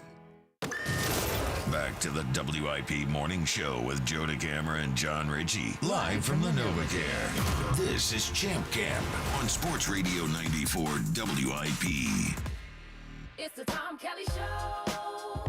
Just to let you know. Sports Radio 94 WIP. Tom Kelly. Starting to grow on me a little bit. Giulio. It's catchy, Starting isn't to it? grow on me. I mean, everybody, at first you hear it, you think, oh, this is cheesy. but then you start to like it a little bit. Yeah, It's we're got a a little good cheesy. ring to it. We're a little cheesy. That's growing nice on me. Yeah, it's nice. There you go. Well, appreciate it, Kyle. We are broadcasting live from the NovaCare Complex, 94 WIP's Champ Camp, driven by Forest River RV by Camping World, RV sales, service, parts, and accessories. Eagles wrapping up practice. This segment will be joined Wrap it up, B. by Jordan Mailata and Jeremiah Trotter Jr.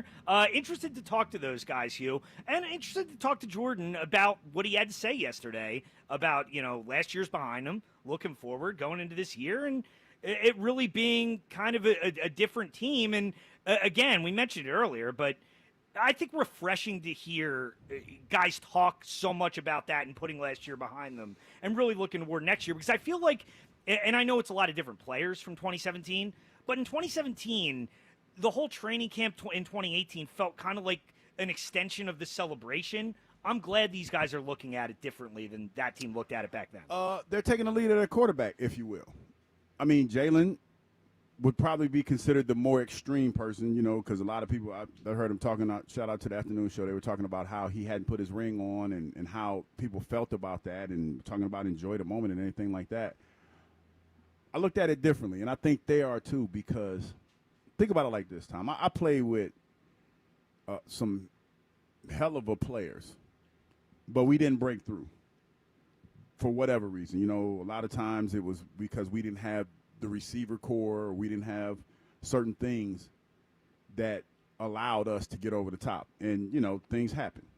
Not ashamed of that. It is what it is. It happened the way it happened. But when you talk about what Howie has been able to put together, man, and I think the key component is that all of these guys are in their prime. They're in their sweet spot. And they know that. And they're trying to capitalize on that.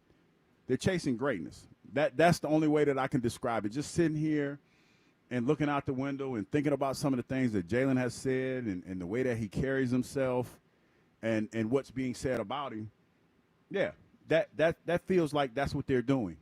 They're chasing greatness. Yeah, and moving to another year, and obviously a lot of things to monitor this year. And what we've been talking about today, do you think the Eagles need to change offensively? Do you think they need to evolve offensively, be more of a passing team this year? I do. Hugh doesn't necessarily feel that way. 215-592-9494 if you want to get in. In a few minutes, we'll be joined by a few Eagles players. But first, let's go back to the phones. Go to Jack in Wilmington. What's up, Jack? Hey, how you doing? What's I up, just man? want to talk about, I think this whole Luzardo thing is being overplayed a little bit. I think we need to give him the respect that we saw the way he could pitch early in the season and give him a moment to fix this. And when we're talking about a fourth starter in the playoffs, we have no idea what Nola is going to be. And to put our faith in him without seeing what he can do when he comes back, we get 4, no-hit innings out of Luzardo, and then we move to the bullpen when we see, any sign of struggles in him. You can't ask for more than that. Hasn't he been struggling the last couple of outings he's had? Well, yeah, but we still got a couple months before the playoffs. Well, let me ask you this question. Let me ask you a question. Just right now. Let's workshop this a little bit. Out of the sampling size that we have of both pitchers, who do you feel in the playoffs gives you the best chance of having success out of what you know about both of these pitchers, Nola and Luzardo? I'd take Luzardo right now. Nola could come back. See, and you have no idea what he's gonna be like see. Wait a after minute. this injury. First of all, I guess I didn't say it in a way that you understood it. I said in the sampling size that we've seen from both pitchers, because Nola's been here longer, correct? Yes, Nola's been here longer. This is no. Wait a minute. Listen, I'm not trying to paint you in a corner. These are yes or no questions that I'm asking you, right? So I understand you might not feel the way that I feel, but I'm asking you yes or no questions. So again, I'll ask you: out of the two pitchers, we have a better knowledge of what Nola brings to the table than we do Luzardo in the playoffs, correct? Yeah. Okay, I'll ask you again. That's true, but as a manager, Rob Thompson is looking at. Well, this is the thing, Jack. What Nolan's done in the past. Well, Jack, and I appreciate the call, but this is the thing with Luzardo. This is not like this is a one-start overreaction. I mean, this has been over the course of the last 2 months. Not only There's been that, dog. more bad starts than good starts. Not only that, we are trying to figure out the pieces that we're going to need to make a World Series push, right? And as of right now, okay, take Bryce, for example. We all had a feeling that Bryce Harper at some point was going to be what he is now, or look like he's going to round into shape, right? Right, because we have a track record. We with have Bryce to indicate that's going to happen eventually. Just like I was trying to get him to understand Right. with Aaron Nola. So if I'm a manager, and if that's the only thing that I have to go off of, and I'm trying to win a World Series, out of two guys one that I've known for a while, right, and one that I'm getting to know, in a time where we're past the halfway mark of the season, and you are showing me from your last couple of outings that you are trending in the wrong direction, right? But I know that with Nola, when he's out there, he might be a little rocky, but he settles down and he gets the job done. What do you think I'm going to do? Right. If I'm shaking the dice, what do you think I'm going to do? You want the known over the unknown. Yes. Typically. That's all I'm saying, bro. Right. And like I'll just say this. Like if I'm in the Phillies shoes or I'm imagining what they're thinking, I would imagine their preference is for Aaron Nola to come back and pitch well so he can be the Game 4 starter over Luzardo because, like you said, they have a track record with Aaron Nola.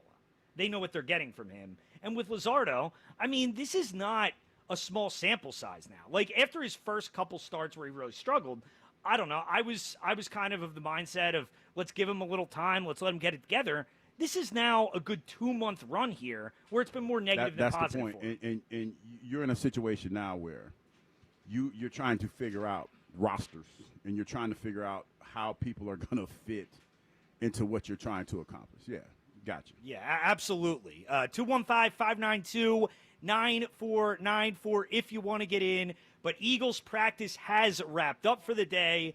They are done practicing, second day in the books. And now, coming into the trailer, we will be joined in a moment here by Jeremiah Trotter Jr., Eagles linebacker, joining us now. Tom Kelly, Hugh Douglas, as Jeremiah sits in and joins us now. Jeremiah, thanks for joining us, man. How was day 2 of practice today? Yeah, it was great. And again, thank you for having me. But it was great. Getting out there, competing, going back and forth with the offense. Just decided to get back in the film room today, see what today's work looked like, correct the mistakes, and get better tomorrow. Yeah, and very, very good start training camp, Jeremiah. And I want to know from you, because obviously you have a role that could be a little different this year. Have you prepared any differently, knowing that your role might be bigger in this defense? No, I feel like I try to prepare the same way I did last year. Try to get in a routine, even though my role was on special teams, helping out the team that way. I took that to heart and try to be the best special teams player I could be. And if my name was called, making sure I was on my stuff to step in there and help the team. And I just try to prepare the same way I did last year, and just put in the work every single day, try to get better. So how was your offseason, Trot, knowing that you have an opportunity to step in and make your mark? I mean, how did you prepare for this upcoming season? I just took the same way I took my offseason last year, which was, putting in work every day, taking it a day at a time in the weight room and on the field when I'm getting field work in. I try to just have the same mindset, not make it bigger than what it is, and just try to prepare the same way I would prepare, like last year. So my question to you is this: how much? Because this is how I envision it. Because I played with your pops, and I know how intense he is. So when you come home from practice, I'm assuming that you talk to him a lot. How much do you lean on him for information and knowledge about the position and being here in Philadelphia and stuff like that? How much do you lean on him for that? Yeah, I still try to. He's taught me so much up to this point, but I still try to. After practice, I'll go over, go over the practice film. I may send him a video or something to see what he thinks. How I should have played it or how I could have played it. Trying to get different input like that. I mean, I feel like I would be. It'd be wrong of me not to use somebody that has 12 years of knowledge in the NFL, and I have him right at a phone call away to be able to, use his insight and his knowledge that he's gained. And Jeremiah, it's really an awesome story. I mean, I grew up watching your dad play linebacker for the Eagles. How cool is it that you get to play for the same organization, wear the same number? I mean, kind of a dream come true for you? Yeah, man, it's really cool how it worked out. I thank God every single day for the opportunity to, one, be in the NFL, and then two, be able to just play for the team my dad did, and I've been an Eagles fan my whole life. I didn't have to. I keep saying I didn't have to change my favorite team once I got drafted. So it's been great. Yeah, and another guy you're obviously learning from is your defensive coordinator, Vic Fangio. We heard him talk this morning. Seems like a really interesting guy, Jeremiah. What's it like playing for Vic Fangio? Man, it's really cool because he has so much knowledge of the game. He's seen the game change over the years because with different eras of football. So he's learned how to scheme up offenses, and I just know he gives us different tips of how we could see certain plays coming, and I think that really helps the defense, and the defense guys play fast. So my question to you is this: How was it that you guys were able to pick up his defense as fast as you were and implement what he taught you on the field as quickly? Because man, I tell you, playing in the when we first got here, playing in Jim Johnson defense, it took us at least a year before we got to the point where we were comfortable in the defense. Why was it so easy for you guys to pick up this defense and thrive the way that you just did? Yeah, I feel like it was just reps. We tried to get as many reps at just the fundamental coverages in our call. Mm-hmm. We didn't get too complicated in the beginning. We took it a day at a time, just trying to learn. And even at first, it was tough to learn. There's a lot of ins and outs, different zone drops, different coverages that we run in big scheme. But we really just try to get a bunch of reps at it. Guys would, practice on the field and then go home. We'd be going over plays, getting that extra work in the film room mentally. And, over time, you keep putting it in day in and day out, you're going to be able to learn the scheme. You're going to get better at it. Yeah, Jeremiah, one of the things that I think is cool about this defense is it's generally a younger defense. You guys have a lot of younger players at all the different levels, up front, in the middle, and certainly in the secondary. Cooper, Quinyon, all those guys. Quinyon was talking about it yesterday, all the youth on that defense. How kind of advantageous is it to have a bunch of guys kind of around the same age from a bonding perspective on that side of the ball? Yeah, you obviously got that connection when you got guys around the same age. We got, some older guys, too, that we can talk to and we connect with as well. But I think, when you got young guys, you got guys that are hungry, guys that want to go out there and just run around and play football, play the game that they love. But, I feel like the whole defense as a whole, we all really mesh together as a team. We got a lot of team chemistry, and everybody out there, wants to do their part and be the best they can for the guy next to them. And one of the older players on the defense, who obviously had a great year last year, Zack Baun, guy you play next to. What have you learned from Zack Baun in your time with him? I'd probably say the type of routine that he has. He's been he's a veteran now. He's been had the same routine that he's had all the way up to now, and he does it week in and week out, day in and day out. And I just try to learn from him getting a routine. So I feel like if you get a routine and you stick to it, that's how you build consistency, and that's really big in this game. Being a consistent player. Yeah, and as a linebacker too, obviously the guys up front help you a lot. What's it like playing behind number 98 up front? Yeah. It's great playing against playing behind JC. He's a great talented guy. I love playing against all the guys. JD, Mo, they all really hold those double teams for me, allow me to fly around and make plays. Me and Zach. So I love my big guys up front. Yeah, well, that's awesome. Yeah, I just wanted to say, man, I know you probably don't remember this picture, but I just wanted to say that I'm very proud of you, and you're part of the family, and we love you. I appreciate that, man. Yeah. Love you too. That's awesome. Jeremiah Trotter Jr. Jeremiah, thanks a lot for hopping on, man. Best of luck this year. Thank you. Awesome stuff. Jeremiah Trotter Jr. Joining us for a few minutes. And, yeah, great stuff.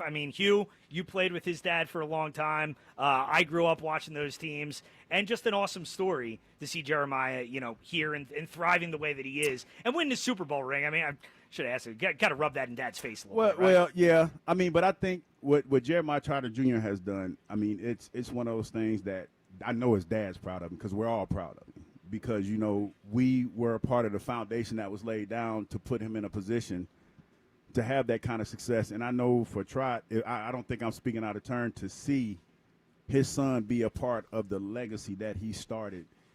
He has to be a proud dad for that. That's phenomenal. It really, really is. Well, it's a really cool story. And it's cool how, you and Ike and Trot, you guys have kind of stuck together and stayed close over the years. And it really does speak to this organization because they do prioritize family and they talk about, that element of it.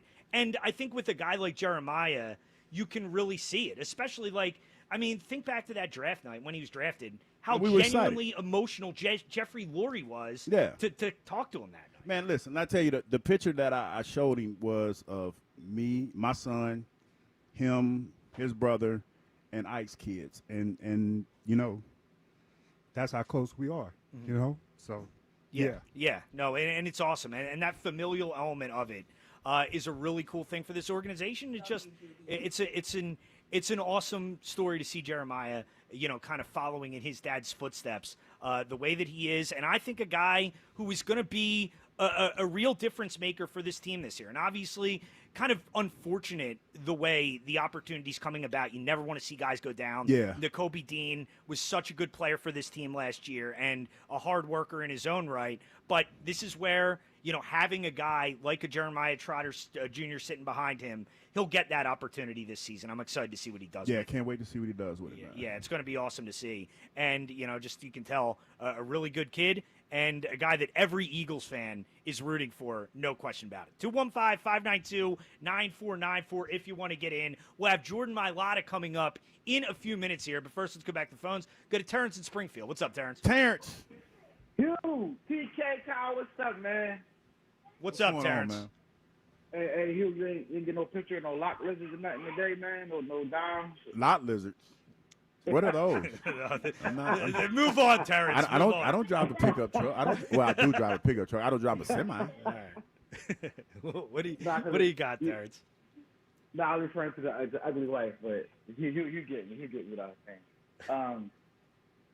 I'm going to say right now for Luzardo, this guy, to me, him and Nola are probably like the same player right now. So either one of those guys, you might as well bring Nola back because you're probably going to be getting the same thing anyway. I'm a TK on this. I feel like Nola hasn't been pitching the best. He hasn't been pitching the best when he was in there before he got hurt. And I feel like that injury they were talking about was kind of a way to get him to get his head back in the game. Like, they say he got hurt, but we don't know about that, man. Well, Terrence, no, he was legitimately hurt with the ankle. Now, it's the question of when it happened. Now, they say it happened in Cleveland, and I believe that to be the case, or in Tampa originally, and he made his start in Cleveland. And I believe that to be the case, and that's the thing. Like, if that is the case, there was still a good month of baseball before that where he was not pitching well. Yeah, man, and as for the Eagles, I feel like, I told Kyle, I think we're gonna throw more. We're gonna put the ball in Jalen's hands more. But I feel like Jalen is gonna still keep the main thing like he always does.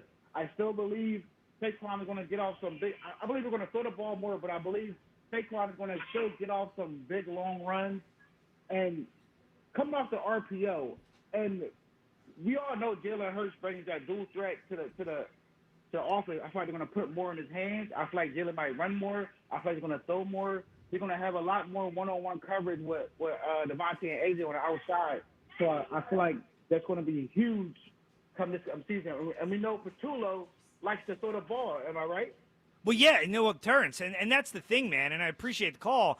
I just think there are going to be more opportunities to throw the ball because, defenses, I just have a hard time believing that defenses are not going to key more on Saquon. I think that'll leave you more opportunities. 215-592-9494 if you want to get in. But talking a lot about the Eagles today and whether they need to throw the ball or pass the ball more. And again, I just look at the way defenses are going to attack the Eagles offense, the way they're going to defend, I think they're going to key on the run more, and I think that's going to give them more opportunities to attack on the outside with AJ and Devontae. And, I mean, those guys could be in for a huge year, Hugh. Yeah, there's a possibility for that because I think that, especially with the success that the Eagles had running the football, a lot of teams are going to try to gear up to stop the run. But if they don't have the personnel, they'll be liable against the pass. But there has to be that threat. It always has to be that threat. I remember going to the games, man, and coach said, hey, take away the run first, and then you get after the quarterback. But you got to take away the run. You have to make it so that they can't run the ball at all. And then that kind of plays into what you want to do. But you got to be strategic in the way that you do that. Because if a team loads the box on you, then you have to be able to throw the ball and throw it with some success. And once they start to back off, then that's when you start to bring the running game back into it. But it's going to be your identity right now. People are going to probably try to line up and stop you from running the ball. Yeah, no, absolutely. I think that is going to be the case. 215-592-9494 if you want to get in. Let's go to Rob in Delco. What's up, Rob? Let's throw Rob back on hold there. Jordan Mailata will be joining us in a moment. And excited to talk to Jordan, Hugh. Obviously a guy who always has a lot of interesting things to say. He has a potty mouth. Things to say yesterday. And, yeah, I mean, you got to like that, though, Hugh. Jordan wears his emotions on his sleeve. You're that kind of a guy. Listen, Jordan is he's my favorite Eagle, but he does have a potty mouth. He's a bad influence on the kids. He's one of those guys that he doesn't know how to use eloquent words when he talks. He likes to use curse words when he's on the air, when he's talking to the media. He's just an unkept individual. An unkept individual. Yes. He's just look at him. That's not a way to welcome a guest into our booth. He's going in our refrigerator, taking our stuff. He didn't ask anybody. You can't take him anywhere. Hugh has domain over that fridge, Jordan. You got to ask him first before you take anything out of there. Fair, I thought we were partners this year. I guess I was wrong. Oh no, that's my guy. I thought everybody. That is my he's my favorite Eagle, man, because he's unapologetically him. Jordan Mailata, Eagles left tackle, joining us now. Tom Kelly, Hugh Douglas. This is the midday show. Jordan, how was practice today, man? Oh, mate, it was a good one. Not steamy. I think it was just everything. For the amount of reps, everything just kind of added up, and mate, just sweated a bunch. Yeah, I just felt so depleted out there, and I thought I did a great job yesterday of hydrating. Is it hard to kind of work back into it? I mean, you've been off for 5 months here since February. How hard is it to get back in the flow of everything? There's only so much cardio you can do, man. To be honest, there's nothing like football shape. Uncle will tell you that. Yeah. Uncle will tell you that. I caught it the OG straight. over I'm here. just saying, football shape is nothing like it. No, it's not. That's the only way you can get conditioned is just being out here on the paddock and just giving paddock, it your all. that's a new That's what I one. call it. You never heard of the No, paddock? I have never heard of the paddock. What about the barn? The barn? The barn. Nah, that's a good one too. Now, this is the question I have for you because you guys are laser focused. So you got your rings Friday, right? Friday. Yeah. So when did the mindset flip for you? It flipped probably 2 weeks, maybe less than that after the Super Bowl. Before you got the ring, it flipped. Yeah. Like, I'm curious because I've never experienced that. Right. Those rings are insanely huge and they're beautiful, and to have that, and then like get that on a Friday and go to camp Wednesday. You telling me you were already in the mindset that you were getting ready for the next season? OTAs, we all came back week 1 OTAs, and we had the same mission, the same mindset. That's where that mentality comes from. And then we drill it every week in OTAs, and then you believe it. So this is what I think from my assessment. I heard you speak yesterday, and did you read the subtitles? I did not. No. I it's like a couple things. You definitely read the subtitles. Let me tell you a couple things that you said they had to bleep out because you were the potty. You was the potty mouth. Sorry, you did the potty mouth, but it's I'm okay. sorry. You're being you. But my question to you is, when Jalen said what he did put the ring on, are you guys chasing greatness? Like, do you realize that when you look at your team, yeah, and the way that it's been put together, all of you guys are in your prime. Like when you look at all the stars that you have, the offensive line and everybody. You guys are in your prime. And, I know you don't like to use the R word or anything like that. What's R? So, What's the R word? you said you told everybody yesterday not to use the word. So I'm not going to use it. But, so the word that I'm going to use That's all right. is chasing greatness. That is the mentality that I always had because of Lane Johnson. And it just carries on over. That's the culture. That's how you see it. I guess that's a great way of putting it. Yes, we are chasing greatness. Yeah, because you didn't want to. You told everybody yesterday not to use the R word. Always. Or you can't say back to back either. Can't say back to back. Yeah, that's for like fans. That's what I'm saying. Fans But and ex-players, like. Not another story. Well, and my mic just went dead. I did something. My mic just went dead. Jordan, to follow up on that a little bit here, Wait, what we do? obviously you're a If guy. my You've been around a little bit of time now. But how important is it to get that message across to y'all some hear of the me? younger guys in the league who haven't been around as much to kind of have that mindset? Is every year is unto itself. I'll be honest. I couldn't hear anything about the question because all I could hear was Uncle saying, "My mic's cut out. I can't. Can you guys hear me?" My bad. Because I lost my headphones. But I mean, since y'all can hear me, it don't make no difference. But it's easy. It's easy because I had that locker room coming in with Jason Kelsey, BG, Fletcher Cox. Even go down the list from 2018.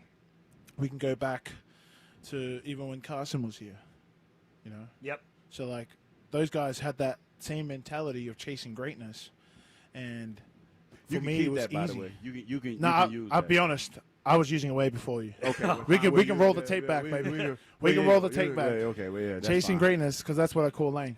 When people say that I'm the greatest tackle in the league, I say, nah, you can't tell me that because the greatest tackle. You all right. Exactly. I'm all right because the greatest tackle in the league good. is Lane Johnson.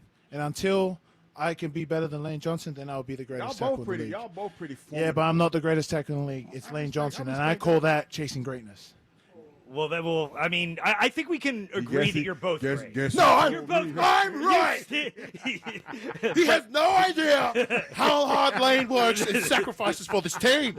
There you go. But Jordan, one of the other things I wanted to ask you about, there's that epic mic'd up moment during the Super Bowl where you get in Jalen in his face after he throws a touchdown to Devontae. Yeah. Obviously, Jalen's talked about all the time. There's this list, there's that list. Does it bother you the way Jalen gets talked about in the media sometimes? It does, but then it doesn't because I'm just like, they don't know. They're not here. Couldn't give a damn. But it does bother me the way people can just say that comfortably. Yeah. Yeah. How can people just say that so hi? Yeah. So easy. Yeah. And at that point, you're just like, well, nothing I could do. They're not here. They're not in this building. We don't care. Keep it pushing. And you know what the worst part about that is?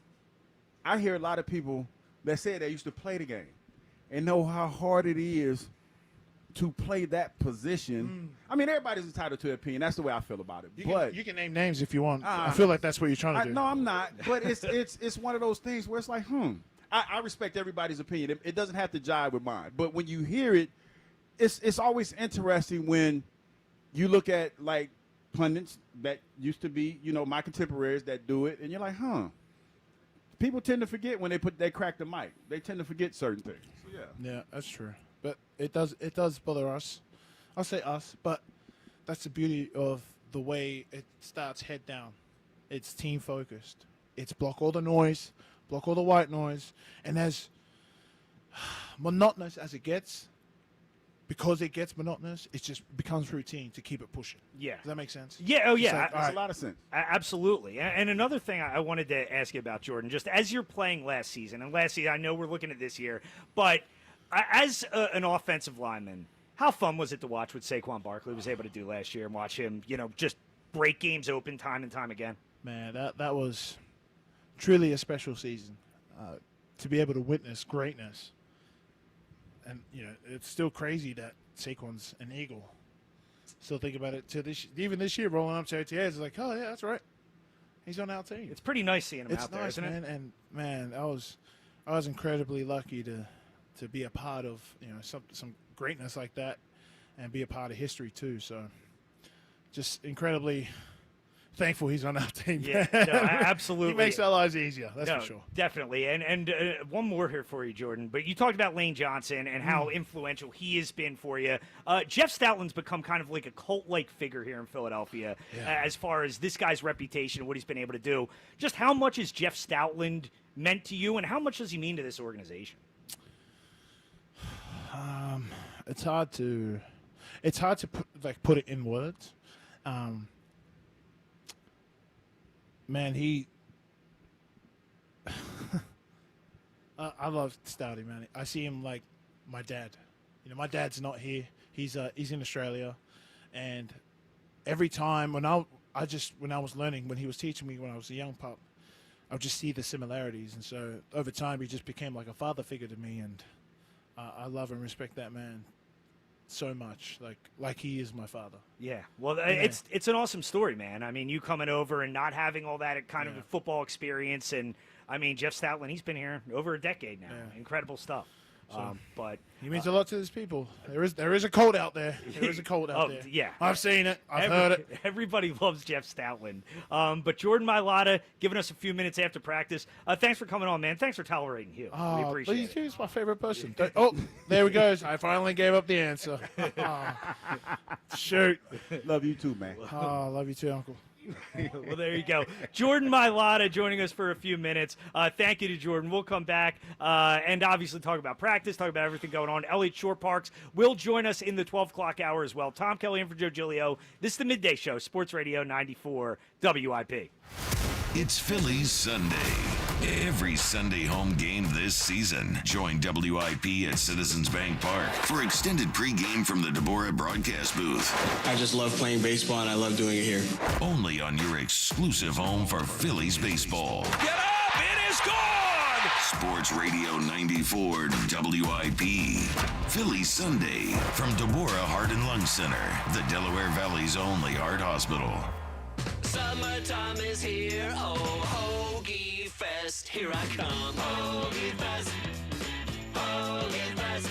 Yeah, Wawa's got the hoagies, and I'm gonna get me some. Hoagie Fest, Hoagie Fest. Wawa Hoagie Fest is here, and it's the summer of sandwiches. We're mixing it up with hoagies, clubs, quesadillas, and more, all for $6 and under. Savor a summer of savings. Hoagie Fest, here I come. Gotta have a Wawa. Ready for your dream Las Vegas vacation? Enter BetMGM's Your Legendary Vegas Getaway, and you'll have the chance to win a customizable Las Vegas experience. It's easy to enter. Just sign up for a BetMGM account and download the app, or log in with your existing account. Then place your bets on your favorite sports to earn up to 25 entries. You could win a trip to Vegas that includes an MGM Grand Stay, travel accommodations, resort credit, and your choice of an exclusive sports, entertainment, or club experience. Score the Las Vegas trip of your dreams by entering BetMGM's Your Legendary Vegas Getaway, and you could be on your way to your perfect Vegas vacation. BetMGM and GameSense remind you to play responsibly. See BetMGM.com for terms. 21 plus only. Pennsylvania only. New and existing customer offer. Subject to eligibility requirements. Please make sure to read our full terms and conditions before participating in this promotion. If you or someone you know has a gambling problem, help is available. Call 1-800-GAMBLER.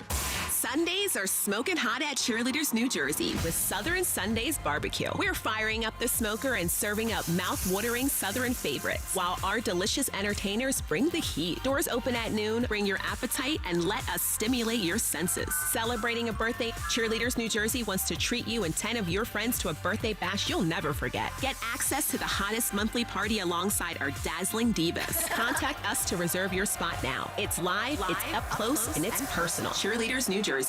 Hey, it's Mike Quick. It's time to cut your old point-of-sale systems and revolutionize your business with PDQ POS. Joe Flynn and his team at PDQ have been the industry leaders for over 35 years. They offer everything from mobile POS to self-serve kiosks and the best service and support in the industry. For the fastest, easiest, and most reliable POS available, trust PDQ POS. No matter how many locations you have, they'll build a custom solution for your business. Visit PDQPOS.com. Hey, navigation, take me to the Philadelphia area Kia dealership with the most inventory and super low lease payments. Navigation is rerouting you to KiaofCherryHill.com. Choose from over 450 new Kias, including Tellurides, Sportages, K5s, Carnivals, Seltos, Souls, and more. Only at CherryHillKia.com. Drive home your new Kia today, just minutes from all bridges, or online 24/7 at KiaofCherryHill.com. Only at CherryHillKia.com. Score limited time savings on your favorite snacks and drinks at Wawa. Whether you're craving a refreshing drink or a tasty treat, Wawa has you covered. Enjoy exclusive deals in-store or on the Wawa app, making it easier than ever to fuel your day without breaking the bank. Don't miss out on summer savings, perfect for road trips, beach days, or backyard hangs. Savor a summer of savings. Gotta have a Wawa. Good morning, Doctor. Doctor? Hi, Doctor. Doctor? Dr. Jackson's practice is growing. What do you mean we're still short-staffed? He needs a good patient doctor. How do we not have enough doctors to doctor all these patients? And he doesn't have the patience to sift through hundreds of resumes. I need Indeed. Indeed you do. When you sponsor a job on Indeed, it's easier for talented candidates to find it, which makes it easier for you to hire them. Visit Indeed.com/credit and get $75 towards your first sponsored job. Terms and conditions apply. If you're 55 or older and into that whole saving money thing, T-Mobile has an exclusive phone and internet bundle just for you. Right now, get 2 unlimited phone lines plus 5G home internet for just $30 each per month with autopay, plus taxes and fees. And with 5G home internet, setup is easy with just 1 cord and no technician needed, which is great if you're also into that whole keeping it simple thing. Switch now and experience the best mobile network in the U.S. Visit your local store to start saving. T-Mobile, it's better over here. Based on analysis by Ookla of speed test intelligence data Q4 2024 to Q1 2025. Ookla trademarks used under license. Unlimited on our network. Customers on voice plan may notice speeds lower than other customers and further reduction if using more than 50 gigs a month due to data prioritization. Video streams and SD on this plan. Home internet pricing after $20 in monthly bill credit plus $5 per line without autopay. Debit or bank account required. See 5G device coverage and access details at T-Mobile.com. Get in the zone, AutoZone. Welcome to AutoZone. What are you working on today? Hey, that's the spirit. Right now, we're celebrating free with a free STP oil filter when you buy 5 quarts of oil and free Duralast brake pads when you buy 2 rotors. Like always, free battery testing, charging, and recycling at every store. Celebrate free at AutoZone, now through July 28th. Get in the zone, AutoZone. Restrictions apply. This is the story of the one. As a lineman, he does whatever it takes to keep the power on in his community. And he wants a partner like Grainger who does the same. Grainger offers the professional-grade products he needs, from voltage detectors to harnesses to hard hats, plus fast, dependable delivery, so he can rise to every challenge. Call 1-800-GRAINGER, click Grainger.com, or just stop by. Grainger, for the ones who get it done. This is Maggie Gray with an Odyssey Sports Minute sponsored by AutoZone. Get in the zone, AutoZone. TJ Watt's got the stats. Defensive Player of the Year, sack champion, all pros galore, but no playoff wins. Not one, and it haunts him. He says that failure stuck to his name until he changes it. Now the Steelers are going all in, with Watt leading the charge and a 40-year-old Aaron Rodgers under center. Legacy's on the line, and the clock's ticking. I'm Maggie. 94 WIP HD1 Philadelphia. Live from the Tasty Cake Studio. Sports Radio 94 WIP. An Odyssey Sports Station.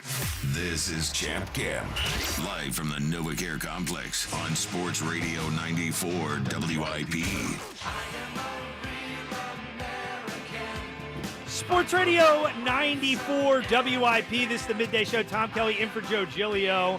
We are broadcasting live from Champ Camp, the NovaCare Complex, driven by Forest River RV, by Camping World, RV sales, service, parts, and accessories. And how about during the break here, Jordan Mailata fixes our RV. Yeah, he does. He's getting a little steamy in here. He fixed the AC. He's the only one who could reach the fan that we got at the top of the roof. That was crazy.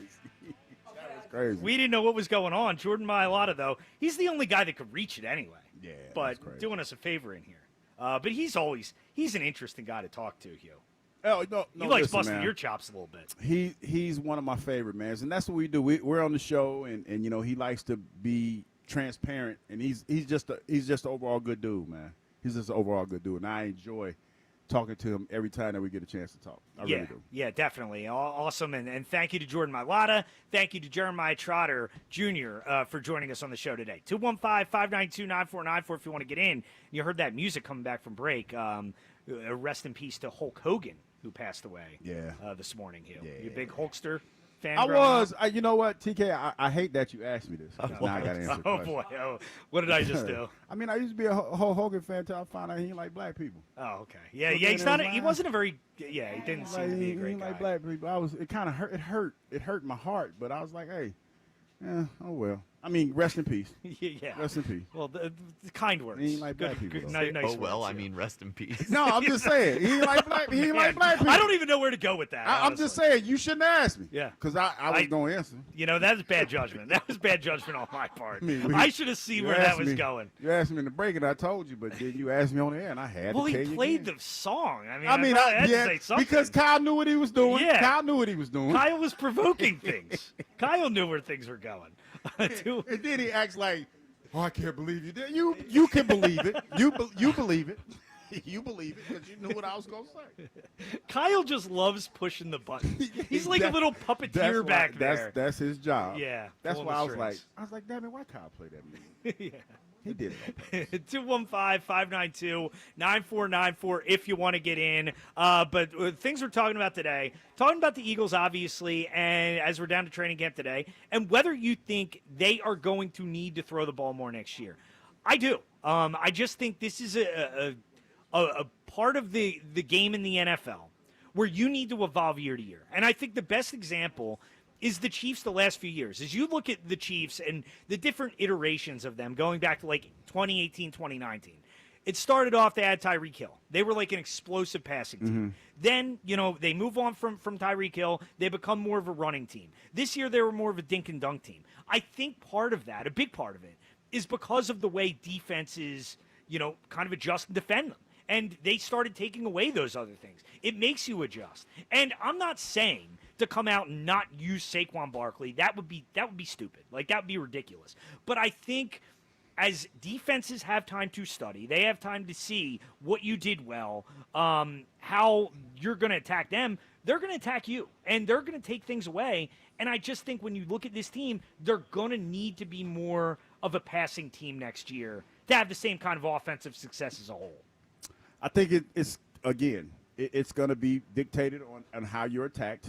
Like, going into the games, I'm pretty sure that a lot of teams are going to look at the Eagles, and they're going to try to stop Saquon. Now, this is where I think you need to evolve and thrive, is how you get the ball to your playmakers. Because at the end of the day, TK, the bottom line is this. Get the ball in the hands of your playmakers. And how you do that is going to, depend, like, that's going to give you your success. When I think about the Kansas City Chiefs, the first couple of years they were winning Super Bowls, they did it with the air attack. And then one year, Pacheco was a big factor in that. Yep. It's all about how the league tries to stop you, right? And I feel like with the success that Saquon had, look at it like this, TK. Look at each individual team that you're going to play this year, right? And look at their personnel. I'm a little bit more familiar with the Rams personnel because that was the one that played them not too long ago, and I know that the Rams have the Eagles circled because they want that get back, in the way that they play them in the playoffs. Yep. They're a smaller defensive line up front. They get after the quarterback, though. They're fast. They're quick. They get after the QB. And when you see in that first game, they got mauled. And I'll never forget that. And in the second game, they played a lot better, but they still weren't able to cap the run like they wanted to. Right. Now, it was a much better game because their offense played a lot better.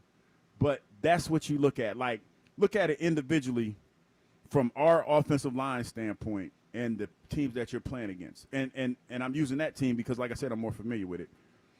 Across the line, they probably average 280 pounds, maybe. When you talk about the edge rusher they have over there, the young tackle that they had that stepped in, I can't think of his name right now, but they had some young players that stepped in and played well. They got after the quarterback well. But physically, when you line those 280-pound average guys against our 300-plus physically fit, like guys that can pull and run and things like that, that's a mismatch. And you should play to your strength in that situation. Absolutely. You see what I'm saying? Because every team is not built. And that's just one example. Right. But and I would even say the Raiders, when you look at the way that they're built, just off the top of my head, they're not one of the bigger defenses in the NFL. Like, So you maul those little guys. Right. You maul them. I just think, when you look at the schematic part of it, I think defenses are going to load the box a little more. I think they're going to try to take Saquon, or at least limit Saquon a little more. I certainly, from a physical perspective, and I'm not going to lie, seeing Jordan Mailata makes me think twice because, that dude's monstrous. Like, I don't know how anybody can get past him ever, but yeah, I just think the way defenses are going to defend, it's going to be a little different this year. So if you want to get on that, 215-592-9494. Do you think the Eagles need to throw the ball more this year? And also, with the Phillies, talking about the Phillies and Jesus Luzardo last night, how concerned are you about him at this point? Last night's the first time with him where I've slammed the panic button down. You look at Luzardo, and, he had a couple bad starts in early June, I guess, starting with that one at the very end of May against Milwaukee. Kind of got it together, had that really good start on Sunday night against the Mets, and you felt like, okay, maybe he's back. But lately, just a lot of these blow-up innings. And last night, he had a no-hitter. He had a 5-run lead, and then gives up 6 in the top of the 5th. Hard to trust, and I want to know how concerned you are about him at this point. I'm really concerned, and I think this makes Aaron Nola's return, that before looked like maybe a luxury, much more of a necessity now than it seemed to be previously. 215-592-9494 if you want to get in. Let's go to OG Wade. What's up, Wade? What's up, fellas? How we doing today? What's up, OG? What up, man? Hey, listen, I'm listening to you guys, and the answer to your question, TK, is no, they do not have to throw the ball to win this year or change anything. I think it would be a huge mistake if you come into a season and you start playing to the fear of what other teams might have done to stop you. The smart thing would be wait until they stop what it is that you do best, and then you make adjustments. The beauty about this team, and Jalen said something last year that no one caught. Everybody was talking about how they were winning. It didn't look good. He said winning is going to look the way Jalen Hurts wants it to look. And then yesterday, he said something that was more profound in his 5 years of being here, and every time I heard him speak, he says that I went a very long time being told got to do it a certain type of way. He said that didn't get me the win when I did it the way that everybody wanted me to do it.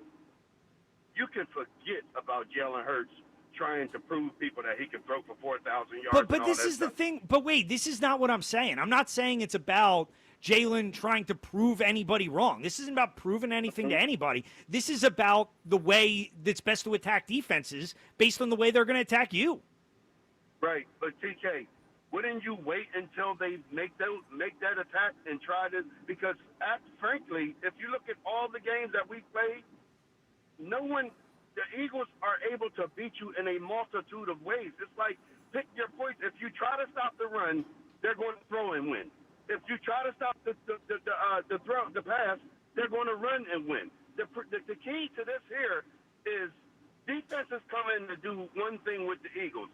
You want to basically make them take time because you're expecting the quarterback to make a mistake. That hasn't happened. And then you're expecting the run to take longer for you to score. Saquon's taking it to the house on one drive, So now defenses is like, what the hell did we do? Well, that's the thing, Wade. With a year of kind of tape to have, because let's face it, going into last year, the league didn't have tape on what Saquon would look like in the Eagles' offense. I'm not telling you he's not going to be effective. He's Saquon Barkley. It's a great offensive line. He's still going to be effective. But I think the odds are significantly against this running game being as good as it was last year. Like, it was historically great last year. Let me share something with you, TK. Since Jalen Hurts has been the quarterback for the Philadelphia Eagles, the Philadelphia Eagles have never, ever struggled to run the ball. Saquon brought a different, he's special. So he's bringing you like the icing on the cake. Whereas though the other running backs we had, because of Jalen's threat to run the ball, teams can't even think about stopping Saquon unless then you're going to get hurt with Jalen. So I'm just here to tell you that you're never, ever going to be able to stop the Eagles' run game, ever. Well, it's just not going to happen. I hear you, Wade, and I appreciate the call. I don't think it's that simple. Like, I don't think it's that simple where you're just going to be able to do the exact same thing. Like, typically in the NFL, we've seen it with even the best teams. You can't just do the same thing year over year and get the same results. Even the Chiefs, even the Patriots. Yes, it's going really to be a hard little bit do of a that. slog. It's going to be a slog, but you have to stay committed to it. I remember being in games, man, especially against Pittsburgh Steelers, because that's what I'm thinking about. Like Jerome Bettis, the first half of the game he did rush for like 10 yards.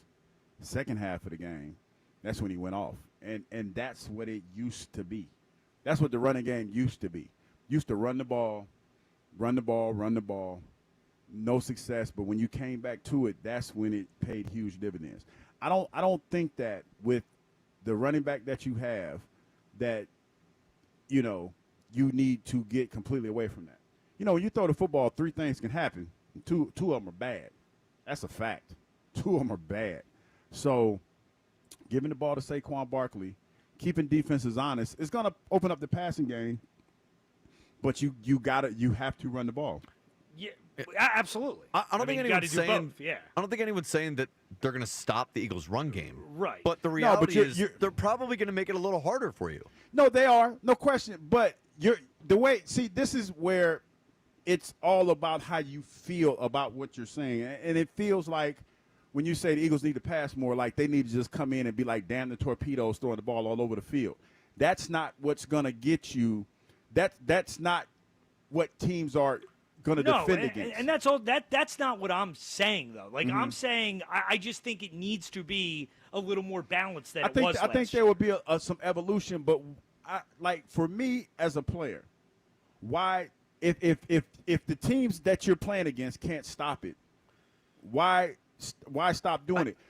You know what I remember? My fault, Kyle. But I remember when I was talking to Coach Mangini one time, a couple years ago when we used to both work at ESPN. I said, dog, why are the Patriots so good? He said, because we run a handful of plays, and we run them well, and we'll run the same play from different formations until you stop it.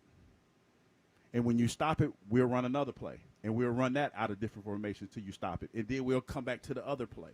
Like, all this, when people are talking about all these different exotic plays, no, dog, that's not necessary. That is not necessary. Do what you do best. And the way that you have success, you get to what you do best by running different formations, confusing defense. When you watch football on Sunday, you know where plays are made from mistakes. Like that's when you get guys moving, especially on the defensive side of the ball, you're trying to see how they're gonna defend what you're trying to do, and you're hoping that somebody misses their assignment. That's the simplest way I can put it. So, say if we want to run the ball, right, but they're loading the box. Okay, let's take Saquon out of the backfield, right? Let's stem him. Let's motion him to the slot. Who goes with him? Running back, linebacker. Linebacker probably 230 pounds. And if you get him on a wheel route running up the seam, the receiver run off the corner, and you get him one-on-one with a linebacker, who do you like in that matchup? Probably Saquon. That's a running play. Like that's the equivalent of a running play. Right. You see what I'm saying? Yeah, no, I see. Because that's how Big Red used to do it. Brian Westbrook had 2,000 all-purpose yards. One of his best years as an Eagle, because he was doing stuff like that. Because Big Red looked at running plays, like some of those passing plays with screens, as running plays. I also think some of the reason why that offense continued to improve, though, is they did evolve. It did kind of change over the years. But as it transitioned less from Donovan being a running quarterback and more into using the running backs out of the passing game, then getting a top-flight receiver, those offenses changed. Just put it this way. If you're a defensive coordinator this offseason and you're looking at the Eagles, right, which everybody is. They're the Super Bowl champs. Everyone's thinking, how can we stop the Eagles and their offense? What's the first thing you're doing? They're probably all going to stack the box. Now, whether or not you think that we can win still that way just by running it down their throat or Jalen bombs away or not, that's an entirely separate conversation. We're basically asking, like, what do you think the defense is going to dictate to the Eagles next year? Do you think it's going to result in them having to throw the ball more, or do you think or not? I think the answer to that is pretty clear. Yeah, I mean, I'd be surprised if defenses didn't come out looking to stop the run first. Most defenses are not going to be equipped to stop it. And they might not be. That remains to be seen. 215-592-9494 if you want to get in. When we get back, Elliot Shore-Parks will join us. He'll give us a training camp report, and we'll get his take on what the Eagles' attack should be offensively next year. That's coming up next. Tom Kelly in for Joe Giglio. This is the Midday Show, Sports Radio 94 WIP. The Phillies play here. Tomorrow, Phillies, Yankees. Leading off starts at 6. Sponsored by Nissan. Nissan makes cars that thrill. Shop NissanUSA.com. The first pitch is at 7:05. Then stick around for the final out on your exclusive home for Phillies baseball. Christopher Sanchez, a complete game. Sports Radio 94 WIP. A hotel can offer a great club or a bar. A resort could provide a high-end restaurant or a spa.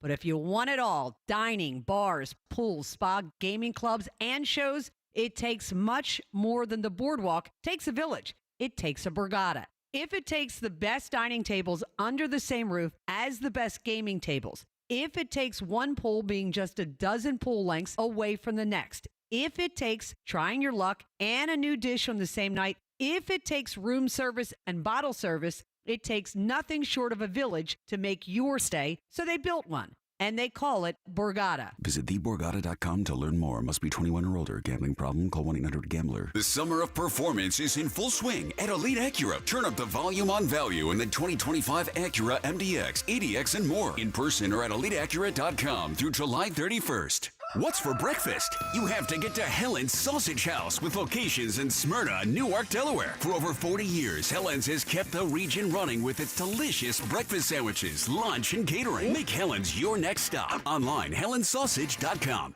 So, kids are done with school, and it's summertime. For a lot of families, that means family day trips and vacations, and sometimes being in the car for long periods of time. One thing that could ruin that trip is it's hot. You turn on the air conditioning and nothing. No cold air, and even worse, only hot air. You should have headed to your locally owned and operated Meineke, where right now they are offering a free AC checkup. And if you have a problem, you can get up to $50 off any AC repair. And Meineke offers same-day service and fix it now and pay overtime solutions. Meineke, doing car care right. Change is always happening. It's part of life. And when it comes to music, change is all around us. Songs are rewritten. Classics are remixed. Bands and artists come and go. Even our taste in music changes. Here at Xfinity, we know there's still good in keeping some things the same. That's why we want to do our part with a 5-year price guarantee on our internet.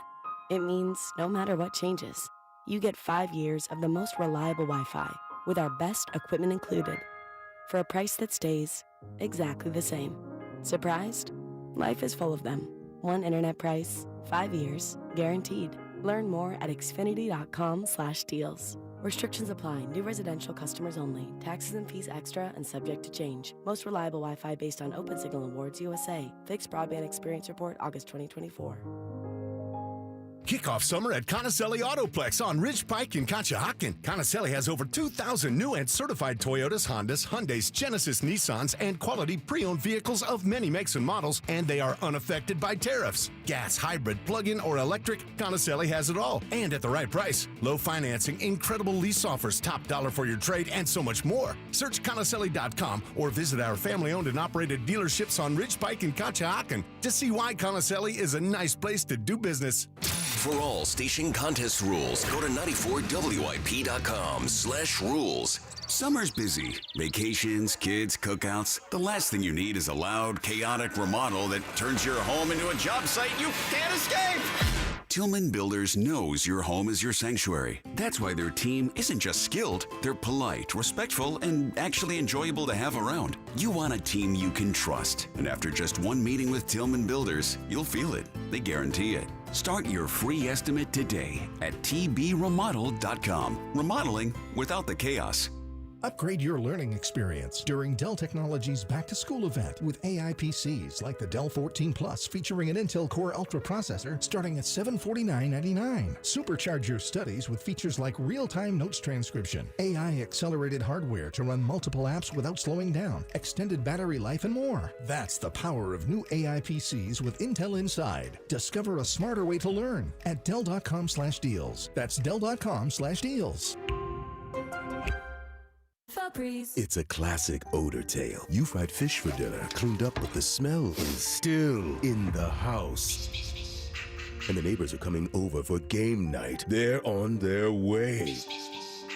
And then you spray Febreze Air Mist. Febreze Air starts working instantly to fight even your toughest odors, so you go from fish to fresh like that. Now all you have to worry about is Pam cheating at charades. Breathe happy, Febreze, la la la la la. This is the story of the one. As a safety manager at a manufacturing plant, he does everything he can to keep his coworkers safe. From finding ways to reduce risks to keeping safety supplies in stock. And for that, he relies on Grainger. Grainger offers a broad range of quality products and next-day delivery, so he can always play it safe. Call 1-800-GRAINGER, click Grainger.com, or just stop by. Grainger, for the ones who get it done. Eat up, buddy.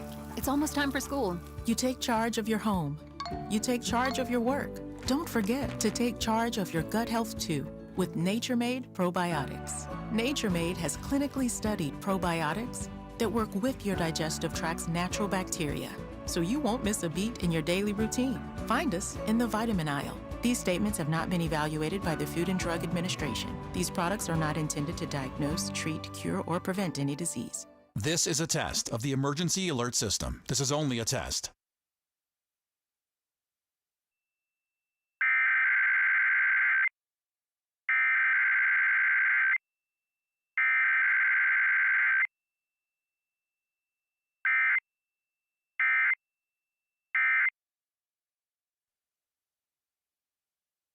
This was a test of the emergency alert system. Equipment that can quickly alert you during emergencies was being tested. If this had been an actual emergency, official news and information would have followed the alert tone. This has been a test of the emergency alert system. Back to Champ Camp, live from the NovaCare Complex on Sports Radio 94 WIP.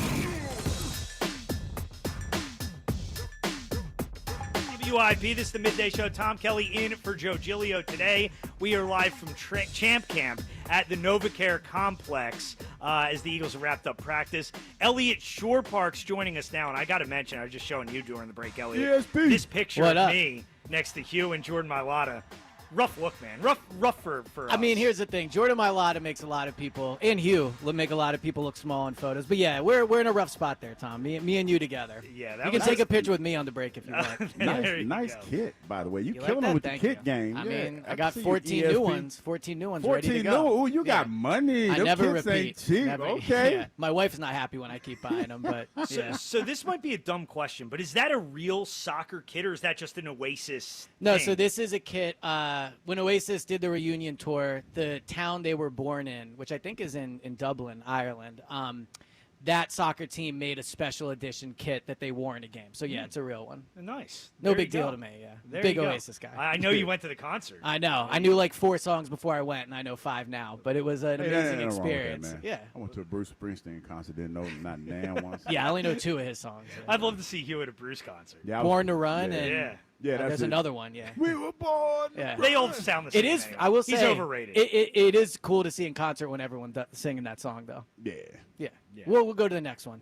There you go. But Elliot joining us now. Elliot, some observations. Second day of practice. What were some of your biggest takeaways from what happened out there today? Well, should we start with the training camp stats? I know Oh, they're yeah, please. Yeah, They're so- a hot commodity. They're a right hot now. commodity That's right what now. everybody wants to know about. Exactly. And he has yeah. such neat handwriting too. Really? Look I at think that. it's sloppy, No, I'm but- just saying that's all organized. It look all It's organized. very It is, organized. yes. Yeah, that's very organized. Yeah, my math teachers in high school would be proud. But Very, very proud. so Jalen today, 17 of 19. And so, look, Jalen is just completing an absurd amount of his passes. I've seen him practice 5 times since they won the Super Bowl back in February. He's completing 93% of his passes. And people will go, well, they're short passes, but 93% is 93%. I've covered training camps and OTA practices for a long time. 93% is impressive, even if you're dinking and dunking it the entire time. So, I'll just say quickly, I will say today he did have two really nice throws today. He had a throw to Dallas Goedert. It was probably about 15 yards down the field. It's one of the best throws I've seen Jalen make since he's come to the Eagles in a practice setting. There was only one type of throw that was going to get that ball complete to Goedert, and he threw it. It had perfect touch. He put it over the fingers of Jeremiah Trotter Jr. There was 2 other defenders in the area. Really, really nice throw. And then later on in practice, he had a throw where they did play action. He rolled out.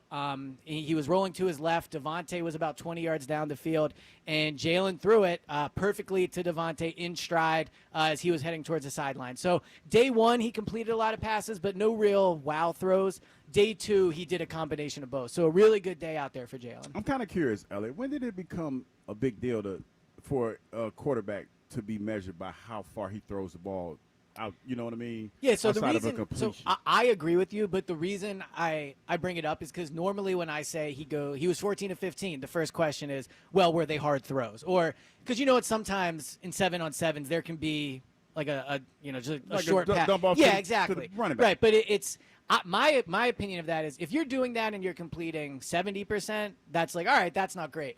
But 93% shows to me that he knows exactly where all the answers are. Now, we don't get to watch these plays twice. Is it possible that he's missing some down the field throws? Maybe, but in the game that's going to happen. But what's impressive is he knows where to go with the ball to get positive yardage. And he knows before the snap, okay, here's what I'm looking for, but if that's not there, I can go to this to get a completion. That's the point that I'm trying to make. Like, he's being graded or assessed by the level of difficulty for the throw. You want him to put the ball in harm's way, right? Well, some people do. Yeah. Instead of giving it to the let me just say this. Every quarterback in every passing attempt supposed to have an outlet somewhere. Mm-hmm.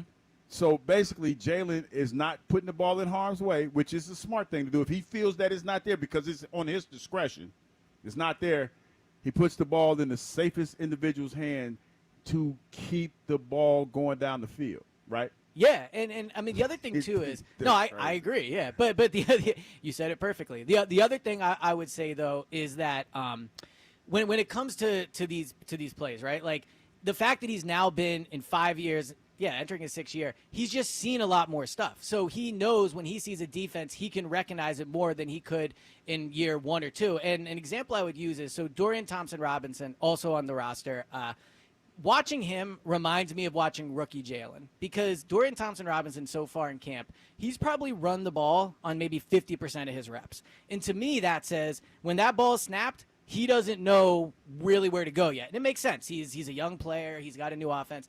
But with Jalen, he doesn't really have to run it anymore. And the other thing I would say about the high completion percentage is, like, there are some people that will say, well, it's practice. You want to try things.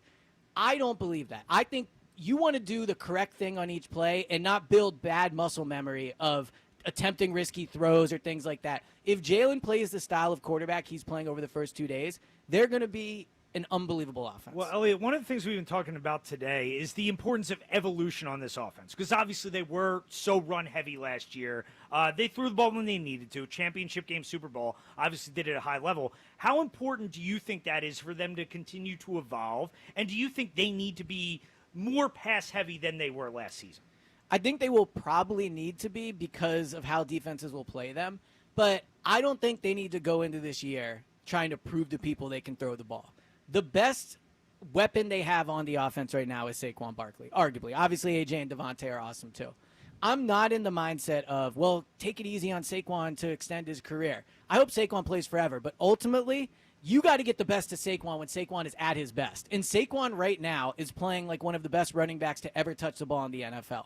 So I would go into the year giving the ball to Saquon. Now, teams are going to try to stop that. And as a result, they are going to have to throw it more. I think it's going to be about more, like, when are they throwing it? Because last year, they were at the bottom of the league or near the bottom of the league in first quarter pass attempts and first down pass attempts. Those are neutral situations, right? That's not really situational football. So they came out and tried to run the ball more than they tried to throw it last year. So it'll be about what they do on early downs, but I don't think this year is about proving they can pass the ball. It's about being the best version of the offense. Definitely. Elliot, you look at the defense, and I want to know what are some of your observations from that side of the ball so far. Obviously, Jahad Campbell on the field, kind of a surprise to me. I didn't think he'd be out there to start camp. What have you seen from Jahad Campbell? Where have they been using him, and how does he look out there? He just moves different than other linebackers I've covered on this team. I can't really compare him to other linebackers around the NFL. I don't get to see them in person as much. But, I think it's like 15 training camps I've covered now. I've seen a lot of Eagles linebackers. Very few move like Jahad. He has long legs, long arms. You can see in the open field his speed is what makes him a special prospect. And I think that's what the Eagles really liked about him. They watch the way he moves, and he can cover a lot of ground really quickly. Now, he's playing with the second-team defense, and the fact he's even taking those snaps is great because he was not expected to do it. Vic Fangio said today that the medical staff must be under-promising and over-delivering to, set expectations. But just seeing him out there is good. I can't say through 2 practices he's made a play that stood out or he's been out of position. Just physically, you can see why he was a first-round pick. And Vic Fangio this morning, he had said that a possibility of him moving up on the line and rushing, that is a possibility, right? Yeah. Yeah, and I think that's ultimately where he will land. Again, because of just the body type, he looks more like Jalix Hunt than he does the linebackers they have. And, he looks a little bit like Baun, but Baun was an edge rusher the first few years of his career, at least, spent a decent amount of time there. So my guess is week 1, and things can definitely change over the next month. But my guess right now would be you see Trotter and Baun out there, and Campbell is put on the field to disrupt, to go after the quarterback, whether that's blitzing, whether that is being put on the line, whatever it is, they're going to put him out on the field for the sole purpose of messing up what the offense is doing and making them think. I don't know if he's at a place yet where you can get 60 solid NFL linebacker snaps out of him, but I do think he's a good enough athlete where he can cause problems for offenses. Did Keely Ringo have a bounce-back day today? He did. So yesterday didn't have a great day. He let up a touchdown, and he let up a long completion to AJ. That completion he let up was kind of AJ being AJ. But today he was out there. Now, he didn't stand out for better or worse. Adoree Jackson took some first-team reps today. In fact, he started the day with the first-team offense. So it does seem like they're going to split those. And I think on defense, the story so far for me is how much they're moving guys in and out. And that back 7, or I should say more back 4 or 5, they have different guys on almost every snap. Andre Sam, who was on the practice squad all last year, got reps today, first-team offense at safety. And props to him. That's good for him. But for the team, that more shows me they don't have anyone yet that they feel is taking control of that job, because you're not putting Andre Sam out there if you think Andrew Makuba is ready for a huge workload at safety. They're not going to start Andre Sam. Let's be real.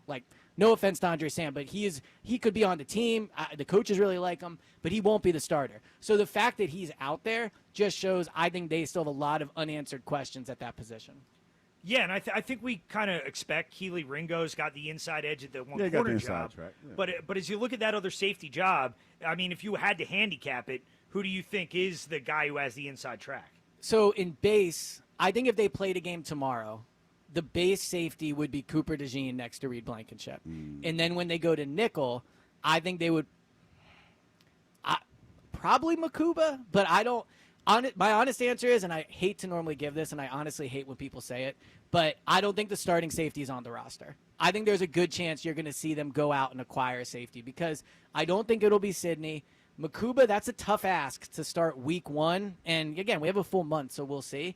But I think in base it would be Cooper, and then they would probably go to Makuba, but I think the safety's not on the roster. Yeah, and I thought one of the interesting things that Vic Fangio had said this morning, Elliot, is talking about Quinyon Mitchell and kind of mentioned the possibility of him maybe moving around a little more, maybe following receivers. Did that surprise you at all?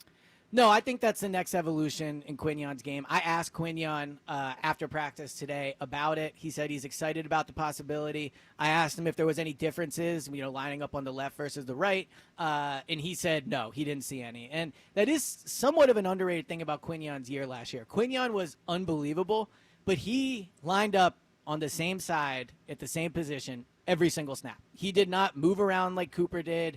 He didn't switch sides like some of the other top corners. So the next evolution in his game is doing that. And especially when you ask questions about who's the starting corner opposite of him, there are going to be weeks, in fact, early on in the season, if you look at their schedule, where there's going to be receivers where the Eagles don't want Keeley or Adoree Jackson in that matchup. They want Quignon doing it. So it'll be a test for sure, but Quignon as normal, seemed pretty chill about it. Yeah, and another part of this thing, Elliot, in the first couple days of camp that I've found to be kind of interesting is what Jordan Mailata said what he said yesterday. Jalen has kind of reiterated the same thing about really turning the page to this year. Does this kind of – you've been covering the team for a while. Do you get the sense that this is kind of a different mindset from when the team was here in 2018? Obviously, a lot of different players. I mean, not many of the same guys. But do you get the sense that it's much less of a celebratory time and much more of a, get back to the grindstone, get prepared type time? In 2018, they hung the Super Bowl banner in the locker room. So, there was that slight difference. I would compare it to even 2022 going into 2023. It does feel, and I know they won versus lost, which obviously matters, but it feels like the message this year is far more consistent and far more intense than it was in teams that I've covered in the past that have gone to the Super Bowl. Because, well, obviously winning versus losing is different. The message is still the same. Like when you lose the Super Bowl, the message is still, we're moving on from next year. We need to focus on this year. And granted, they're asked about it, but every single player that's been up at the podium really since the offseason, the message has been very clear. We are not talking about the 2024 Eagles. Landon Dickerson said today that the 2024 Eagles are in the history books. They're not in this training camp. So they are definitely focused on next year. Yeah, and looking forward to the rest of the week. What's the schedule look like moving forward here? So, they don't even practice tomorrow. So, they don't do 2-a-days. They don't do 3 days in a row. So they're off tomorrow. They'll practice on Saturday. I think they're off Sunday as well. And then, obviously, it's a new week next week. So I'm kind of sad they don't practice. You look forward all off season to this, and now 2 days, and I don't got nothing to do tomorrow. Well, I got to ask you, because Jordan was talking about, getting back into it, nothing can prepare you for it. How's the hand feeling? This is a lot of writing that you're not accustomed to doing. Well, standing. You got carpet on a little bit? Yeah, well, from tweeting, my fingers will probably be, completely that's gone how you in 10 years. Yeah, exactly. But, no, look, standing out in the sun is not easy. I've got to make sure I get my afternoon nap. But there's work to do. We got the Go Birds pod coming out with the post-practice pod. We'll have the daily pod in the feed tomorrow. So, the season has started. Well, there you go. Elliot Shore-Parks joining us here from Champ Camp. Make sure you listen to Go Birds. He and James Seltzer. Yes. New episode every day, right? Yeah, 2 a day. So we will have every episode. How do you do it, man? Jeez. I got, what else do I have to do? Yeah, my wife's away for a week. But 4 a.m. a daily pod comes out, and then after practice, another pod. So we'll have all the updates for you. All right, well, there you go. Elliot Shore-Parks joining us, as always, the beat writer you need. Yes, sir. Talk to you guys later. Right here on WIP. 215-592-9494 if you want to get in. I think what stands out, Hugh, from what Elliot had to say, and I think from Vic Fangio this morning, I really don't think we're talking enough about Jahad Campbell and what he could be for this defense this year. And I think the way Elliot phrased it there was really interesting in terms of him being kind of like a specialized chaos player, being a guy that can move around, put in different spots. And, I think there's a chance he was a steal of the draft where the Eagles got him, obviously. And the fact that he's on the field at this point in camp where, I heard people talk about maybe be on the PUP list. This is really a big development for the defense going into the season. Well, he's in limited practice. I remember them saying something like that. But to Elliott's point, he'll probably be used as a pass rusher. You talk about his ability to move and his ability to cover and rush the passer. Put him in a limited role and let him just do that until he gets familiar and comfortable with this defense. So, yeah, that makes sense. To try to work him in there. Yeah, and I'm excited to see him, man. He looks like a specimen out there. Big-ass kid. Yeah.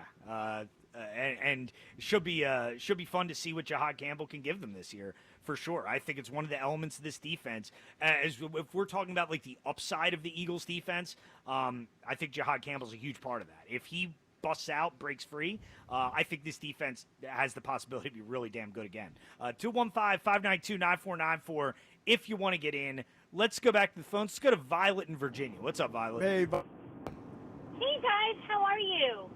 Violet? Yeah. I don't know. Oh, there's. Hey, what's going Jeez. on? What's up, Violet? I'm sorry, am I messing?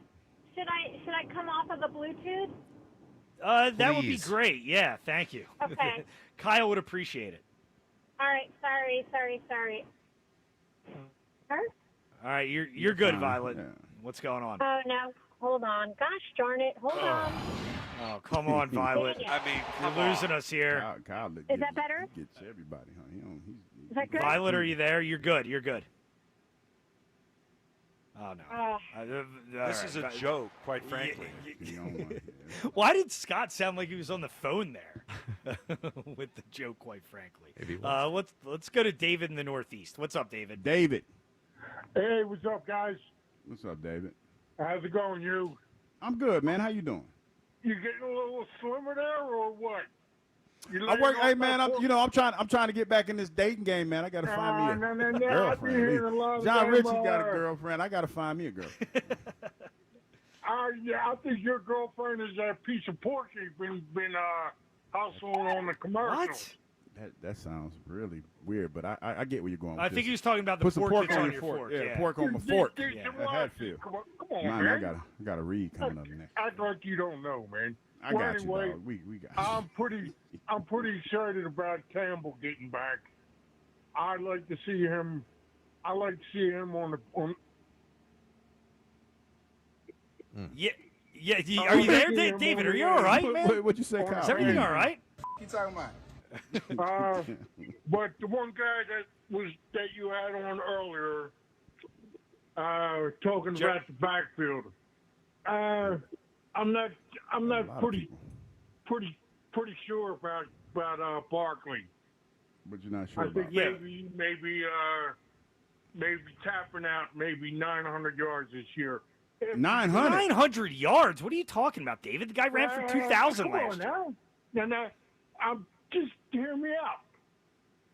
He's gotta have backup. He's not Superman. I'll give him maybe 9,000 yards. 9,000? Now you're talking, David. There you go. He going to the right. Hall of Fame. Yeah, maybe he'll go for 9,000 this year. That'd be a heck of a season. Not nine. I love that call. 900 or 1,000. He said that's what he meant. That's what he meant to say. Yeah, that's 900 Okay, or that's 9,000. it. No in between, right? Come on, wake up, man. All right. No, my bad. Wake up. All right. Yeah, David, I don't. You got anything else for us, David? Yeah. You had a guy on that was, how y'all doing, all this crap. He didn't mention the guy Sanders. If anybody remembers how many yards Sanders had in the Super Bowl. Miles Sanders, I think he had like 14 yards in that game. It was? I thought it was about 25. Oh, maybe, David. I appreciate huge the call. difference. I mean, I don't know what to. What? So 900 or 9,000 yards. What do you think is more likely here for Saquon Barkley this year? 900? 9,000. That's a lot. 9,000's a That lot of means yards. David's How much- what's optimistic. Yeah. That means you rushing for about 500 yards a game, right? Yeah. At least. To use your terminology, Hugh. Probably even more than that. David's interesting. Very, very interesting. He's interesting. He's an interesting guy. 215-592-9494. If you want to get in, 1 hour left for us. Do you think the Eagles going to need to throw more in order to win next season? Your calls on that. Plus, when we get back, we need to investigate a potential fart. So we'll do that when we return. It wasn't me. All right. Well, we'll see. that Hopefully this it's time. not you. This It time. wasn't me no time. What are you talking about? This time by a prominent Somebody left their Philadelphia glasses sports here, too, figure. outside. I'm You excited know what that about means? that. Who left glasses? Somebody at training camp left their glasses. So Are you know what going that to go means? snag them? They are my glasses. Okay. They look pretty nice. Those are my glasses. As soon as I get done with this read. Well, Hugh's going to go get a pair of glasses. We'll be right back. 215-592-9494. Tom Kelly in for Joe Giglio. This is the Midday Show. Sports Radio 94 WIP. Nothing says summer like grilling. And when I fire up the grill, you know I'm bringing the flavor and the heat. Hatfield Savory Brown Sugar Marinated Pork Tenderloin is my go-to on my grilling list. Yeah, it's nice, man. It's juicy, packed with that sweet, smoky goodness, and so easy to make. Just pop it on the grill, and dinner's done right. This summer, put some pork on your fork with Hatfield. Visit simply hatfield.com for recipes, tips, and where to buy. Hatfield, better care, better pork. The diamond has been left in the dust. Jack Fritz beat Joe DeCamara today in dominating fashion. 2 rounds into this battle of pride and pain. Both sides of the elbow hurt. My arm is so dead. It's dead even. Jack did a great job, and I did not. I mean, congratulations to him. Pretty embarrassing showing by the Hammer, if I'm going to be honest. Joe versus Jack. Round 3, the tennis challenge. Who will get served? I think there's a good chance I win tennis. I've played tennis since I was like 8, so. They're heading to the court. I'll be ready. At FDR Park, Tuesday, July 29th, starting at noon. Only on Sports Radio 94 WIP. Caesars Palace Online Casino is now live, and your palace has everything. Hundreds of your favorite slots and table games like blackjack and roulette, plus exclusive titles you'll only find here. And every play earns toward exclusive benefits you can redeem at any Caesars Rewards destination. Your palace awaits. Download and register today using promo code RadioLaunch to redeem your exclusive welcome offer. Must be 21 and physically present in New Jersey or Pennsylvania. In Pennsylvania, affiliated with Harrah's Philadelphia. If you or someone you know has a gambling problem, call 1-800-GAMBLER. Hey, navigation, take me to TurnersvilleJeep.com. Right now, TurnersvilleJeep.com is offering super low lease payments on select models. TurnersvilleJeep.com is home to over 200 new Jeeps and Rams in stock and ready for immediate delivery. TurnersvilleJeep.com has a huge selection of certified pre-owned vehicles with a 7-year, 100,000-mile powertrain warranty. Online 24/7 at TurnersvilleJeep.com. The IRS finally caught up with Louie. I hadn't paid my taxes in 8 years. I owed the IRS a lot of money. Louie was in deep trouble. We're going to take your house, put a lien on your bank account, garnish your pay. They don't care. They're going to take your paycheck. Louie found out about Optima Tax Relief, the leading tax resolution firm. A+ rated by the Better Business Bureau, they've resolved over $1 billion for their clients. Optima Tax, they help me. They calm me down. They make me feel comfortable, and I trust them. Louie has a lot to be thankful for. I don't owe the IRS anymore, and I'm able to live a comfortable life, a lot better life. It was because of Optima Tax. For tax help you can trust, call Optima now for a free consultation. Take it from Louie. If you owe the IRS, don't go it alone. Give Optima Tax a call. They can help you. Call 800-392-7955. 800-392-7955. 800-392-7955. Optima Tax Relief. Testimonial from an actual client. Some restrictions apply. For complete details, please visit OptimaTaxRelief.com. Comcast Business High Five Hotline. What's the state of your excitement? I signed my business up for the 5-year price lock guarantee, and I can't stop high-fiving people. High five! Okay, deep breath. High five. You're in a good place. You signed your business up for 5 years of gig speed internet and advanced security, all on our ultra-reliable network. Gig speeds and advanced security? I'm so stoked. Yep, and you get it at a great rate that's locked in for 5 years. Woo! The high five is just your body's way of saying, I'm winning. So this is natural. High-fiving everyone you see in a state of business savings enthusiasm, totally natural. Sweet! Thank you! Thank you! High five, everybody! High five! The Comcast Business 5-year price lock guarantee is back, but only for a limited time, so sign your business up today. High five! Comcast Business, powering possibilities. Ends 9/21/25. New customers only. Guaranteed rate applies to monthly service charge on qualifying internet bundle, excluding taxes and fees. Other restrictions apply. Hey, navigation, take me to the Philadelphia area Kia dealership with the most inventory and super low lease payments. Navigation is rerouting you to KiaofCherryHill.com. Choose from over 450 new Kias, including Tellurides, Sportages, K5s, Carnivals, Seltos, Souls, and more. Only at CherryHillKia.com. Drive home your new Kia today, just minutes from all bridges, or online 24/7 at KiaofCherryHill.com. Only at CherryHillKia.com. Today, we're constantly taking photos and videos to remember our favorite moments. But what about those captured before the smartphone? What about the memories tucked away on aging VHS tapes, film reels, or in fading photos? These cherished memories are fading away with time, vulnerable to threats like heat, moisture, and mold. But fear not, there's a solution to safeguard your legacy. Hi, I'm Adam. And I'm Nick. Together we founded Legacy Box over a decade ago with one mission, to bring your memories into the 21st century. It's time to bid farewell to old tapes you can't watch and faded photos. Legacy Box transforms them into digital treasures, ready to share with a click. Just like magic, your shoebox of memories is now safely stored in the cloud or on a thumb drive. Over 1 million families have trusted Legacy Box, so you can rest assured your priceless moments are in good hands. Don't let your childhood fade away on old tapes. It's time to digitize those priceless moments. Fast forward into the digital age. Visit legacybox.com/value and unlock 50% off your order. That's legacybox.com/value. Get in the zone, AutoZone. Welcome to AutoZone. What are you working on today? Hey, that's the spirit. Right now, we're celebrating free with a free STP oil filter when you buy 5 quarts of oil and free Duralast brake pads when you buy 2 rotors. Like always, free battery testing, charging, and recycling at every store. Celebrate free at AutoZone, now through July 28th. Get in the zone, AutoZone. Restrictions apply. This is the story of the one. As a safety manager at a manufacturing plant, he does everything he can to keep his coworkers safe. From finding ways to reduce risks to keeping safety supplies in stock. And for that, he relies on Grainger. Grainger offers a broad range of quality products and next-day delivery, so he can always play it safe. Call 1-800-GRAINGER, click Grainger.com, or just stop by. Grainger, for the ones who get it done.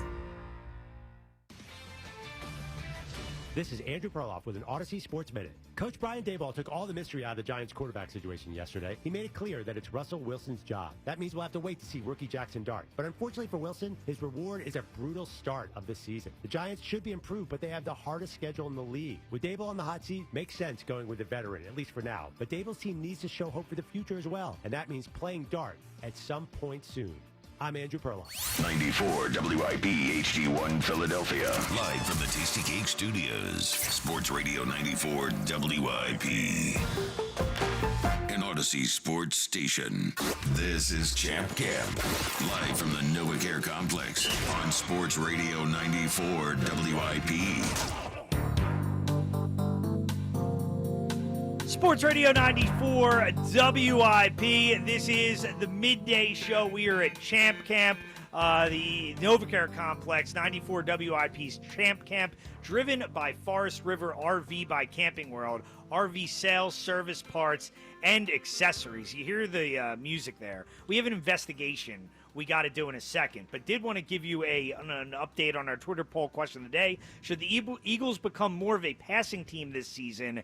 Yes or no? Right now, 61% of the audience saying no. The Twitter poll question of the day, sponsored by the PI Dental Center. Your smile is the first thing that others see when they meet you. Learn about and schedule your evaluation at pidentalcenter.com. At WIP Midday Show is where you can find the question on Twitter. And I'm just laughing because I look at the question from yesterday. Is calling a friend's wife ugly okay? That's a great question. Well, see, that's just hilarious. Well, see, because it was taken out of context. That was the context. You said it was okay. Well, a lot of times we do stuff that's taken out of context, and people don't listen to what's being said. Well, what's the added context to that? It's your friend. Well, I said if we're friends. Yeah. I said if we're friends. If we're friends. That's in the poll. If your wife is not attractive, then I'm your friend. I can say that. That sounds 14%. That sounds like exactly what the poll was. No, well, it's not, but it was taken out because this is what happened. You tried to add context to it, and you just reiterated what the poll was. No, 14% of the people agree with you too. But see, this is what happened. Okay, so we had a caller call in yesterday, and TK he said verbatim, "I have a smoking hot wife." Now, Aaron, yeah. Well, I wasn't gonna say his name, but since you went there, he said it earlier, I can't stop you, so you went there. As a friend, when you say if you say beautiful, that beautiful is one thing, right? Yes. Smoking hot is what? Okay, what is your definition of smoking hot? Right. So, as a friend, I need to see that. You know what I mean? If I'm your friend, yeah. If you said, "Hey, I just met this smoking hot lady," what she look like? I don't think I'm out of line for saying that. And if you say your wife's smoking hot and we're friends, and I haven't seen your wife, I need to see what she look like. But I want to see what your definition of smoking hot is. But where'd the ugly part come into play? Well, Kyle said, if she's ugly, would you tell him? Uh-huh. And I said, I probably wouldn't say anything. No, you said it's a no, dude. Do you want me to pull up the tape? You said if it's your friend, it's okay to call their well, wife if it's ugly. okay. You if said it's your that. Okay, maybe. I'm okay. Not confirming or denying Well, that's anything. the context of the poll. But what I'm saying, but this is basically what I'm saying. If she's ugly, I probably just won't say anything. Okay. All But right. you know, if I don't say anything, then you know she ugly. Well, I love Hugh's commitment that's to fair. not taking the L. You know what I on mean? this. But It it's is like great. no, but it's like, Yeah. dude, when you say smoking hot, like curiosity kills the cat. That's You it, want to see right. what you know what I mean? If you say, "Hey man, she looks great," that's not the same level as smoking hot. Smoking hot brings your expectations Because to another level. okay, let me just say this, and we could keep it PC, but when you hear smoking hot, you in your mind, you have a visual of what potentially you know what smoking hot is to you, right? Mhm, sure. I want to see what smoking hot is to you. Okay. You know what I mean? It's like I know what it means to me when I hear it. I want to see what your definition of smoking hot is. Okay. All right. That's well, all. That's that's it. fine. I just you were upset about the poll lacking No, context. Kyle, that was the context. well, of the no, poll. because Kyle was like, I can't believe you just asked him that. I said, well, Kyle, he said his wife was smoking hot. Yeah. And then it devolved into, well, what if she's ugly? And I was like, okay, if she's ugly, then you could, if we're friends, I can say she's ugly. Yeah, Well, you cannot. You can, okay, how about you can say she all right? No. Why can't you say she all right? Well, how do you say the I? Like that? She's all right. She or all right. She's all right. No, you say like she all right. All right. I think She you just ain't- avoid Yeah, that's smoking not hot. good. Yeah. She ain't smoking hot. All right. Well, I'm sorry I was just thought it was a funny Twitter poll. No, it's just sorry I opened a can of worms here, guys. And you know, Kyle Brown beat me about that even when we were off the show. He was really upset. didn't. I was just He hung was- up on the idea he was of disappointed. He you was real thinking that it's disappointed. okay to comment It on is somebody's okay. wife. If wife's we are appearance. friends, it's really not. If we're friends, it's okay. Okay. It's okay. Okay. Yeah. Okay, You I know, mean, okay. I'll give you the not benefit of the doubt on that. I won't. I'll go down with the ship. I'll go down with you. There you go. It's not true. By the way, somebody said you, and Jordan look like Hold cell on. phone bar Okay. service bars standing next to each other. Okay, I like the guess. cell service bars at the Yeah. top of cell That's pretty phone. good. Yeah, I thought that was pretty good. 215-592-9494. What are we investigating today, Kyle? So, every time we have a fart on the show, first of all, it all started with the man you're sitting next to, Hugh Douglas. Is that is that trailer stinking up at all? I did not fart. It smells okay. It's Okay. a little steamy, but it smells fine. It's a rare day for Hugh because usually he's stinking it up in that studio when he's sitting next to Joe. See, 'Cause I ain't right. We had this moment a while ago. It's a luxury. You know, that's a hill. That hill's going to stay there. That was a fart. I mean, there's no question in my mind that was a fart. was The not people a have fart. spoken to. We conducted an investigation. And really, ever since then, when a fart comes to our attention, a potential fart, we have to conduct an investigation. So yesterday or 2 days ago, it was right after the Sanchez outing, the complete game, Rob Thompson was at the podium, and I believe he was talking about Joe Ross's injury and what happened there and how they were alerted to it. Now, listen to this clip, and you guys let me know if you think Rob Thompson let one slip during this press conference. Here it is. Okay. In between innings, actually, he just stepped in a hole or something on the mound. One of the opposing pitchers, the hole that they created. Wait a minute, did I miss it? I think I heard it. I think Wait it a was a minute, fart. That was. It was okay. toward the end. Yeah. Okay, could you run it again? That was it? That was it. Let's play the full clip again, Kyle. So you can In between innings, actually, he just stepped in a hole or something on the mound. One of the opposing pitchers, the hole that they created. Now, the pause being at the same time. Is it it's usually the pause that indicates that it might be a fart. If you Yeah. stop But it's to not. do it. He didn't. I don't. You don't think it was a fart? No. Well, then what was it? I think it was. No, I don't think it was. What do you think it was? A chair squeak? So basically, you said he squeezed one out in the press conference, and then you could hear it. Well, That's he 'cause that's paused what at the exact moment. That's what's incriminating See, about it. well, because that happened to me too. So I'm giving top the It's a benefit luxury. of the doubt. You know, that's a hill. That hill's going to stay there. See, That's why the I'm most giving him clear. benefit. That's the most clear and obvious one. I think No, that no, one's don't open be- and shut. Don't laugh at him about. Don't laugh at that. Man. It's not funny. I didn't fart. Okay. And I don't think Topper farted either. So the only thing that would have been a dead giveaway was like the Jaguars' old general manager Trent Baalke.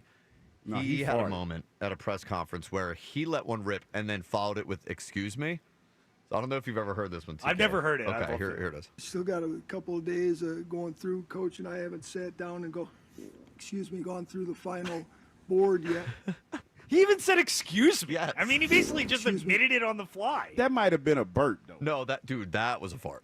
I mean, hold on. Still got a couple of days going through. Coach and I haven't sat down and gone through the final There's board not yet. even a debate whether that's a burp or a fart. That's a fart. You know, like all realness, he might need to check his drawers after that. Though. That sounds like that. That might have been something. Doesn't different. Trent Baalke? Doesn't he just sound like a guy who would had no problem farting in public? Like sometimes you can just tell by somebody's voice. Some people don't. I don't know. I feel like that's the way Baalke is.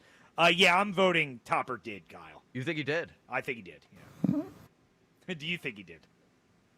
Did he fart? No, I don't think he farted. Don't Okay, stick you don't up for think your he did. fellow farter. gas passers. I don't think Topper farted. That hill's going to stay there. I'm gonna ask Scott tomorrow. That's gonna be the first question. You're gonna ask Scott tomorrow. Poor Scott, man. Oh man, Don't get Scott. Scott's in the gonna be middle of this. right. Scott gets back from vacation, and the first question he's gonna face. I Hey feel- Scott, did hey, you hear listen. Topper farted his press I'm conference starting the to other day? feel like Scott's with the shenanigans a little bit. I'm starting to feel like that. A couple times we've talked on the phone. He's I'm gonna ask him. Do you think Topper? You got to play the clip for him. We can probably ask him at the end, but I'm asking him. Do you think Topper farted? Yeah, Scott likes the shenanigans. Yeah, he's with it. He's with that. There you go. So what's your official vote, Kyle? I'm gonna have to say he did. Yeah, I think he did. So Rob It's a Thompson, squeaker.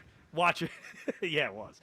Rob Thompson, you're gonna have to watch yourself because the midday show will always be on the. Kyle, are you just monitoring we on fart alert all the time? we on fart alert. Like for any sort of fart noises you can Yeah, find. sure, or just anything. We really. are all about the shenanigans here. Swallow it, and eat it. Yeah, we into all the little childish, idiosyncrasies Well, and stuff like that. I support it. 215-592. We do too. 9494 if you want to get in. Rob Thompson, guilty, as John Johnson would say. Guilty. That's great. Listen, I love me. Sound a little zesty on that one, though. That was zesty. That was Zesty. zesty. I can say zesty, can't I? Yeah, you can. Zesty's I guess okay. so. Is zesty okay, Kyle? I think so. He He's say not that, responding, man. so I'm going to say We're going to leave it that one alone. Yeah. we won't go with that. We won't touch that one. No more. 215-592-9494 if you want to get in. Let's go back to the phones. Go to Violet in Virginia. What's up, Violet? All right, let me try this again. Much better now, Violet. What's going on? Hi, guys. I'm so sorry about that. Oh, don't worry about it. Only one got an attitude is Kyle. We're good. Me and TK. Yeah. Kyle, Don't let Kyle bully you. It's all right. So, yeah, I want to get in on both things, the Phillies and the Eagles. So, for the Eagles, I don't think they have to change anything, but I think they will willingly. we're still going to run the ball, but I think the league has not seen anything yet. It is going to be the Jalen, Devontae, and AJ show. Yeah, well, this is the thing, Violet. Part of the reason why I do think they should throw the ball more is I think they can throw the ball more. I don't think this is something where, like, I think with some of the misconceptions about the offense and throwing the ball more, I don't think this is anything to, like, prove critics wrong or have Jalen ranked higher. I personally don't care about that kind of stuff. I just think when you look at this offense, I think they could be more explosive. I think you have two of the best receivers in football. And, hey, Jalen Hurts showed in the two biggest games of the year he's capable of doing it. If he's capable of doing it and defenses are stacking the box more, take advantage of it. And then for the Phillies, I know this is going to sound weird. I know they had a 5-0 lead, but they hung in there, and that was a pretty ballsy, showing last night. They could have just laid down and died, and they didn't. I'm sorry about that. Was I allowed to say that? Yeah, you said it. Yeah, it's cool. No, that's fine. You're good, Violet. Look, it took guts, and Luzardo, yeah, I'm a little nervous. I feel bad because, my gosh, when he first came out, he came out on fire. But and I agree, let's see what Nola has when he comes back, and let's put Luzardo, in the bullpen. I mean, I agree with I don't see anything wrong with that. I don't see nothing wrong with it. Yeah, no, I don't either, Violet. Appreciate the call. Yeah, it seems like that's the way it's headed, and it was an entertaining game last night. It was exciting. It was just unfortunate that it went south rather quickly. Yeah, it got south quickly. You have a 5-0 lead. You got to win that game. Yeah, it feels that way. And the offense fought back, but not enough late in that game. And I mean, this is the thing too we talk about trade deadline additions and how the roster is going to shape out. Even in games like that, like you see a guy like Seth Johnson in the 11th inning. Seth Johnson in a week, he can't be on this roster anymore. You just got to be able to move everybody down like a spot or two in terms of how much you need to rely upon them.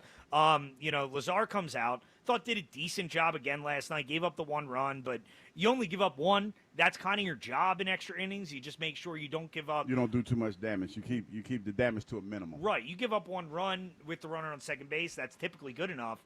But yeah, the back end of that bullpen, the Seth Johnsons of the world, those guys you just can't rely on in any kind of big spot. Let's go to Corey in Delaware. What's up, Corey? Hey, guys. I just wanted to chime in on the Eagles talk and whether or not we should be running more or not.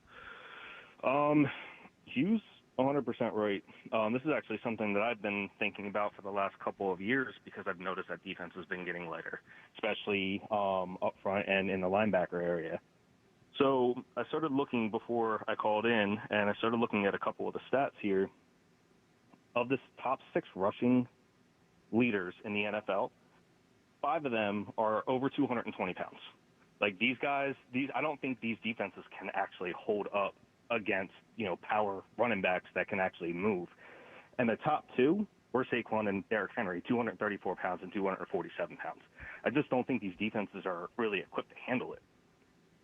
Yeah, and I mean, that's certainly a difficult thing for defenses to do. I mean, tackling Saquon, tackling Derrick Henry, it's really tough. I do think, though, Corey, that with an off season, I mean, these coaches are really smart. These coordinators do a lot of work, and I just think they're going to look at games like the Super Bowl, and they're going to find a way to limit it. I don't think they're going to shut Saquon down by any means, but I think it's going to be more difficult for the Eagles to run the ball than it was last year. Sure, and I have a couple more quick points if you don't mind. So, like the Rams, right? Last year, the Eagles played them in November, and Saquon carried the ball 26 times, ran it for 225 yards and 2 touchdowns. They played them again in the playoffs, and you would think that they would do the same exact thing and load up the box and gear up for it, which, by the way, I feel like loading up the box has more home run potential for a running back. But in January, when they played them in the playoffs, 26 carries, 205 yards, and 2 touchdowns again. They just can't stop it. And then I think people are not giving Saquon enough credit for how he's going to play this year, right? So 66% of his rushing yards, they were all, yards before contact. 1,300 yards came before contact. And you got to also factor in that with the fact that the Eagles have the tush push, he's not having to throw his body in the line of scrimmage, on the goal line, on 1-yard gains, 2-yard gains where it's like, 4th and 1, 3rd and 1. He doesn't take that unnecessary contact. If you think back to last year, most of his runs were home runs. They were just, if you think back, it's just he wasn't touched in a lot of these runs. I think he's actually going to be a little more fresh than a lot of people think. Well, I hope that's the case, Corey, and appreciate the call. And I mean, I would hope that's true. But, Hugh, I mean, history would tell you, like, any running back who has the kind of workload that Saquon had last season, it's just hard to bounce back and carry the ball like that again. It's really hard to take that level of punishment. Yeah, I mean, but he didn't get hit a lot. But you do worry about his health.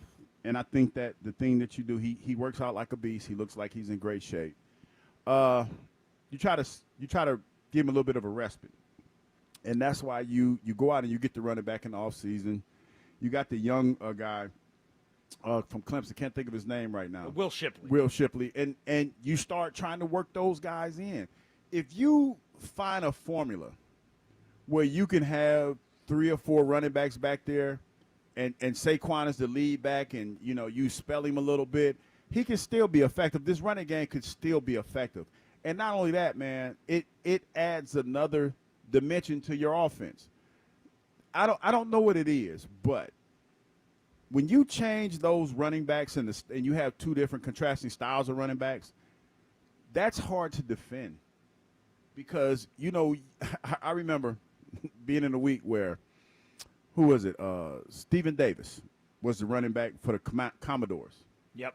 And I remember the game plan was geared to stop him that week, and we did that for the most part until they put that damn Brian Mitchell with his old ass in the game, with all due respect. Because when Brian came into the game, his running style gave us fits because he was more of a, he wasn't that fast, but he had vision, and he could catch the ball out of the backfield. And he was so small, man, that, when you're going against a bigger running back, it's an easier target. But when you got a smaller guy back there that you have to work to get past the offensive line and then pinpoint where he is, Brian did a great job of following his lead blockers and making it difficult for you to tee off on him. So that's potentially what it can bring to the table. You can still have an effective running game if you get some of those other running backs to come in and contribute and take some of that pressure off of Saquon, because it changes the tempo of the game. And I think that's something the Eagles are going to need to do a little bit this year. Yeah. I mean, I just don't think – and I know Saquon is a freak of nature physically. I mean, without question. I just don't think he can hold up to that same level of punishment. And I think you do need to now that you're beyond last year, you want Saquon Barkley for the next few years. Like, you don't want to burn him out. You don't want to run him into the ground. And I'm not saying, you don't use him a lot, but I do think this year you need to pick your spots a little more. Like, I think you need to have weeks this year where you say, okay, well, we're going to dial back Saquon a little bit. We're not going to have him touch the ball 25, 30 times a game, because I think you can maybe get away with it 1 year, but history just shows multiple seasons when guys have workloads like that, even for the most, physically imposing running backs, it's just hard to be able to stand up to that year over year. I mean, it's not too many stories you hear of running backs of that caliber going back-to-back like that. No. I think AP had a year where I forgot what it was. He rushed for like 2,000, but he came back and he still had a decent year, but it wasn't what he had that 2,000-yard year. Yeah, it's really hard to do. Yeah. Let's go to Cowboy Jim. What's up, Jim? Slow day today at WIP when there's no Cowboy news. Well, has your owner said something stupid today yet? Michael Parson. He never. Michael. You called him Michael. He's a moron, okay? You can admit that, right? He's not a moron. I don't know where you come up with that stuff. What? He came out and he ripped his best player the other day for no reason. It's all part of the negotiation. Okay? He's a bad negotiator. That's bad. It's going to be a Herschel Walker trade. You got to stop with that. A bunch of guys. You want to trade? So you think he's playing? He's like playing chess because he's going to trade his best player. Trade Michael Parsons? He's pretty smart. He's a pretty smart dude having to deal with billions of dollars and all these players and all these other things going on. So don't sit there and say he's an idiot. How smart can he be, Jim? He hasn't been in the championship game in 30 years. Dude, you're digging yourself a bigger hole with the whole hot women stuff. So you just need to just back off a little bit, okay? They don't understand. I stand firm. I stand 10 toes down on this, Jim.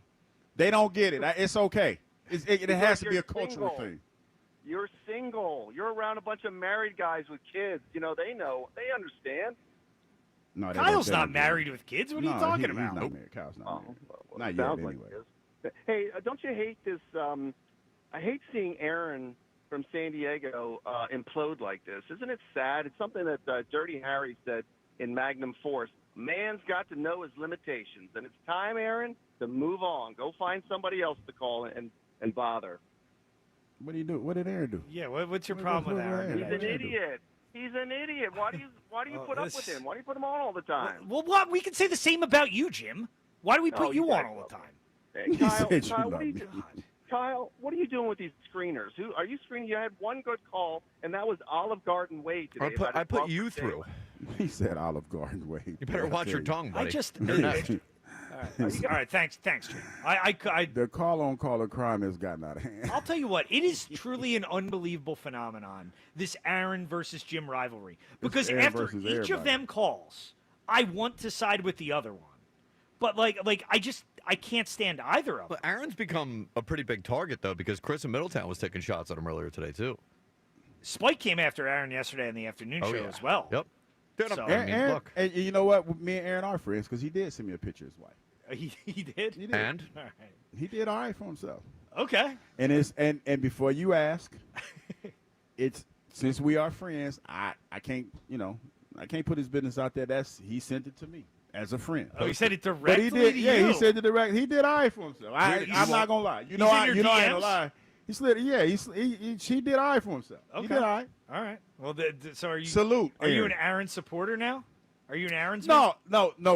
You know what? Since we're here, I'm surprised. I mean, it's one of those things. That's not nice. Aaron, I love you, but I mean, we see you. Like it's one of them things where you be like, damn, how you pull that off? You know what? But he ain't alone because D Gun, right? Derek Gunn. Yeah, of course. He did the same thing. He outkicked his coverage. Okay. Just saying, love you, D All Gun, right. but you outkicked your coverage, dog. You know you did. Nobody can insult like you, Douglas. I'll tell you what. I mean, D Gun know he outkicked his coverage, dog. He know he ugly. D Gun know he ugly. I don't believe that. I think Derek Gunn's a very handsome man. D Gun know he ugly. That's you talking. When Derek. he met his wife, he outkicked his coverage because D Gun had hair. He had the little afro. Wife had an afro. D Gun is an ugly dude. He outkicked his coverage.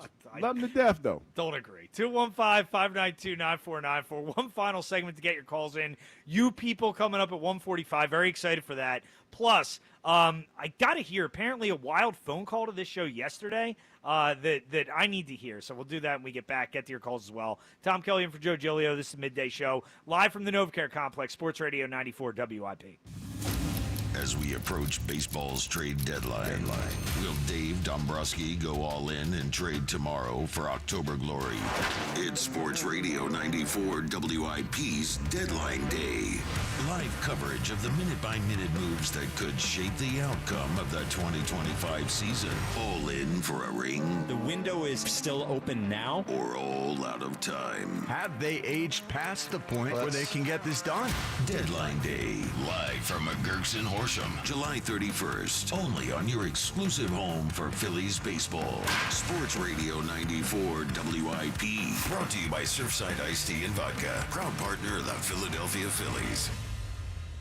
I'm Chelsea Messenger, helping you beat the books with the BetMGM Network. Today's play of the day is the Guardians on the money line at -115 over the Orioles. The O's have been a fade candidate all season long and have lost 7 of their last 8 games. Charlie Morton is also pitching, who's 5-8 with a 5.58 ERA. Meanwhile, the Guardians have been great as favorites this year, going 25-13 and have won 8 of their last 10. Bet smarter, beat the books. Download the BetMGM app. Please gamble responsibly. Wesley Financial Group is not a law firm, and Chuck McDowell definitely not an attorney. This is Chuck. If someone talked you into buying something really silly and you want to get out of that silly little thing, my advice, get the facts. Call me and I'll send you our timeshare exit kit absolutely free. Inside, you'll learn how timeshare works and all your options for cancellation. Call Wesley now for your free timeshare exit information kit. 800-761-0000. That's 800-761-0000. Paid for by Wesley Financial Group. Bring on the summer heat with huge savings when you replace your old, inefficient windows and doors with my good friends at Guida Door and Window. Right now, Guida is offering their best discounts of the year with their big 40% off summer sales event on all expertly installed windows and doors.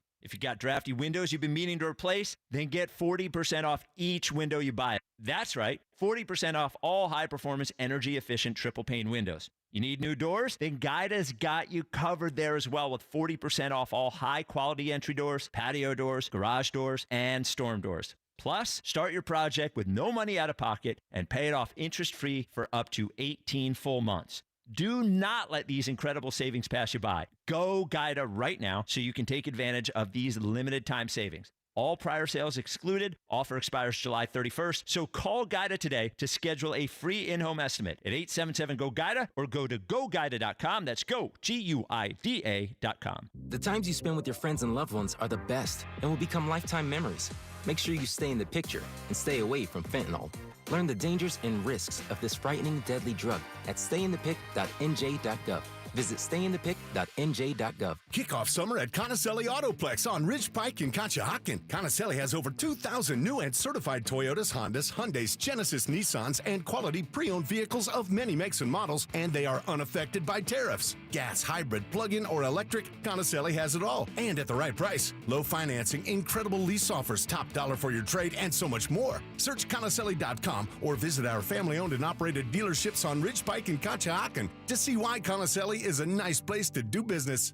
Baseball fans, BetMGM is giving you the chance to win a prize every day during the baseball season. Step into the batter's box for BetMGM's Swing for the Fences free-to-play game. Log in every day for your chance to win. All you need to do is pick an area of the strike zone and take your best swing. If you get a single, double, triple, or home run, you'll receive a prize. Smash a home run to collect a bonus bet on us. Log in to your BetMGM sports account to get started. Then visit your promotion section to access the Swing for the Fences free-to-play game. You'll score a prize if you hit a single, double, triple, or home run. There's nothing more exciting than going yard, so swing for the fences with BetMGM. BetMGM and GameSense remind you to play responsibly. See BetMGM.com for terms. 21 plus only. Pennsylvania only. Existing customer offer. Subject to eligibility requirements. Rewards may vary. Bonus bets expire in 7 days. If you or someone you know has a gambling problem, help is available. Call 1-800-GAMBLER.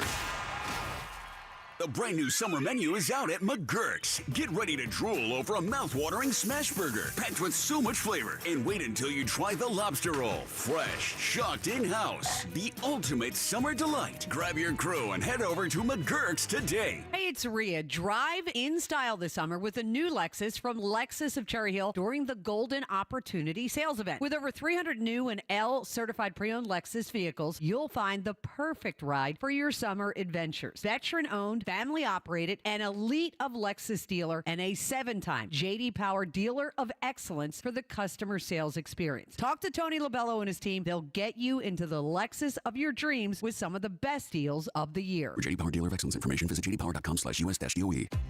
If you're 55 or older and into that whole saving money thing, T-Mobile has an exclusive phone and internet bundle just for you.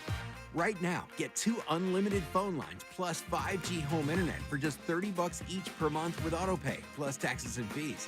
And with 5G home internet, setup is easy with just 1 cord and no technician needed, which is great if you're also into that whole keeping it simple thing.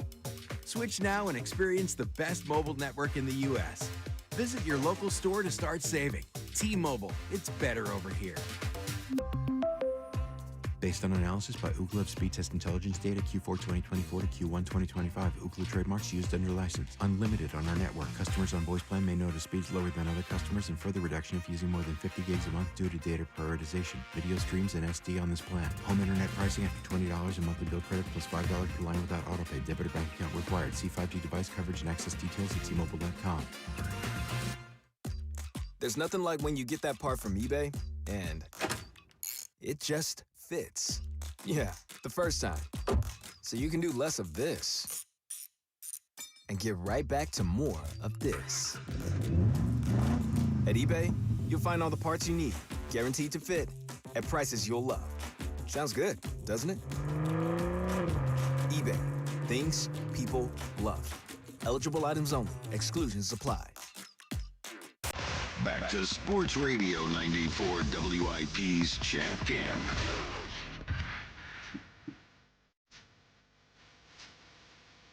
Sports Radio 94 WIP. This is the midday show. Tom Kelly in for Joe Giglio today, broadcasting from the NovaCare Complex. 94 WIP's Champ Camp, driven by Forest RV by Camping World. RV sales, service, parts, and accessories. Who joined earlier on the show by Jeremiah Trotter Jr., by Jordan Mailata. You can go back, Odyssey Rewind app, listen to those interviews or check out the podcasts of them. But interesting stuff from both those guys. Jordan Mailata, always interesting to talk to. And Jeremiah Trotter, I thought really interesting to talk to as well. A guy who could have a big role on this team this year for sure. Has the potential to make an impact, man. Yeah. You know, being in this defense, the second season in this defense, had learned a lot, played a lot of special teams. This could be a good year for him. Yeah, it really seems like a good kid, too. So, Yeah, rooting for the best for Jeremiah Trotter Jr. for sure. 215-592-9494 if you want to get in. We'll get to a few calls in a few minutes. We have you people coming up at 1:45. You people. This should be interesting. But we're doing our kind of pre-show call this morning.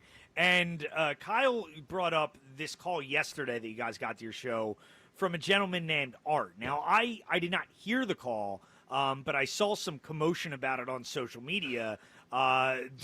We have this call ready, correct, Kyle? Yeah, so first, I mean, the premise of the call in general, not just for you, but I think for anybody that lives around here or watched football last season would be like, what the hell is this guy talking about? Have you ever heard of somebody since last season call in and say, I don't like this Vic Fangio guy and his defense? Have you ever heard that? Yeah. No. So, I can't even imagine how that thought would, creep into somebody's mind. Yeah. So that's how it started. And then just the end of the call was really where I know this particular thing is kind of a bugaboo for you, and you're always ranting about it. So I'll play you this call. It's about 3 minutes because, I mean, the call went pretty long, but I'll play you the second half of the call, and I'll get your guys' reaction to how it ended.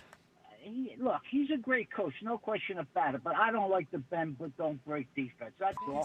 Remember the game against the Rams? The guy dropped the ball in the end zone in the corner there. They should have won that game. Well, they could have, but they they didn't. got the sack after that. Yeah. Come on. Look. All right. They how dominated many Patrick times- Mahomes in the Super Bowl. Because they had no offensive line. But They were how come playing with nobody 10 else did that? stringers. How come no one That else was does a that to the reve- Chiefs? Plus, that was a revenge game. What about Look, the how week much- before? what's What your about the biggest week bet? before, Art, when they had Wait, three wait, turnovers what against is the Commanders? Your biggest bet? What is your biggest bet on a game? Biggest bet money wise?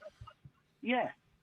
I don't know. Like, who's betting? Wait a minute, what are we talking about now? How much money I'm betting on games? Do you want to bet, Art? Is that what this is about? Was your I don't know. Listen, I'm not gonna talk about myself. I don't want to. I don't like that bend but don't break. I want to see a six-man line, a five-man line, It's a four-man 2025. line, a three-man line. I want to see diversity on that line. We could go with a 3-4. We could go with 4-3. We could put 5 and 6-man line. No, he stays the same thing. And what happens? We gotta win on turnovers. Art, did you see the game when they beat Burrow last year and Lamar and Daniels twice? Not only that, the first game of the season. Listen, Baltimore stinks. Okay, Baltimore every stinks. game every game. Baltimore every game led the that- league wait, in hold points it. scored. They led the league. Listen, hold on. Yeah, but doing the league don't mean nothing. Playoffs are what counts. What do they do in the playoffs? Come on, they look like they're killing you for 3 quarters, almost. So it wasn't impressive at all to go to Baltimore in December and hold them to like 10 points. The last And 5 they were a minutes of high-powered the offense, game. too. They were great offense. They lost, Yeah. didn't they? Did they lose? So the Chiefs they game lose? doesn't count. The Ravens game didn't count. How about when they beat Burrow in Ah. Cincinnati? And count? Burrow don't have the players that the Eagles have. Why? I know that. We got two number 1 wide receivers. What does Burrow have at receiver? Yeah, We got 2 or 3 good tight ends. I And we just got don't know how one- you watched last Who got- season who and got weren't 2 or 3 impressed good with the tight ends? defense. Wait a minute, who got a good time? I don't know.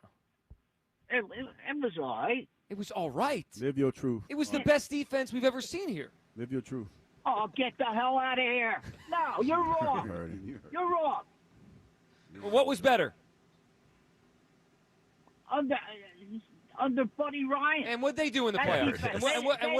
defense, you said the playoffs all that It's matters. not- Right? What did those teams it's do in not- the playoffs? Wait a minute, What hold did it, those hold it, hold teams it. do in the It's not playoffs? our fault. It's not our fault. The guy goes for third down and 39. Right. And Wait, blitzes. If you still think the Buddy Ryan era is more impressive than last year, you're living in the 80s. I mean, No, I didn't Art, say that. my I goodness said gracious, that they I didn't dominated say that. They dominated Don't put Patrick words- Mahomes in the Super Bowl, and don't you're more put interested in words- beating up some don't crappy put words in- NFC team from 1989. You're nuts. Don't put words in my mouth. I didn't say that. I didn't say that. We had other. Look, you couldn't get up the ball over the 50-yard line against us. Yeah, how come they didn't win big games then? Because Buddy Ryan was a buffoon. Okay. I think we've reached our limit there. I thought he was talking about how much he loved Buddy Ryan, and then he called him buffoon at the end of the call. What the hell was Art talking about? Like most of our calls, guy's an idiot. They go all over the place. That's not nice, Tom Kelly. I'm sorry. It's not nice. It worked me up. That's not nice. Kyle knew I'd get annoyed by that call. The guy had no clue what he was talking about. But the best is and that's why I lay it out on the call, because I can see Joe getting upset. I would have gotten upset too. Joe was right to get upset. I will say your little comments were cracking me up. Live your truth. Hey, Art, if you're listening, Art, live your truth. Call again. Your truth is a lie, Art. I mean, there's a lot that was probably stretched. A lot that was blatantly just untrue. What was he talking about? He was talking about a lot. But yeah, live your truth, Art. Yeah, the Chiefs stink. The Ravens stink. And Yeah. Burrow I has love- no don't- weapons. Yeah, that was the best. But Burrow doesn't have Don't what we let have. these people move you off your square, Art. Burrow literally might be the only other guy in the league who has as good receivers as the Eagles do. Might be the only other guy. He was all over. This is what I was talking about with the dangers of you telling people to live their truth. Live your truth. Like, this that's is a dangerous dangerous. truth to live. I mean, now. No. No, it's not the truth.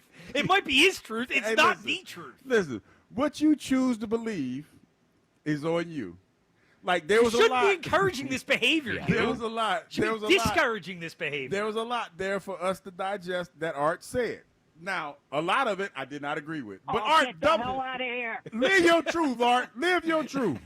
Get the hell out of here. If that's how you feel, Art, damn it, that's how you feel. Get and he's the an hell OG outta too. here. I would love to That's so talk to good. Art. I'm not going to lie. Art, please probably, call tomorrow. Yeah, he probably offended. Man, It was Art has passionate. No clue what he's talking about. That was an absurd. I appreciate the passion. Now, it's one thing when So what was his problem with the defense? Two bend That but don't break. Yeah. Okay. Yes, that's true. Yep. It's a lot. He wants more loaded up For fronts. I six-man guess. lines. He Yep. wanted a 6-man line. And I was like, Because the number one defense in the NFL just wasn't good enough Nope. for Art. Mm-mm. Just wasn't good enough. It did give me I think this is going to be one of my new favorite drops, though. Get the hell out of here. that is a great one. The cadence in which he says it is pretty good. Yeah, it is. But Art has no idea what he's talking about. 215-592-9494. You want to get in. You people coming up in a few minutes here. But let's go back to the phones. Go to Julio in Wilmington. What's up, Julio? Yeah, what's going on, guys? Can you hear me? what up, man? Hey, just a quick question. I just want to get your guys' opinion. I've been thinking about this ever since they released the exec released the top 10 QBs and everything. I'll preface the question by saying this. I think we can all agree that this league is a what have you done for me lately league, right? Yeah, sure. Yeah, I would agree with that. Yeah. Okay. Year-to-year league.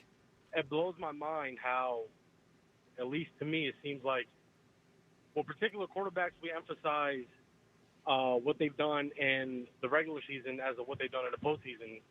And I just think that I just want your opinion on the consistency that we might need to have when we're evaluating these quarterbacks, because there's so many quarterbacks that drop great stats on the regular season, but are abysmal in the postseason. I'm sure you guys know this.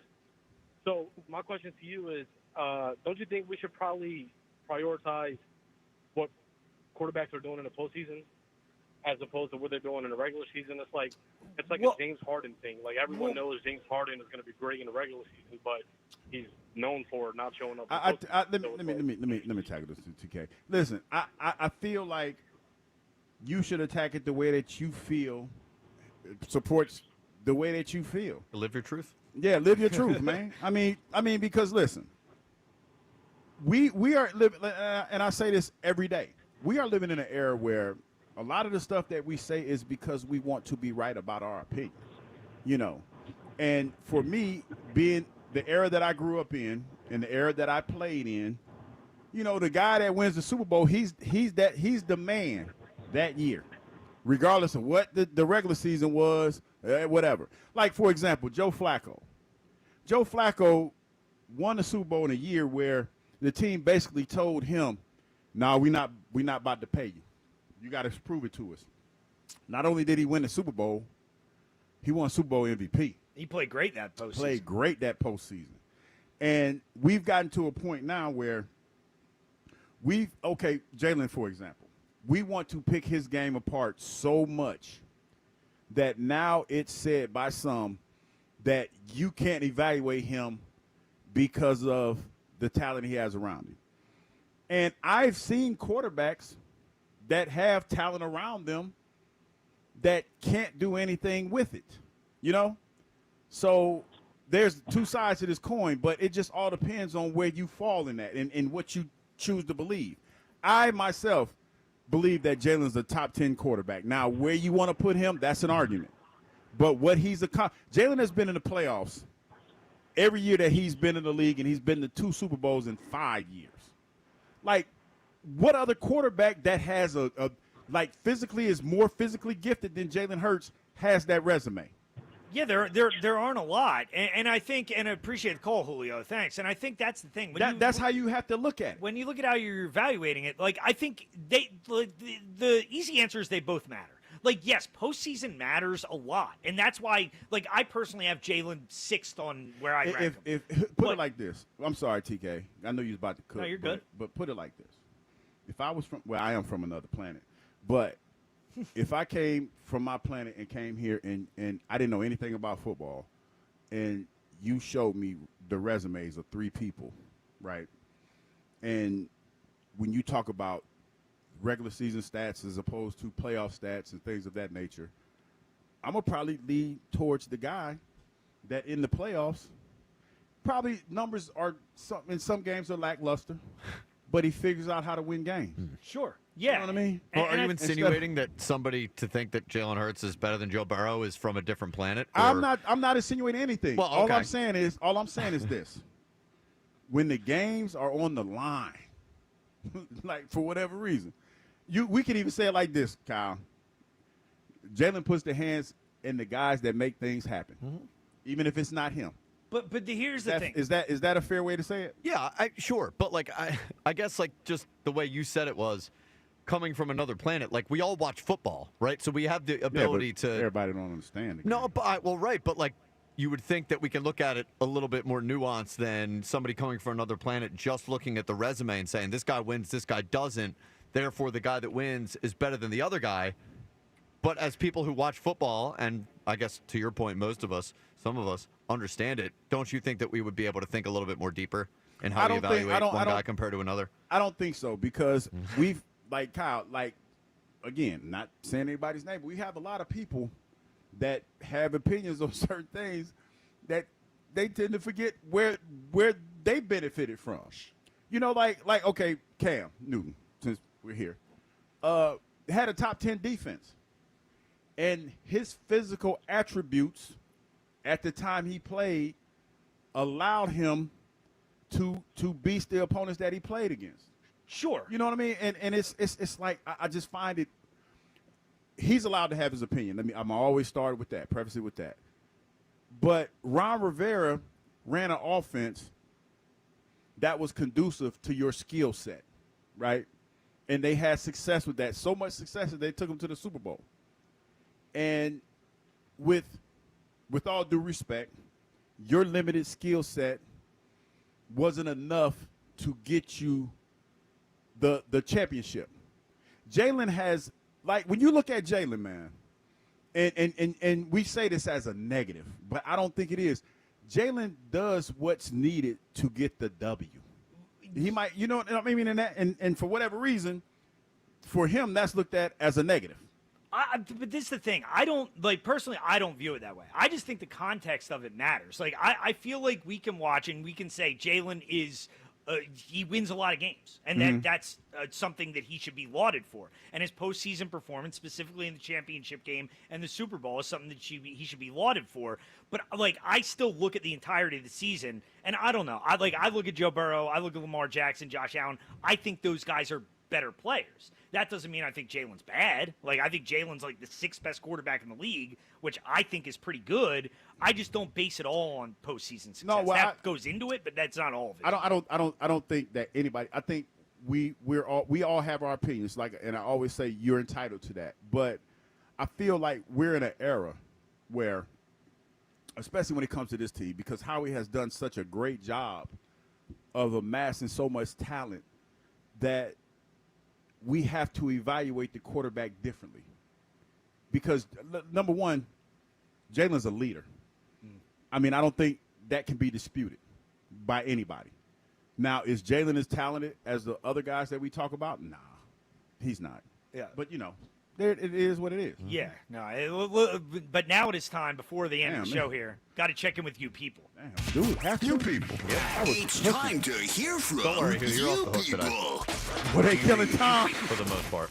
No, they're back. I like you people are back. I like when you come. Not Tom. looking forward to this. They take the heat off of me. Real quick, sponsored by New Jersey Human Services. Don't let something as dangerous as fentanyl take you from friends. Stay in the picture and stay away from fentanyl.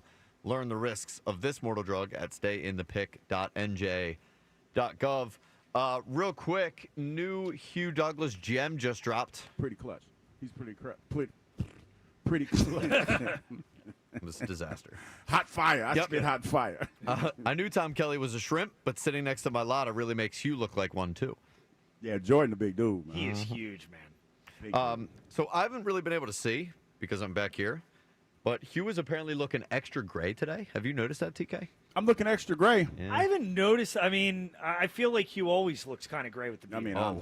I guess because of the gray shirt. The gray shirt, I guess. All right. Well, that's good because we're about to get to TK in just a second. He said that was it for me. See, he was softening it up. Yeah. Yeah. Tom Kelly is so short that it looks like his legs are still buffering. That's terrible. I didn't pick this one up until I looked it up, but TK kind of looks like Patton Oswalt. I can see that, actually. Patton Oswalt. So now I'm a mix of Patton Oswalt and Jolly? Yeah, we'll get to Baby that Jolly? one later, too. Oh, no. TK looks like a 45-year-old kindergartner. Oh, wow. 38. Mm-hmm. Wow. You do kind of like Patton Oswalt. Yeah. You look like you should be starring in car dealership commercials.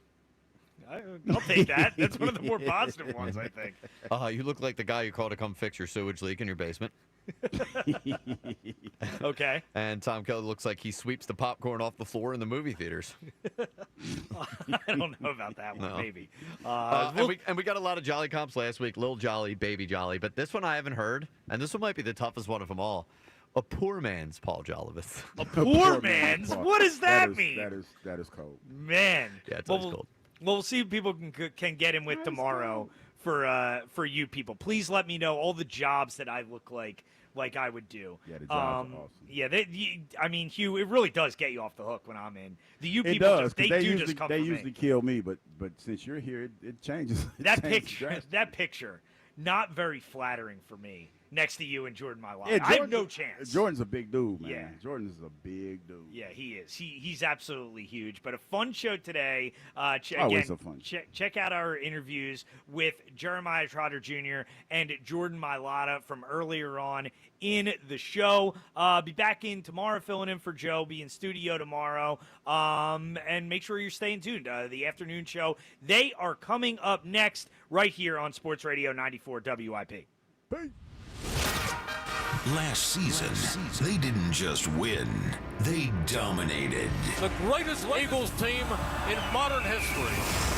But with the crown comes the chaos, and everyone is coming for the champs. Let's work, man. The road to a repeat starts right here with Sports Radio 94 WIP's Champ Camp. Every hit, every headline, and exclusive access live from the NovaCare Complex. This is WIP's Champ Camp. One day at a time, like we always do. Driven by Forest River RV by Camping World. RV sales, service, parts, accessories. Where exactly do you think you're going? You're abandoning me, your beloved, exquisitely plush couch. Look, these feet are handcrafted mahogany. Put their Heinekens back. Do you really want to go to that concert? Wouldn't it be infinitely better to stay here with me? Look, I'll go.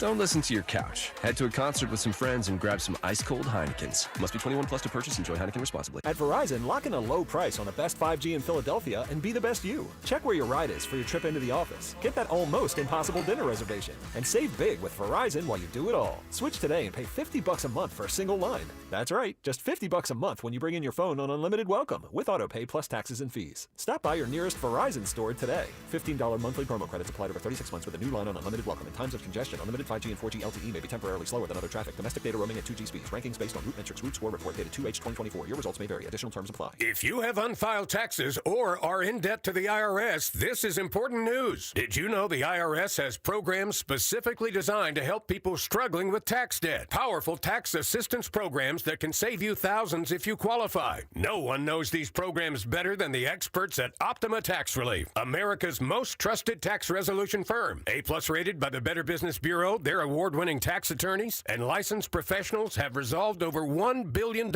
of tax debt for their clients. One call to Optima can start the process, helping to put an end to your worries about wage garnishment, asset seizure, and other aggressive IRS actions. Find the best options to solve your tax problems. Call the experts at Optima Tax Relief today for a free consultation. Call 800-392-7955. 800-392-7955. 800-392-7955.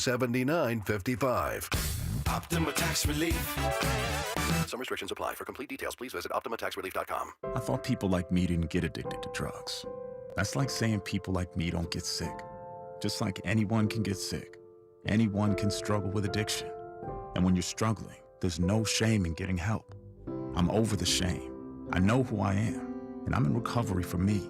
Call 844-REACH-NJ. Talk to a counselor for confidential addiction help and see if you're eligible for no-cost treatment. 844-REACH-NJ from the New Jersey Department of Human Services. Mike Rowe here with a quick question. Have you noticed cracks in your drywall, chimney, or exterior walls? I hope not, because if you have, they could be indications that you've got a much bigger problem with your foundation. That's where Groundworks comes in.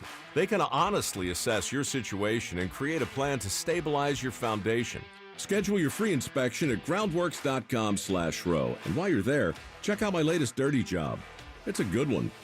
Licensed in all states where work is performed. See website for details. There's nothing better than watching the game live. And with Xfinity Sports and News TV, you can stream over 50 live channels for $150 less than YouTube TV per year. From game time to prime time. It's the local channels you love, the news channels you need, and the sports channels you can't live without. History-making moments aren't going to wait for you, and replays never do it justice. So get Xfinity Sports and News TV today for all the live action you could want. Plus, you can save even more with Peacock Premium. A $7.99 a month value included at no extra cost. Xfinity Sports and News TV. The live TV you love with savings you'll love even more. To learn more, go to Xfinity.com, call 1-800-XFINITY, or visit a store today. Restrictions apply. Savings compares Xfinity Sports and News TV at $70 per month to YouTube TV at $82.99 per month. Win a brand new BMW at Borgata Hotel Casino and Spa during the $500,000 La Vida in Motion drawing. Play and earn entries now through July for your chance at over $500,000 in prizes, including one of 4 BMWs. Grand prize drawings every Saturday in July. The $500,000 La Vida in Motion drawing. Play and earn entries only at Borgata. Must be 21 or older. Gambling problem? Call 1-800-GAMBLER. I'm Piera Palazzolo, VP of Digital Marketing for the American Management Association, a company focused on the management training skills needed to enhance the careers of business professionals. We did our research when it came to the best companies for website development and chose AmericanEagle.com. And we couldn't be happier. AmericanEagle.com worked closely with us to understand the front and back end requirements needed to launch an e-commerce website that could handle the complexities of running thousands of seminars nationwide. Our robust new website and improved SEO saw immediate increases in site traffic and web revenue. If you're in need of managerial effectiveness and success, visit our website at amanet.org. If you're in need of a website that provides an unparalleled consumer experience, I highly recommend AmericanEagle.com. Transform your business today. Dial 877-WEB-NOW1 for a free digital consultation with AmericanEagle.com. Do Crohn's disease or ulcerative colitis symptoms keep coming back? Tremfya, guselkumab, may help, with rapid remission achieved at 12 weeks and lasting clinical remission at 1 year. Some even saw visible improvement of their intestinal lining at 12 weeks and 1 year. Tremfya is a prescription medicine used to treat adults with moderately to severely active Crohn's disease and adults with moderately to severely active ulcerative colitis. Serious allergic reactions and increased risk of infections and liver problems may occur. Before treatment, your doctor should check you for infections and tuberculosis. Tell your doctor if you have an infection, flu-like symptoms, or if you need a vaccine. Healing is possible with Tremfya. Approximately 3 out of 10 patients were in endoscopic remission at 1 year, based on areas visualized on colonoscopy, which may not represent the deeper bowel layer or entire GI tract. Individual results may vary. Ask your doctor about Tremfya today. Call 1-800-526-7736 to learn more or visit tremfyaradio.com. This is Andrew Perloff with an Odyssey Sports Minute. Myles Garrett doesn't lack confidence. The Cleveland Browns star said he expects to get to the Super Bowl, because that's the expectation every year. If you follow the Browns, Garrett was singing a different tune earlier this offseason, before they gave him a $40 million a year contract. We know all players say they expect to compete at the highest level. It just sounds ridiculous in Cleveland right now. The Browns were 3-14 last season. Garrett is a future Hall of Famer, but there's a chance he'll never get to a Super Bowl or even deep into the playoffs if he stays in Cleveland. I'm Andrew Perloff. 94 WIP HD1 Philadelphia, live from the Tasty Cake Studios. An Odyssey Sports Station. This is the afternoon show with Ike, Spike, and Fritz. Sports Radio 94 WIP.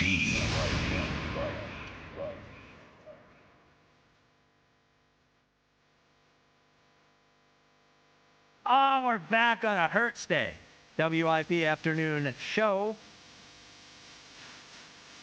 with Ike and Spike and Fritz. Ike, how you feeling, brother? I'm feeling pretty good, Brother Spike. Happy Hertz Day. Last night, not the ideal ending to the game, but what a start to the game. Oh, Jackie Baseball, hope you can explain this at some point today. Holla at your boy. Stephen Kwan just hit a home run. I think we need to start chants at CVP. Kwan and Clase. Kwan and Clase. Come on, man. We'll love that. Bring him home, Dave. Land the plane. Now, is the Yankee series here or is it there? It's in there. Oh, okay. I was going to say, do we have enough fans here during a Get Yankee the fans series? and Philly guys did. But they are. Yeah. They're going there. I know. Well, they 7 bus loads, you said? Hold on. We're not going? It was 5. No, we're not going. You don't want to go back Unless to you don't want to walk in your hallowed grounds with your little Jeter hat on and tip cap? You freaking Your little fraud. respect hat. All right. At least it's not Met stuff. Yankee stuff is safe. Who knows? No. Hey. A little bit of respect. A little bit. A little bit. Eagles practice training camp continues today. Elliott Shore Parks will join us at 4 o'clock with an update on the stats. And an all-time NFL player took a direct shot at Elliott Shore Parks, and we have to ask Elliott about that at 4. Just a guy I did not expect to take a shot at Elliott. I didn't know he'd wade in these waters, but that is big. We will talk to Elliott about that at 4. So it is Eagles training camp, second day of practice, and ever since the Eagles won the Super Bowl last year, what everybody has been talking about is like, oh, this is going to be 2, it's going to be 3. It's going to be 4, starting with this year. Everybody talking about repeating. I know the Eagles are not talking about repeating. They're not even looking at it this way, but the fans are. So I ask you, Ike, do you expect the Eagles to get to the Super Bowl this year, or do you hope they do? Because I think those are 2 different things. Well, they are. They are 2 different things. You can have both of them, but you could also just have one or the other. So well, hope sort of says you don't really believe. Yes. That they're going to get there. Right. You're hoping that they get there. You hope, yes. So I want to make sure I separate myself from that as far as I can. So I know which way you're going. Yeah. I mean, expecting to get to the Super Bowl is exactly where you should be as an Eagles fan. No ifs, no ands, no buts. It's as simple as that. This is where we are now as a sports community. The idea of why can't it be us? Or when will it ever happen for us? Like, that's over with. Well, the woe is me stuff is over. Yeah, like that's over sure. with. This is more of a championship DNA type of sports community. That's what we expect. That's what our team should expect. And that's the expectation we should place on our teams. Forget about anything else.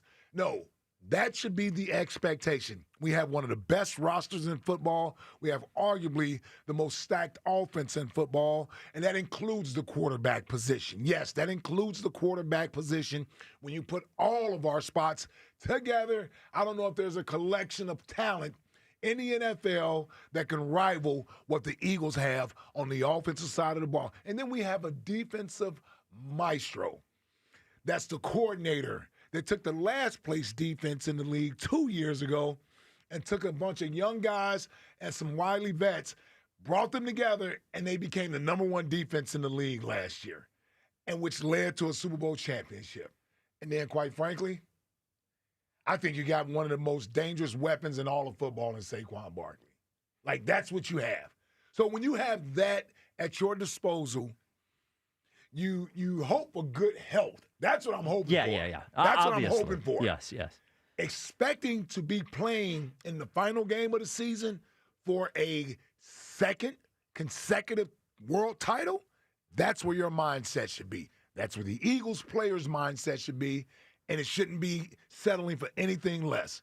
That's where we are as a fan base. 215-592-9494. It is a Tell the Truth Thursday because this is one of those days where I feel like we could get a lot of chest thumping like we just did with Mr. Reese over there. A lot of chest thumping. I just gave you facts. I just gave you what it is. There. A Tell the Truth Thursday.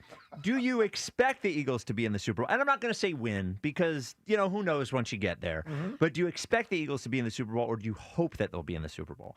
I think it's hope. And I do hope they're in the Super Bowl, but I think even the organization has treated this offseason like a hope we're going to be in the Super Bowl. I think the first thing that you have to talk about is just how difficult it is to repeat or even to get to the Super Bowl again. Most times, we keep talking about the Chiefs and we talk about the Patriots, but most teams are not the Patriots and most teams are not the Chiefs.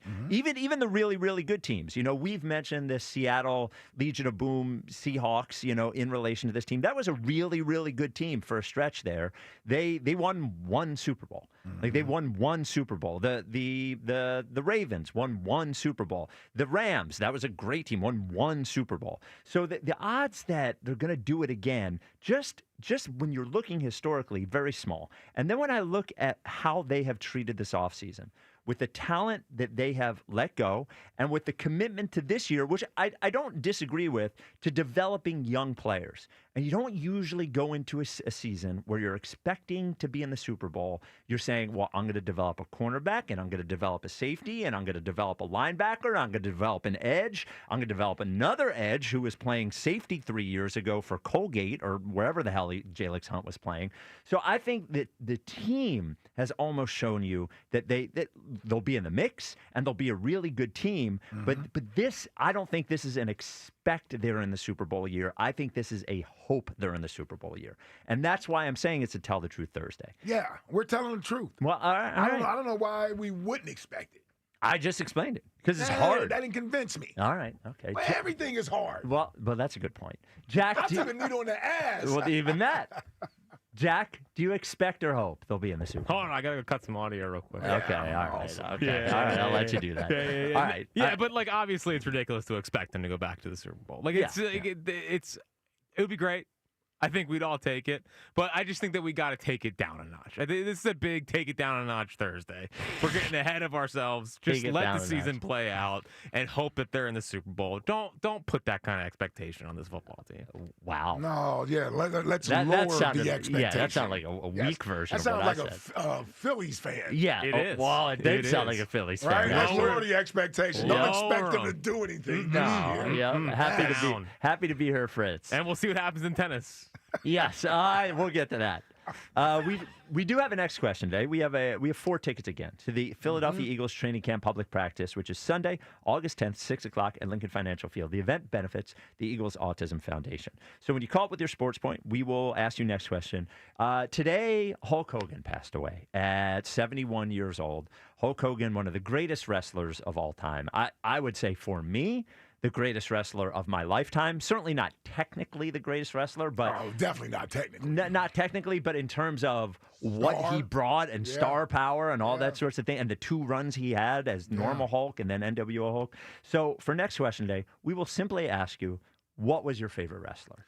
Could be a current wrestler, could be a past wrestler. Now, Jack, I always go to you first, but you hate wrestling. Well, what you just said was so nauseating. Like, what? Remember his second run with Endo? Like, what are you, 4? Like, No, it was amazing. Pro wrestling is like the lamest. I still can't believe people care so much Well, about then it. I'm not letting you give next. Stone Cold. No, you cut off. Turn when I it. was 8. No, don't ruin it. Don't ruin it. Stone Cold Steve Austin. I didn't want you to ruin it. I don't care. Well, you ruined it. Like, oh my god. Oh, we turn heel. No. It is, but it is part of your childhood. Hulk Hogan was part of my childhood. Yes, not these adults. Well, I'm not talking about adults. I know, but you sounded pretty locked in. Well, NWO. Remember his second run there? Well, the NWO was still young. I think it was in college when he was in. They're not a rap group. No, that's NWA. Ike, favorite wrestler. Yeah. Well, Hulk was one of my favorite wrestlers, Yeah, but of since course. you took him already. Yeah. Well, I didn't take him. I mean, he's the point. He's the reason of the Yeah, question. That's right. You could take him. Breaking news sounder. Yeah. Yes. Man, which one do I want to choose? I got so many of them. Yes. There's a lot. You know who I'm gonna go with? I'm gonna go with Dusty Rhodes, man. Oh, Dusty Rhodes, the American Dream. Man, the American Dream. Yeah, he was NW. Now he was in the. He was in AWA and then NWA. And NWA, yes. Not the rap group, the National Wrestling Alliance. Yes, and then I think he ended up in WWE. He wound up eventually. going over there. Yes. Dusty Rhodes was a great one. Yes, I was more of a NWA, WCW. Well, yeah, you had to. Yeah, I was more of that. When you got really into wrestling when you were like 12 or something, you were really into wrestling if you watched the NWA and then WCW. Cage matches, Oh, a yeah. little blood. Yeah. My favorite guy, and I've told a story about him assaulting my father once, but Roddy Piper is Roddy Piper. Now, he was a good wrestler, but on the mic, there was nothing better than Piper's Pit. There was nothing better than Roddy Piper. So Roddy Piper was my favorite of all time. Yeah. All right, 215-592-9494. Why would you ever go on Piper's Pit? man? Yeah, you know what's going to happen. Beat up. Yep, you know what's going to happen. Dude been wearing a skirt cool, you know? He was the first one I seen one on. All right, 215-592-9494. It is Tell the Truth Thursday. Do you expect the Eagles to be in the Super Bowl, or do you hope? And we want you to be honest. And next question today for 4 tickets to the Eagles public practice. What is your favorite wrestler of all time in honor of Hulk Hogan today, who passed away? Corey in Columbus starts us off. Whoa. Corey, you're on WIP. Hey, yo, my people, how we doing? Look. What's up, Corey? You know, once again, people like to dabble, use my name all the time when they call up here. We're starting with this now. You know what I'm saying? You know, like, oh, you can only be on the afternoon show. I can go to any show and be the top. I don't want to be the show host. You know what I'm saying? I'm dedicated, you know, to my show. I don't want to be passed around, you know, the show guy, the show ho. I don't want to be. See, I don't need to be the show. I'm the show. Hey, oh no, they brought me here to show. Hey, I'm the star. You know. Oh That's no. it. I give you your respect. You know, but it's like every day is something. You went to the morning show. Beat the Hammer. They set it up for you. Gave you the question, the topic, all that. You went open game. We still waiting for you to get one right.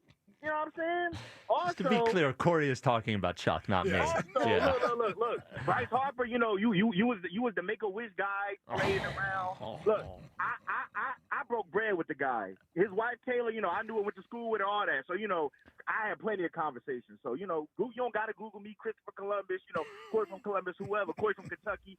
I don't care. I'm cool with who I am. You know, you're the one that's jumping around trying to, you know. But let's get to the topic at hand. All right, okay. Look. Do I expect us to go to the Super Bowl? Of course, man. Hey, listen, and I'm gonna need some money because all this Michael Jordan moniker going around. I know a guy who was calling him Michael Jordan before he was even signed to Jordan brand. He was. You know what I'm saying? I know a guy that was giving him the name Michael Jordan way before he was doing the hell still the bounce with the wall.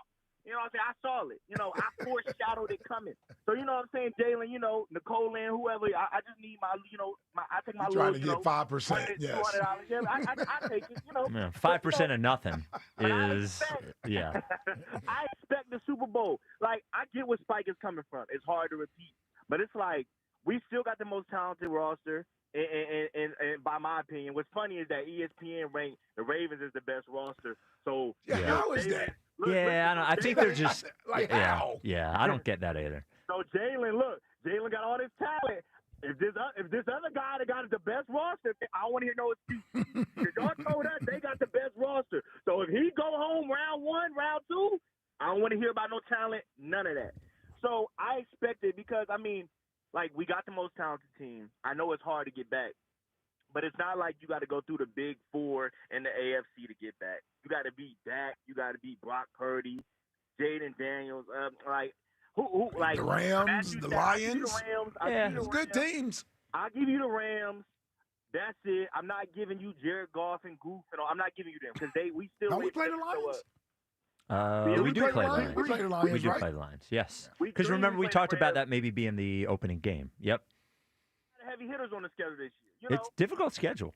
And we had a difficult schedule the past, 3 years.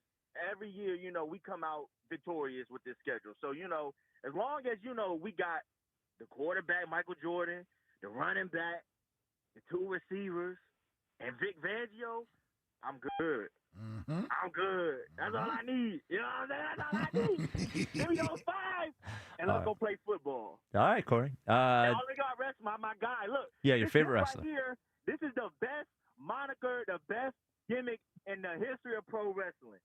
It's the Undertaker. Oh, it's a great one. Oh, you're an Undertaker guy? Dude. Hey, we really thought this man was dead and was coming back. Like, we thought this dude was raising it out the grave. Like, what? Dude, Corey, funny thing. So my wife loves wrestling. She loves wrestling. Okay. My son do too, so I'm into it too. And she loves The Undertaker. And one of, so we went to see, I think we went to Raw at the center one night, and Undertaker was not supposed to be there. And dude, out of nowhere, the lights go out and the music starts. Right. I have never, and I know the jokes write themselves here, I have never seen my wife happier than when the lights went out and the Undertaker music started than she was at that moment. It was like she was a little kid, man. The bell, yep. Fritz don't know where to go with that. All right, Corey. Yeah. Dude, she loved it. She loved it. It was quite a moment. So, just to recap this household. Yeah. Disney adult. What's that? You guys are Disney adults We're and not Disney wrestling adults. heads? No, Wow. not wrestling Interesting. heads. Not Disney adults either. Not. They go to Disney World. Yes, but we were not Disney adults. There's that's a huge You leap. keep trying to say but you had a difference good there. time, and you said you would go back. Yes. Multiple times. But I'm not like. And you wore Mickey Mouse ears. No, we didn't wear Mickey Mouse ears. And to me, a Disney adult, look, and I'm not insulting the Disney adults anymore. Well, Turtle's a Disney adult. Okay. I think Turtle goes every year. Yes. Yes, his wife, I believe, is a Disney person. Yeah. When you start going every year, Disney adult, when you start wearing matching T-shirts, Disney adult, when you have themed birthday parties, Disney adult, like that stuff is the Disney adult stuff, not, hey, we went and we would go back. I think there's definitely like a line. All right. And I haven't watched wrestling. The thing if wrestling's on, I'll leave it on for a minute. Mm-hmm. The thing that started happening with wrestling, probably 15 years ago, is there's so many shows during the week, and there's so much content. Right. I can't keep It's up hard to with keep it. up with what? Yeah, it was like when my wife and I would watch The Bachelor and Bachelorette. There was too much content. I couldn't keep up with it. I couldn't watch all. I don't have enough time to watch all the wrestling that goes on right now. When I was a big wrestling fan, it was once a week. It was Saturday morning. Yeah, Saturdays. That's when it came on. And house shows and what 3 pay-per-views a year? You know, you would have You had Royal WrestleMania, Rumble, WrestleMania, Survivor Series. Oh man, Survivor Series. No, there's too much going on. All right, 215-592-94. I knew Corey was going to say that he expects to win the Super Bowl, and I don't expect Corey. I actually think Corey's being honest. But this is a so am I. Well, yeah. Well, yeah. Yeah, I am being honest. You, I'm suspicious of. I'm suspicious of you just like I'm suspicious of Jack. You both have agendas. I'm the only guy on the show who doesn't have an agenda. I'm the only honest one here. Many people say that. Yeah, 215-592-9494. Do you expect the Eagles to go back to the Super Bowl, or do you hope they go back to the Super Bowl? And they Tell the Truth Thursday. And next question today, based on Hulk Hogan, who passed away today at 71 years old. Who was your favorite wrestler of all time? All right, coming up next, there was a development in Fritz versus DeCamara today, a large development. Jack sort of took things into his own hands, took his destiny into his own hands, went after DeCamara. I thought it was interesting. And we have the tennis match coming up next Tuesday at noon at FDR Park. So we'll get into that next. This is the WIP Afternoon Show with Ike, Spike, and Fritz. So my guy, Jack, over there, he's a pro. My guy, Ike, over there, he's a pro. Yep. The guy in the morning, not so much. We care about being a pro. We care about superior performance. And so does Bradford White. In a different way, they're not doing radio shows. They're making water heaters, professional-grade water heaters. So whether it is like your home or whether it's your office, you want hot water when you want it, right? Like you want professional grade. You don't want it there sometimes. When it's time to get a brand new water heater, when you finally go for the hot water and it's not there and you realize yours is cooked, you got to go Bradford White. You're going to get the performance you expect and you deserve. You're going to get hot water when you want it. You're going to get a piece of equipment in your basement or wherever your water heater is that is going to last for a decade or more, built to be the best. That's what Bradford White is. And because it's professional grade and because they want the best installing it. So it's not for you to install. It's not do-it-yourself stuff. No. Go to your local plumbing pro, ask about Bradford White, or if you don't have one, go to bradfordwhite.com. You can learn more there and find a pro near you. The Phillies play here. Tomorrow, Phillies, Yankees. Leading off starts at 6. Sponsored by Nissan. Nissan makes cars that thrill. Shop NissanUSA.com. The first pitch is at 7:05. Then stick around for the final out on your exclusive home for Phillies baseball. Christopher Sanchez, a complete game. Sports Radio 94 WIP. Summertime is here, oh, Hoagie Fest, here I come. Hoagie Fest, Hoagie Fest.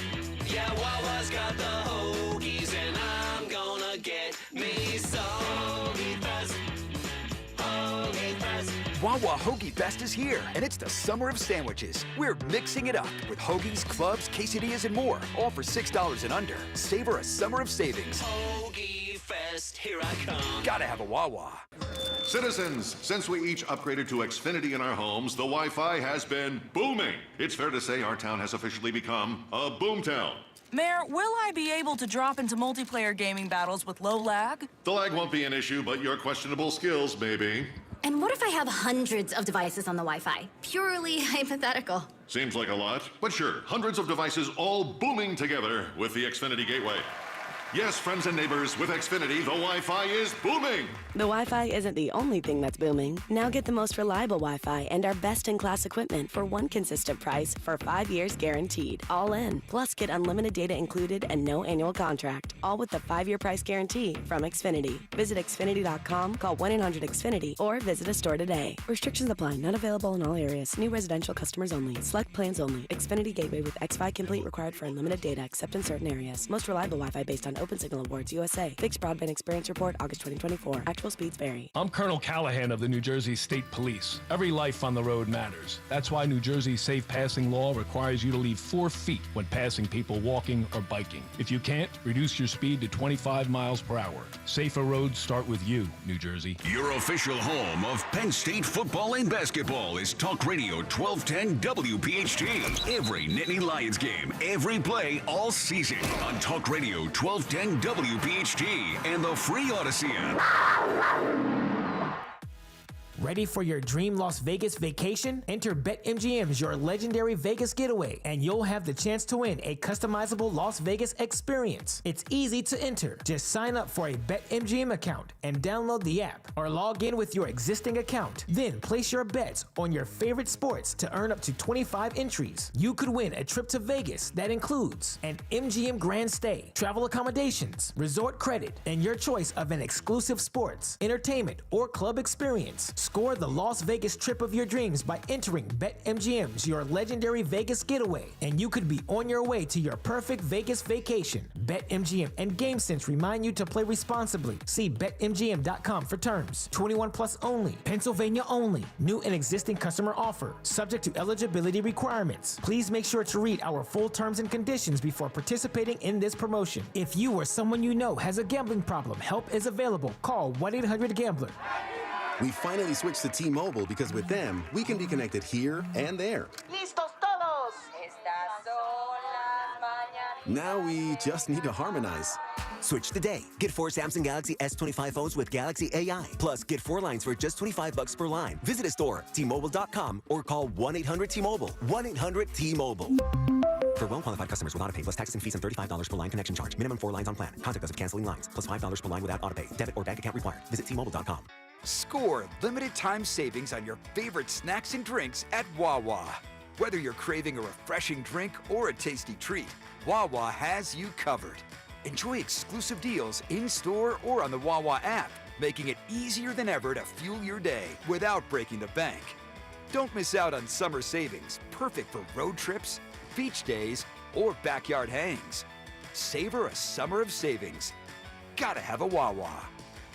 If something happens to you, what happens to your family? Will they struggle financially? Will they be able to afford the home you built together? With Ethos, you can get life insurance coverage in minutes. Get up to $2 million in coverage for as little as $2 a day. All online with no medical exam. Just answer a few health questions. Get your free quote at ethos.com/life. That's ethos.com/life. Rates may vary. Billed monthly. Sample rate 10-year term life policy for a 35-year-old healthy non-smoking male. When it comes to back-to-school shopping at Target, you can choose not to choose. From getting what you need to expressing who you are. With prices that make every choice feel right, why not choose all of the above?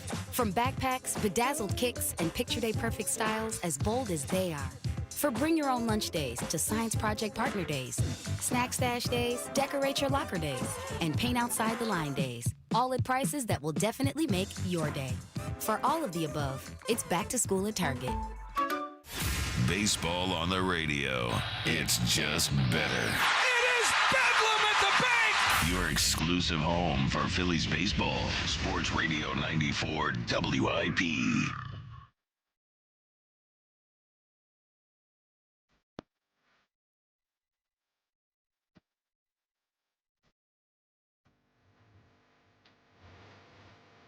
It's the WIP afternoon show with Ike, Spike, and Fritz.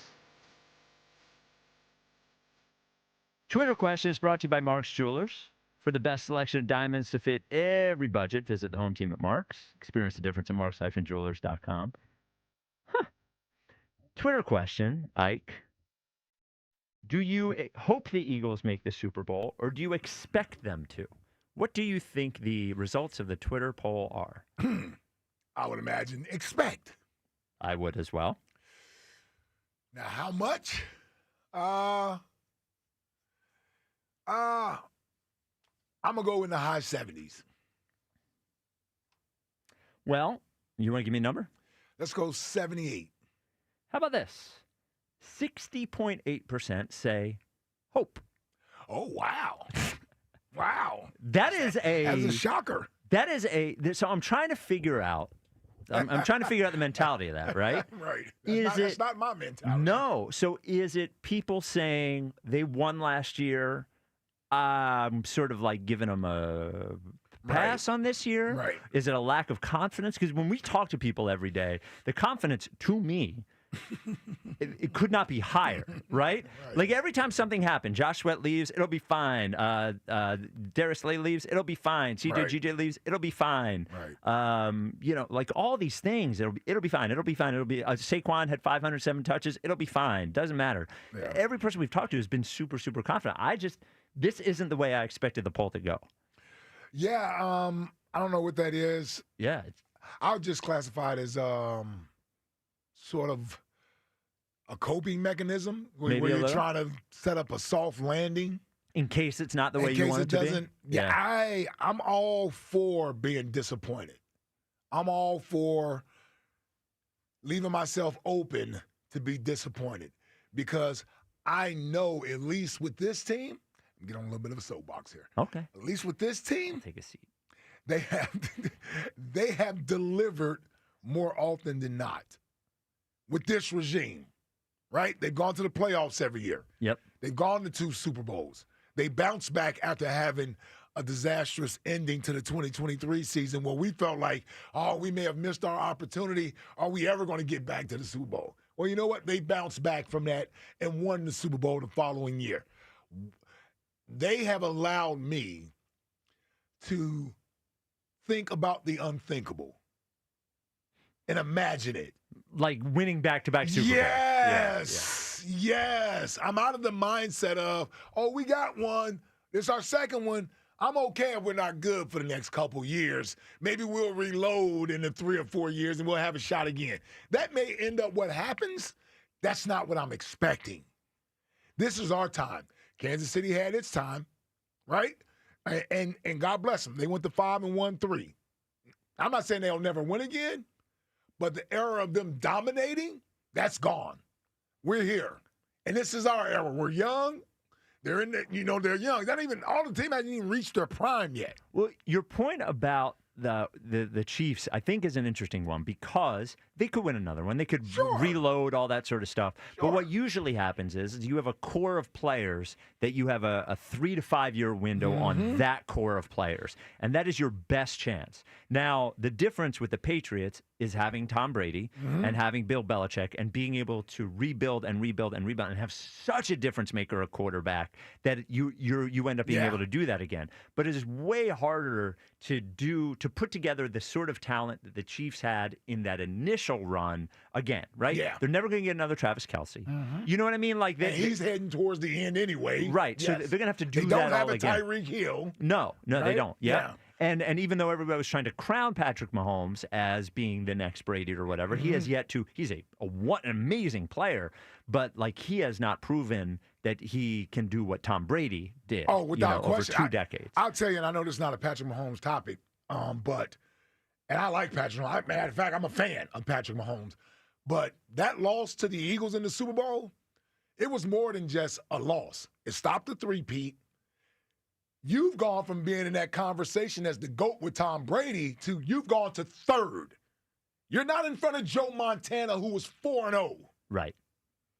Right? And go look at his touchdown to interception ratios. And you've been blown out twice in the Super Bowl. Joe Montana never lost the Super Bowl. I can't just put you in front of Joe now.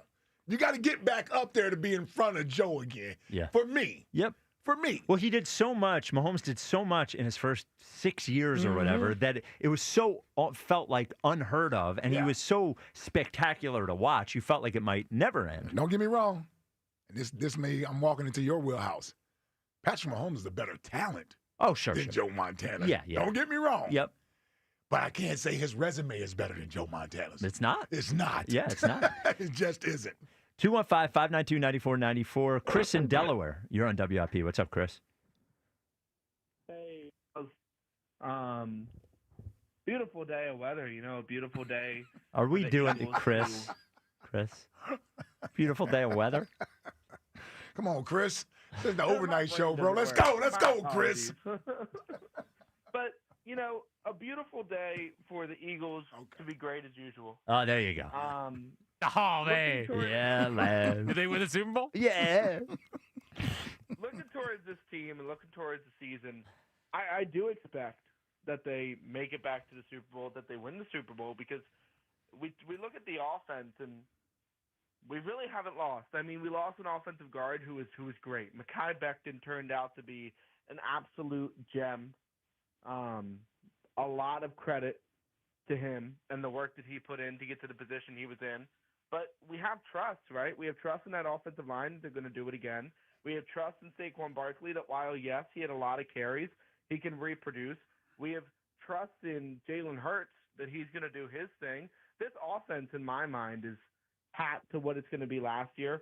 Obviously, like you guys have talked about some, Saquon may not get as many handoffs. Number one, just so we can have them longer. Number two, because defenses are going to set up to stop the run and force Jalen to throw. But in the biggest matters, when it's mattered the most, in the Super Bowl, Jalen has been forced to throw, and he's performed great. So I have no doubt that the quarterback will step up into the light and exactly shine as he should. And looking at this defense, yes, we've lost a lot of pieces of veterans that allowed us to lean on for knowledge and allowed us to lean on for experience. Well, hold on, and performance. Darius Slay played great last year. CJ played well. Josh Sweat played well. Why can I never remember the name of the friggin' tackle? Milton Williams. Milton Williams. Just think of it like Shake Milton. Yeah, Milton Williams. Milton Williams played well. We lost Brandon Graham, by the way, who was probably the best edge they had for the first half of the year last year. Like, they didn't just lose grandfatherly advice. They lost snaps. They lost like the whole year. I know Nolan Smith came on, but Josh Sweat was, if you take the entire season, by the way, played the best in the biggest game as well, 2.5 sacks in the Super Bowl. So I'm hopeful for those young players, and this is where we get hope to expect. I'm hopeful for Keely Ringo. I'm hopeful for Drew Makuba. Hell, I'm hopeful for Quinyon Mitchell to have another to not have great a year. sophomore slump same or whatever. Same with Cooper DeJean. I'm hopeful that Nolan Smith, does what he did more of in the second half of last year. I'm hopeful that Jalix Hunt can take on him, but none of those are expect. Right. 0 of them are expect. What I do expect, though, is energy, is speed, and is even more hunger than last year because these guys are young. They want to continue to be great. They want to continue to be champions. This is not like Brandon Graham. He retired. He expected to be great his entire career, and he was. He was amazing. But him retiring, that championship was, wow, this is the moment. I'm ready to retire. These guys, young, quick, energetic, hungry for more championships, not just the one they just won, but to continue to have a repetition of greatness. To say, when I walk into this building, when I'm ready to train, when I'm ready to be great, I'm not just being great because I want to win. I'm being great because I am a champion, and I want to continue to be a champion. I want to continue to produce greatness so that I can continue. Who's your favorite wrestler? Who is your favorite wrestler? Who is your favorite wrestler? Bray Wyatt. Bray Wyatt's a good one. Bray Wyatt's a good one. Who? Bray Wyatt. He sounds like you know a lot about wrestling. Well, it was the last 7 or 8 years. Okay. Yeah, if you weren't watching the last 7, probably maybe 10 years. Okay. Okay. It's just a quick thing. The season's got to get here. Yeah.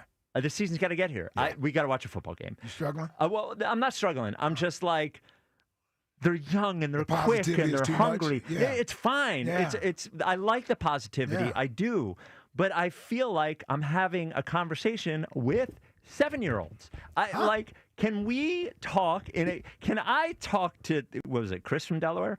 Can I talk to Chris from Delaware, and can I talk about Darius Slay versus Keely Ringo, and can we have a normal conversation about the expectations of Keely Ringo? Like, just a normal, grown-up conversation about Keely. Can we have I don't want the Eagles to lose to the Cowboys, but maybe if they did, we could have a reasonable conversation about the Philadelphia Eagles, because since a little humbling. Well, do you think we're losing to that dumpster fire down there? Well, maybe the dumpster fire wins. Dak owns this team. Yeah, keep it up. All right. 215-599. I agree with Spike for what it's worth. Yeah. I know you do. Well, we'll have the conversations, and I appreciate all the positivity. But this is Tell the Truth Thursday. This isn't, Happy Homer Wednesday or whatever. It's Tell the Truth Thursday. All right. 215-592-9494. You know who's realistic? John Ashdale, the Cars are. And they have a deal right now at Colonial for Colonial Hyundai Fest that seems like you're dreaming. Seems like you're living in fantasy land. They want you, during Colonial Hyundai Fest, to be able to drive into Colonial in the car that you have now, drive out, and not have your payment go up at all. They have to do a bunch of things to make that happen. They're going to give you 20% off any new Hyundai in stock. That's up to $10,000. That's helping you out. They have over 300 brand new Hyundais on the lot. They got Santa Fe's, they got Tucsons, they got Elantras, they got Palisades, whatever you need. So that's one thing. They're also going to find a way to get you the best financing anyone's going to get you, as low as 0% on any new Hyundai in stock, plus $6,500 for your trade. All of those things together are going to help you drive out with a payment not higher than you drove in with. And every new Hyundai from Colonial leaves with America's best warranty, a 10-year, 100,000-mile powertrain with Hyundai Assurance. Online 24/7, colonialhyundai.com. Colonial Hyundai Fest, the fast, easy, better way to buy a Hyundai. Ike. So the morning show, specifically Joe DeCamara, has been campaigning on the morning show to release the rest of the footage from the 10th hole of the Fritz DeCamara showdown. I saw that. When Jack melted down. Now, like, there's a couple of things going on here. The first thing is, and I'd like to take you to maybe I shouldn't do this, but I'd like it to take you to a conversation that happened off the air between Jack and I guess Rod and Joe DeCamara, when we don't produce the highlight videos or whatever that go out there. So the Tucker, whoever produced the golf video, and Rod sent the video to Joe and Jack, said, "Is this okay with you?" And Joe said, "I want more of Jack's meltdown in the video." Mr. Class, Joe DeCamara. High Road Hammer. Mr. High Road Hammer. It wasn't enough for him to win. He wanted more meltdown footage in the video.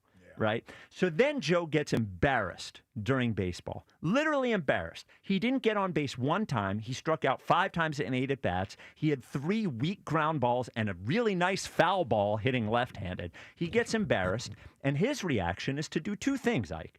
The first thing is to say that he's injured, which, by the way, is a setup for him to win tennis and then quit and say that he won. That's what's happening here. So by the way, he's so injured that he's been practicing tennis and playing in golf tournaments. Right. So the injury thing is a lie. So that's the first thing. So the first thing he does is he comes up with this lie about an injury. The second thing he does is goes back to the golf and starts demanding that we release the meltdown footage from Jack. Yeah, I thought we were past this. Like, what class? We barely even brought it up, the baseball, since we've been back from vacation, right? Barely even brought it up. Yeah. But they're still talking about the golf. So they were trying, they're trying to get some sort of challenge and trying to. So you know what Jack did this morning? He just released the video himself. Release the video. There it is. Exactly what everybody said, Jack melting down. But you know what else people saw? Was Joe being a classless fool on the golf course. Oh. After every stroke, saying, "Is he lion 4? Is he lion 5? Is this lion 5 or lion 6?" Seeing him being a classless fool on and Jack, I don't think Joe got the response to the video that he was hoping. The response was, "Wow, Joe seems like a jackass." It wasn't, "Wow, Jack melted down." It was, "Joe seems like a jackass." Yeah. So I just wonder, are we going to handle the rest of this like grown-ups? And because what's going to happen is, if Joe wins golf, he's going to tennis. Tennis. He's not going to run. He's just going to concede running, which is, in my opinion, unacceptable. He's going to load manage. Get ready for the one-on-one basketball. Yeah. Because then in that case, why shouldn't Jack just concede tennis and not play tennis? Because he knows he's going to beat him in the race, and he knows he's going to beat him in basketball. Right? I mean, my position is this. Meanwhile, Rod is like, hold on. Yes. No conceding. Rod's trying to put a stop to all this. That's what I'm saying. Yes. If Joe plays tennis, Joe must run the race. Yes. Right? Have you decided what type of running? I don't think we have. I don't think we have, Yeah. Okay. But he must, right? I mean, I agree. Jack? Yes? Yes, yeah. I know I'm being I'm being like sort of the manager in the wrestling or whatever. No, this is you. Yeah, this is you. I'm Bobby the Brain Heenan or whatever. Scott Boras. Yes. Again, you know a lot about wrestling. I do. Yeah. Well, Bobby the Brain Heenan is a legend. Okay. I'm mouth of the South Jimmy Hart here. So I just want He doesn't know the difference. Yeah. No idea who either are. I want the morning show to know, specifically Joe and the Drifters in the morning, Drifter James and Drifter Rhea. That's not Richie. I have Richie in a different category. This is really that's not necessary. That if they are going to try to make their show more popular by attaching it to Jack Fritz and the afternoon show, we're back to that one. Well, that they are going to have to run through the finish line. So if Joe competes in tennis, Joe's got to run. And now that the whole video thing is out, are we going to do this like grown-ups with class? Or are we going to be tiny little weasel babies? And that's the real question we're asking here. That's the question. That's right. the question. Yeah. Once again, we released the videos. The video's out. Nothing to hide. Yeah. If we're worried about hiding things, I kind of want to see a write-up from Joe's doctor about his injury. if we're hiding things. We should get the doctor on the air. Yeah, I would love to talk to the doctor. If we're hiding things, I want to find out why these events are 6 weeks apart. Now, is that a HIPAA violation if we bring the doctor on? No, That could be. Well, it's the doctor's HIPAA violation. We can't violate HIPAA. Well, I thought barely... Brian Colangelo told us we could. Yeah, no, he could, but we could. Oh, man, that was one of the greatest moments of Carlin and Reese right there. I barely know what HIPAA is, but I do think we should try to get the doctor on for the 3-hour visit he had. Yes, to find out. On DeCamara's groin. Well, there's got to be, the NovaCare folks can get us a doctor, talk about it, right? Well, I know, but I want his doctor. Oh, I would love to talk to his doctor. Yeah, let's release the tapes. Release the tapes. Let's release the tapes. Yeah, just get all... Yeah, release the tapes. Yeah. I want to see the needle that went in his groin. I want to see the needle. The ass. Yep, there it is. 215-592-9494. Justin in Glassboro, you're on WIP. That display by Joe DeCamara was absolutely classless. The video, you mean? Yeah. Yeah. I expected nothing else from Joe DeCamara. Yeah. It's just like a Dallas Cowboy, or I can relate to this one, an Ohio State Buckeye and how they act pregame when they're gloating all the time. Yep. And it was absolutely awful. And Jack, you just won so many people over by releasing that, and I hope you beat Joe down. Yeah, he's a man. Jack's a man of honor. You know? Trying to be. Yeah, he's a man of honor. Do they have that in the morning? I don't know if they have that in the morning. I know Jack's a man of honor, and again, I would love to get the morning show on a lie detector, but I would love to ask James on a lie detector, do you think Joe DeCamara's a man of honor? I would love to ask Rhea, do you think Joe DeCamara's a man of honor? Well, she would say no. Well, yeah, so that's a good point. Yeah, she would tell the truth. It would just be no. All right, Justin, do you expect the Eagles to win the Super Bowl, or do you hope? Or to get to the Super Bowl? Let's just go get to. I expect them to get to the Super Bowl. Yeah. I don't expect them to win it necessarily.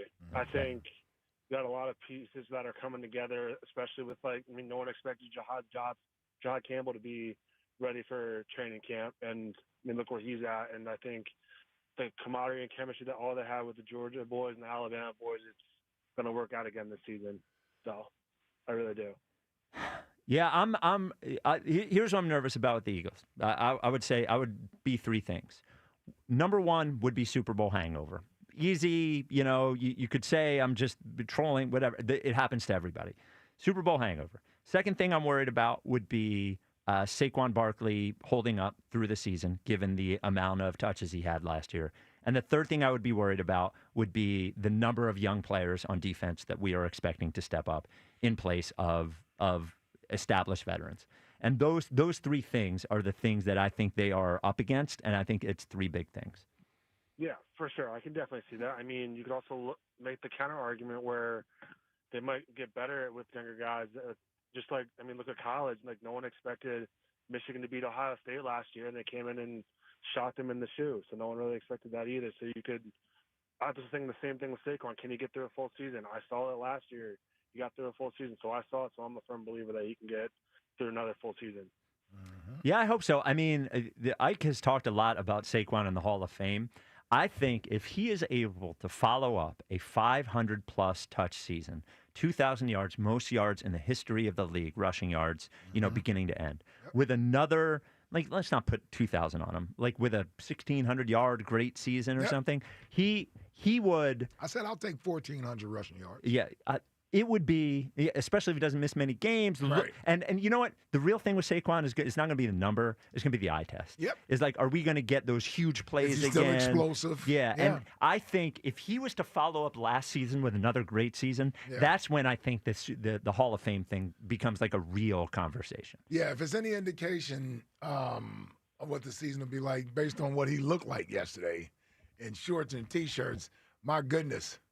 I haven't seen a set of thighs like that ever, man. Oh, What's he been doing all summer? Everything is hard. Was it like when you saw Luzardo's arms? It was. Yeah. It was just like that, yeah. Yeah. I didn't see any video of Saquon yet. You didn't see Saquon? No, he looked good. Oh, yeah. Well, they had him walking onto the field. And I just immediately went to the thighs for some reason. Yeah, well, listen, I'm a Cavsman. You're a Thighsman. Well, him what and is his AJ. thighs? Him and the Dillon kid. AJ Dillon. AJ Dillon. JT's calves, Saquon's thighs. Well, the combination, the physical condition of AJ and Saquon, those two guys, that's nice, is outrageous. That's nice. Justin, for next question today, for 4 tickets to the Eagles public practice, who is your favorite wrestler of all time? I think you have to go with John Cena. He just broke the 17 title championship. That's never been done before. He's gone through several different gimmicks, carried the company through several different eras, the PG era, just turning heel recently. Turn heel, there it is. No Did one you ever see that? expected. So no one ever expected that. Well, he started as a heel. Didn't see it coming. Started as a heel. The whole rap Yeah, gimmick, right? The Yeah. whole basic thugonomics thing was one of the greatest things that he's ever seen. And, Thugonomics? I mean, Yeah, I didn't see it. going down the whole recent feuds with CM Punk and all of his once in a lifetime matches again, it's a great end to his career. So Yeah, Spike was just talking about it. I was not just talking about. All right, Justin. Yeah, I mean, Cena's a guy that was with the kids. The kids love Cena. You know what I mean? Like, he's one of those guys who was a good guy for so long. I think he probably in the newer era is the closest thing to Hogan. Oh yeah. In terms of that big? Well, in terms of how big he was with kids, and how big he was with kids as a good guy. Right. You know what I mean? Like, they always start as bad guys, like The Rock. You start as a bad guy, you become because it's easier to be a guy on the mic as a bad guy. Oh, yeah. And then you get It's so better. popular as a bad guy, then they make you a good guy. But Cena's run was pretty long. Okay. Yeah. Well, I'm sorry, Jack. It was a long run. I know. He's unbelievable. Yeah. Did you know he turned heel? I know he turned heel. He did the jorts and the flannel. He did the jorts. Yep. Yeah. Yeah, not a big fan of that look. Not a Cena guy. Not a a big George fan guy. of that look. If you're gonna be a wrestler, Yeah. you know, I prefer you just wear The tights. the tights. Yep. Second, you give me the long pants, Yep. and then third, the onesie. The onesie. Like Yeah. Bret the Hitman Hart was the Yeah, onesie. yeah, Yep. yeah. Didn't mean to take another guy, but Yeah. you can make it. But I don't like the regular clothes that's sort of ripped up. Yeah. Yeah, nah, that's not an outfit. Yeah, you're a Give me wrestler. the Nature Boy, man, with the Yes. robe coming. Oh, Woo! yeah, give me Yeah. that, man. Another fraud. Yeah. Ric Flair. He Nature drives, Boy? He drives me nuts. Oh, come I on. love Nature Boy, man. Wing Bowl. I think 2-time Wing Bowl. Nature Boy. Or at least once. He was definitely one. He was definitely one. I think he was the last one, Let me wasn't tell you, Nature Boy's still Second going last one. too. He wasn't an asshole. I'm surprised he's still here. He is. he? Nice. I'm just saying. He might need some blue. I'm surprised. I'd be shocked if he doesn't already have his Yeah, supply. I'm sure he's got a backpack. Everything is full. hard. Yep. Coming up next. Where'd that come from? Well, hold up. You said that about 20 minutes ago.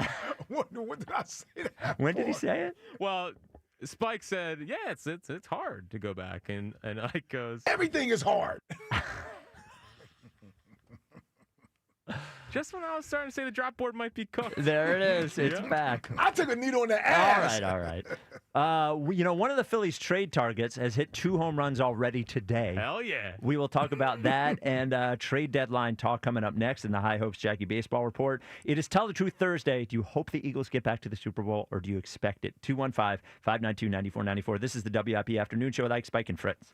All right, fellas, defend your hairline with Glad Hair from Morgenstern Medical. Now, did your hair loss?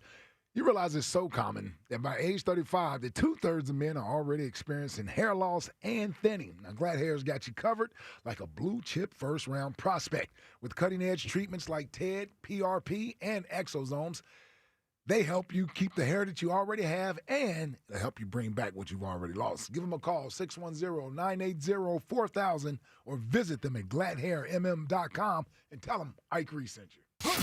Another road game takeover with fans of Philly. Fly with fans of Philly to Green Bay to remind the Lambeau losers the tush push is back. Enjoy airfare, hotel accommodations, an exclusive tailgate party, and game tickets seated with those that bleed green. Fly with 94 WIP's official travel partner, Fans of Philly. Reserve your spot now before they sell out at fansofphilly.com. Win a BMW at Borgata Hotel Casino and Spa during the $500,000 La Vida in Motion drawing. Play and earn entries now through July for your chance at over $500,000 in prizes including one of 4 BMWs. Grand prize drawings every Saturday in July. The $500,000 La Vida in Motion drawing, only at Borgata. Must be 21 or older. Gambling problem? Call 1-800-GAMBLER. Hey, navigation, take me to TurnersvilleJeep.com. Right now, TurnersvilleJeep.com is offering super low lease payments on select models. TurnersvilleJeep.com is home to over 200 new Jeeps and Rams in stock and ready for immediate delivery. TurnersvilleJeep.com has a huge selection of certified pre-owned vehicles with a 7-year, 100,000-mile powertrain warranty. Online 24/7 at TurnersvilleJeep.com.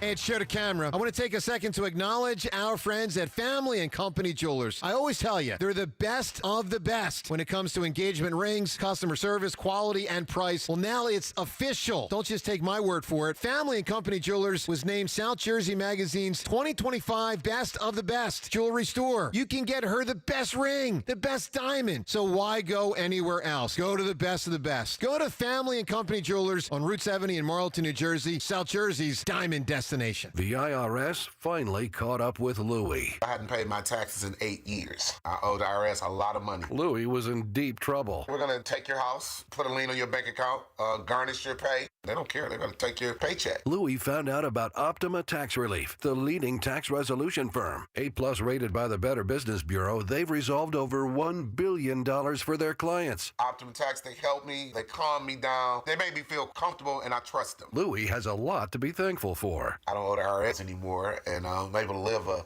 comfortable life, a lot better life. It was because of Optima Tax. For tax help you can trust, call Optima now for a free consultation. Take it from Louie. If you owe the IRS, don't go it alone. Give Optima Tax a call. They can help you. Call 800-392-7955. 800-392-7955. 800-392-7955. Optima Tax Relief. Testimonial from an actual client. Some restrictions apply. For complete details, please visit OptimaTaxRelief.com. This is the story of the one. As a lineman, he does whatever it takes to keep the power on in his community. And he wants a partner like Grainger who does the same. Grainger offers the professional-grade products he needs, from voltage detectors to harnesses to hard hats, plus fast, dependable delivery, so he can rise to every challenge. Call 1-800-GRAINGER, click Grainger.com, or just stop by. Grainger, for the ones who get it done. Introducing the new Dell AI PC, powered by the Intel Core Ultra processor. It helps do your busy work for you, so you can fast forward through editing images, designing presentations, generating code, debugging code, summarizing meeting notes, finding files, managing your schedule, responding to Jim's long emails, leaving all the time in the world for the things you actually want to do. No offense, Jim.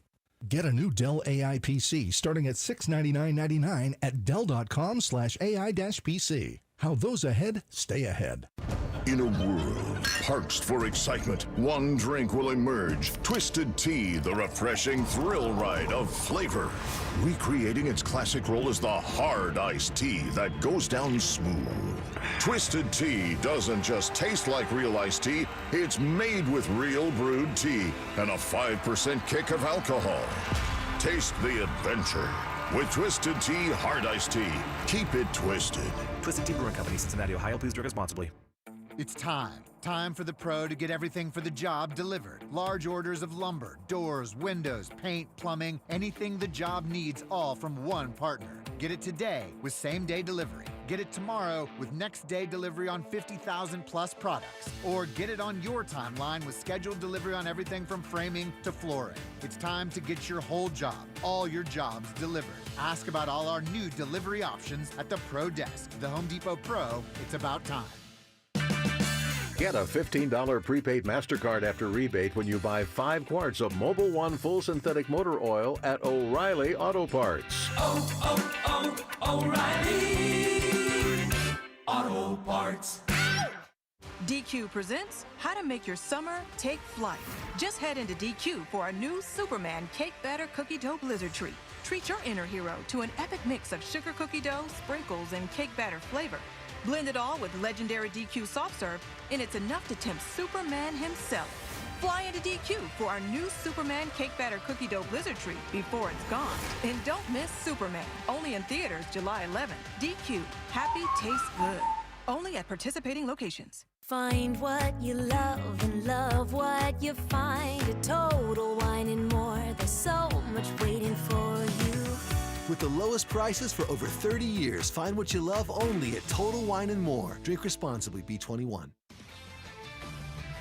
This is Andrew Bogish with an Odyssey Sports Minute sponsored by Empower. Invest well so you can live a little at empower.com. So, former NBA player Jeff Teague goes on his podcast and says LeBron used PEDs during his career. Then Teague says he was just joking. A quick reminder to all these athletes now working in media, there are some rules around here. You can't joke about such serious things or make allegations without actual proof. I'm Andrew Bogish. 94 WIP HD1 Philadelphia. Live from the Tasty Cake Studios. An Odyssey Sports Station. This is the afternoon show. Sports Radio 94 WIP.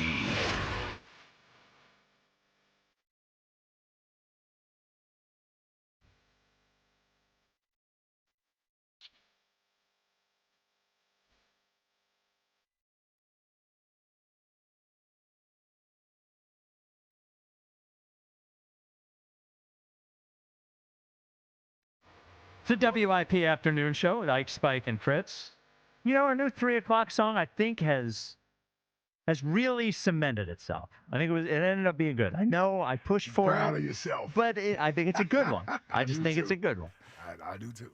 We will get you the High Hopes Jackie Baseball Report in a second. The Twitter question is brought to you by Mark's Jewelers. For a one-of-a-kind experience that makes diamond buying less stressful, visit the home team at Mark's, online at marks-jewelers.com. Do you hope the Eagles make the Super Bowl this year, or do you expect them to? 59.6 say hope, even after Ike tried to sway people a little bit last time I read the, well, we got down a little bit. You got down a little bit. You know, I think we all hope the Phillies win the World Series this year. I don't think that anybody. Yeah, I don't think anybody's expecting that. Oh, we don't expect it. Oh, well, interesting. You're watch Mr. Hope. Watch over how they there. change sides. Yeah. I was going to say, Yeah. so compare those two. Yeah. You mean to tell me, as Eagles fans, we should have the same outlook No. that we have on the Phillies? No, you should have way more expectations for the Eagles. There Yeah. you go. Yeah, Well, There you go. there's a difference between. Well, I'll save it for after High Hopes Jackie Baseball Report because I have a good. I'll write down a note here to talk about that. But let's get to High Hopes Jackie Baseball. It's time for the High Hopes Jackie Baseball Report. Here's Jackie Baseball. Well, listen, before we get to some trade deadline rumors out there, Phils did lose last night. Yeah. That was Let's not ugly one. overlook that. Well, That was an whatever. ugly It's one. fine. They No, won the no, no, series. no. They They won won the the series. Let's look at it as a holistic level. Who cares? We're not in first place. We're not. Yeah, whatever. Yeah, because the Mets went and swept the Angels, so I we know. lost 2 out of 3. I too. know. So. I know. So obviously the Luzardo thing Yeah. is now. I mean, because my biggest fear with Luzardo. So there's a couple fears. He's the good is his stuff still looks great. I mean, he was dominant through 4, but we do this whole bullpen thing with Luzardo. Well, he stinks out of the stretch. That's the issue there. So you can't bring him in with anybody on base. Right, unless they fix it in the next coming months.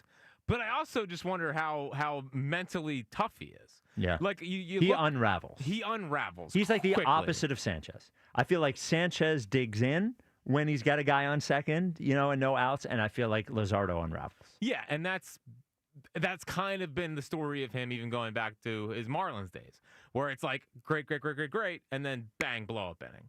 Yeah. And at the beginning of the season, he wasn't doing that. So like, we're gonna task Jesus Luzardo with taking down the biggest outs in a playoff game out of the bullpen. So that's the new rising concerns with Jesus Luzardo. It's actually not workload. It's if he's gonna go to the bullpen, I don't know how much of a bullpen riser he is. Well, and I know people yesterday were criticizing Thompson for not pulling him earlier, but like at a certain point, you have to figure out whether this guy can get himself out of those situations. You can't blow up your bullpen in the 4th inning or whatever. But when by the way, the guy hadn't allowed a hit up until that. Like he's got to be able to work through a tough inning. Even who I'll give credit to is Nola. Nola will give up 2 home runs in an inning, or he'll give up 5 runs in the 3rd, but he'll get you through 6 innings. And like the hope is that if you're Thompson, you want to figure out if this guy can figure out how to get himself through those situations. So, you know, whether and he also took a shot, I thought, with some bullpen pieces late that he needs to get information on. Lazar, Like Lazar, Robert, Seth Johnson, like, can these guys develop into something? I know it's tough because you're trying to do the balance of win a game versus information gathering. But last night actually felt more like information gathering than it did, we got to win this baseball game. Yeah. Yeah, it felt like we won the series. Okay. Exactly. Yeah. Now, it was some good. Bryce hit number 350. Yeah. Bryce and Schwarbaum. Yep. We back on 500 watch. And how about JT? By the way, I know. JT. I know. You know, he's been great in Gillis. Extensions for everybody. Well, JT needs to be extended as well. He'll get another contract. They don't need to extend him. I'm not saying right now. Okay. Yeah, we just All right. So he's gonna be re-signed. Okay. Okay. I'll change the wording for you. Unbelievable. Yep. Yeah. Now, would you like to re-update and do a little party, victory lap about Aroldis Chapman? No, I'm just saying, like, the guy's not untouchable, as JT showed, hitting the ball 425 feet to dead center off the guy. Yeah. You know, I'm just saying, but if you see that, that's what it'll look like during the playoffs. He will give up some dumb home run, so well, forget about Aroldis Chapman. I need you to are you ready to take back Bryce lost power? 6 feet under. Hold on. Career's over. Both of you. I'm just saying that ball almost went out the stadium. That was last almost night. Ryan Howard territory. Hold on with both of you. The lost power thing came from him first. See, you love to do this. It's true. You pretend that and I'm pointing at Jack. It came from Jack first. Oh. And I can tell you, sullen Jack, when he believed that Bryce may not be the same thing anymore, he came in. And this Bryce is great. I'm thrilled for it. What I want to see is him do it for the rest of the. He's not going to hit 500 for the rest of the year, but if we hear about the wrist thing in 2 weeks again, right? You know what I mean? This is great. I would love to see this, but keep it going. He's got to keep it going. 500 home runs back on track. The youngest active member of the 350 club. Yeah, we're firing on all cylinders. Firing on all cylinders. Extension? Yeah. No. Again, you guys are living in la la. Obviously, I'm one of the best players in baseball, and obviously, I'm showing you. Yeah. Right after he needed to remind himself. Yeah. He needed a little pick-me-up. Okay. So he's gone through the poor me's. All right. So, a couple trade deadline stuff. So, yes. Felix Bautista, the guy that one of the main closer targets. Your number one target guy. Number one target. Would love to get him. On the IL with shoulder discomfort, which means, nope, not trading for that. don't need a super risky. Is there any, I guess they wouldn't do it this way. I was just thinking, is there any way they're doing that? I can see it. 10 days till the trade deadline. Yeah. But then you have to talk to the teams that you're trying to trade him to and say, oh, by the way, he's fine. Maybe how about that? But I think this could also be like the Orioles not really wanting to trade him and making up an excuse to not trade him. Okay. To not if I was the Orioles, I would treat this as a bad year. And, you don't have to blow the whole thing up. No. You still have a good young core. Talented team. Yeah. The other trade deadline, I guess, new target came from our good pal, Andrew Filipponi. Pony over in Pittsburgh. Yeah. So he's all over this. A couple months, maybe a month ago, he had the Phillies being interested in David Bednar. Who I love. And Dennis Santana. Okay. Who would come here and pitch to a 5 ERA. Yeah, but Bednar stuff passes the eye test. Last 20 games, I don't believe he's allowed to run. Yeah. David Bednar. Yep. So on my fantasy. He tweeted today that the Phillies are one of the teams that are trying to trade for Pirates center fielder, O'Neal Cruz. So O'Neal Cruz, for those that don't know, he's fast as hell. He is like a freak of a talent. Hits the ball super hard, is super fast. Problem is, he's probably got 40 stolen bases. He's got 33. Okay. Yeah, he's got 33. Now against lefties, slugging percentage is .221. Oh, that's not good. He's batting .128 against lefties. This year? This year. Okay. This year. He's only 25, 26 years old. He's a super talent. He's got benched a couple times for not hustling this year. He's just kind of learning how to play center field. It's going to cost a lot prospect-wise.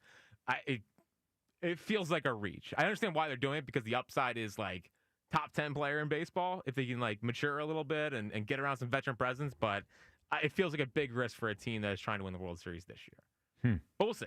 Okay. We'll see. And then ESPN released, or David Schoenfield had predictions for the 10 big trade deadline targets and where they end up. This pissed me off. I can tell. Yeah. I can tell. So he had Eugenio Suarez to the Yankees. Yep. He is the third baseman who has 36 home runs. He had David Bednar to the Tigers. Yep. He had Griffin Jacks to the Mets. He had Stephen Kwan to the Dodgers. Yeah. Those are the main ones that would affect the Phillies. And nobody in his top 10 trade targets he had going to the Phillies. Yeah, I'm like, where we at? Nobody? Nowhere. Crickets. He has the Tigers, who have the best record in baseball, shoring up their bullpen. He has the Yankees doing as they always do, is trading for a need. The Yankees, since they moved, Jazz Chisholm to second base, they need a third baseman. They have the Dodgers going and getting Stephen Kwan, who that would infuriate me. Here's the thing with the Phillies. By the way, Stephen Kwan, 2 home runs today. No big deal. Is like, this is what the Yankees do. It's what the Dodgers do. In this case, it's what the Tigers do.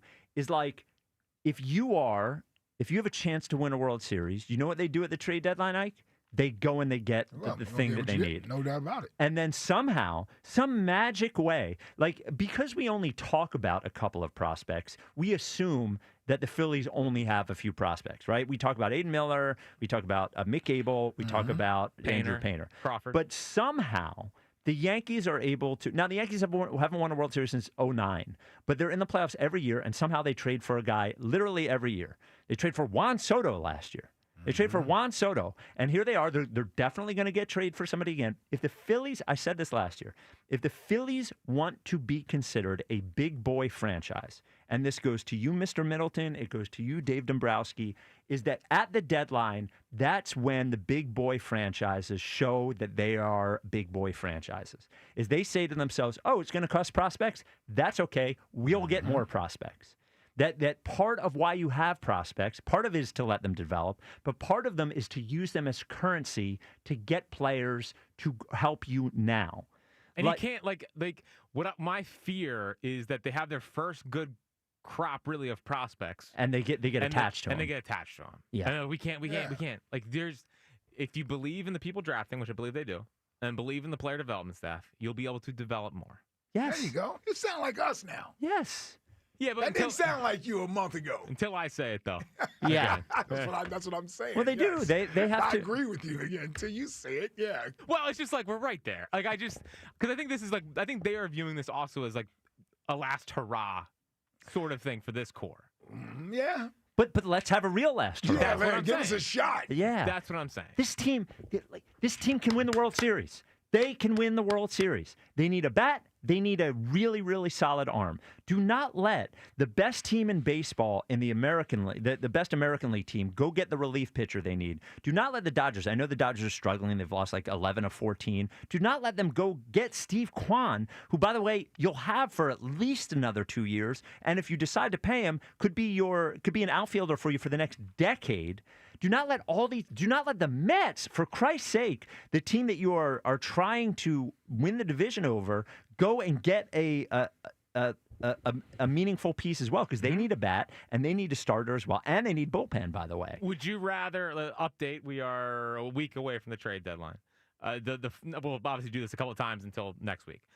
Are we on board with trading the majority for a big bat over a big bullpen piece? Well, if you're saying big bat. Like I'm saying Juan Suarez, would you rather go Juan Suarez, one, not both, and like a middle type reliever, not the Clase A, not the Johan Duran from the Twins, or would you rather go for one of the top closers and a more middle tier bat? If you can get me a real bat like Juan, I will take the real bat. What about Suarez? Boy, that feels like 36 home runs from the right side in the middle of this lineup. Doesn't he feel like at 34 years old? Doesn't he feel like a pulled adductor muscle and out for 6 weeks? Like, well, I would hope not. It just feels like a recipe for. Or if nothing else, it feels like this would be his career year. Well, he's a free agent at the end of the year. He gets signed, and it's over with after that. Oh, well, yeah, there's that. He's never the same player. Yeah. I mean, you trade for him, it's for this year. Yeah. Like, I don't think you can count on that happening after this year, especially when he gets tested every single year. Just throwing it out there. Don't know anything. Don't call me Jeff Teague. I don't know. I would rather have, Quan is the guy, or even your center fielder in Buxton. No, your center fielder from Boston. Oh, Duran. Duran. He's a real. Buxton's not going to get traded. He's happy being a Twin. It's disgusting. Like, come on, Byron. I can appreciate it. I know you can. I knew you were going to say that. I know you're going to be like, I like when players stay. I do. We're in Philadelphia. You want to win a title? I understand we need players. Yes, I hear you. I'm just saying, I don't begrudge a guy who isn't trying to jump to a team just to win a title. I can't have it both ways. Sure, if he was willing to come, I'd be like, yeah, come on. Yeah. But he's sitting there. I've never seen anybody more in love with Minnesota. Maybe Prince. Well, and like Kirby Puckett. Yeah, Kirby Puckett. Joe Mauer. Those guys love being twins. But well, come on, man. I bet he doesn't have to be there during the winter. I bet he leaves. I wonder if he leaves during the winter. That's right. He's not staying there. Minneapolis is a cool town. It's not cool in February. It's freezing. Yeah, it's great in August, I'm sure. All right, 215. I just want them to grow. I want the Phillies to not be a cute story. Like, I want the Phillies to be thought like the Eagles. The Eagles were not always thought of like the Eagles. They're a great franchise, but like you have to act like great franchises act. And it's not just having a good farm system. It is knowing that when you have a chance to win, you pounce. And like the great franchises, their farm systems just keep doing it. There's more guys. There's 30 rounds in the baseball draft. Yeah, you mean tell me we can't replenish talent? Yeah, go get if two of them work out. Everybody had to be a first rounder. You can't. What about the other rounds in the draft? Yes, they're getting there. 215-592-9494. Oh, Chuck in Mount Airy. You're on WIP. What's up, Chuck? Spike, and Jack. What is the deal? What's up, Chuck? What's up, Chuck? I want to say happy birthday to my wife, Courtney. She's an avid listener to the show. Okay. Happy birthday to you. God bless you. And, happy birthday, Courtney. Happy birthday, Courtney. Thank you. Happy birthday, Taylor. Yeah, you're a guy. You can't say nothing bad about you in the house. You know what I mean? Well, I appreciate that. You and I had a lot of battles, and she was on my side most of the time. What you think about Spike since he joined the show? Yeah. We don't need to talk about it. Come on, we ain't got to go there. You know what I mean? We ain't got to go there. She tells me to apologize a lot. Just know that much. Okay? All right. Y'all live with that. Hey, Spike, I got to agree with you, though, with this, though. With this Middleton guy. Dave Middleton. I thought you were talking about with the hope and expectation for the Eagles. No. Let him cook. Let him cook. Come on. I was going to go there with that. I'm going to go there with that in a second. But I got some concerns there too. I kind of like outside with Spike on this, this call. Okay. A lot. I mean, it's the Phillies. This guy, Dave, what's his name, Dombrowski, and John Middleton. John Middleton is a sucker. You know what I mean? I'm just saying it straight up, straight out. He is a sucker. You know what I mean? Because how you come out here and try to act like you wanted to win a championship? You fooled everybody, and then now you're holding on to your wallet. You know what I mean? You don't want to make no trades. It's the third deadline, right? Maybe the fourth one that he didn't even want. We're not even being mentioned to get a big guy. I tell you, if he don't make a big move this week, that guy, all y'all think about Middleton and how he's a great owner and he wants to win and bring a championship to Philadelphia. It's a bunch of garbage. You know what I mean? That's all it is. And I'm telling you, I'm done with Middleton if he don't make a trade because it ain't Dave Dombrowski, I don't think. Dave can only do what he can do if Middleton allow him to do it. He's pinching his pockets. And the thing about the guy, Middleton, you're being stingy because with the city. You're acting like you love the city, but you're being stingy with the city because we come out there and they still show up at that ballpark and, you're making your money back. You know what I mean? If you make a trade and you really build a contender, you can continue to make money. And you don't even I don't hear nothing about the Phillies wanting to do so. I hear a bunch of bull crap. That's all I see. So I'm just upset about that. And Spike hit it nail on. Like those two guys, especially Middleton, I'm done with him, man. If he don't make a trade this year. And that's just the bottom line of that one. But as far as like the Eagles go, here's the situation with the Eagles, right? I got concerns. I got 3 concerns on the defense. I really believe they can win a championship again. I really do. But the 3 concerns I have on the defense is, first of all, an exciting Whites safety duel scares the hell out of me. You know what I mean? I ain't never seen that before, ever. You know what I mean? And listen, I love the exciting Whites more than the next man do. I'm an Eagles fan. You know, they proved to me they can play in this secondary. Chuck, can you imagine if I said a black shortstop and a second baseman? I don't know about that. Like, you don't want 2 white guys in the secondary? No, I need in the safety. Okay, all right. Okay. Well, let's not act like they're white guys running through the secondary in the NFL. Well, yes. There's not many of them. Yes. Matter of fact, we may be the only ones. Are we the only ones with 2? Yeah, I think so. I would think so. Say 1925, man. This is 2025. You know what I mean? I ain't never Hold seen on. that before. We're heating up. Yeah, we just had number one pick in the draft. Yeah. What do you got to say about that? Yeah. Like I said, I'm an exciting white fan. They proved to me they can play together in the secondary, but together in the safety, as safeties, my last line of defense, I need some color back there. And it don't My goodness. You know what I mean? And then Kelly Ringo, he scares the hell out of me. You know, that guy, you know, he's getting burnt on the first day of training camp, Elliott said yesterday. That's Don't overreact to the first day. Oh, but when Jalen has 93% completion, we're winning an MVP. Well, I'm not overreacting to Yeah, that Ike doesn't either. overreact to that either. Yes. Yeah. And one more thing, right? Yeah. You know, Trot.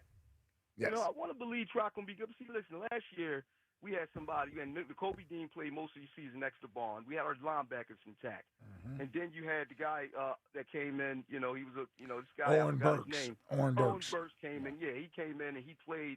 You know, he's a veteran, so he knew what he had to do when he came in, and he played, you know, out of body. You know what I mean? Yeah. For the playoffs. Trot, listen, I want to believe Trot's going to be a great player. His father was a great player, but he's not his father. I got to see it first to believe it. Of course. You know what I mean? And I have a talk with your nephew, man. You know what I mean? Tell him this year you got to prove it, brother. And then we got your high Campbell. Yeah, I don't know. All Jeremiah has to do, Chuck, is go out there and be a solid player on defense. He doesn't have to try to be special, play outside of the framework of the defense. That defense works because it's a system defense. It's a system defense. And Jahai Campbell's going to be starting there as soon as he's healthy anyway. Well, I don't totally believe. I think that you know, Jahai Campbell's going to be an edge. You know what I mean? I'm with Elliot on that one. Here we go. Listen. I'm all for building bridges and mending fences. You've done a good job of that today. I love the fact that you and Spike are on the same page, even though you're on the wrong side of the page with that. Don't start joining Elliot and his nonsense takes, talking about you agree with Elliot. There's one linebacker at this station. He's an off-ball linebacker that will blitz at times and may rush on the outside. That's what he is. He's an off-ball linebacker, okay? Well, listen. I'm gonna be honest with you. Reminds me, just got a built like Julius Peppers, man. That's all I'm saying. I don't think that he can be built like anybody. I'm just telling you what he did in college and what he did well and where they have him playing right now. All right, so you think he's more like a Fred Warner or more like Yes, Fred Warner. That's who you need to focus on right there. That's who I compare him to. Yes. So he's not like a Terrell Suggs. No. Chuck, why don't like Suggs, to be honest with you, but we'll see. We'll see. All right. Chuck, for next question, give us your favorite wrestler all time. Well, you know, since the guy that just kicked the can like using the N-word so much, I'm going to say the WCW first African-American champion, Ron Simmons. Damn. Yeah. There you go. Ron Simmons. Florida State Seminole. Oh, was he? I think so, yeah. And where did The Rock went to Miami, right? Yeah, Is that where The Rock went? to Miami. Coming up next, you know, there have always been rumors about LeBron maybe taking some extra. Yeah, I know. Yeah. What's you know, going that on? bothered me a little bit right there. You talked him out of it. You talked Chuck out of it. But there's always been some rumors about LeBron, you know, taking the vitamins the 93 Phillies took. And a former NBA player maybe suggested maybe he was doing it. We will talk about that next. It is Tell the Truth Thursday. Do you hope the Eagles in the Super Bowl or do you expect it? 215-592-9494. This is the WIP Afternoon Show with Ike, Spike, and Fritz. Listen, I want to thank the Union Tap House for their great partnership with the High Hopes podcast and Miller Lite for all the great food they brought us today. I got the basket case chicken salad. I know that Spike got his pretzel park rods. And I know that Ike also has a little chicken cheesesteak, which was great. All fantastic. The Union Tap will be opening for lunch starting next month. So looking forward to that, of course. Head on out to the Union Tap in Manayunk for Phillies games and enjoy $4 Miller Lite drafts. Miller Lites for Phil's wins. Listen, I've been a loyal customer of the Scott Auto Group for years. My first car and my current car both came from them. You really need to check out the brand new Scott Kia location in Limerick. I was out there a couple of months ago. Gorgeous. State-of-the-art showroom, state-of-the-art service center, and a car buying process that, of course, the Scott Auto Group way was easy, transparent, and genuinely enjoyable. They value your time and treat you like a VIP. It's time to experience what 5-star service feels like. It's always smooth sailing at Scott Kia of Limerick, and when you go, make sure you tell them Fritz sent you. As we approach baseball's trade deadline, will Dave Dombrowski go all in and trade tomorrow for October glory? It's Sports Radio 94 WIP's Deadline Day. Live coverage of the minute-by-minute moves that could shape the outcome of the 2025 season. All in for a ring? The window is still open now? Or all out of time? Have they aged past the point where they can get this done? Deadline Day, live from McGurk's in Horsham, July 31st. Only on your exclusive home for Phillies baseball. Sports Radio 94 WIP. Brought to you by Surfside Iced Tea and Vodka. Proud partner of the Philadelphia Phillies. Wait, you're leaving us? You're matching pajamas. Matching silk pajamas, babe. You discover Heineken and now you go out to, watch live sports? We were literally made to wrap you in luxury, to vibe, to recharge your soul. And your weighted blanket is here. It's like a blanket, but so weighted. Don't listen to your PJs. Head to the game with some friends and grab some ice-cold Heinekens. Must be 21 plus to purchase. Enjoy Heineken responsibly. Comcast Business High Five Hotline. What's the state of your excitement? I signed my business up for the 5-year price lock guarantee, and I can't stop high-fiving people. High five! Okay, deep breath. High five. You're in a good place. You signed your business up for 5 years of gig speed internet and advanced security, all on our ultra-reliable network. Gig speeds and advanced security? I'm so stoked. Yep, and you get it at a great rate that's locked in for 5 years. Woo! The high five is just your body's way of saying, I'm winning. So this is natural. High-fiving everyone you see in a state of business savings enthusiasm, totally natural. Sweet! Thank you! Thank you! High five, everybody! High five! The Comcast Business 5-year price lock guarantee is back, but only for a limited time, so sign your business up today. High five! Comcast Business, powering possibilities. Ends 9/21/25. New customers only. Guaranteed rate applies to monthly service charge on qualifying internet bundle, excluding taxes and fees. Other restrictions apply.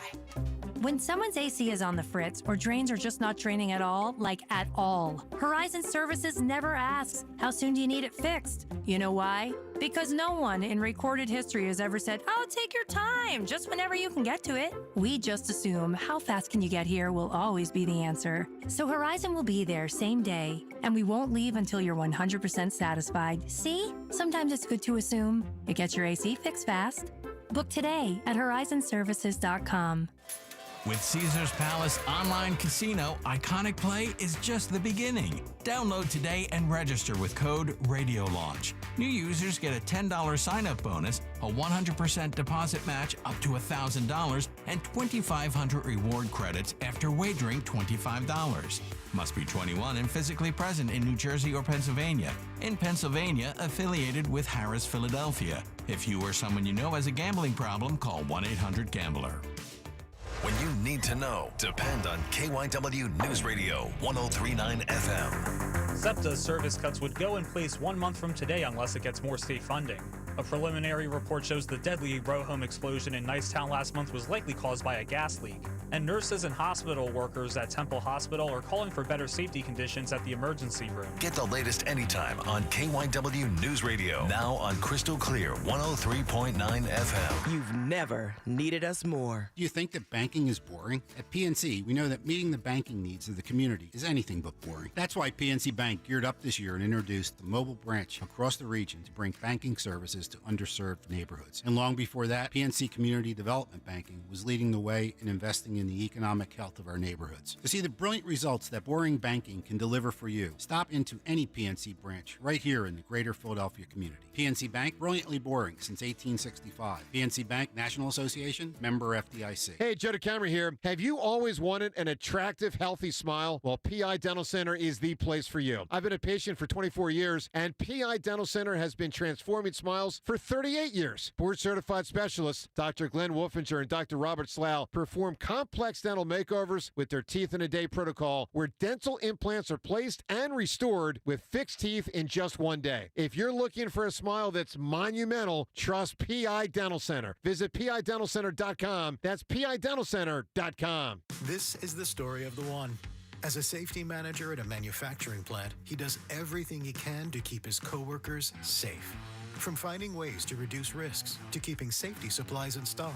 And for that, he relies on Grainger, Grainger offers a broad range of quality products and next-day delivery, so he can always play it safe.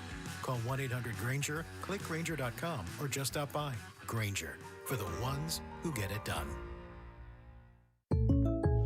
Jake from State Farm. I just beat my running PR, so I'm celebrating with the Banana Bonanza smoothie. Hey, and you can keep celebrating when you create an affordable price just for you by bundling your home and auto with the State Farm Personal Price Plan. Go bananas. I will. Hey, make it a large. Bundling, just another way to save with the Personal Price Plan. Like a good neighbor, State Farm is there. Prices are based on rating plans that vary by state. Coverage options are selected by the customer. Availability, amount of discounts and savings, and eligibility vary by state. We know there's a lot that can go on during one night of baseball. Long home runs, epic pitching performances, catches that defy space, time, and gravity. Climbing the wall! Did he catch it? He did! But what if you could get all of that summarized in a quick, concise, and at least we think, funny podcast that's under 10 minutes? Check out MLB.com's morning lineup. It runs Monday through Friday mornings on Spotify, Apple, or wherever you love listening most. Be part of every hit, catch, and steal this season. Only on your home of the Phillies. Sports Radio 94, WIP.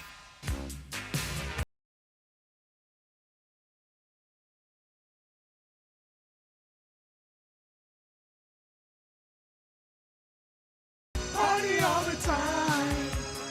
My girl wants to party all the time. Party all the time.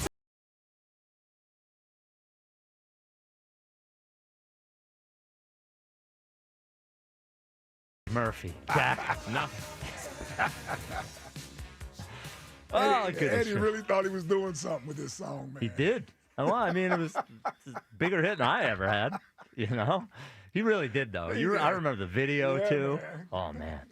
What a career. What a career. Speaking of careers, LeBron James had a really long career, you know. Still going. Still going, you know. Still passive-aggressively manipulating his franchise. And, you know, he is a physical specimen, especially at his age. Is he 40 yet? Is he 41? Oh, yeah. 40 years 40, old? yeah. But there were always, like, rumors, especially when he was down in Miami, where all the PED stuff was happening. Always rumors, you know, you would hear people whispering, oh, LeBron's on something, you know.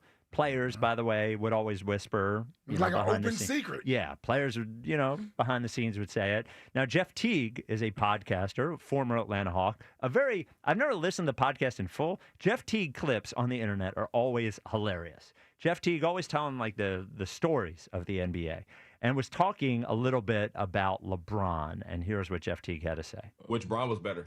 Miami Heat Bron. Miami Heat Bron. Miami Heat. I'm going this Cavs Bron because this Cavs Bron had a 3. Man, y'all crazy. Miami Heat Bron was, he was on steroids, bro. He had to sit out. He was on steroids for real. Like legit was on steroids, bro.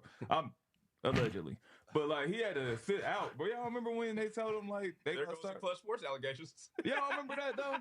No. But they was like he got everybody. They started testing for HGH, and they was like, yo, and he had to sit out. Like he said his back was hurt, and he sat out for like 3 weeks, and he came back skinny. This is just I was in the league. I remember. And he came back in. He was crazy though, bro. That might have been the best Bron, bro. So, like he said today, he was kidding. Yeah. Didn't sound like he was kidding. I'm going to tell you. The best part of that is the other guys were like, hold on, I ain't touching this. Yeah. Like, by the way, this on you, Jeff. Jeff Teague has been found floating in a lake somewhere. Rich Paul's car is seen driving away at a high speed. What I felt like it was like an open secret. Yeah, I mean, I would say this, like, I have heard NBA people off the record say that they just assumed that it was true. Mm-hmm. Everyone just assumed that it was true, I think. Yeah. Well, I mean, it's not a coincidence that you were taking these breaks in the middle of the season for no reason. And then coming back super. Yeah, 2 weeks at a time. You look lethargic before the break. You don't look like, you look like you're aging like the rest of us. He needs some rest. You come back from the break rejuvenated. Yeah, and to be clear, we don't know anything. We don't know. I have no idea. But Jeff Teague saying he was kidding. He didn't sound like he was kidding. I'm sure when he tweeted that he was kidding. You got that phone call. Yep. Or that text message. Yep. Is there somebody in the room with you, Jeff? Is there somebody in the room with you? Are you safe? Now, he did clean it up with the allegedly in there, which you always got to do. Yeah. That's all you got to do is say allegedly, and then You're fine. You're clear. Yep, exactly. At least not liable. Yeah. 215-592-9494. Oh, just the perfect guy. Aaron from Mount Airy. You're on WIP. What's up, Aaron? What's up, fellas? Yeah, you know Bronny sent that. You know he sent that black truck to Jeff Key house. Listen. When you're the greatest, only thing, like when you're the greatest, only thing you can do is just smear. It's okay. Even if it's the truth. It's all about smear. That's all about clicks, and we love it. You know, Clutch Sports, we love the publicity. We need it. Listen. Are you saying we when you say Clutch Sports? Yeah, he's part of Clutch. He's part of Clutch. I'm Bronny Thompson. Okay. Listen, I got to clean up some stuff. Yeah. I'm so disappointed. No one mentioned Mike Tyson biting Evander Holyfield ear. I'm disappointed in my dad. He was the last one to mention. Come on, bro. I know, for I 90s, was waiting 90s on it. controversies Yeah. yesterday. Me and Ho was watching the fight together. Yeah. Like, come on, bro. Like, you got to say Mike Tyson biting Evander Holyfield ear. He don't remember because he was drunk that night. But come on, man. And another thing. I don't know what Corey and Spike was talking about. It is a gong at the beginning of Undertaker's theme. It is not a bell. It is a gong. Come on, y'all. Well, I said his bell? music. I said his music. That's what I meant. Yeah. And Corey said, yeah, the bell. It's not a bell. It's a gong. Okay. Oh, that's right. Aaron's a wrestling guy. I was going to say, I have no idea. Yeah. Yeah. Now, listen. And there is music after the gong. Yeah. It's the music, the death music. Yeah. Like, but we gotta stop being afraid of success. We have to stop. It's okay to expect success. We have the best. And no. The best football team doesn't always win. We know that. The best football team doesn't always win. But look, when you look at our division, we're the best team in the division. I don't care about George Pickens. I don't care about whoever the Commanders added. And look, the Lions lost two coordinators. The Packers. Let's see what the Packers do. And the Niners. Niners, whatever. What happened the year after we lost two coordinators? We won the Super Bowl, right? 2018? Yeah. Well, no, I mean last year. I mean, like going into last year, we had two new coordinators, and we won the Super Bowl. Well, we had two new coordinators. But yes. I don't know if Detroit has the personnel we have. I don't know if they have the personnel on defense. No, they got the personnel on offense. I don't know if they had good personnel on defense. And their best player coming from his right leg is smaller than his left leg right now. I don't trust it. Oh yeah, I forgot your team, the Rams. You itching to pick the Rams? Come on, Spike. I know you're gonna pick the Rams. Go to the championship. No, I'm actually gonna pick the Niners, but like that's just a window, and well, they have an easy schedule, and I'm just saying. Yeah, and I said this before, from 2023 into 2024. Worst defense to best defense. We added two rookie safeties, two rookie DBs, Zack Baun, and we brought back CJ. From the worst defense to the best defense. And from that worst defense to best defense into this year. Yeah, but Zack Baun almost won Defensive Player of the Year. And he's still here. Yes, but they also lost. They lost 5 significant contributors on defense and are replacing them with rookies and guys that couldn't get on the field last year. Right, I just said it. From 2023, those significant people were on the field when we were the worst defense. They were on the field when we were the worst Quinyon Mitchell wasn't on the field. Cooper DeJean wasn't on the field. No, he's talking about the people that we lost. Oh, right. Yeah, the people that we now, lost. This year, those players are still here. So I don't like the players that we lost were on the defense other than CJ when we were the worst. Because we could talk up the coaching and being in a bad position and then the defensive coordinator who had a good game plan against the Chiefs got fired and brought up Pencil. We could make it's the coaching. So I believe it's the coaching. He puts the play, and they got rid of CJ. Dude, everybody needs players. Of the coaching. Everybody needs players. If it was just the coaching, Bryce Huff would have succeeded last year. If it was just the coaching, Devin White would have succeeded last year. No, this is true. It's not just the coaching. Well, it's part of it. Devin White don't want to play special teams. Well, but I don't know. But he had the coaching, right? Do you see what I'm saying? It's not just the coaching, though. It's not. It's not. If it was the coaching, Vic Fangio's defense would be #1 every year, and it's not. Well, it's also players as well. But it's also players as well. But I believe that the players. Yeah, well, it's the rushers. We don't have faith in the rushers because the secondary are pretty much the same. No, it's not. No, it's not. They lost their starting safety and they lost their starting corner. They lost their number one corner and they lost their starting safety. Yeah, but we still have Quinyon. And by the way, assuming Nakobe Dean isn't starting the season, we also lost half of the linebackers. Jahai Campbell is going to be on the field, which I said He's before. a And everyone thought that he's not going to rookie. play. And sometimes rookies just not out of play. All he needs to do is be fast to the football. Play within the defense. Oh, he gonna run to that fast ball. Yeah, he gonna run to that fast ball. the football. That man is 6'3", 230 pounds. Yeah.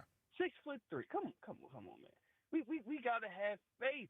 The offense has to score 30 points this year, and the defense can be the fifth best defense. You ain't gotta be the fifth best, and we will repeat. It's okay to expect success. We have to embrace it. We have to embrace success. But so Spike is a Sixers fan at heart, so it's hard for him because he gets his heart broken every year. So it's kind of hard for him to expect success. I am not. Look, everybody likes to pin the Sixers on me. Right. Well, I watch why all would they these do that? teams. Yeah, well. Well, come on.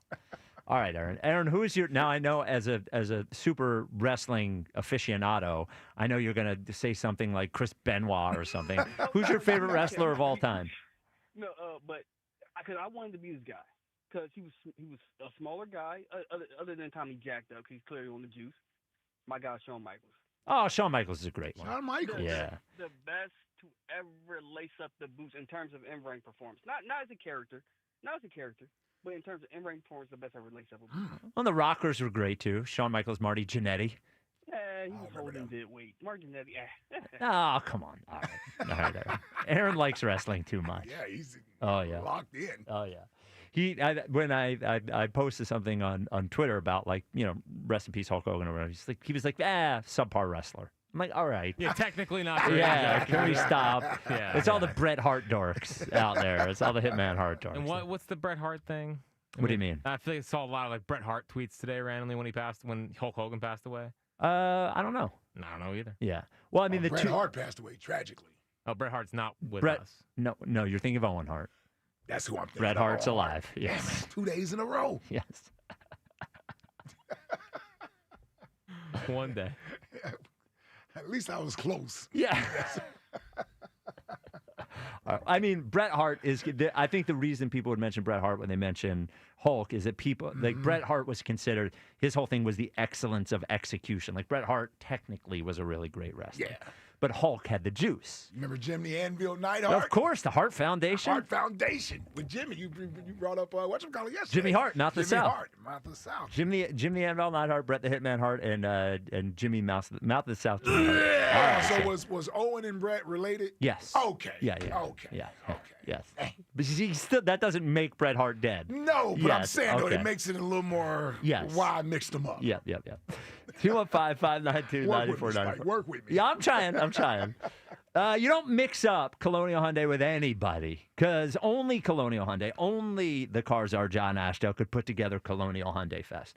Only Colonial Hyundai you could have a car with your payment, and what their goal is with Colonial Hyundai Fest is you drive in with your car, you have your payment, you drive out with a brand new Hyundai, your payment hasn't gone up as well. Now they have work to do to make that happen. The first piece of work is giving you 20% off any new Hyundai in stock. Any of the 300 plus brand new Hyundais they have on the lot, save up to $10,000.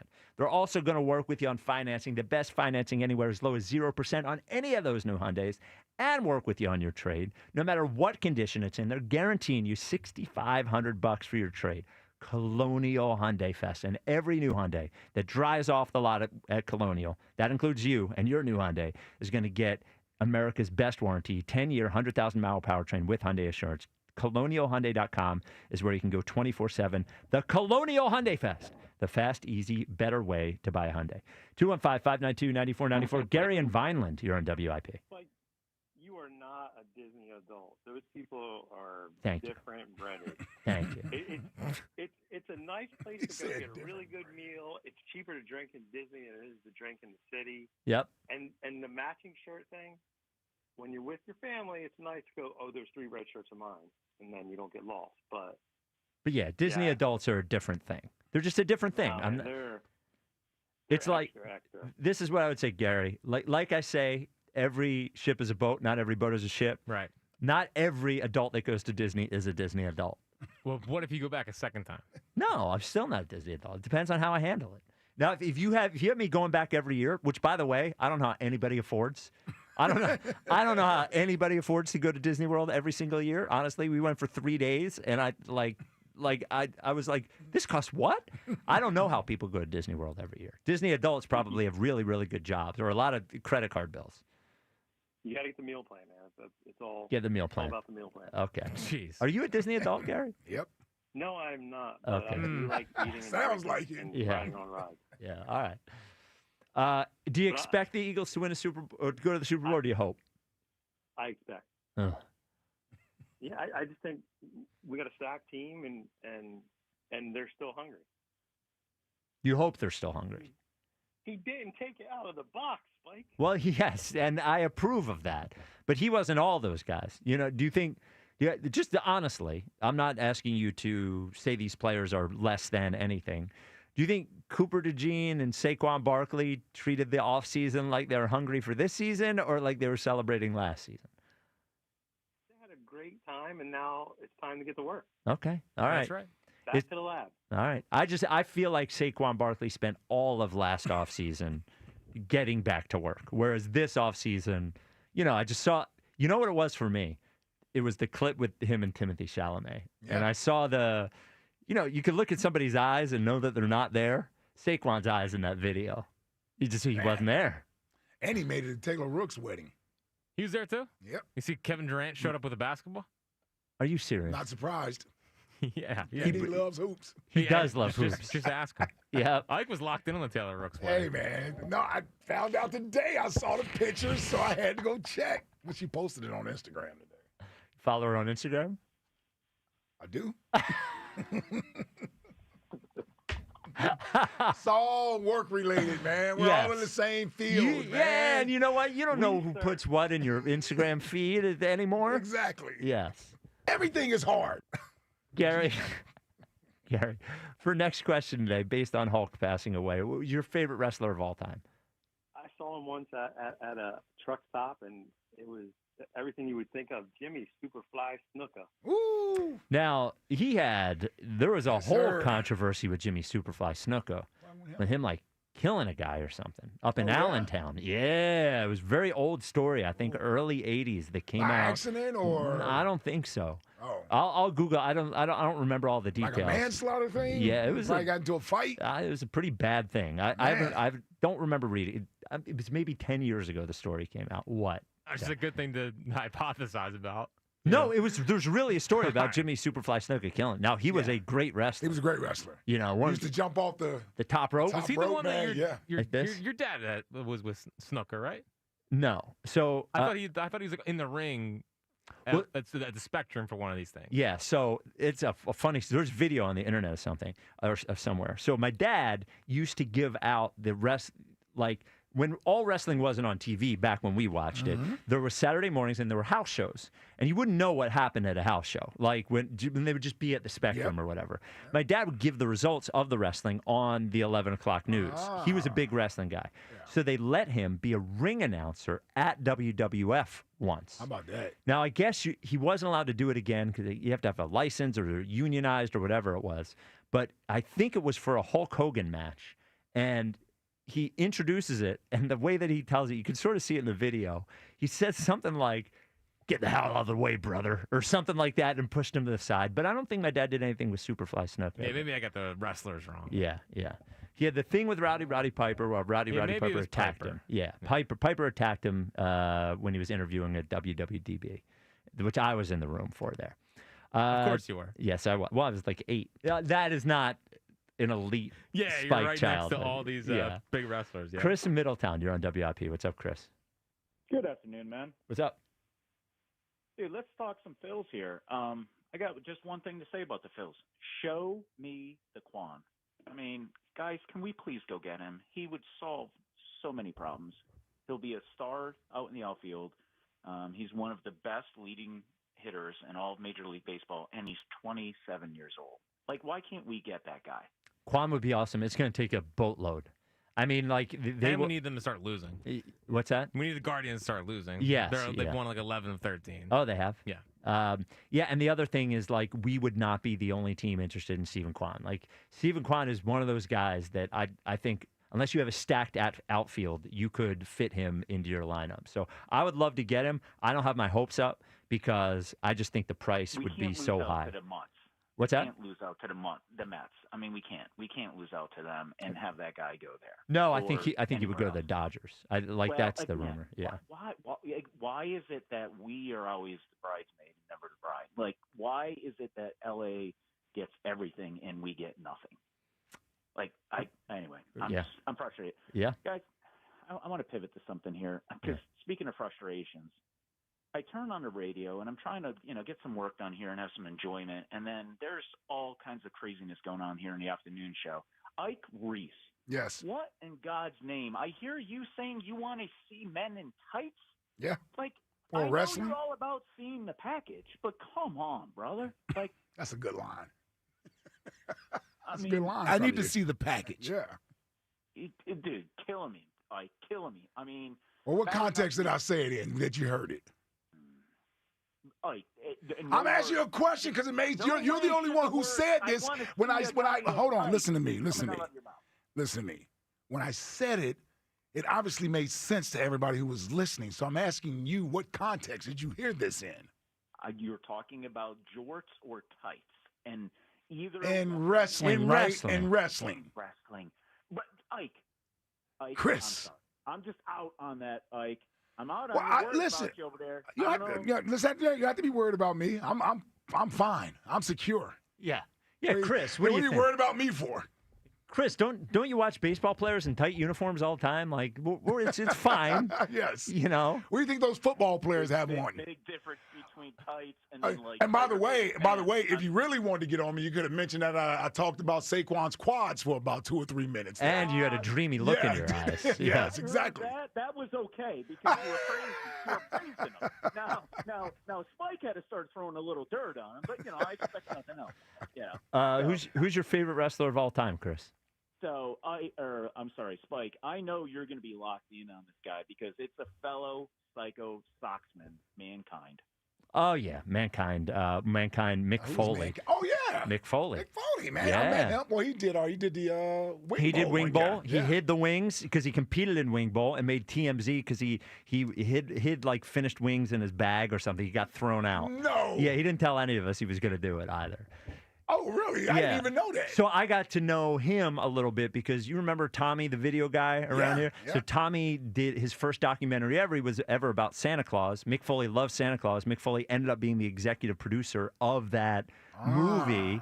So, yeah, I actually got to go shopping at the costume store in Old City with Mick Foley for a Santa costume. How about that? Yeah, he's a big Santa guy. But, yeah, he was at Wing Bowl. We got to give a shout-out to the Blue Meanie. Oh, Blue Meanie, of course. Yeah, Philly's own Blue Meanie, right. A dedicated WIP guy, good dude, ECW guy, Blue Meanie.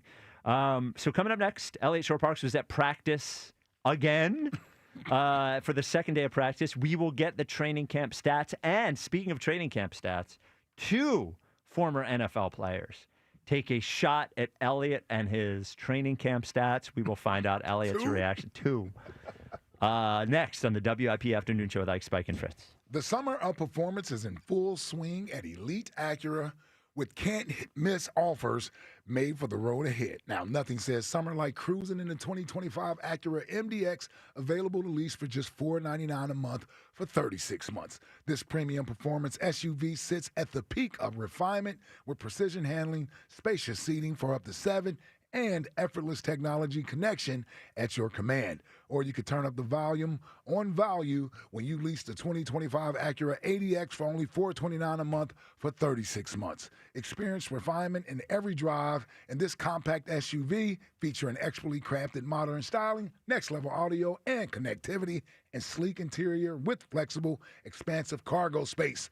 These red-hot summer offers won't stick around forever. Claim your summer of performance savings in person or online at EliteAcura.com now through July 31st. And when you do, tell them Mike sent you. Not all will qualify. See dealer for full details. Offers in 7/31/25.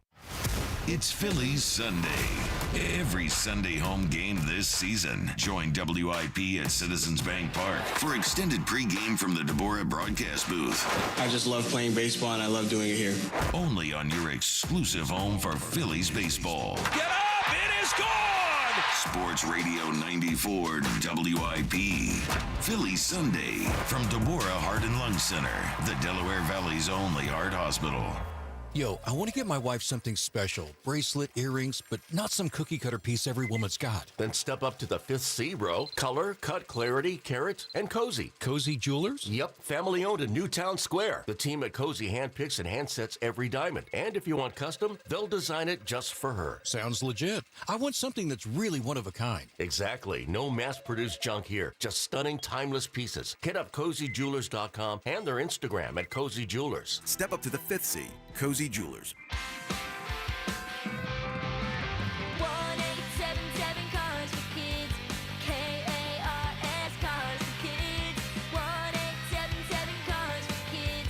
Donate your car today. Call 1-877-CARS for Kids to reach a friendly live agent. Donation's super easy, and your car can be picked up as soon as tomorrow. Call us now, 1-877-CARS for Kids. Donate your car today. Did you know you can donate real estate too? If you have unfiled taxes or are in debt to the IRS, this is important news. Did you know the IRS has programs specifically designed to help people struggling with tax debt? Powerful tax assistance programs that can save you thousands if you qualify. No one knows these programs better than the experts at Optima Tax Relief, America's most trusted tax resolution firm. A+ rated by the Better Business Bureau, their award-winning tax attorneys and licensed professionals have resolved over $1 billion of tax debt for their clients. One call to Optima can start the process, helping to put an end to your worries about wage garnishment, asset seizure, and other aggressive IRS actions. Find the best options to solve your tax problems. Call the experts at Optima Tax Relief today for a free consultation. Call 800-392-7955. 800-392-7955. 800-392-7955. Optima Tax Relief. Some restrictions apply. For complete details, please visit OptimaTaxRelief.com. Baseball fans, step into the batter's box for BetMGM's Swing for the Fences free-to-play game. Log in every day for your chance to win. All you need to do is pick an area of the strike zone and take your best swing. If you get a single, double, triple, or home run, you'll receive a prize. BetMGM and GameSense remind you to play responsibly. See BetMGM.com for terms. 21 plus only. New Jersey and Pennsylvania only. Existing customer offer. Subject to eligibility requirements. Rewards may vary. Bonus bets expire in 7 days. If you or someone you know has a gambling problem, help is available. Call 1-800-GAMBLER. When it comes to back-to-school shopping at Target, you can choose not to choose. From getting what you need to expressing who you are. With prices that make every choice feel right, why not choose all of the above? From backpacks, bedazzled kicks, and picture day perfect styles as bold as they are. For bring your own lunch days to science project partner days, snack stash days, decorate your locker days, and paint outside the line days. All at prices that will definitely make your day. For all of the above, it's back to school at Target. I'm Bob Burke, founder and chairman of Burke America Parts Group, a family of brands that includes RepairClinic.com, an appliance and HVAC parts solution company that's grown into an international brand. Before AmericanEagle.com, we partially launched a new technology platform developed by another firm. American Eagle helped take our technology to a whole new level with digital marketing, software development, and business insights into our key markets, appliances, HVAC, and outdoor power equipment, and did so both on time and on budget. AmericanEagle.com has the resources, experience, and talent needed to produce solutions. Our new technology platform, developed by AmericanEagle.com, has produced tremendous results with higher traffic, conversion, engagement, and online revenue. If you have any home repairs you need to take care of, check us out at RepairClinic.com. If you need a world-class website or technology project, then I would highly recommend AmericanEagle.com. Call AmericanEagle.com at 773-NETWORK. That's AmericanEagle.com, 773-NETWORK. Empower. Jen has ordered a decadent seafood tower, king crab legs, lobster tails, and a waterfall of caviar. Pricey? You bet. But Jen worked with Empower on her savings and investment strategy and planned for splurges like these. She got good at money, so she can be a little bad. Ooh, champagne. Empower. Invest well, live a little. Start today at empower.com. Past performance is not indicative of future returns. Investing involves risk. You may lose money. Advisory services are provided for a fee by Empower Advisory Group, LLC, EAG, a registered investment advisor with the Securities and Exchange Commission. OMG, those shrimps are really jumbo. Hi, welcome to IKEA. This is my college campus. Correct, but I see you're on IKEA.com ordering some college items. My daughter's room is pretty bare. We need a lamp, some comfy pillows, her favorite stuffy. Dad! With pickup options, we've got what you need to conveniently order IKEA. Literally anywhere. Sweet. More time for gaming. And studying. Wait, where are you going now? Have to show the Ultimate Frisbee team how easy it is to order from IKEA. Get IKEA whenever, wherever, however you want. Choose from thousands of pickup locations, affordable delivery options, and more.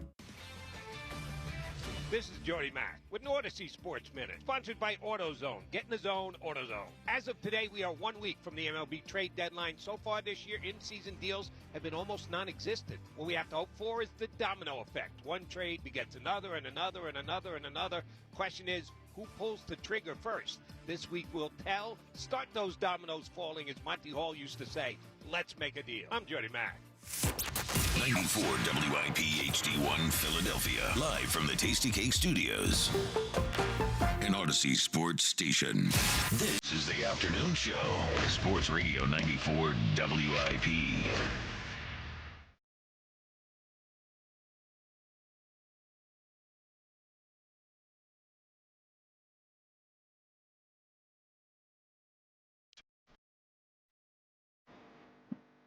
It's the WIP Afternoon Show with Ike, Spike, and Fritz. We will get to Elliott Shore Parks in a moment, coming to us directly from the NovaCare facility in the second training camp practice. The Twitter question is brought to you by Mark's Jewelers. Experience the Mark's difference with showrooms in Montgomeryville and Mount Laurel. Online at marks-jewelers.com. Do you hope the Eagles make the Super Bowl, or do you expect them to? 61% say hope. 39% expect. Elliot joining us now. It's going down. Yeah, Elliot, what do you think? What would your attitude be there? I think they should be expected to make the Super Bowl This year. But do you expect them to make the Super Bowl? Yeah.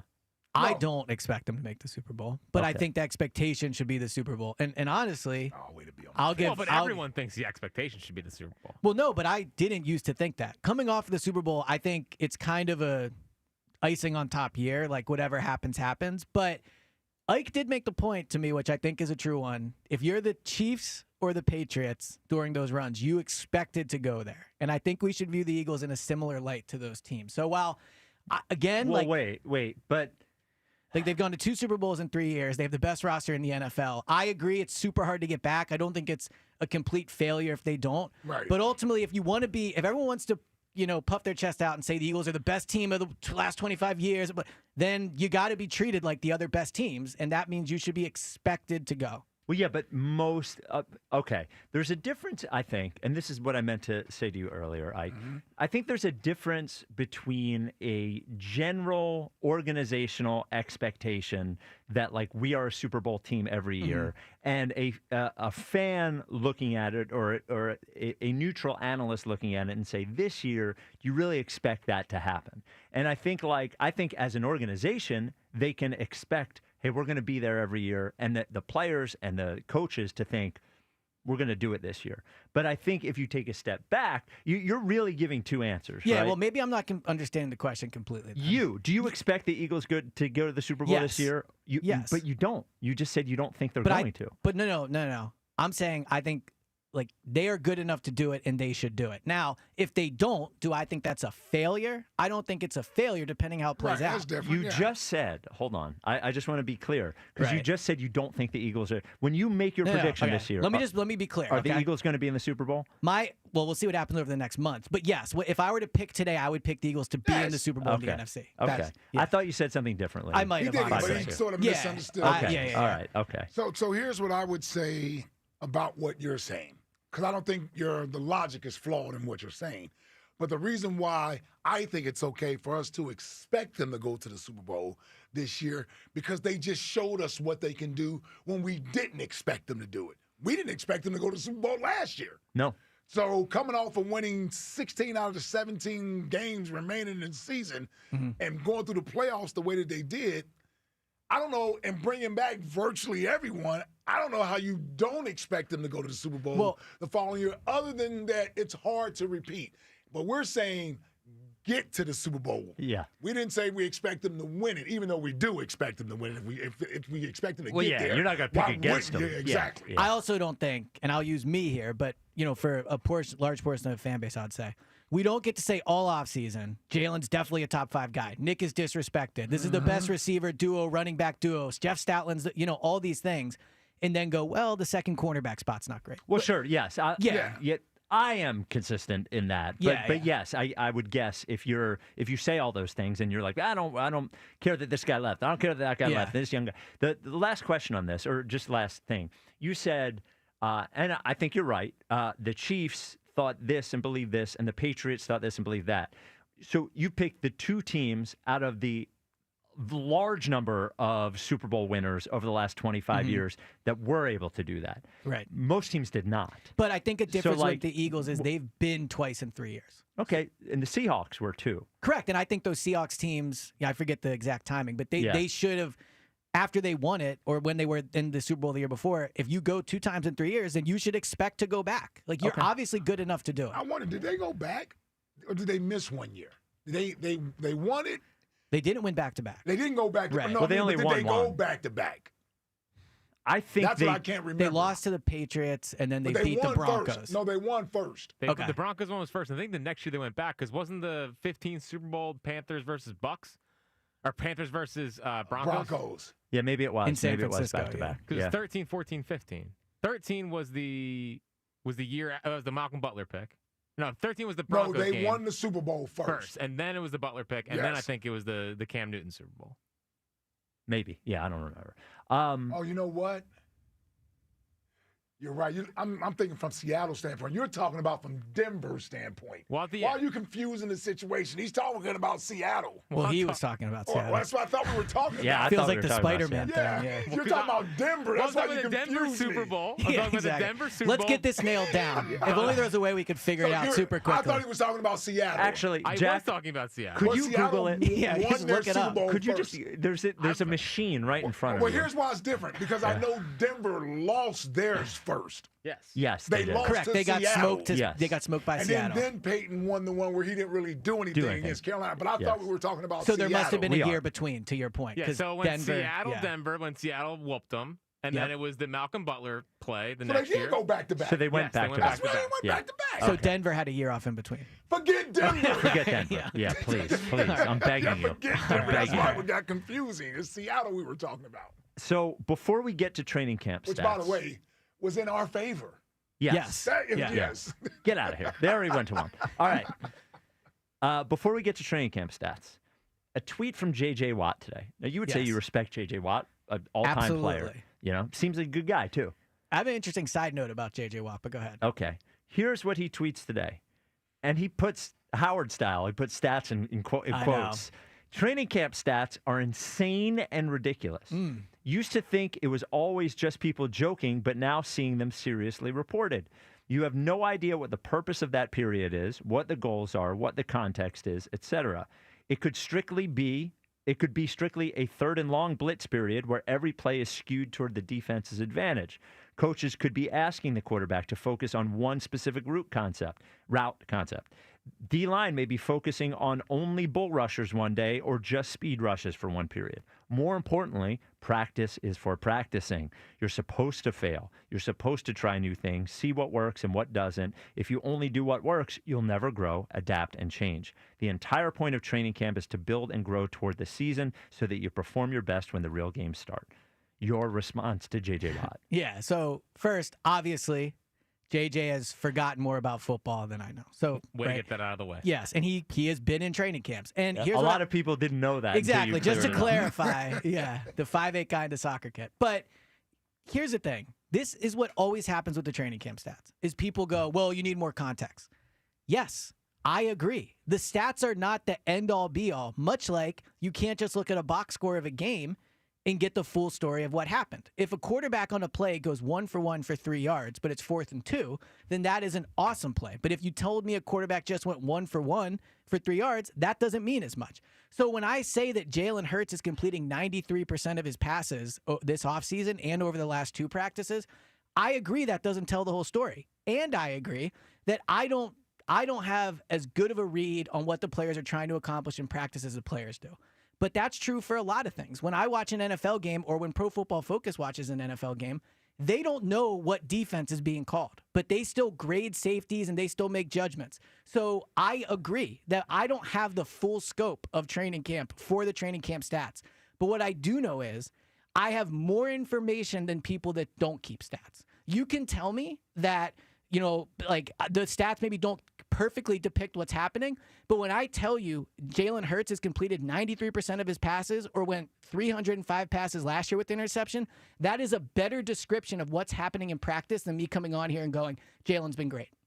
I agree with you. So that's the thing I don't get about the training camp stats and why it works people up so much. It's just more information. Well, so if I were to defend J.J. Watt in this, now that many people have copied you and you are a trailblazer. The godfather of training camp stats. And I believe that you are. I think we all will give you that credit. Now that it's being tracked everywhere, I would bet what he's seeing a lot of is QB was 10 of 17 with 2 picks and fans melting down and him going like, you don't understand that, like this is about more than that. So I would imagine that while you give proper context to it, or mostly proper context to it, that not every fan does, especially the people consuming. So I think that's probably true, but I would also say that if you told me, so I am not in Cleveland at their practices, right? And by the way, I track stats for the Cleveland Browns a few years ago, and now I think that's why they do it. But regardless, so the Cleveland Browns, the Browns are tracking their stats, or the reporters are out there. I'm not at practice, but if you told me whoever you want to pick, Dylan Gabriel, Shedeur Sanders, was 10 of 17 for 2 interceptions, you're right. I don't have all the context, but I can look at that and go, not a great day, right? Like the 2 interceptions, almost 50% completion percentage, no touch. Because here's the thing. Even if they are doing certain situational drills, he still threw an interception. The drill does not call for an interception. Yeah, but if they're saying, we want you to get to that guy, like we want you to find a way to throw to that guy. Like let's take Jalen, for example. Like we said last year, you said he was showing a lot of short things and blah, blah, blah. And they were like, Jalen, we get it. Like, we get that you can complete those. What we want you to do is whatever you do, we don't want you to throw the check down. Even if it's iffy, we want you to try to go downfield. Right. His stats are going to be worse. Correct. But so the fact that his stats are worse, if they're telling him to do something that is more dangerous in that, like, do you see what I'm saying? Like, so here's where, and I'll use a real world example of this, and I think it's okay for me to say this. So a few years ago, the Eagles had a practice, and Jalen had, I think his completion percentage that day was relatively mundane. It wasn't great, it wasn't super low, but I gave him a D for the day because just watching, I was like, not good. But then I was told after, actually, we were working on blitzing. And so while it was a lot of short completions, that was good, right? So in that instance, I agree with J.J. Watt. I didn't know what they were trying to accomplish, so I graded them poorly. But the stats are still the stats, and I still give a better depiction of what happened at practice than someone that just says, he was okay, or like he completed some of his passes. I just think with everything in sports, more information can be used in different ways, but it's better to have that information than to not have it. His issue is with the context of the stats, not with the stats themselves. All right. And you think a player that always has really, really good stats is probably obviously a really good player, right? Well, I feel like you're trying to trick me here. I'm not. But what I will say is, as someone that has tracked training camp stats for a long time, I have seen an exact correlation. In 2017, Carson's camp has always been the gold standard for me. Carson was awesome that year. Last year, Jalen, 305 throws without an interception. I think we would all agree the defining thing of Jalen's year last year was probably he took care of the ball, right? So what you see in camp does often correlate, in my professional opinion, into the season. As a future GM. Correct. Do you think he's going to go 305 passes in training camp this year without Dude, throwing a touchdown? honestly, I didn't, but I'm starting to think he might. Uh-oh. So I'm not trying to hype it up. Like, why don't you didn't let me answer? Like, I was talking about throwing a touchdown. He still hasn't thrown a touchdown yet. Oh, yeah, that's true. Yeah. Uh-oh. Is he going to go for another record? Yeah. So what are the stats for today, Elliot? So today, Jalen was 17 of 19, no touchdowns, no interceptions. Over the last 2 days, he's completing 93% of his passes.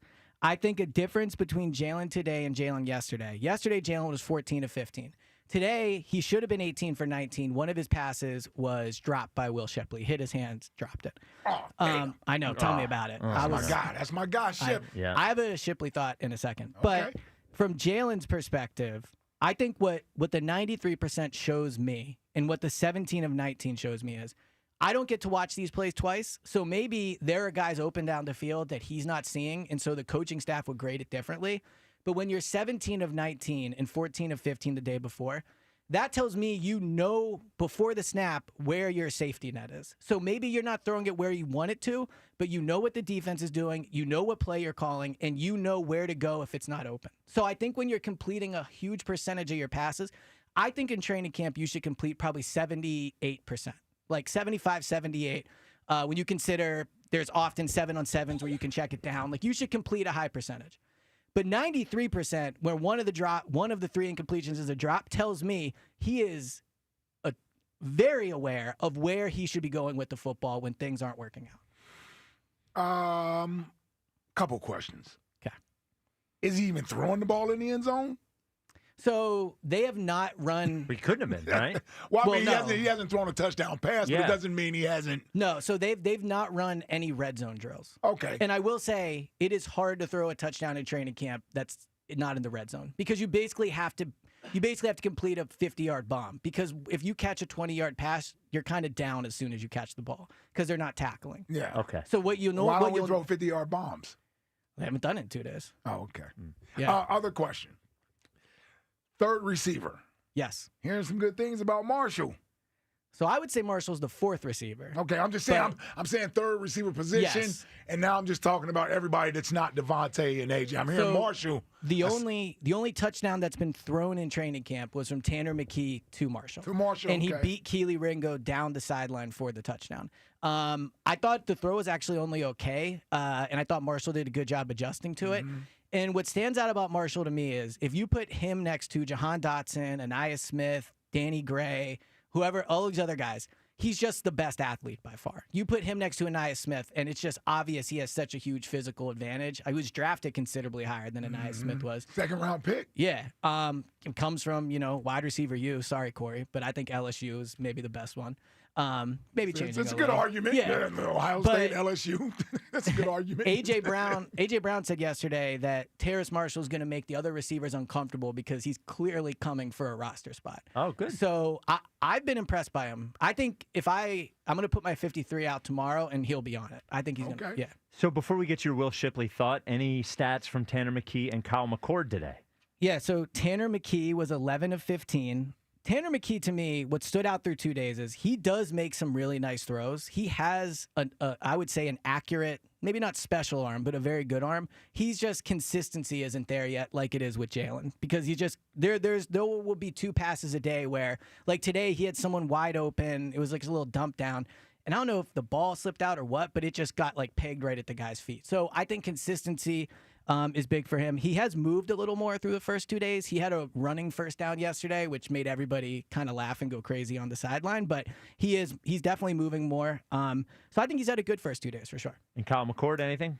Kyle McCord's barely playing. Okay. He got like 4 reps today, 5 reps, and he was good. I have him as 4 for 4 in the final team drill. He had one nice throw, about 15 yards. The arm strength's there, but he's just not.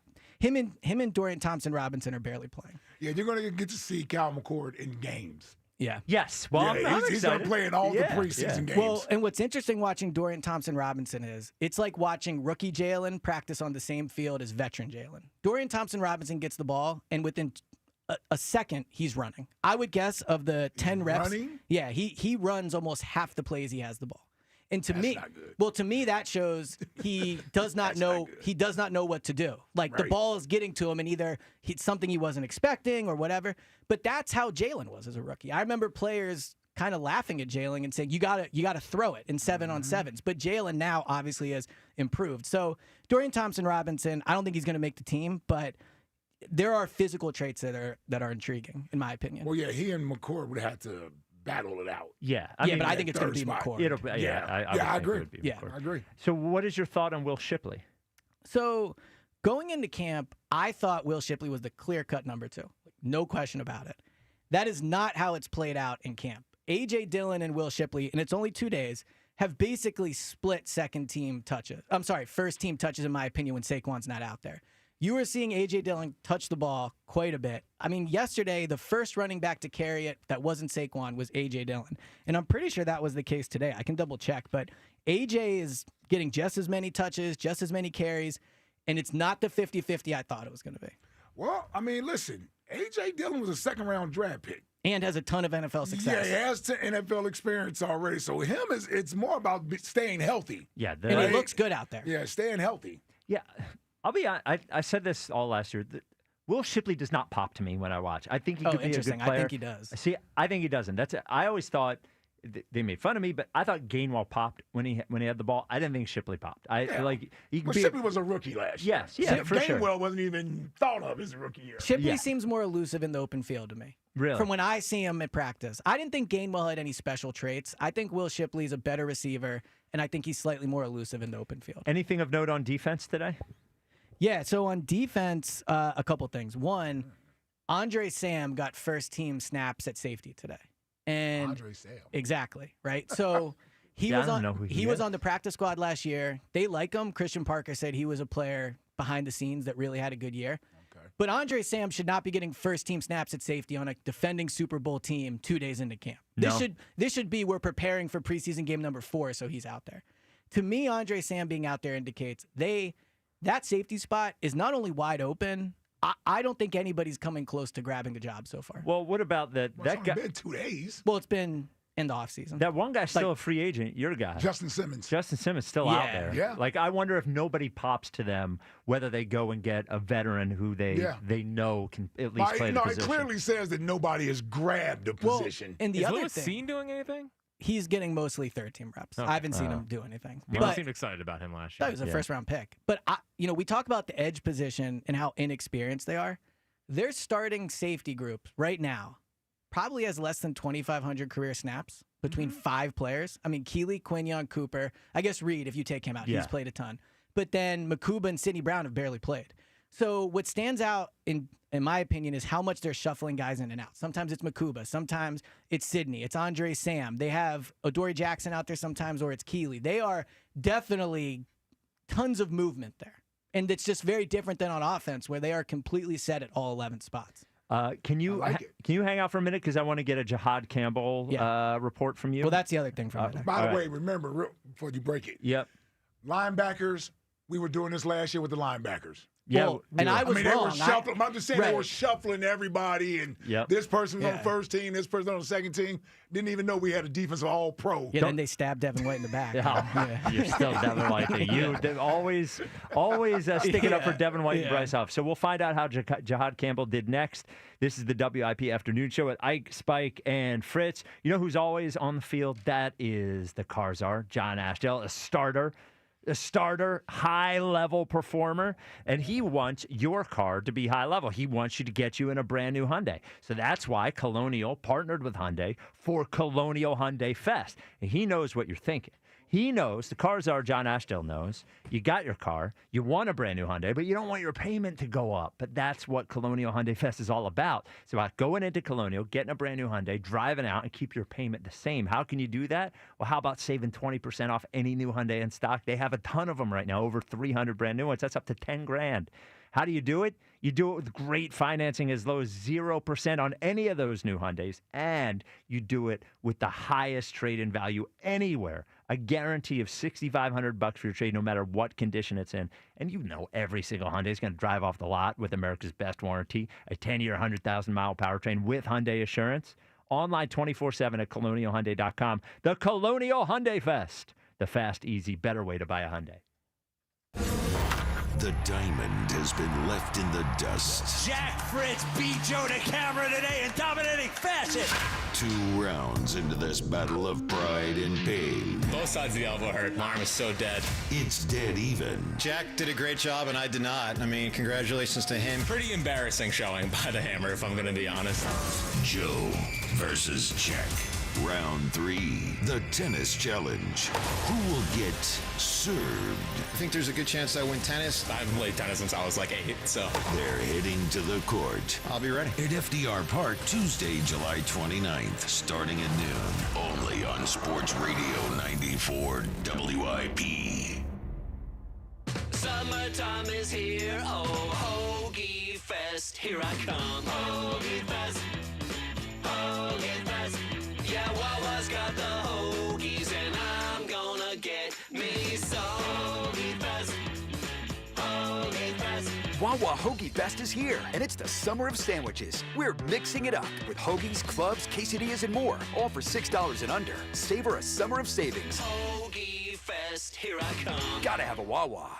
Baseball fans, BetMGM is giving you the chance to win a prize every day during the baseball season. Step into the batter's box for BetMGM's Swing for the Fences free-to-play game. Log in every day for your chance to win. All you need to do is pick an area of the strike zone and take your best swing. If you get a single, double, triple, or home run, you'll receive a prize. Smash a home run to collect a bonus bet on us. Log in to your BetMGM sports account to get started. Then visit your promotion section to access the Swing for the Fences free-to-play game. You'll score a prize if you hit a single, double, triple, or home run. There's nothing more exciting than going yard, so swing for the fences with BetMGM. BetMGM and GameSense remind you to play responsibly. See BetMGM.com for terms. 21 plus only. Pennsylvania only. Existing customer offer. Subject to eligibility requirements. Rewards may vary. Bonus bets expire in 7 days. If you or someone you know has a gambling problem, help is available. Call 1-800-GAMBLER. We finally switched to T-Mobile because with them, we can be connected here and there. ¡Listos todos! Estas son las mañanas. Now we just need to harmonize. Switch today. Get 4 Samsung Galaxy S25 phones with Galaxy AI. Plus, get 4 lines for just $25 per line. Visit a store, T-Mobile.com, or call 1-800-T-Mobile. 1-800-T-Mobile. For well-qualified customers with autopay plus taxes and fees and $35 per line connection charge. Minimum 4 lines on plan. Contact us if canceling lines. Plus $5 per line without autopay. Debit or bank account required. Visit T-Mobile.com. When you need to know, depend on KYW News Radio 103.9 FM. A Philly couple sues 2 funeral homes they say sent their son's brain to them after his cremation. Former Flyers goalie Carter Hart found not guilty of sexual assault by a Canadian judge. And Philly's cheesesteak shops try to keep their prices down amid rising beef costs. Get the latest anytime on KYW News Radio. Now on Crystal Clear 103.9 FM. You've never needed us more. Change is always happening. It's part of life. And when it comes to music, change is all around us. Songs are rewritten. Classics are remixed. Bands and artists come and go. Even our taste in music changes. Here at Xfinity, we know there's still good in keeping some things the same. That's why we want to do our part with a 5-year price guarantee on our internet. It means no matter what changes, you get 5 years of the most reliable Wi-Fi with our best equipment included for a price that stays exactly the same. Surprised? Life is full of them. One internet price, 5 years, guaranteed. Learn more at xfinity.com/deals. Restrictions apply. New residential customers only. Taxes and fees extra and subject to change. Most reliable Wi-Fi based on OpenSignal Awards USA. Fixed Broadband Experience Report, August 2024. Score limited time savings on your favorite snacks and drinks at Wawa. Whether you're craving a refreshing drink or a tasty treat, Wawa has you covered. Enjoy exclusive deals in-store or on the Wawa app, making it easier than ever to fuel your day without breaking the bank. Don't miss out on summer savings, perfect for road trips, beach days, or backyard hangs. Savor a summer of savings. Gotta have a Wawa. Oh no. Ah, that's the sound of someone who's misplaced My debit card. their debit card. Where'd I leave that thing? Not at the gas pump, or the checkout counter, or the roof of your car. Now, if he has the Chase mobile app, he can use Card Lock. Wait, I could just lock my card. Yep, just a few tippy taps on his phone, and that sound? That's peace of mind from Chase. Chase mobile app is available for select mobile devices. Message and data rates may apply. JP Morgan Chase Bank N.A. member FDIC. Get in the zone, AutoZone. Welcome to AutoZone. What are you working on today? Hey, that's the spirit. Right now, we're celebrating free with a free STP oil filter when you buy 5 quarts of oil and free Duralast brake pads when you buy 2 rotors. Like always, free battery testing, charging, and recycling at every store. Celebrate free at AutoZone, now through July 28th. Get in the zone, AutoZone. Restrictions apply. 94 WIP HD1 Philadelphia. Live from the Tasty Cake Studios. An Odyssey sports station. This is the afternoon show. Brought to you by Guida Door and Window. Call 1-877-GO-GUIDA or visit GoGuida.com. Sports Radio 94 WIP.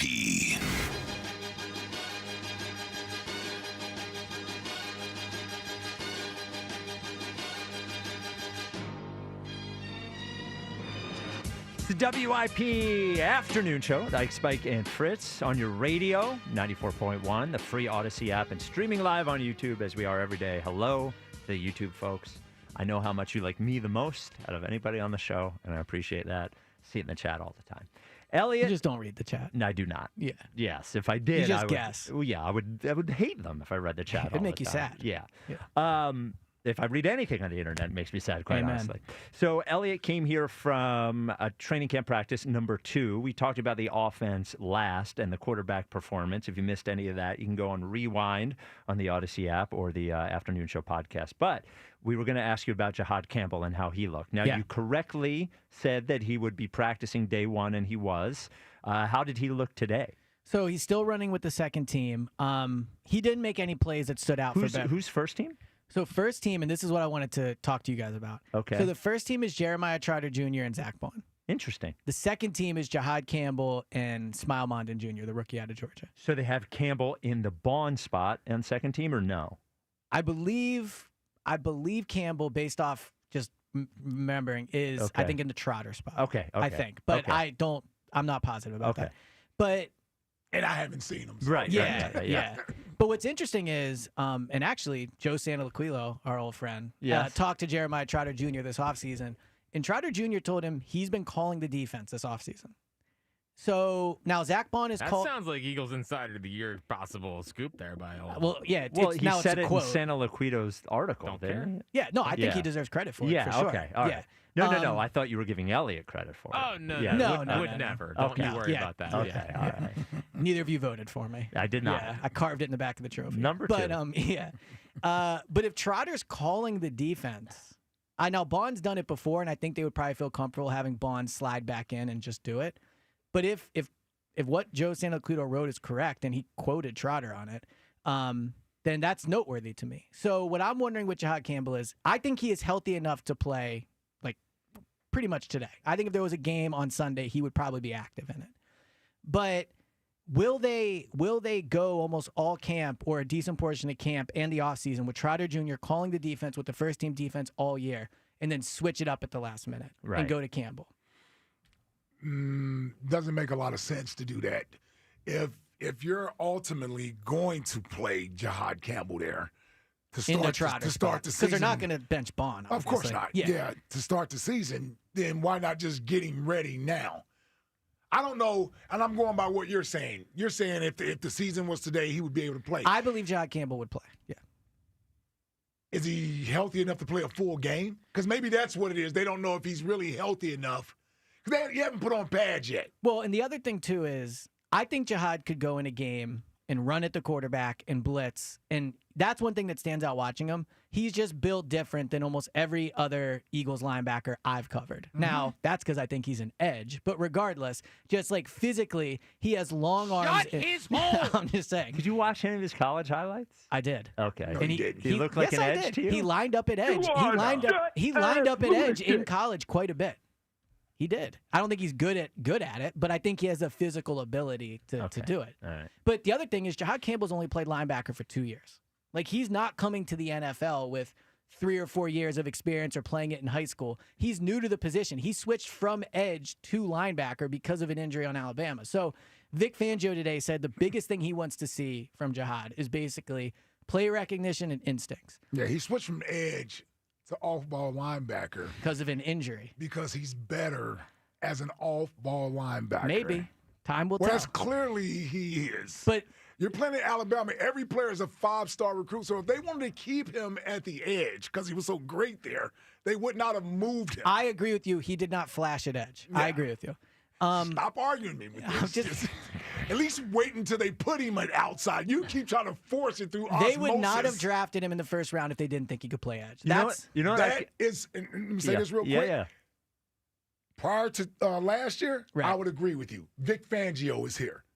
So the way they view the linebacker position is different now. They would have never paid an off-ball linebacker the money they paid Zack Baun before Vic Fangio got here. Vic Fangio puts a premium on the inside linebacker position. I agree He with has that. said that. So what they did was went out and drafted one in the first round, an off-ball linebacker. And Vic obviously has say on who they draft, but Howie's the one that makes the decision. And I don't believe Howie would use a first-round pick on a true inside linebacker. And you wouldn't have thought he would have paid him $40 million. But there's a difference between paying someone $40 million and using a first-round pick. A first-round pick is like $100 million of assets. That is the most... Cap space is just cap space. Like, that's just cash in 2 years of a deal. A first-round pick... people in the first round so that you don't have to pay a linebacker $40 million. Right, but the point I'm making is paying a linebacker is not the same as... Paying Zack Baun that money is not the same as valuing the position as using a first-round pick on a linebacker. By the way, you keep saying first-round pick. It was Yeah, but they chose the end no, I of the agree. first But regardless, they did try to trade up for him twice. But whatever, they still took him in the first round. I just don't think a first-round pick is equal to cap space, is more the point I'm making. I don't know why you don't view this kid as a star player. No, just listen to me. Yeah. Because you're having a hard time registering this in your head. And it's because you got a mental block with you want to be right. The kid is a special off-ball linebacker. He's a special athlete. They're going to allow him to blitz and rush from the A-gaps at times. Sometimes it's going to be on the outside. But he's training as a stacked linebacker. I agree with everything. I agree with... That's what he's literally training as. I agree with you. And it's okay. What I'm saying is, if nobody thought Jihad could play edge, I do not believe he would have been the pick. And we'll never know the answer to that. You're misunderstanding my point. It's not that he can't do it at times.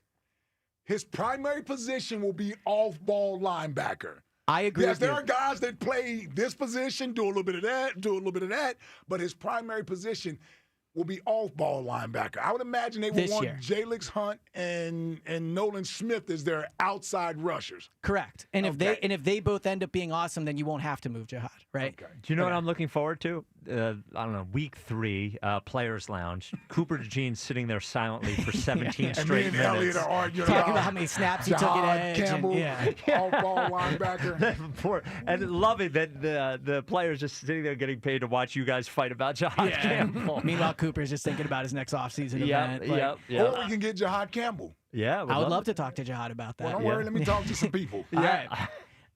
But back to whatever our original point was. What if we actually went to training camp one day and talked to Jihad Campbell? I don't know. This show is at training camp. Yep. One of us may have already done that. Oh, okay. You're going to end up doing it tomorrow when there's not even practice. Yeah. Well, that's fine as long as we get to talk to the players. Rod.Lakin at Odyssey.com. All right, sorry, go ahead. What I was going to ask you guys, and mostly Ike, is do you think they would go with someone calling the defense all offseason, switch it? And do you think Jihad being a first-round pick, where I'm just being naive to the fact, like, of course he's going to start. Trotter was a 4th-round pick or 5th-round pick. Jihad's a 1st-round pick. They're just going to put him out there. No, he's going to play at some point. There's no doubt about it. When they think he's ready to go, because that's a good thing about Zack Baun. I think Zack can play both positions. Agreed, and he can call the defense or not call Right, the that's what I'm saying, yes. So he can call the defense with no problem. I think Jeremiah is out there. He's probably their 3rd linebacker until N'Kobe gets healthy. And then we got to see what N'Kobe looks like when he gets healthy. Quick side note, I saw N'Kobe today working with trainers off to the side of the field. I'm not a doctor, but I thought he was moving better than I would have expected. He was doing side. Good. He was, even by just the fact he was running laterally, I figured N'Kobe was not at a phase where he could even really move a ton without, his brace or whatever. Well, he looked pretty good when he came in during OTAs, I thought. But he was just walking around. Yeah, but I don't know. Yeah, but he made it sound. I mean, he was running and moving. I was just I was impressed. Pleasantly surprised. I was pleasantly surprised. Just quick side note. So then he may, who knows when you're on the PUP list, I think he'll start. So what is the PUP list? So the PUP list. 6 weeks, right? No. So the PUP list in training camp you can be taken off at any point, and he Okay. still counts against the roster. But when final cuts come, if they put him on PUP to start the year, so they keep 53 players and Nakobe, then he's out the first 4 weeks. 4 weeks. Okay. All right. So my guess is that's still where it's headed. Oh, you think that's where it's headed with Nakobe? And last question on linebackers. When Nakobe got hurt last year, did Orrin Burks call the defense or did Zach call the defense after? Zach Baun called the defense. Okay. All right. But I Okay. believe that it was Nakobe. It was Nakobe prior. before It was Nakobe that. before. Yes, it was Nakobe Correct. before Yeah. that. Yes. All right. Well, great job, Elliot. Lots of information there, brother. Yeah. Was the segment over? No, we just Thank you. I just I know you want to be here. You know, I actually be curious about your thoughts on this. Do you have the Fat Joe audio? You do? Fat Joe? Yeah, Fat Joe was on a podcast. We really are. Listen, this is Did he how rank we- the quarterbacks? We expand. Yeah, I was going to say. Well, I had the same thought you Yeah, had. Like, hold on, that's did gotta the be Fat where it's Joe going. rank No, quarterbacks? this was one of the most stunning things I've ever heard a person say that they do. It's not football related. Okay, I was but I like, would this is love to about get me, you. Well, I'm like, just yeah. trying to have a little fun. All right, go ahead, I Jack. drink too many Diet Pepsi. A lot. You know what I'm saying? Very, very much. I got a problem. 30, 40 a day. Let me tell you something. If I went to the doctor, God forbid, and they told me, yo, you have a problem due to Diet Pepsi, I got to take on the chin. I got to just be like, I knew I was just doing too much with them Diet Pepsi. 30 to 40 a day. I mean, that's absurd. Do you think Fat Joe really drinks 30 to 40 Diet Pepsis per day? I mean, he might be exaggerating a little bit, but even if it's 20, that's insane. That's an insane amount of soda. I had a Diet Coke problem at once, and it was like 5 a day. I would have given him 10. I would or guess- a 12-pack. I would have said a 12-pack. I would guess I haven't drinking 30 Pepsis or Cokes in my entire life. Really? I'm not. I do You're not. not a soda guy. I'm not a soda guy. All Yeah, right. I mean, I'll do like brisk iced tea if you want to consider that a soda. Well, that's a soft drink. Yeah, but I'm, like when it comes to Pepsi and that, I'm not into it. But I actually have a segue to Eagles from that, if you believe it or not. Yeah, go ahead. Of course you do. So Jordan Davis talked after practice. Oh, yeah, today. who looks much slimmer. So I was pretty skeptical of the best shape of my life. I'm taking it serious. Being around him today and having been around him his whole career, I truly think he had a life-changing offseason. The dude looks completely different. He's talking today about not drinking your calories, about how much better he feels about himself, how just mentally he's in a better space, how it clicked at 25. I get that this is a little like Ben Simmons offseason shooting videos. I get it. I just know from being around him, the dude looks like a different person. Like he matured this offseason. He lost 26 pounds. He was supposed to come in at between 339 and 330. He came in at 330. And to me, that says you weren't just trying to get down from 344 to 339 in the last few days. Like you obviously took this seriously. You came in way below. And just the way he talked and the phrases he used, I really think he like changed his life this offseason. Hope you got to keep that same motivation. He certainly was driven this offseason to get in the best shape of his life. Yep. He knows, listen, you get to this point in your career, it's time to bleep or get off the pot. You know what I mean? And it's disappointing it took this long, but it takes as long as it takes. It does. And that's okay. Listen, took BG a few years. Yeah. You know what I'm saying? So, and I said this back in the spring, if you remember. I picked him as my breakout player this year. I think Jordan Davis is going to have his best year this season. What does that look like to you? I don't know. I think it's going to be obvious when we see it because it's hard to quantify it in stats because he's never going to be a high sack guy. Right. But if he's out, first of all, if you're giving me 25 to 30 plays a game, right, and you're making Instead of impactful 12. plays. Yes, instead Yeah. of 12 to 15 plays a game. And you're making impactful plays. You're in the backfield, tackles for losses, right? Things of that nature to where we can easily see, like, this is the best version of Jordan Davis that we've seen since we drafted him. I think that's going to be clear to see this year. I do. It's hard for me to put numbers around it, but I think we're just going to know it because we see it. He might be the first player ever where I think a breakout year can be measured, to your point, by snap count. Yeah. Like normally for we sure. talk sacks, hurries on offense, touchdowns, whatever. If you told me he played 600 snaps this year, I would think that would be, you got 600 good snaps. Yeah. Well, I have a question about Jordan Davis, actually, about that. Hold on. I'll talk about Gaida, and then I'll ask you guys the question about Jordan Davis. You know, just like he improved his body, you can improve your house. How could you do it? Well, the windows have been in there. Let me, you and me, your windows have been in there for like 3 decades. It's time. It's time to get some new windows in there, especially during the summer. You know it. Your energy bills are going up. Time to maybe replace that front door, maybe that patio door. Gaida, do it now with Gaida. Their big 40% off summer sales event is going, which is 40% off of everything. Every single window, you say Spike, not every window. Yes. Every high-performance, energy-efficient triple-pane window. You ask every door? Yes. Every garage door, every patio door, every front door? Yes. Is that it? No, it's not. Because you start your project with no money down and no interest for the first 18 months. Come on. What are you going to be, a fool and let this pass you by? You can't. Get in touch with them right now. The offer expires July 31st, and all prior sales are excluded, but that's okay because this is the best one. Schedule a free in-home estimate at 877-GO-GUIDA or go to GoGuida.com. That's GoGuida.com. This is my question with Jordan Davis. Is, okay, he lost the weight. He's in better shape. But isn't part of his value on the field his size?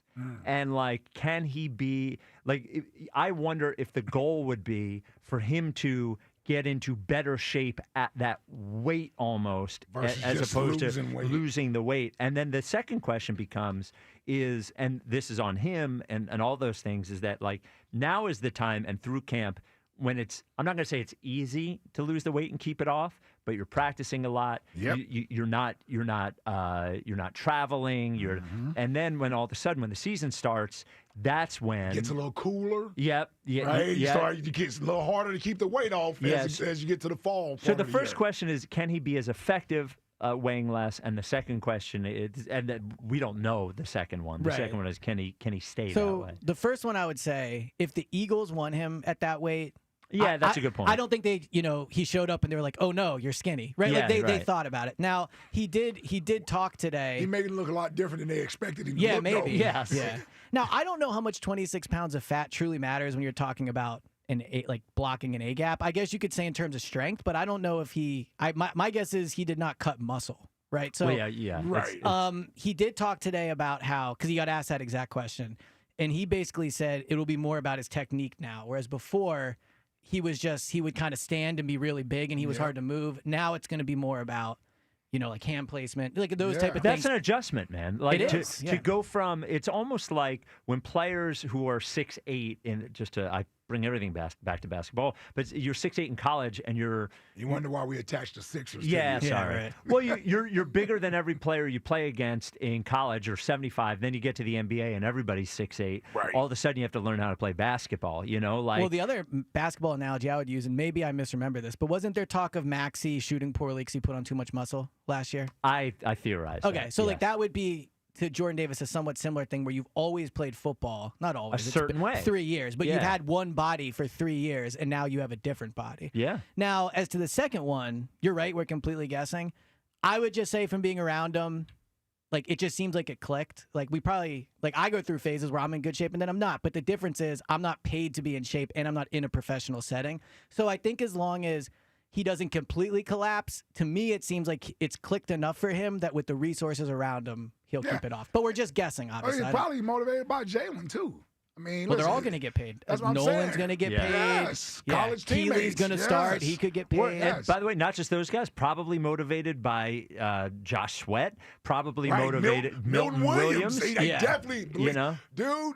When a player like Milton Williams gets $100 million, get paid, they all got, everybody's eyes were like, whoa. Yes. Yeah, so I agree. The Milton Williams contract situation. And I would give credit just quickly to Fangio on this, too. I mean, I don't think it's a coincidence Fangio came in to a certain degree, and Jordan Davis has kind of snapped into shape. Because Fangio said today, last year, he got in much better shape halfway through the year, and he was way better towards the end of the year. Yeah, he was. He was better the second half of the season. Well, I think the other thing that we forget sometimes is, these guys get to the league. I think about this all the time, what I was like at 22 years old. Yeah. And, you are just not a fully formed human at that point, as far as responsibility, as far as taking your body seriously. When you're a young person, everything comes easily as far as your body, and then all of a sudden when you have to work at it, it's different. And 25 years old is still super young. Well, so it's just not surprising to me that players grow into that maturity.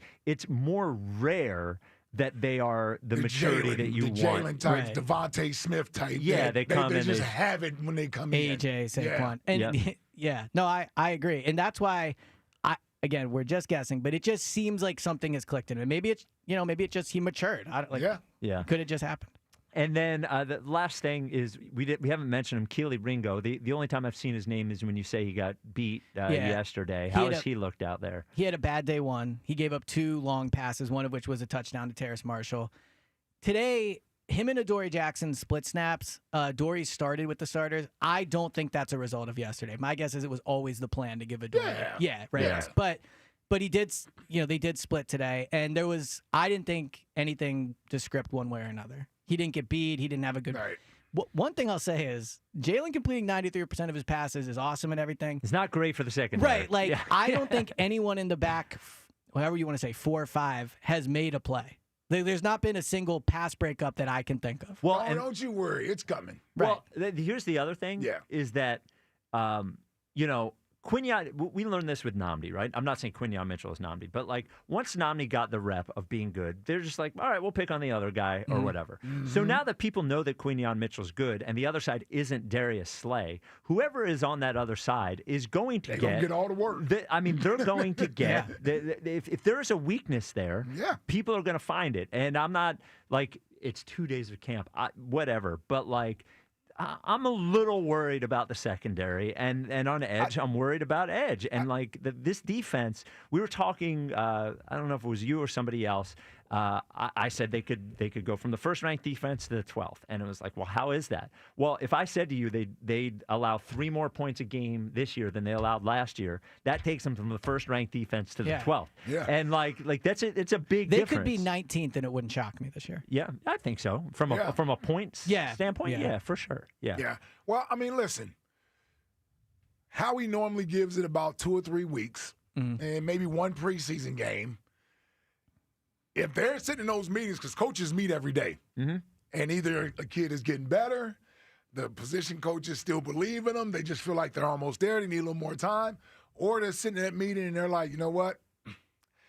I don't know if we can go into the season with this guy starting in right corner. Right. You know what I mean? And Go get me somebody. I'm using that as an example, yes. And that's where Howie is always looking for that either an end, either a safety or a corner. He could be looking for anybody. I think they will trade for a safety. Well, he did say, he said the 13 picks we have next year can be used to get better this year. He said that at training camp. I believe their mindset all offseason has been, we will give the young players in camp a chance, but if not, we have 13 picks. But what will be interesting to see is if they trade for somebody or sign someone like Justin Simmons, where clearly he's not blocking Makuba for more than a year. Or, it would be a 1 year. I think that would be the interesting thing to see if they bring someone in that's 27, they give up a 3rd-round pick for him, and now. But to your point, if Reed's not back next year, Makuba and the guy they trade for could be the starting safeties. Yeah, no, the other starting safety may already be here. Yeah, and Cooper is what you're saying. Yeah. Well, I don't know if you heard Chuck earlier. He doesn't want 2 white safeties. So not excited about it. I meant next year. When there's no Reed. When there's no Reed. Clearly, this is going to help you for Eagles Inside the Year 2027. Yeah. This is. Oh, believe me, I get no credit for anything. No, yeah. Ah, stop it. You're credit. You're plus 1250. To win. So you can get the Go Birds podcast wherever you get your podcast. I didn't know you were still in there working today. Daily podcast. What do you want from me? Yeah. Daily podcast after every practice. You can get them wherever you get your podcast. Elliot, an excellent job as always. Thank you. I take you over J.J. Watt any day of the week. Well, we'll see what the internet says. Yeah. Like a B+ performance today. Wow. There it is. Well, the Jahad Campbell thing. Yeah. Dude, this Jahad thing is going to be 3 years. Oh, it is. Yeah. It is.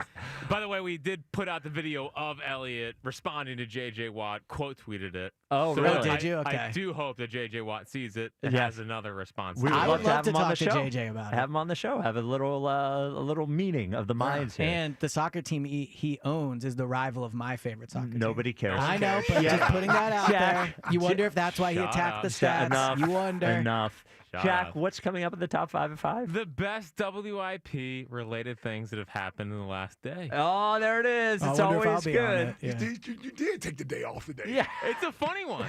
Yeah, those are always funny. I like It's those. a funny one. It's the WIP afternoon show with Ike, Spike, and Fritz. Hey, at Verizon, lock in a low price on the best 5G in Philly and be the best you.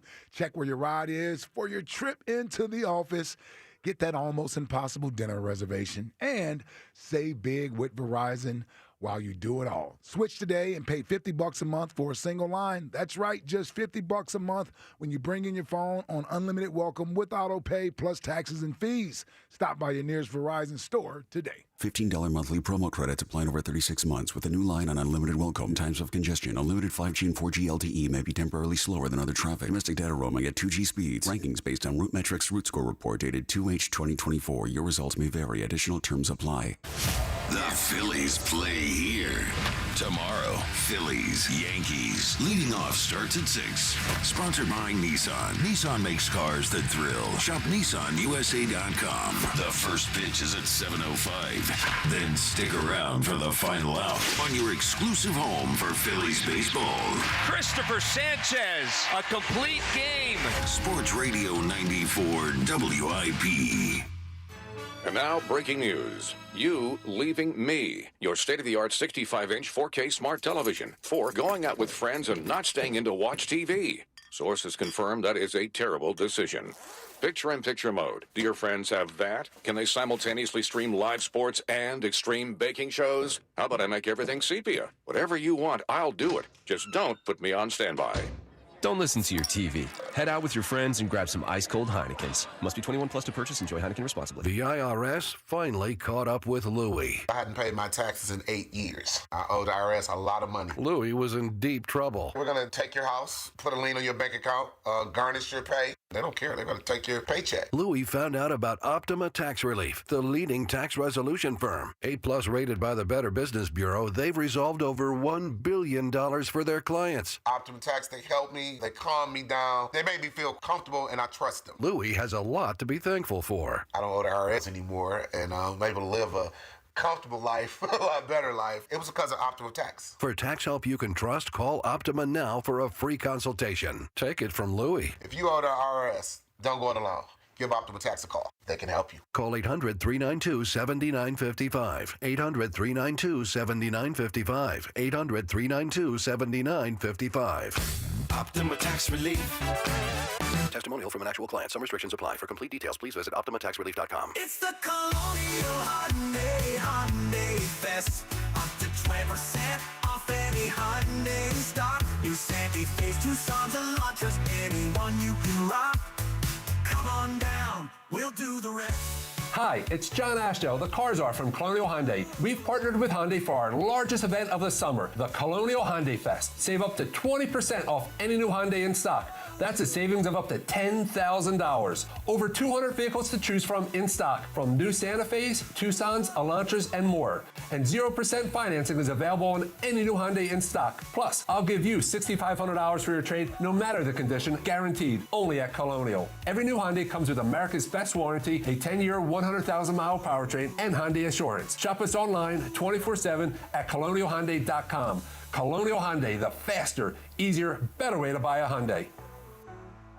Stock vehicles only. Tax and tax additional. Offers cannot be combined. See dealer for full details. Offer expires July 31st, 2025. Hear that? That's the sound of a perfect weekend. But you've got weeds. Thankfully, you've also got a secret weapon. Spruce. The new, hard-working, worry-free weed and grass killer that's safe for use around people and pets. When used as directed, spray the leaves for visible results in just 1 hour and dead weeds in 1 day. So you can get back to doing what you love. Try Spruce.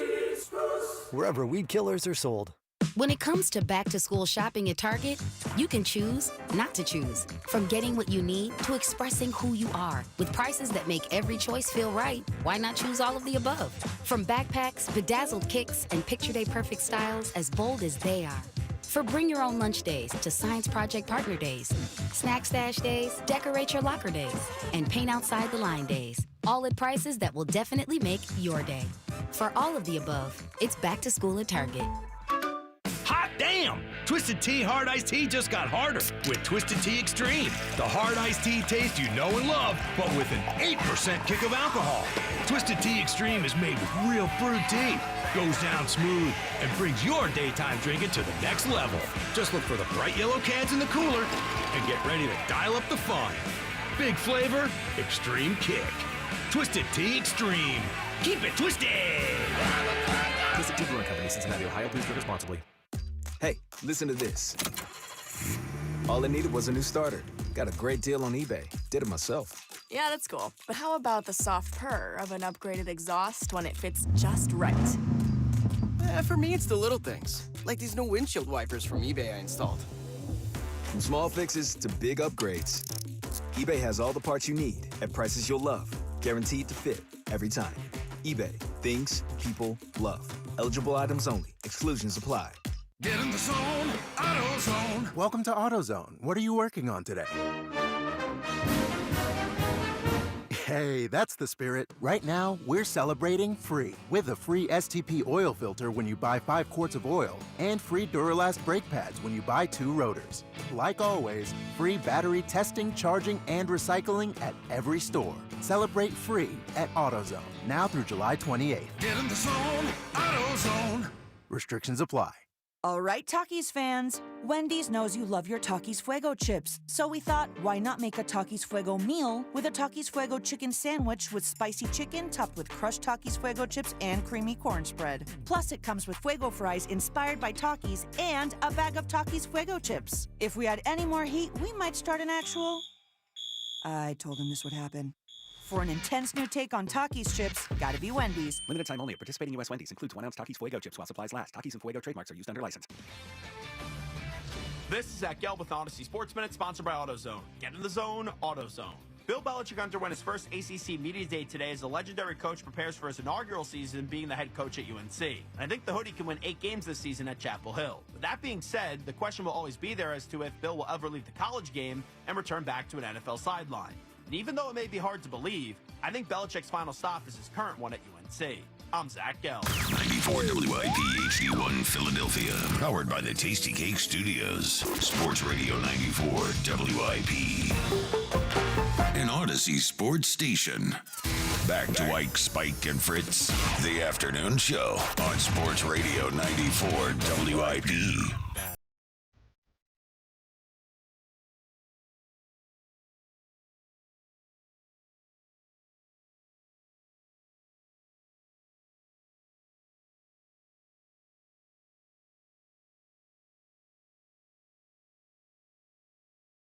It's a WIP afternoon show with Ike, Spike, and Fritz. No Phil's tonight.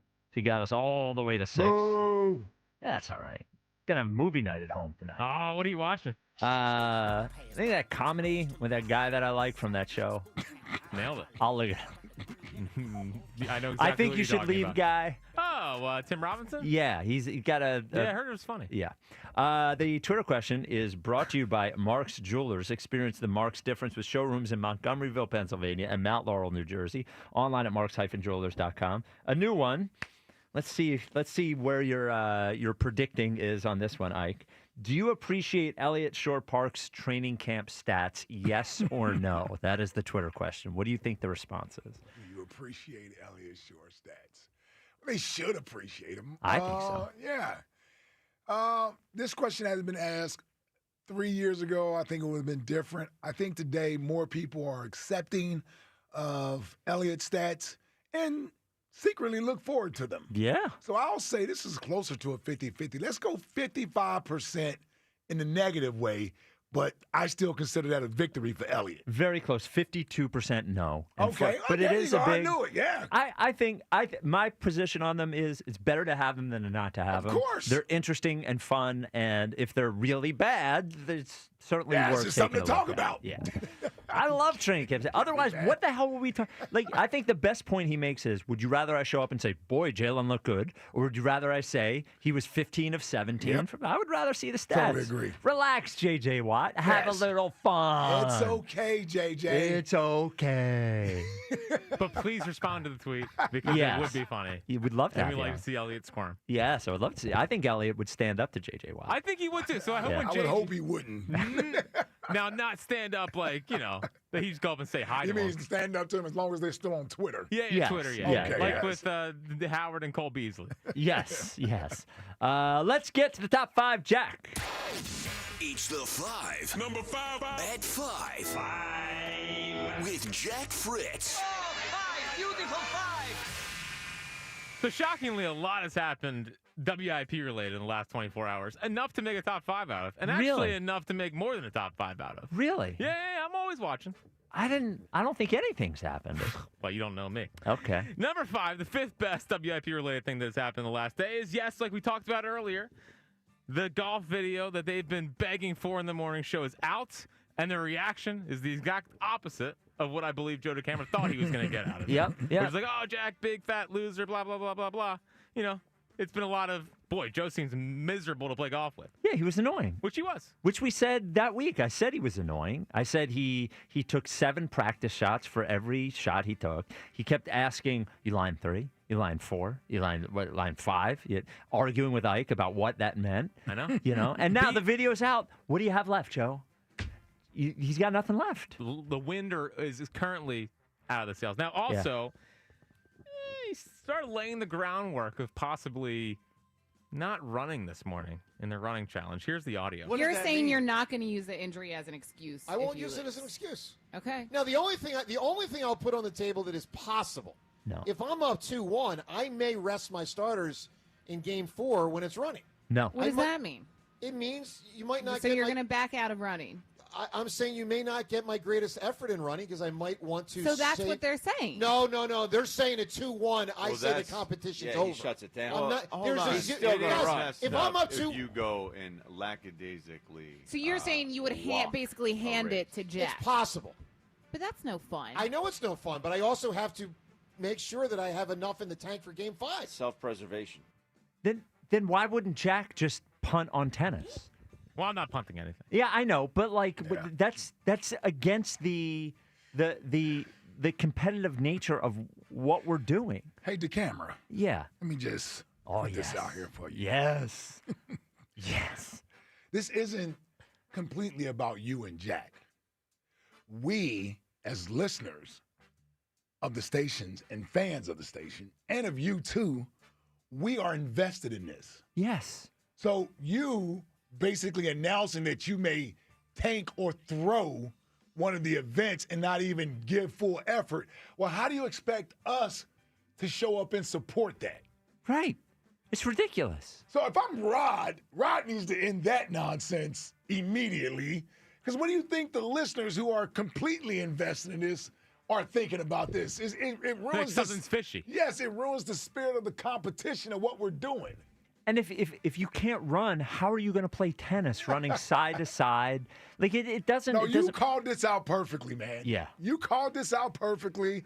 He's trying to throw, or he's trying to win the tennis one and then not compete in the running event. Or, well, now we've embarrassed him. He won't do the whole shut it down completely up 2-1. And he might be saving up because he thinks he can beat Jack in basketball. I want to hear from the doctor.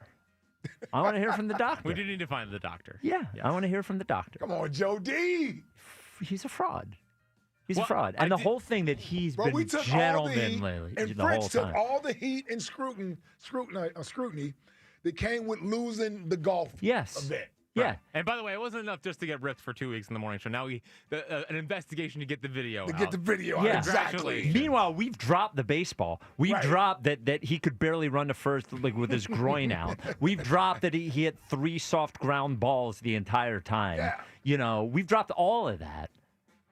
And they're still talking about the golf. Now, I'm disappointed in Joe. Yeah. Now, by the way, I do appreciate the bulldoggedness from Devin Scoops Katie. Katie is on top of it. Yeah, well, listen, she's really an afternoon show. Like, come on. I mean, you heard that. Yeah. It was like she was sticking up for the entire show. Well, you know what? In one part, it sounded like she was disappointed in him. Well, yeah, because he's a fraud. Yeah. He's a fraud. And you know what? They were all so against him, aside from Rhea going into this. And then he won golf, and Drifter James jumped up. He's like, oh, you won, Joe, you won. You know, like everybody's on his side now. Well, now you boarded his boat, and now you're going to have to sink with it. What are the lifeboats? Get the lifeboats. Yeah, get the lifeboats. No.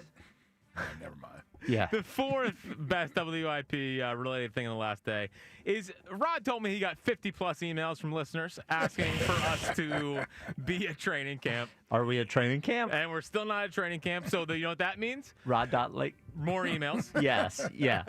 Like, again, if we're doing champ camp, And the morning show is going to be at training camp, and the midday show is going to be at training camp, and the afternoon show was not there once last year to interview players. You would think the big dogs on the station would at least be there once. And if you want to show your support from the WIP afternoon show, all I'm saying is I'm not going to give out Rod's email address again. I will not do that. But I will say that my email address is spike.eskin@odyssey.com, and all of our email addresses are the same, and his name is Rod Lakin. Right. And we are one day away from calling Champ Camp Chump Camp. Yes, I'll call it Chump Camp. All day. Yep. Yeah, doesn't matter to me. Yep. All right. The third best WIP-related thing that has happened in the last day is Joe DeCamara's not the only one injured around here. Oh, God. We have a new Ike injury. Oh, This no, time is there? I mean, but when the knee was in the past, now he's apparently got a bone spur in the foot. Really? What this guy played 3 rounds of golf, clearly got ahead of himself, and now he's dealing. Running out to third base. You have a bone spur in your foot? That's a good point. I think I may have done it. Yeah. I didn't rest and recover long enough. Oh, no. Yeah. Something going on in the left foot, Oh, man. unbelievable. Man. Is it Liz again, or is Liz back? No, or no, it's not the Liz Frank, but it's Could be what's it called? Plantar fasciitis? That's what I'm thinking. Where is it? It's in the well, it's not the heel, so it's In between the heel, well, or is it in the front? It's where where you walk and you bend your The foot. ball of the your ball foot. of the foot, yeah. Is that like athlete's foot? No. Athlete's foot is like a fungus. Yeah. Yeah. Is it? Moron. Wow. You are so stupid. He's bad all the way around, man. Dude, athlete's foot's a fungus? Yes. Ew, dude. That's gross. You weren't an athlete. Yeah, I never had athlete's foot. Okay. Yeah, but you would have heard of it. I heard of I've it. never had athlete's foot either, but I know what it is. I know what ringworm is. But okay. That happens in wrestling. Yes. What, wingworms? Ringworm, yeah, it gets on the. They always have to wash the mats down. All right, we go to the next thing. So Ike's injured again. Yeah. The second best WIP-related thing in the last day is no one knows this besides the 5 people in our meeting, but Spike found his iPad right before the show. Yeah. This guy, you would have acted like the whole show is going to fall apart. I thought it was. I thought we were in trouble today. He was sitting there just talking under his breath. Where's my iPad? And where can my? It was unbelievable. Well, you could not lock in without the iPad. I haven't forgotten my iPad since maybe the second month of the show, you know. And what I have is this entire document with what we're going to do where all our sponsorships are, when we're going to use sound, all that kind of stuff. I have it right in front of me. And if I don't have my binky, my little iPad. Hey, man, I understand. You know, I like to know where everything is laid out. It's right there in front of me.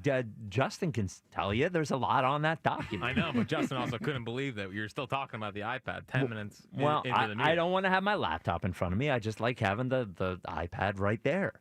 I was very worried, but I left it in the studio. He has a nice little setup. Yeah. He needs a setup. Yeah. Very professional. Yeah, I like things where they are, you know? No, I know. That's why I'm so bad at remotes, because everything's in a different place. I know. You know? I know.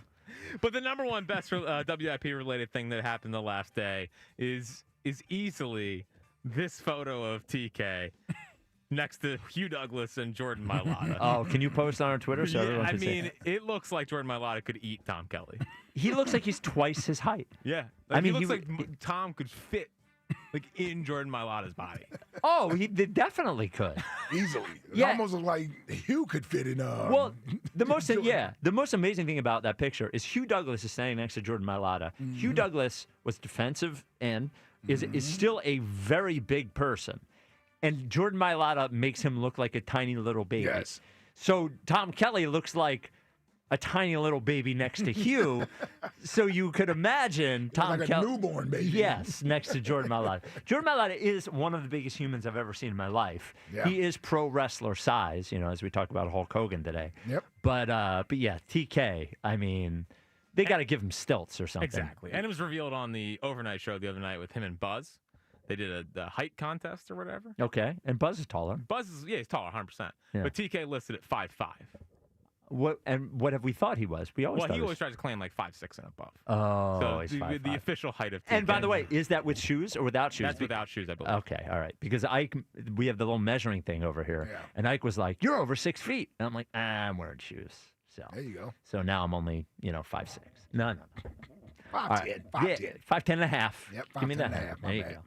This hour is sponsored by Guided Door and Window. Get 40% off all windows and doors with their big summer sale. Call Guided Door and Window today at 877-GO-GUIDA or visit GUIDA.com. 215-592-9494. Oh, first time we've heard from Herb this week. Herb from the Northeast. You're on WIP. Every time I try to call, there's a problem with you. I just was on 95 between Cotman and Allegheny. I don't know what was going on. I couldn't even hear you. It was static, and all that stuff. But anyway, let me ask you something, Spike. Oh, me? Okay. Yeah, what's his name? Elias Shore Parks. Yes. He's on every day, whatever. He talks a lot. He does a lot of talking.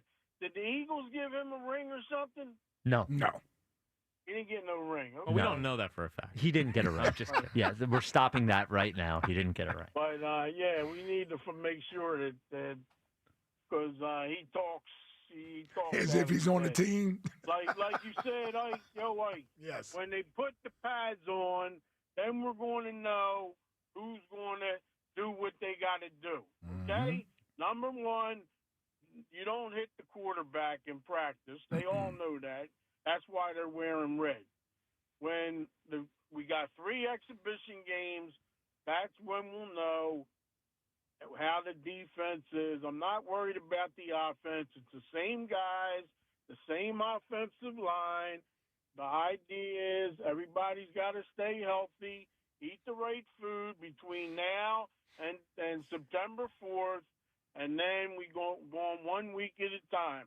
We know, the defense, we will have to see how people cover different players, wide receiver, tight end, down the field, how they're going to come up and a guy runs the ball, who's coming up to, hit the runner, okay? If the D-line misses, somebody's got to be there. Either the safety or the back's got to be there, linebacker got to be there to make the hit. That's all. We know all about this. This is just another year, okay? Yep. These guys are professional football players, okay? They're getting paid big money. They know what the deal is. The guys that are now coming around that are 24, 25, Carter, and what's his name? Okay, they're finally learning. Davis. Okay, instead of eating steak 5 to 7 days a week, I'm going to cut back and lose that 10 or 15 pounds. That's a lot of red And I'm meat. going to eat chicken and pasta and lobster and shrimp, what they're serving down at NovaCare. So, you understand what I'm saying, brother? I know what you're saying. Herb, you a good chef? What do you make? I know you know. Oh, you're talking about Spike. Yeah. Spike. Herb. The Herb. other people, do they know? Herb, let me ask you something. You obviously cook for yourself. Are you a good chef? What do you make for yourself for what's a Herb dinner look like? I make what I buy chicken for $7.99, and if I'm not working at the Wells Fargo, I can eat that chicken in 3 days. You know what I mean? 3 servings. Okay. And what do you have with the chicken? Now you must be buying a bucket of chicken. I don't buy that fried chicken. I buy everything's roasted. The rotisserie chicken. The broiled chicken. I don't buy no fried chicken. Yeah. Slow down. Ain't nothing wrong with it. Yeah, relax. No, it's good. It's better. It's better. Ike knows what I'm talking about. Broiled. He knows. Yep. Right Yeah. from ShopRite or right from it's rotisserie. Giant's got good chicken. Giant's Any got other grocery stores you want to? And what do you? Acme's got chicken. There you go. Yep. Wegmans. Yep. Costco. Yeah. What do you? I made a nice salad last time. Oh, there you go. Okay. What's on a Herb salad? I had a whole cucumber. Okay. I had. Hold on. Did you slice it up first? No, you took it all at once. 4 celery stalks and 4 carrot stalks. Whoa, that sounds like a lot. Sticks, man. Yeah, holy moly. And I had. You lube it up first, or? Everything is hard. I had cranberries and sunflower seeds mixed in for Wow. the bag. Well, You you know, the bags that you buy, dog. you have a Man, little that was kale pretty there, or you used lettuce? Honey French. No, I don't need no lettuce. Forget about the In a lettuce. salad, yeah, don't need it. So it was a full cucumber, stalks of carrots, cranberries, and sunflower seeds. Yeah, 2 weeks ago I was in Detroit. Did I show you the pictures? You stop at Coney Island? Did you see that 14-ounce veal chop that I had on the bone? Ooh. You save the bone? I got pictures. You gonna be a chicken and pizza tomorrow? Yes, sir. All right, I'll show you the pictures of that bone with the meat on it. Yeah. Hardest wood I had ever touched. 6 hours at the classic. steakhouse. He just keeps going. MGM Grand. Yep. MGM Grand in Detroit. You ever eat a banana for breakfast? Yeah, I eat bananas. I got a banana right here in the car. There you go. Uh-oh. He was whacking that thing. Oh, man. My doctor went to see the heart doctor yesterday. That's good. He said, Is that why you "Listen," had he the said, salad? "Yeah, you can eat cereal in the morning, but don't eat a lot." Yeah. He says, Yeah, cereal's not that good for you. He says it's better if you eat the, what do you call it? Eggs. Oatmeal. Yes, oatmeal is better for Hot you. cereal. Yeah. Try grits. Oatmeal. Grits are better than oatmeal. Yeah, I don't eat grits. Why not? Why yeah, not? come on. I know you do because you like that's that southern thing, man. He's from Ohio. They're really starting to go after Ike Reese now. Southern. Southern, yeah. He's that's from Southern Ohio. style. I know he's from Ohio. Yeah. He knows. I know about him. All right. Cincinnati. Yeah. I'm afraid to go any further. Cincinnati, Yeah. Yeah. Wow, that's a Hey, lot. Ike, I'm down to 225. Oh, you losing weight too? I'm down 225. to 225. Yeah, okay. Is that with 1 foot on the scale? Sit down, 225, Spiko. How'd you get down to 225 so I'm fast? down at 225, and I'm pushing for another 20 by the end of the year, bro. Wow.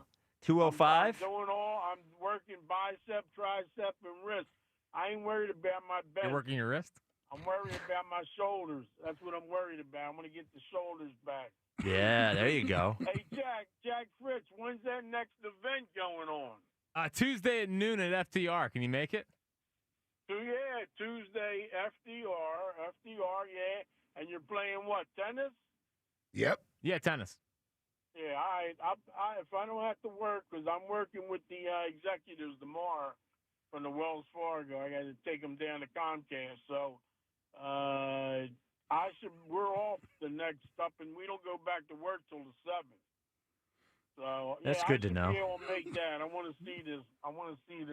Yeah, this is one you know. You don't want to miss this one. That number 3 victory. That number was it? Two victory. Yes, number 2. Herb, what do you think of Joe Camarato saying that he has a groin injury and he got a needle in his groin?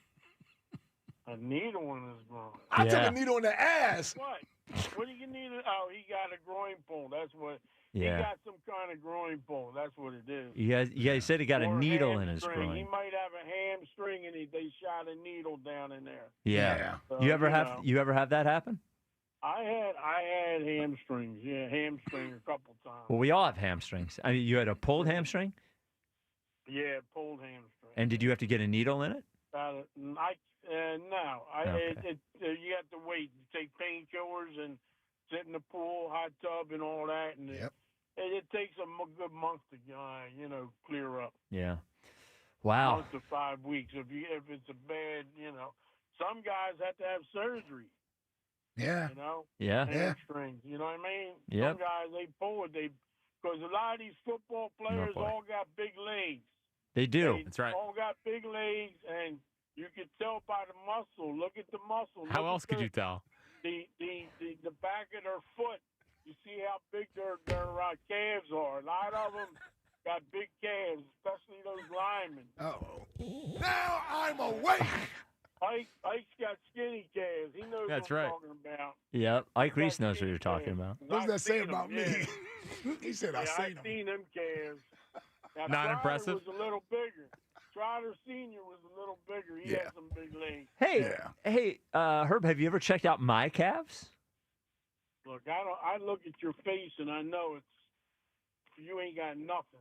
Oh, let me tell you something, Herb. You guys don't understand how small it is. First of all, You show me what you got tomorrow. let me tell you, Herb. know? We have this Jack versus Joe athletic competition. I will take you down. I'll take you and your full cucumber. Yeah, I hear you, brother. Yeah. All right. Get a good laugh. All right. Yeah, that's what we do. Oh, man. Yeah. All right, Herb. I'll see you boys tomorrow. I'll see you tomorrow, All right. Herb. Great to see you. Yeah. That was an all-timer. The best. That was a really good one. He has salad, no lettuce. No lettuce. Cucumber. Full cucumber, full Four- stalks of celery, and full carrots. Yeah, 4 full carrots. And cranberries and sunflower seeds? Yeah, and then French honey mustard, I believe, was the dressing. Yeah. Eating this out of the rotisserie chicken out of the bag. Man. Yeah. Oh, my God. What do you think his apartment looks like? Oh, are you kidding me? Oh, my God. Did you see 7? Yep. Is that the Brad Pitt one or the Will Smith one? The Brad Pitt one. Yeah. Yeah. You still don't know what he's talking Yeah, about. yeah. Yes.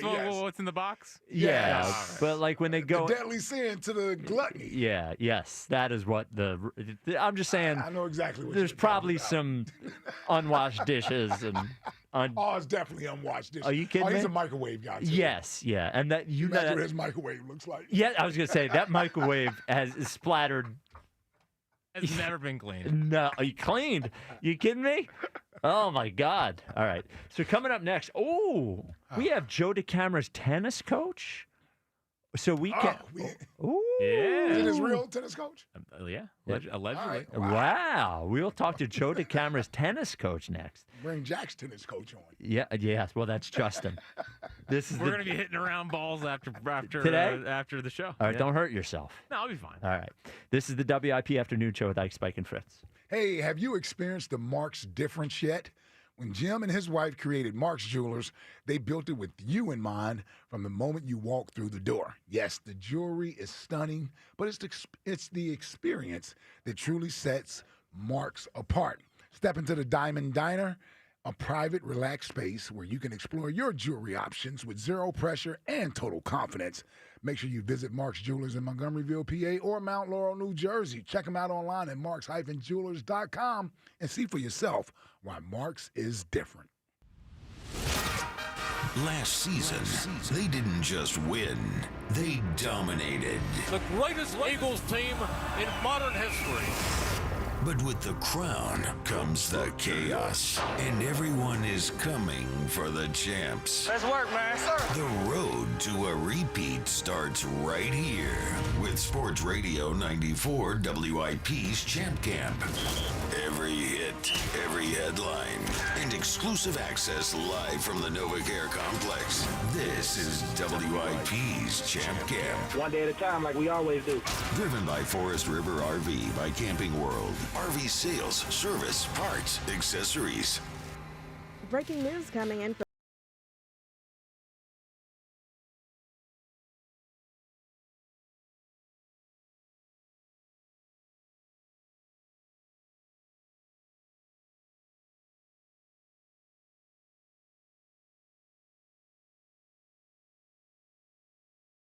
Ordinary at Bet365. Gambling problem? Call 1-800-GAMBLER. 21 plus only. Must be physically located in Pennsylvania. T&Cs apply. Change is always happening. It's part of life. And when it comes to music, change is all around us. Songs are rewritten. Classics are remixed. Bands and artists come and go. Even our taste in music changes. Here at Xfinity, we know there's still good in keeping some things the same. That's why we want to do our part with a 5-year price guarantee on our internet. It means no matter what changes, you get 5 years of the most reliable Wi-Fi with our best equipment included for a price that stays exactly the same. Surprised? Life is full of them. One internet price, 5 years, guaranteed. Learn more at xfinity.com/deals. Restrictions apply. New residential customers only. Taxes and fees extra and subject to change. Most reliable Wi-Fi based on OpenSignal Awards USA. Fixed Broadband Experience Report, August 2024. Okay, suitcases? Check. Snacks? Double check. Giant stuffed giraffe? Buckled in. Tire check? Already handled it. United Tire took care of everything. Brand new tires, and they even handled the rebates to save us a bunch of money. We are road trip ready. Okay, hop in, kids. From road trips to grocery runs, start your journey with safe tires. Don't drive alone, drive United. Visit UnitedTire.com for a location near you. D&K Appliances is a family-owned and operated business for 3 generations located in Newtown Square and Flourtown. D&K Appliances offers one-stop shopping, providing delivery, installation, and service of top brands like GE, Thermador, Wolf, Bosch, Speed Queen, KitchenAid, and Whirlpool for your kitchen or laundry. D&K Appliance sales associates are industry experts, supporting customers every step of the way. Visit D&K Appliances, the dependable difference. Newtown Square and Flourtown showrooms, or visit dkappliances.com. It's time to cut your old point of sale system and revolutionize your business with PDQ POS. Joe Flynn and his team at PDQ have been the industry leader for over 35 years. They offer everything from mobile POS to self-service kiosks and the best service and support in the industry. For the fastest, easiest, and most reliable POS available, trust PDQ POS. No matter how many locations you have, they'll build a custom solution for your business. Visit pdqpos.com. Still getting around to that fix on your car? You got this. On eBay, you'll find millions of parts guaranteed to fit. Doesn't matter if it's a major engine repair or your first time swapping your windshield wipers. eBay has that part you need, ready to click perfectly into place for changes big and small. Loud or quiet, find all the parts you need at prices you'll love. Guaranteed to fit every time. But you already know that. eBay. Things, people, love. Eligible items only. Exclusions apply. Some things can steal your sunshine. Ugh, I just got my hair done. Sorry, the cooler's broken. Anyone see my flip-flops? Anyone? But COVID-19 can steal a lot more. I just took a COVID test. Ugh. Prescription medications for COVID exist. If you test positive this summer, ask your doctor if they're right for you. Visit PfizerForAll.com/COVID-19 to learn more. Sponsored by Pfizer. When the summer heats up, so does Schwarber. It's the second 3-run home run of the day for Kyle Schwarber. Your exclusive home for Phillies baseball. Sports Radio 94 WIP.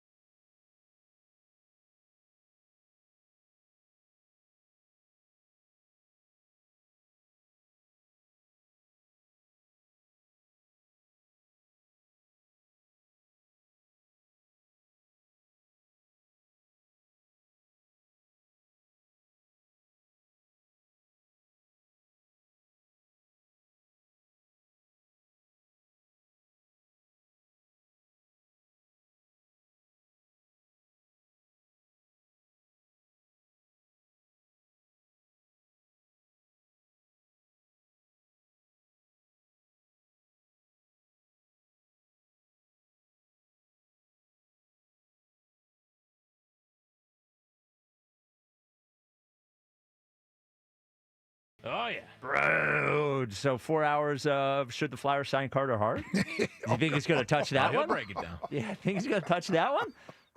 It's an interesting thing. Wow. I bet he's not going to take any calls on I it. didn't expect that question. Yeah, well, it's out there. It's out there. It's out there. He got to quit it or whatever. So Well, all of them did. All of them did. Yeah. Oh, wow.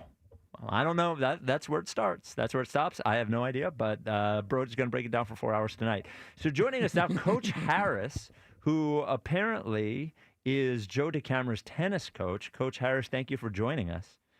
I am, and it's a pleasure talking to all of you. It's my first time calling the show. How you all doing? Oh, we're doing What's great. up, Coach? So where are you a coach? Where does Joe DeCamara find a tennis coach? I'm sorry. Could you repeat that? What do you do as are you like a tennis pro? Like, where does Joe DeCamara find a tennis coach? Yeah, so I'm the Lower Merion High School coach. Okay. Been here for 8 years, and I'm also a private teacher. So I've been teaching for 20 years. Wow. Classic. So he went for the best of the best. Yep. Yeah. Unbelievable. Yeah, I know. He found a pro. He found a golf pro. Yeah. Found a real hitting coach, and he's clearly taking this very seriously. So I guess that the question I have, Coach Harris, up first is we've had a lot of talk this week. Joe DeCamara talking about his injury, but he did play golf last week, and we've been told that he's playing tennis. Is he currently playing tennis? Like since baseball? So we did 2 lessons. We did one last night, and we did one the week before. Mm-hmm. Wow. And he sounds so hurt. Yeah, and he was moving around like as well as Joe DeCamara can. You know, he's limited in general, but he looked like he was moving around okay? I would say okay. I would say that if you were looking, you would see something is not 100% for sure. Now, somebody would say that about Joe normally. You don't, the baseline is not normal. So I was led to believe that Joe played tennis somewhat regularly or at least occasionally prior to this. Where would you rank his skill level, I guess, on the normal casual tennis player, like scale of 1 to 10? So I believe he said this on the air, but he told me, I believe this is open, that he hasn't played in 5 years. Okay. And so he doesn't play a ton. Okay. I've taught hundreds of adults, and what I can tell you about Joe, without respectfully giving away the house, is that Joe can play tennis. Wow. He Okay. can play tennis. So he doesn't look clueless out there. Is what we're by no means does he look clueless. I'm going to look at it a little bit differently, right, guys? Because I have a vast net of different people that I've taught, right? So I've taught true beginners, minimum athletic ability, not a lot of coordination, stuff like that. And I've had people that the first day I met them, I was like, wow, this is the sport you should have always played, and everything in between. So I can tell you guys for sure that Joe DeCamara can play tennis. Wow. But he's closer to that first player you described. Whereas unathletic, can't do anything. Or is he closer to? It sounds to me like that he should have play played tennis. Is that? Yeah. Is he closer to that guy that he should have been a tennis player? Mike, and thanks for all your years as an Eagle. Love you. Appreciate you. What was your favorite play? One time he was on a kickoff and he ran down the field. There you go. There you go. Good answer. Good answer. Now, guys, so I look at it like this, right? He's a lot more athletic than a listener would think. He has a good amount of athleticism. He has really strong coordination. He hits the ball really well. He does not look like he has not been playing for a while, but he's not going pro tomorrow. Okay. For sure. Jack, you better get it in gear. Well, it's too late. We'll see. It's too late. Well, so Coach Harris, my strategy, if I were Jack at this point, would be twofold. So what Joe did was Joe went into golf, even though Jack is a much more talented golfer. Joe went into it just not trying to make mistakes and letting Jack make the mistakes. So if I were Jack, I would play it safe. And I would try to move Joe around because, one, not because of the injury, but because Joe is in. I know you're being nice, saying he's a better athlete. The guy was huffing and puffing by hole 8 playing golf, and he was huffing and puffing after running to first base 3 times. So what I would say is I think Joe will crumble physically if you move him around a little bit. And any tennis player who hasn't played in 5 years and it's just casual is going to make mistakes if you let him. So I wouldn't try any big hits or try any kill shots. I would just hit the ball to the other side and make Joe run side to side and wear him out. So can I comment on that real quick, Spike? Sure. Yep. And by the way, Jack, I met your mom at baseball. I met your kids while I was right behind her. Oh, nice. I was right in front of her. Yeah. Let me tell you this: tennis movement is a little interesting because what it really comes down to is it's not as much about speed as it is about reaction time, right? Yep. It's about reading the ball off the racket. It's about judging the ball off the racket. And then it's about quickness and start-stop ability. It's a different skill set than how fast somebody can run from home plate to first base. Right? Sure. Yep. So I break it down like this, right? Suppose you take the distance down 90 feet, and let's just say it's about 10 feet. Sure. It's a lot more about how fast you can explode and stop rather than it is how fast you can run down first base. So while I can tell you for sure it's different. Well, yeah, but also he was exhausted playing golf. So I agree with you. I'm not saying he's fast. What I am saying is I don't think if we tested his VO2 max, I don't think it would be particularly impressive. Like, I just don't think he has very much endurance, and I think generally with people playing tennis who aren't playing a lot, they're going to make more mistakes if you let them. So that would be my plan for Jack. But Jack also has to get the ball in. 100%, 100%. He has to be able to take Joe's balls and then be able to control the ball. Don't worry about me taking Joe's balls, all right? Yeah. Take it down a notch, Coach. Yeah, I think truly, if I had a bet, I think Jack's probably going to lose tennis. But my concern here is Joe is already trying to punk out of the running, and he's using this injury as an excuse for it. So we'll see what happens. But we appreciate the insight. No problem. What I can tell you about Joe is that he's a competitor, and I think you guys know that. And I think that there's no way that he's going to enter a competition without doing everything that he can to win. And Spike, you absolutely love Joe because if anybody wants to Google Joe DeCamara and Wikipedia comes up, quote, Spike Eskin, WIP then program director, he said he opted to hire DeCamara because he was impressed by DeCamara's preparation for his show and his desire to get better. Yes. So there's some love there. Absolutely. There's some real love there. Absolutely. Well, let's stop short of love, but I absolutely impressed by his preparation, not impressed by his physical capabilities. And I will say this, I've been very disappointed in his sportsmanship through this competition, and we need to bury him. But last thing I'd like to say is I appreciate how much you guys are backing Jack. I wish that Joe had more support on his show. This is really well, we're kind of a team here. That you're foxhole guys. We are foxhole guys. Yeah. But I also want to say in closing that I believe that there will be many that will be surprised at Joe's athleticism in tennis. That's what Wow, that's a big prediction, Coach Harris. Not shocked, Spike. All Not right. shocked. Okay. Surprised. All right, Coach. Thank you. I appreciate you, brother. Thank you, Coach. All Harris. right, Coach. Yep. Well, I mean, I believe him. I don't think he's trying to scare you. It sounds like Joe can play tennis. Yeah. Yeah. I don't think he'd lie. Yeah. When was the last time you played tennis? Probably when I was like about 8. Okay, and you're what? 31. Yeah. Yeah. We'll see.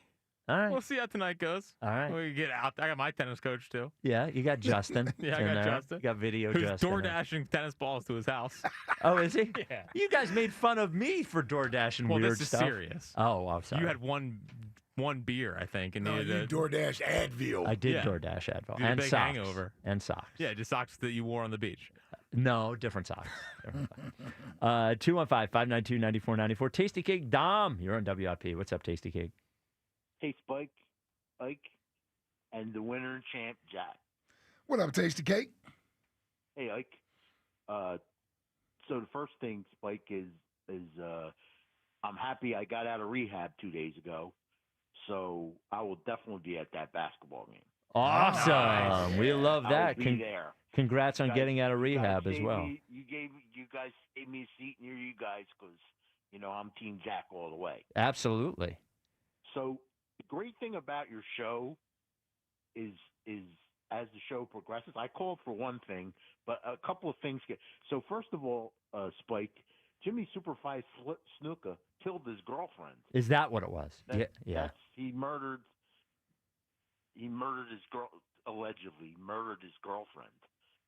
So yeah, that was the big scan, and supposedly Vince McMahon got him out of that. Yeah, I just looked at it. It was 10 years ago. It was about right on that. He was charged in 2015 of murdering her in 1983. So, yeah, that's wild. Now, the case was 30 dismissed. years later? Yeah, the case was dismissed, but he was brought up on charges for it. And the other quick thing from yesterday's show, which your shows are always awesome, is my scandal, Ike, was how come Isaiah wasn't on the Dream Team? Because of Mike. But that was a big scandal. For sure. For sure. Oh, yeah. That was a gigantic scandal. Oh, yeah, and he deserved to be on there. There's no doubt. Who would you have bumped off, Ike? I would have took Christian Laettner. Should have never been on there. Well, I think they had to have one college guy. Well, and the same, it should have been Shaq, right? The college guy should have been Shaq. Yeah, that's right, because Shaq didn't go. He wasn't on the first team. That's right. Yeah, Shaq. But I think they had to have one college guy. Well, I would have had, listen, John Stockton is one of the greatest point guards ever. And you're looking at John Stockton, Magic Johnson, and Isaiah Thomas. Those are arguably, Steph is into the chat room. Chris Paul. Chris Paul is not in that category. You're not in Zeke's category, who won 2 titles, beat Jordan, beat Bird, and Magic. Chris Paul ain't ever done nothing. He set you right up for that. That's why I went right with it. Chris Paul ain't in that category. But yes, Isaiah should have been on there, and I would have taken John Stockton off if I had to pick anybody to take off. I got Chris Mullin out of there. Oh, yeah, you could have took Chris Mullin off of there. Yeah. Yeah, why was Chris Mullins on there? Chris Mullins is a great player, but I don't know if he's a dream team player. So this is showing some, naiveness from me. I would never do that on these airwaves. I don't get the Chris Mullins thing.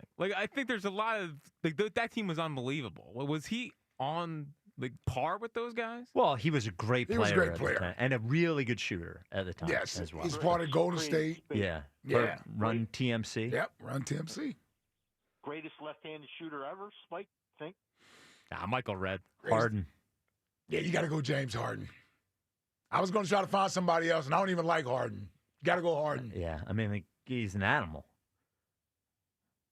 Takes the cake like no. Yeah, I'm sorry. It is what it is, They won the same number of championships, so.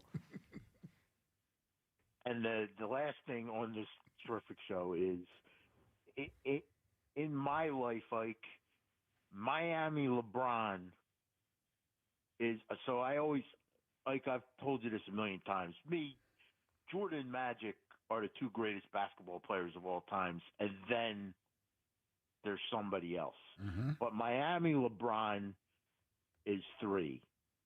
Okay. And then other LeBrons, I might go somebody else. But Miami Heat LeBron, probably I would say, is the 3rd best basketball player I've ever seen. He was in his prime. He was pretty great. He was. Yeah, that was great. Too bad he had that 2011 series where he choked. He did choke. But then he redeemed it. But yeah, okay. He did, Dom. Yeah.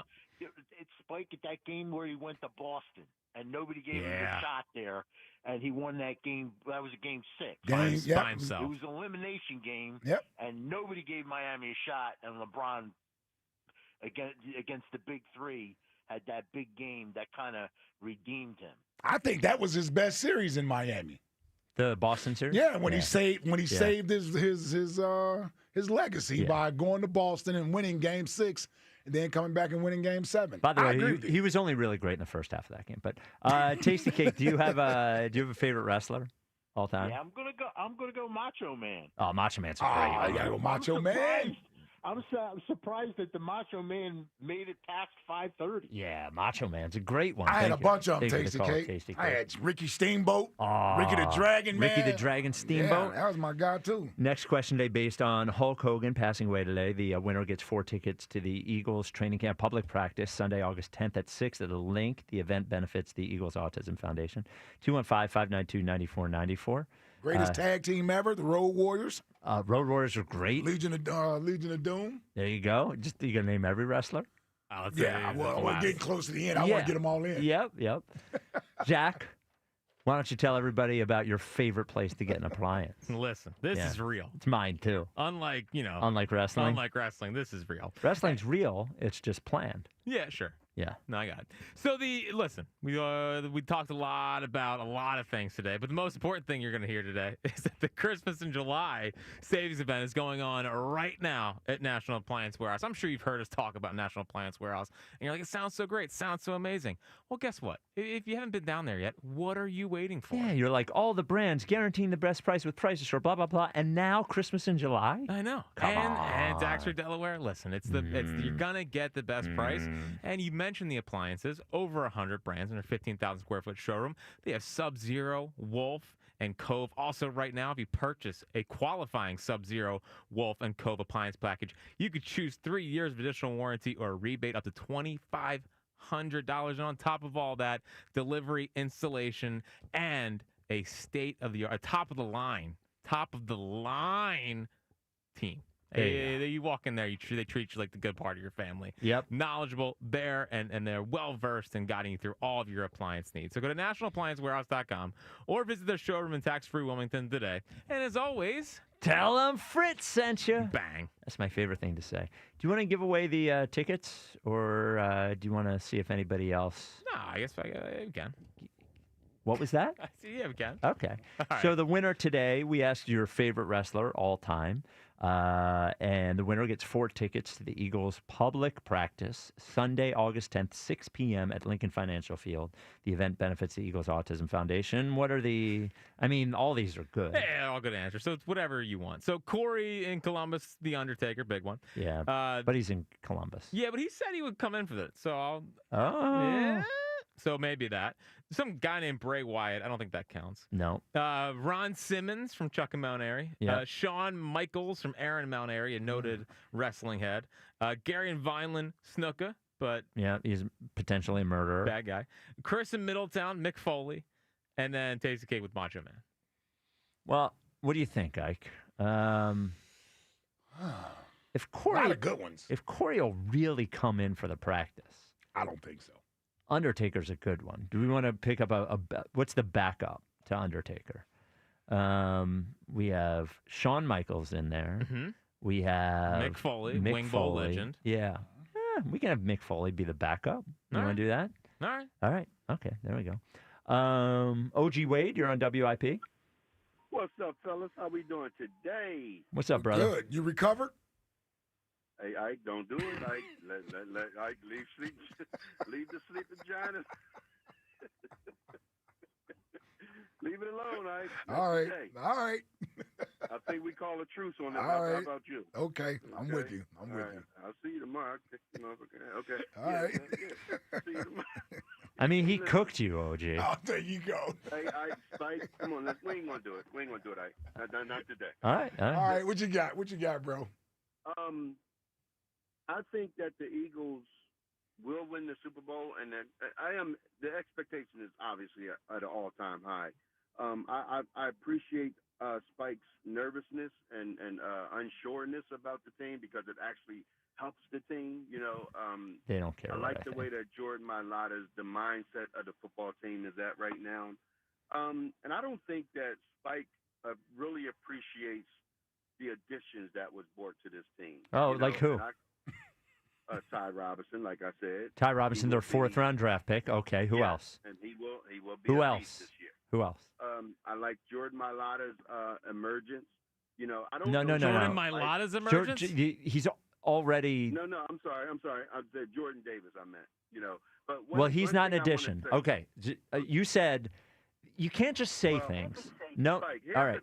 thing No. Hush. You can't just say things. You said, I don't appreciate the additions to this team. And I said, what additions? And you said, Ty Robinson. Okay, their 4th-round pick, who's a tackle. Who else? All right, Campbell. I can say him. I could go. Basically, the everybody that we brought in right now on this football team Who? is going to be a part of this team. Okay, Well- there's going to be additions to this team. You seem to think that that the Williams kid that went to New England was a starter. He was not a starter. So I don't know why you keep saying that. What? You know what I mean? My Milton Williams. Oh, Milton Williams. I didn't. Williams was not. He was an not a important player on the defense, whether he started or he didn't. Okay, but he was a backup player. He got paid $100 million. And Josh Sweat was cut, and we brought him back on a bum deal. So All right, and then everybody said, "Oh, Josh Sweat was a." All right. He doesn't know what he's talking about. Does this guy even follow the Eagles? Or does he just follow Jalen? Like, even if he didn't believe in all the other players they signed, couldn't you just rattle off 10 players the Eagles have signed between last year and this year? Mm-hmm. Like, pretty easily? Yeah. You just name players? Yeah. You know? Like, what is he even talking? Does he like the Eagles or does he like Jalen Hurts? Beginning to wonder. You know? Are you an Eagles fan or a Jalen fan? Well, you know, he's a Jalen. do you bleed Jalen green fan. or do you bleed Jalen? I think he bleeds Jalen. Okay. It's unbelievable. Although he was an Eagles fan before Jalen got here. No, he wasn't. He hated Carson. Oh, you act like every Eagles fan loved Carson. Should have.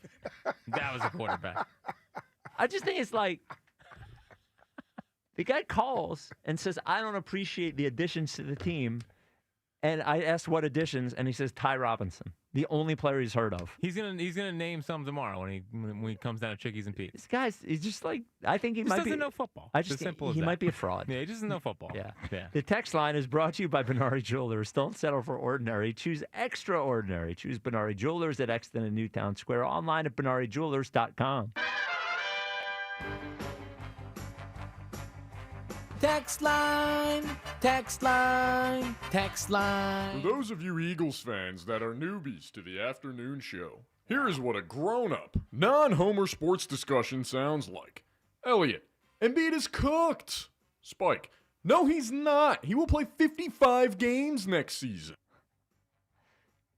This is going to be bad. Did that even happen today? Well, I said if we wanted to hear real Eagles fans, not Homer Eagles okay. fans. Oh, right. Okay, fair enough. What's next? Wow, Spike seems to know a ton about wrestling. Now that's a guy grounded in reality. Mafia movies. Oh, well, yeah, that's a good point. But people act like mafia movies are real.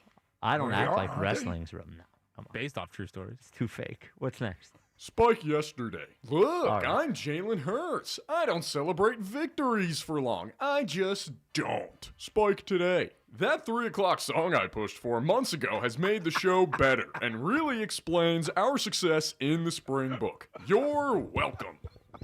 Okay. Why is the whole text line about me today? Why?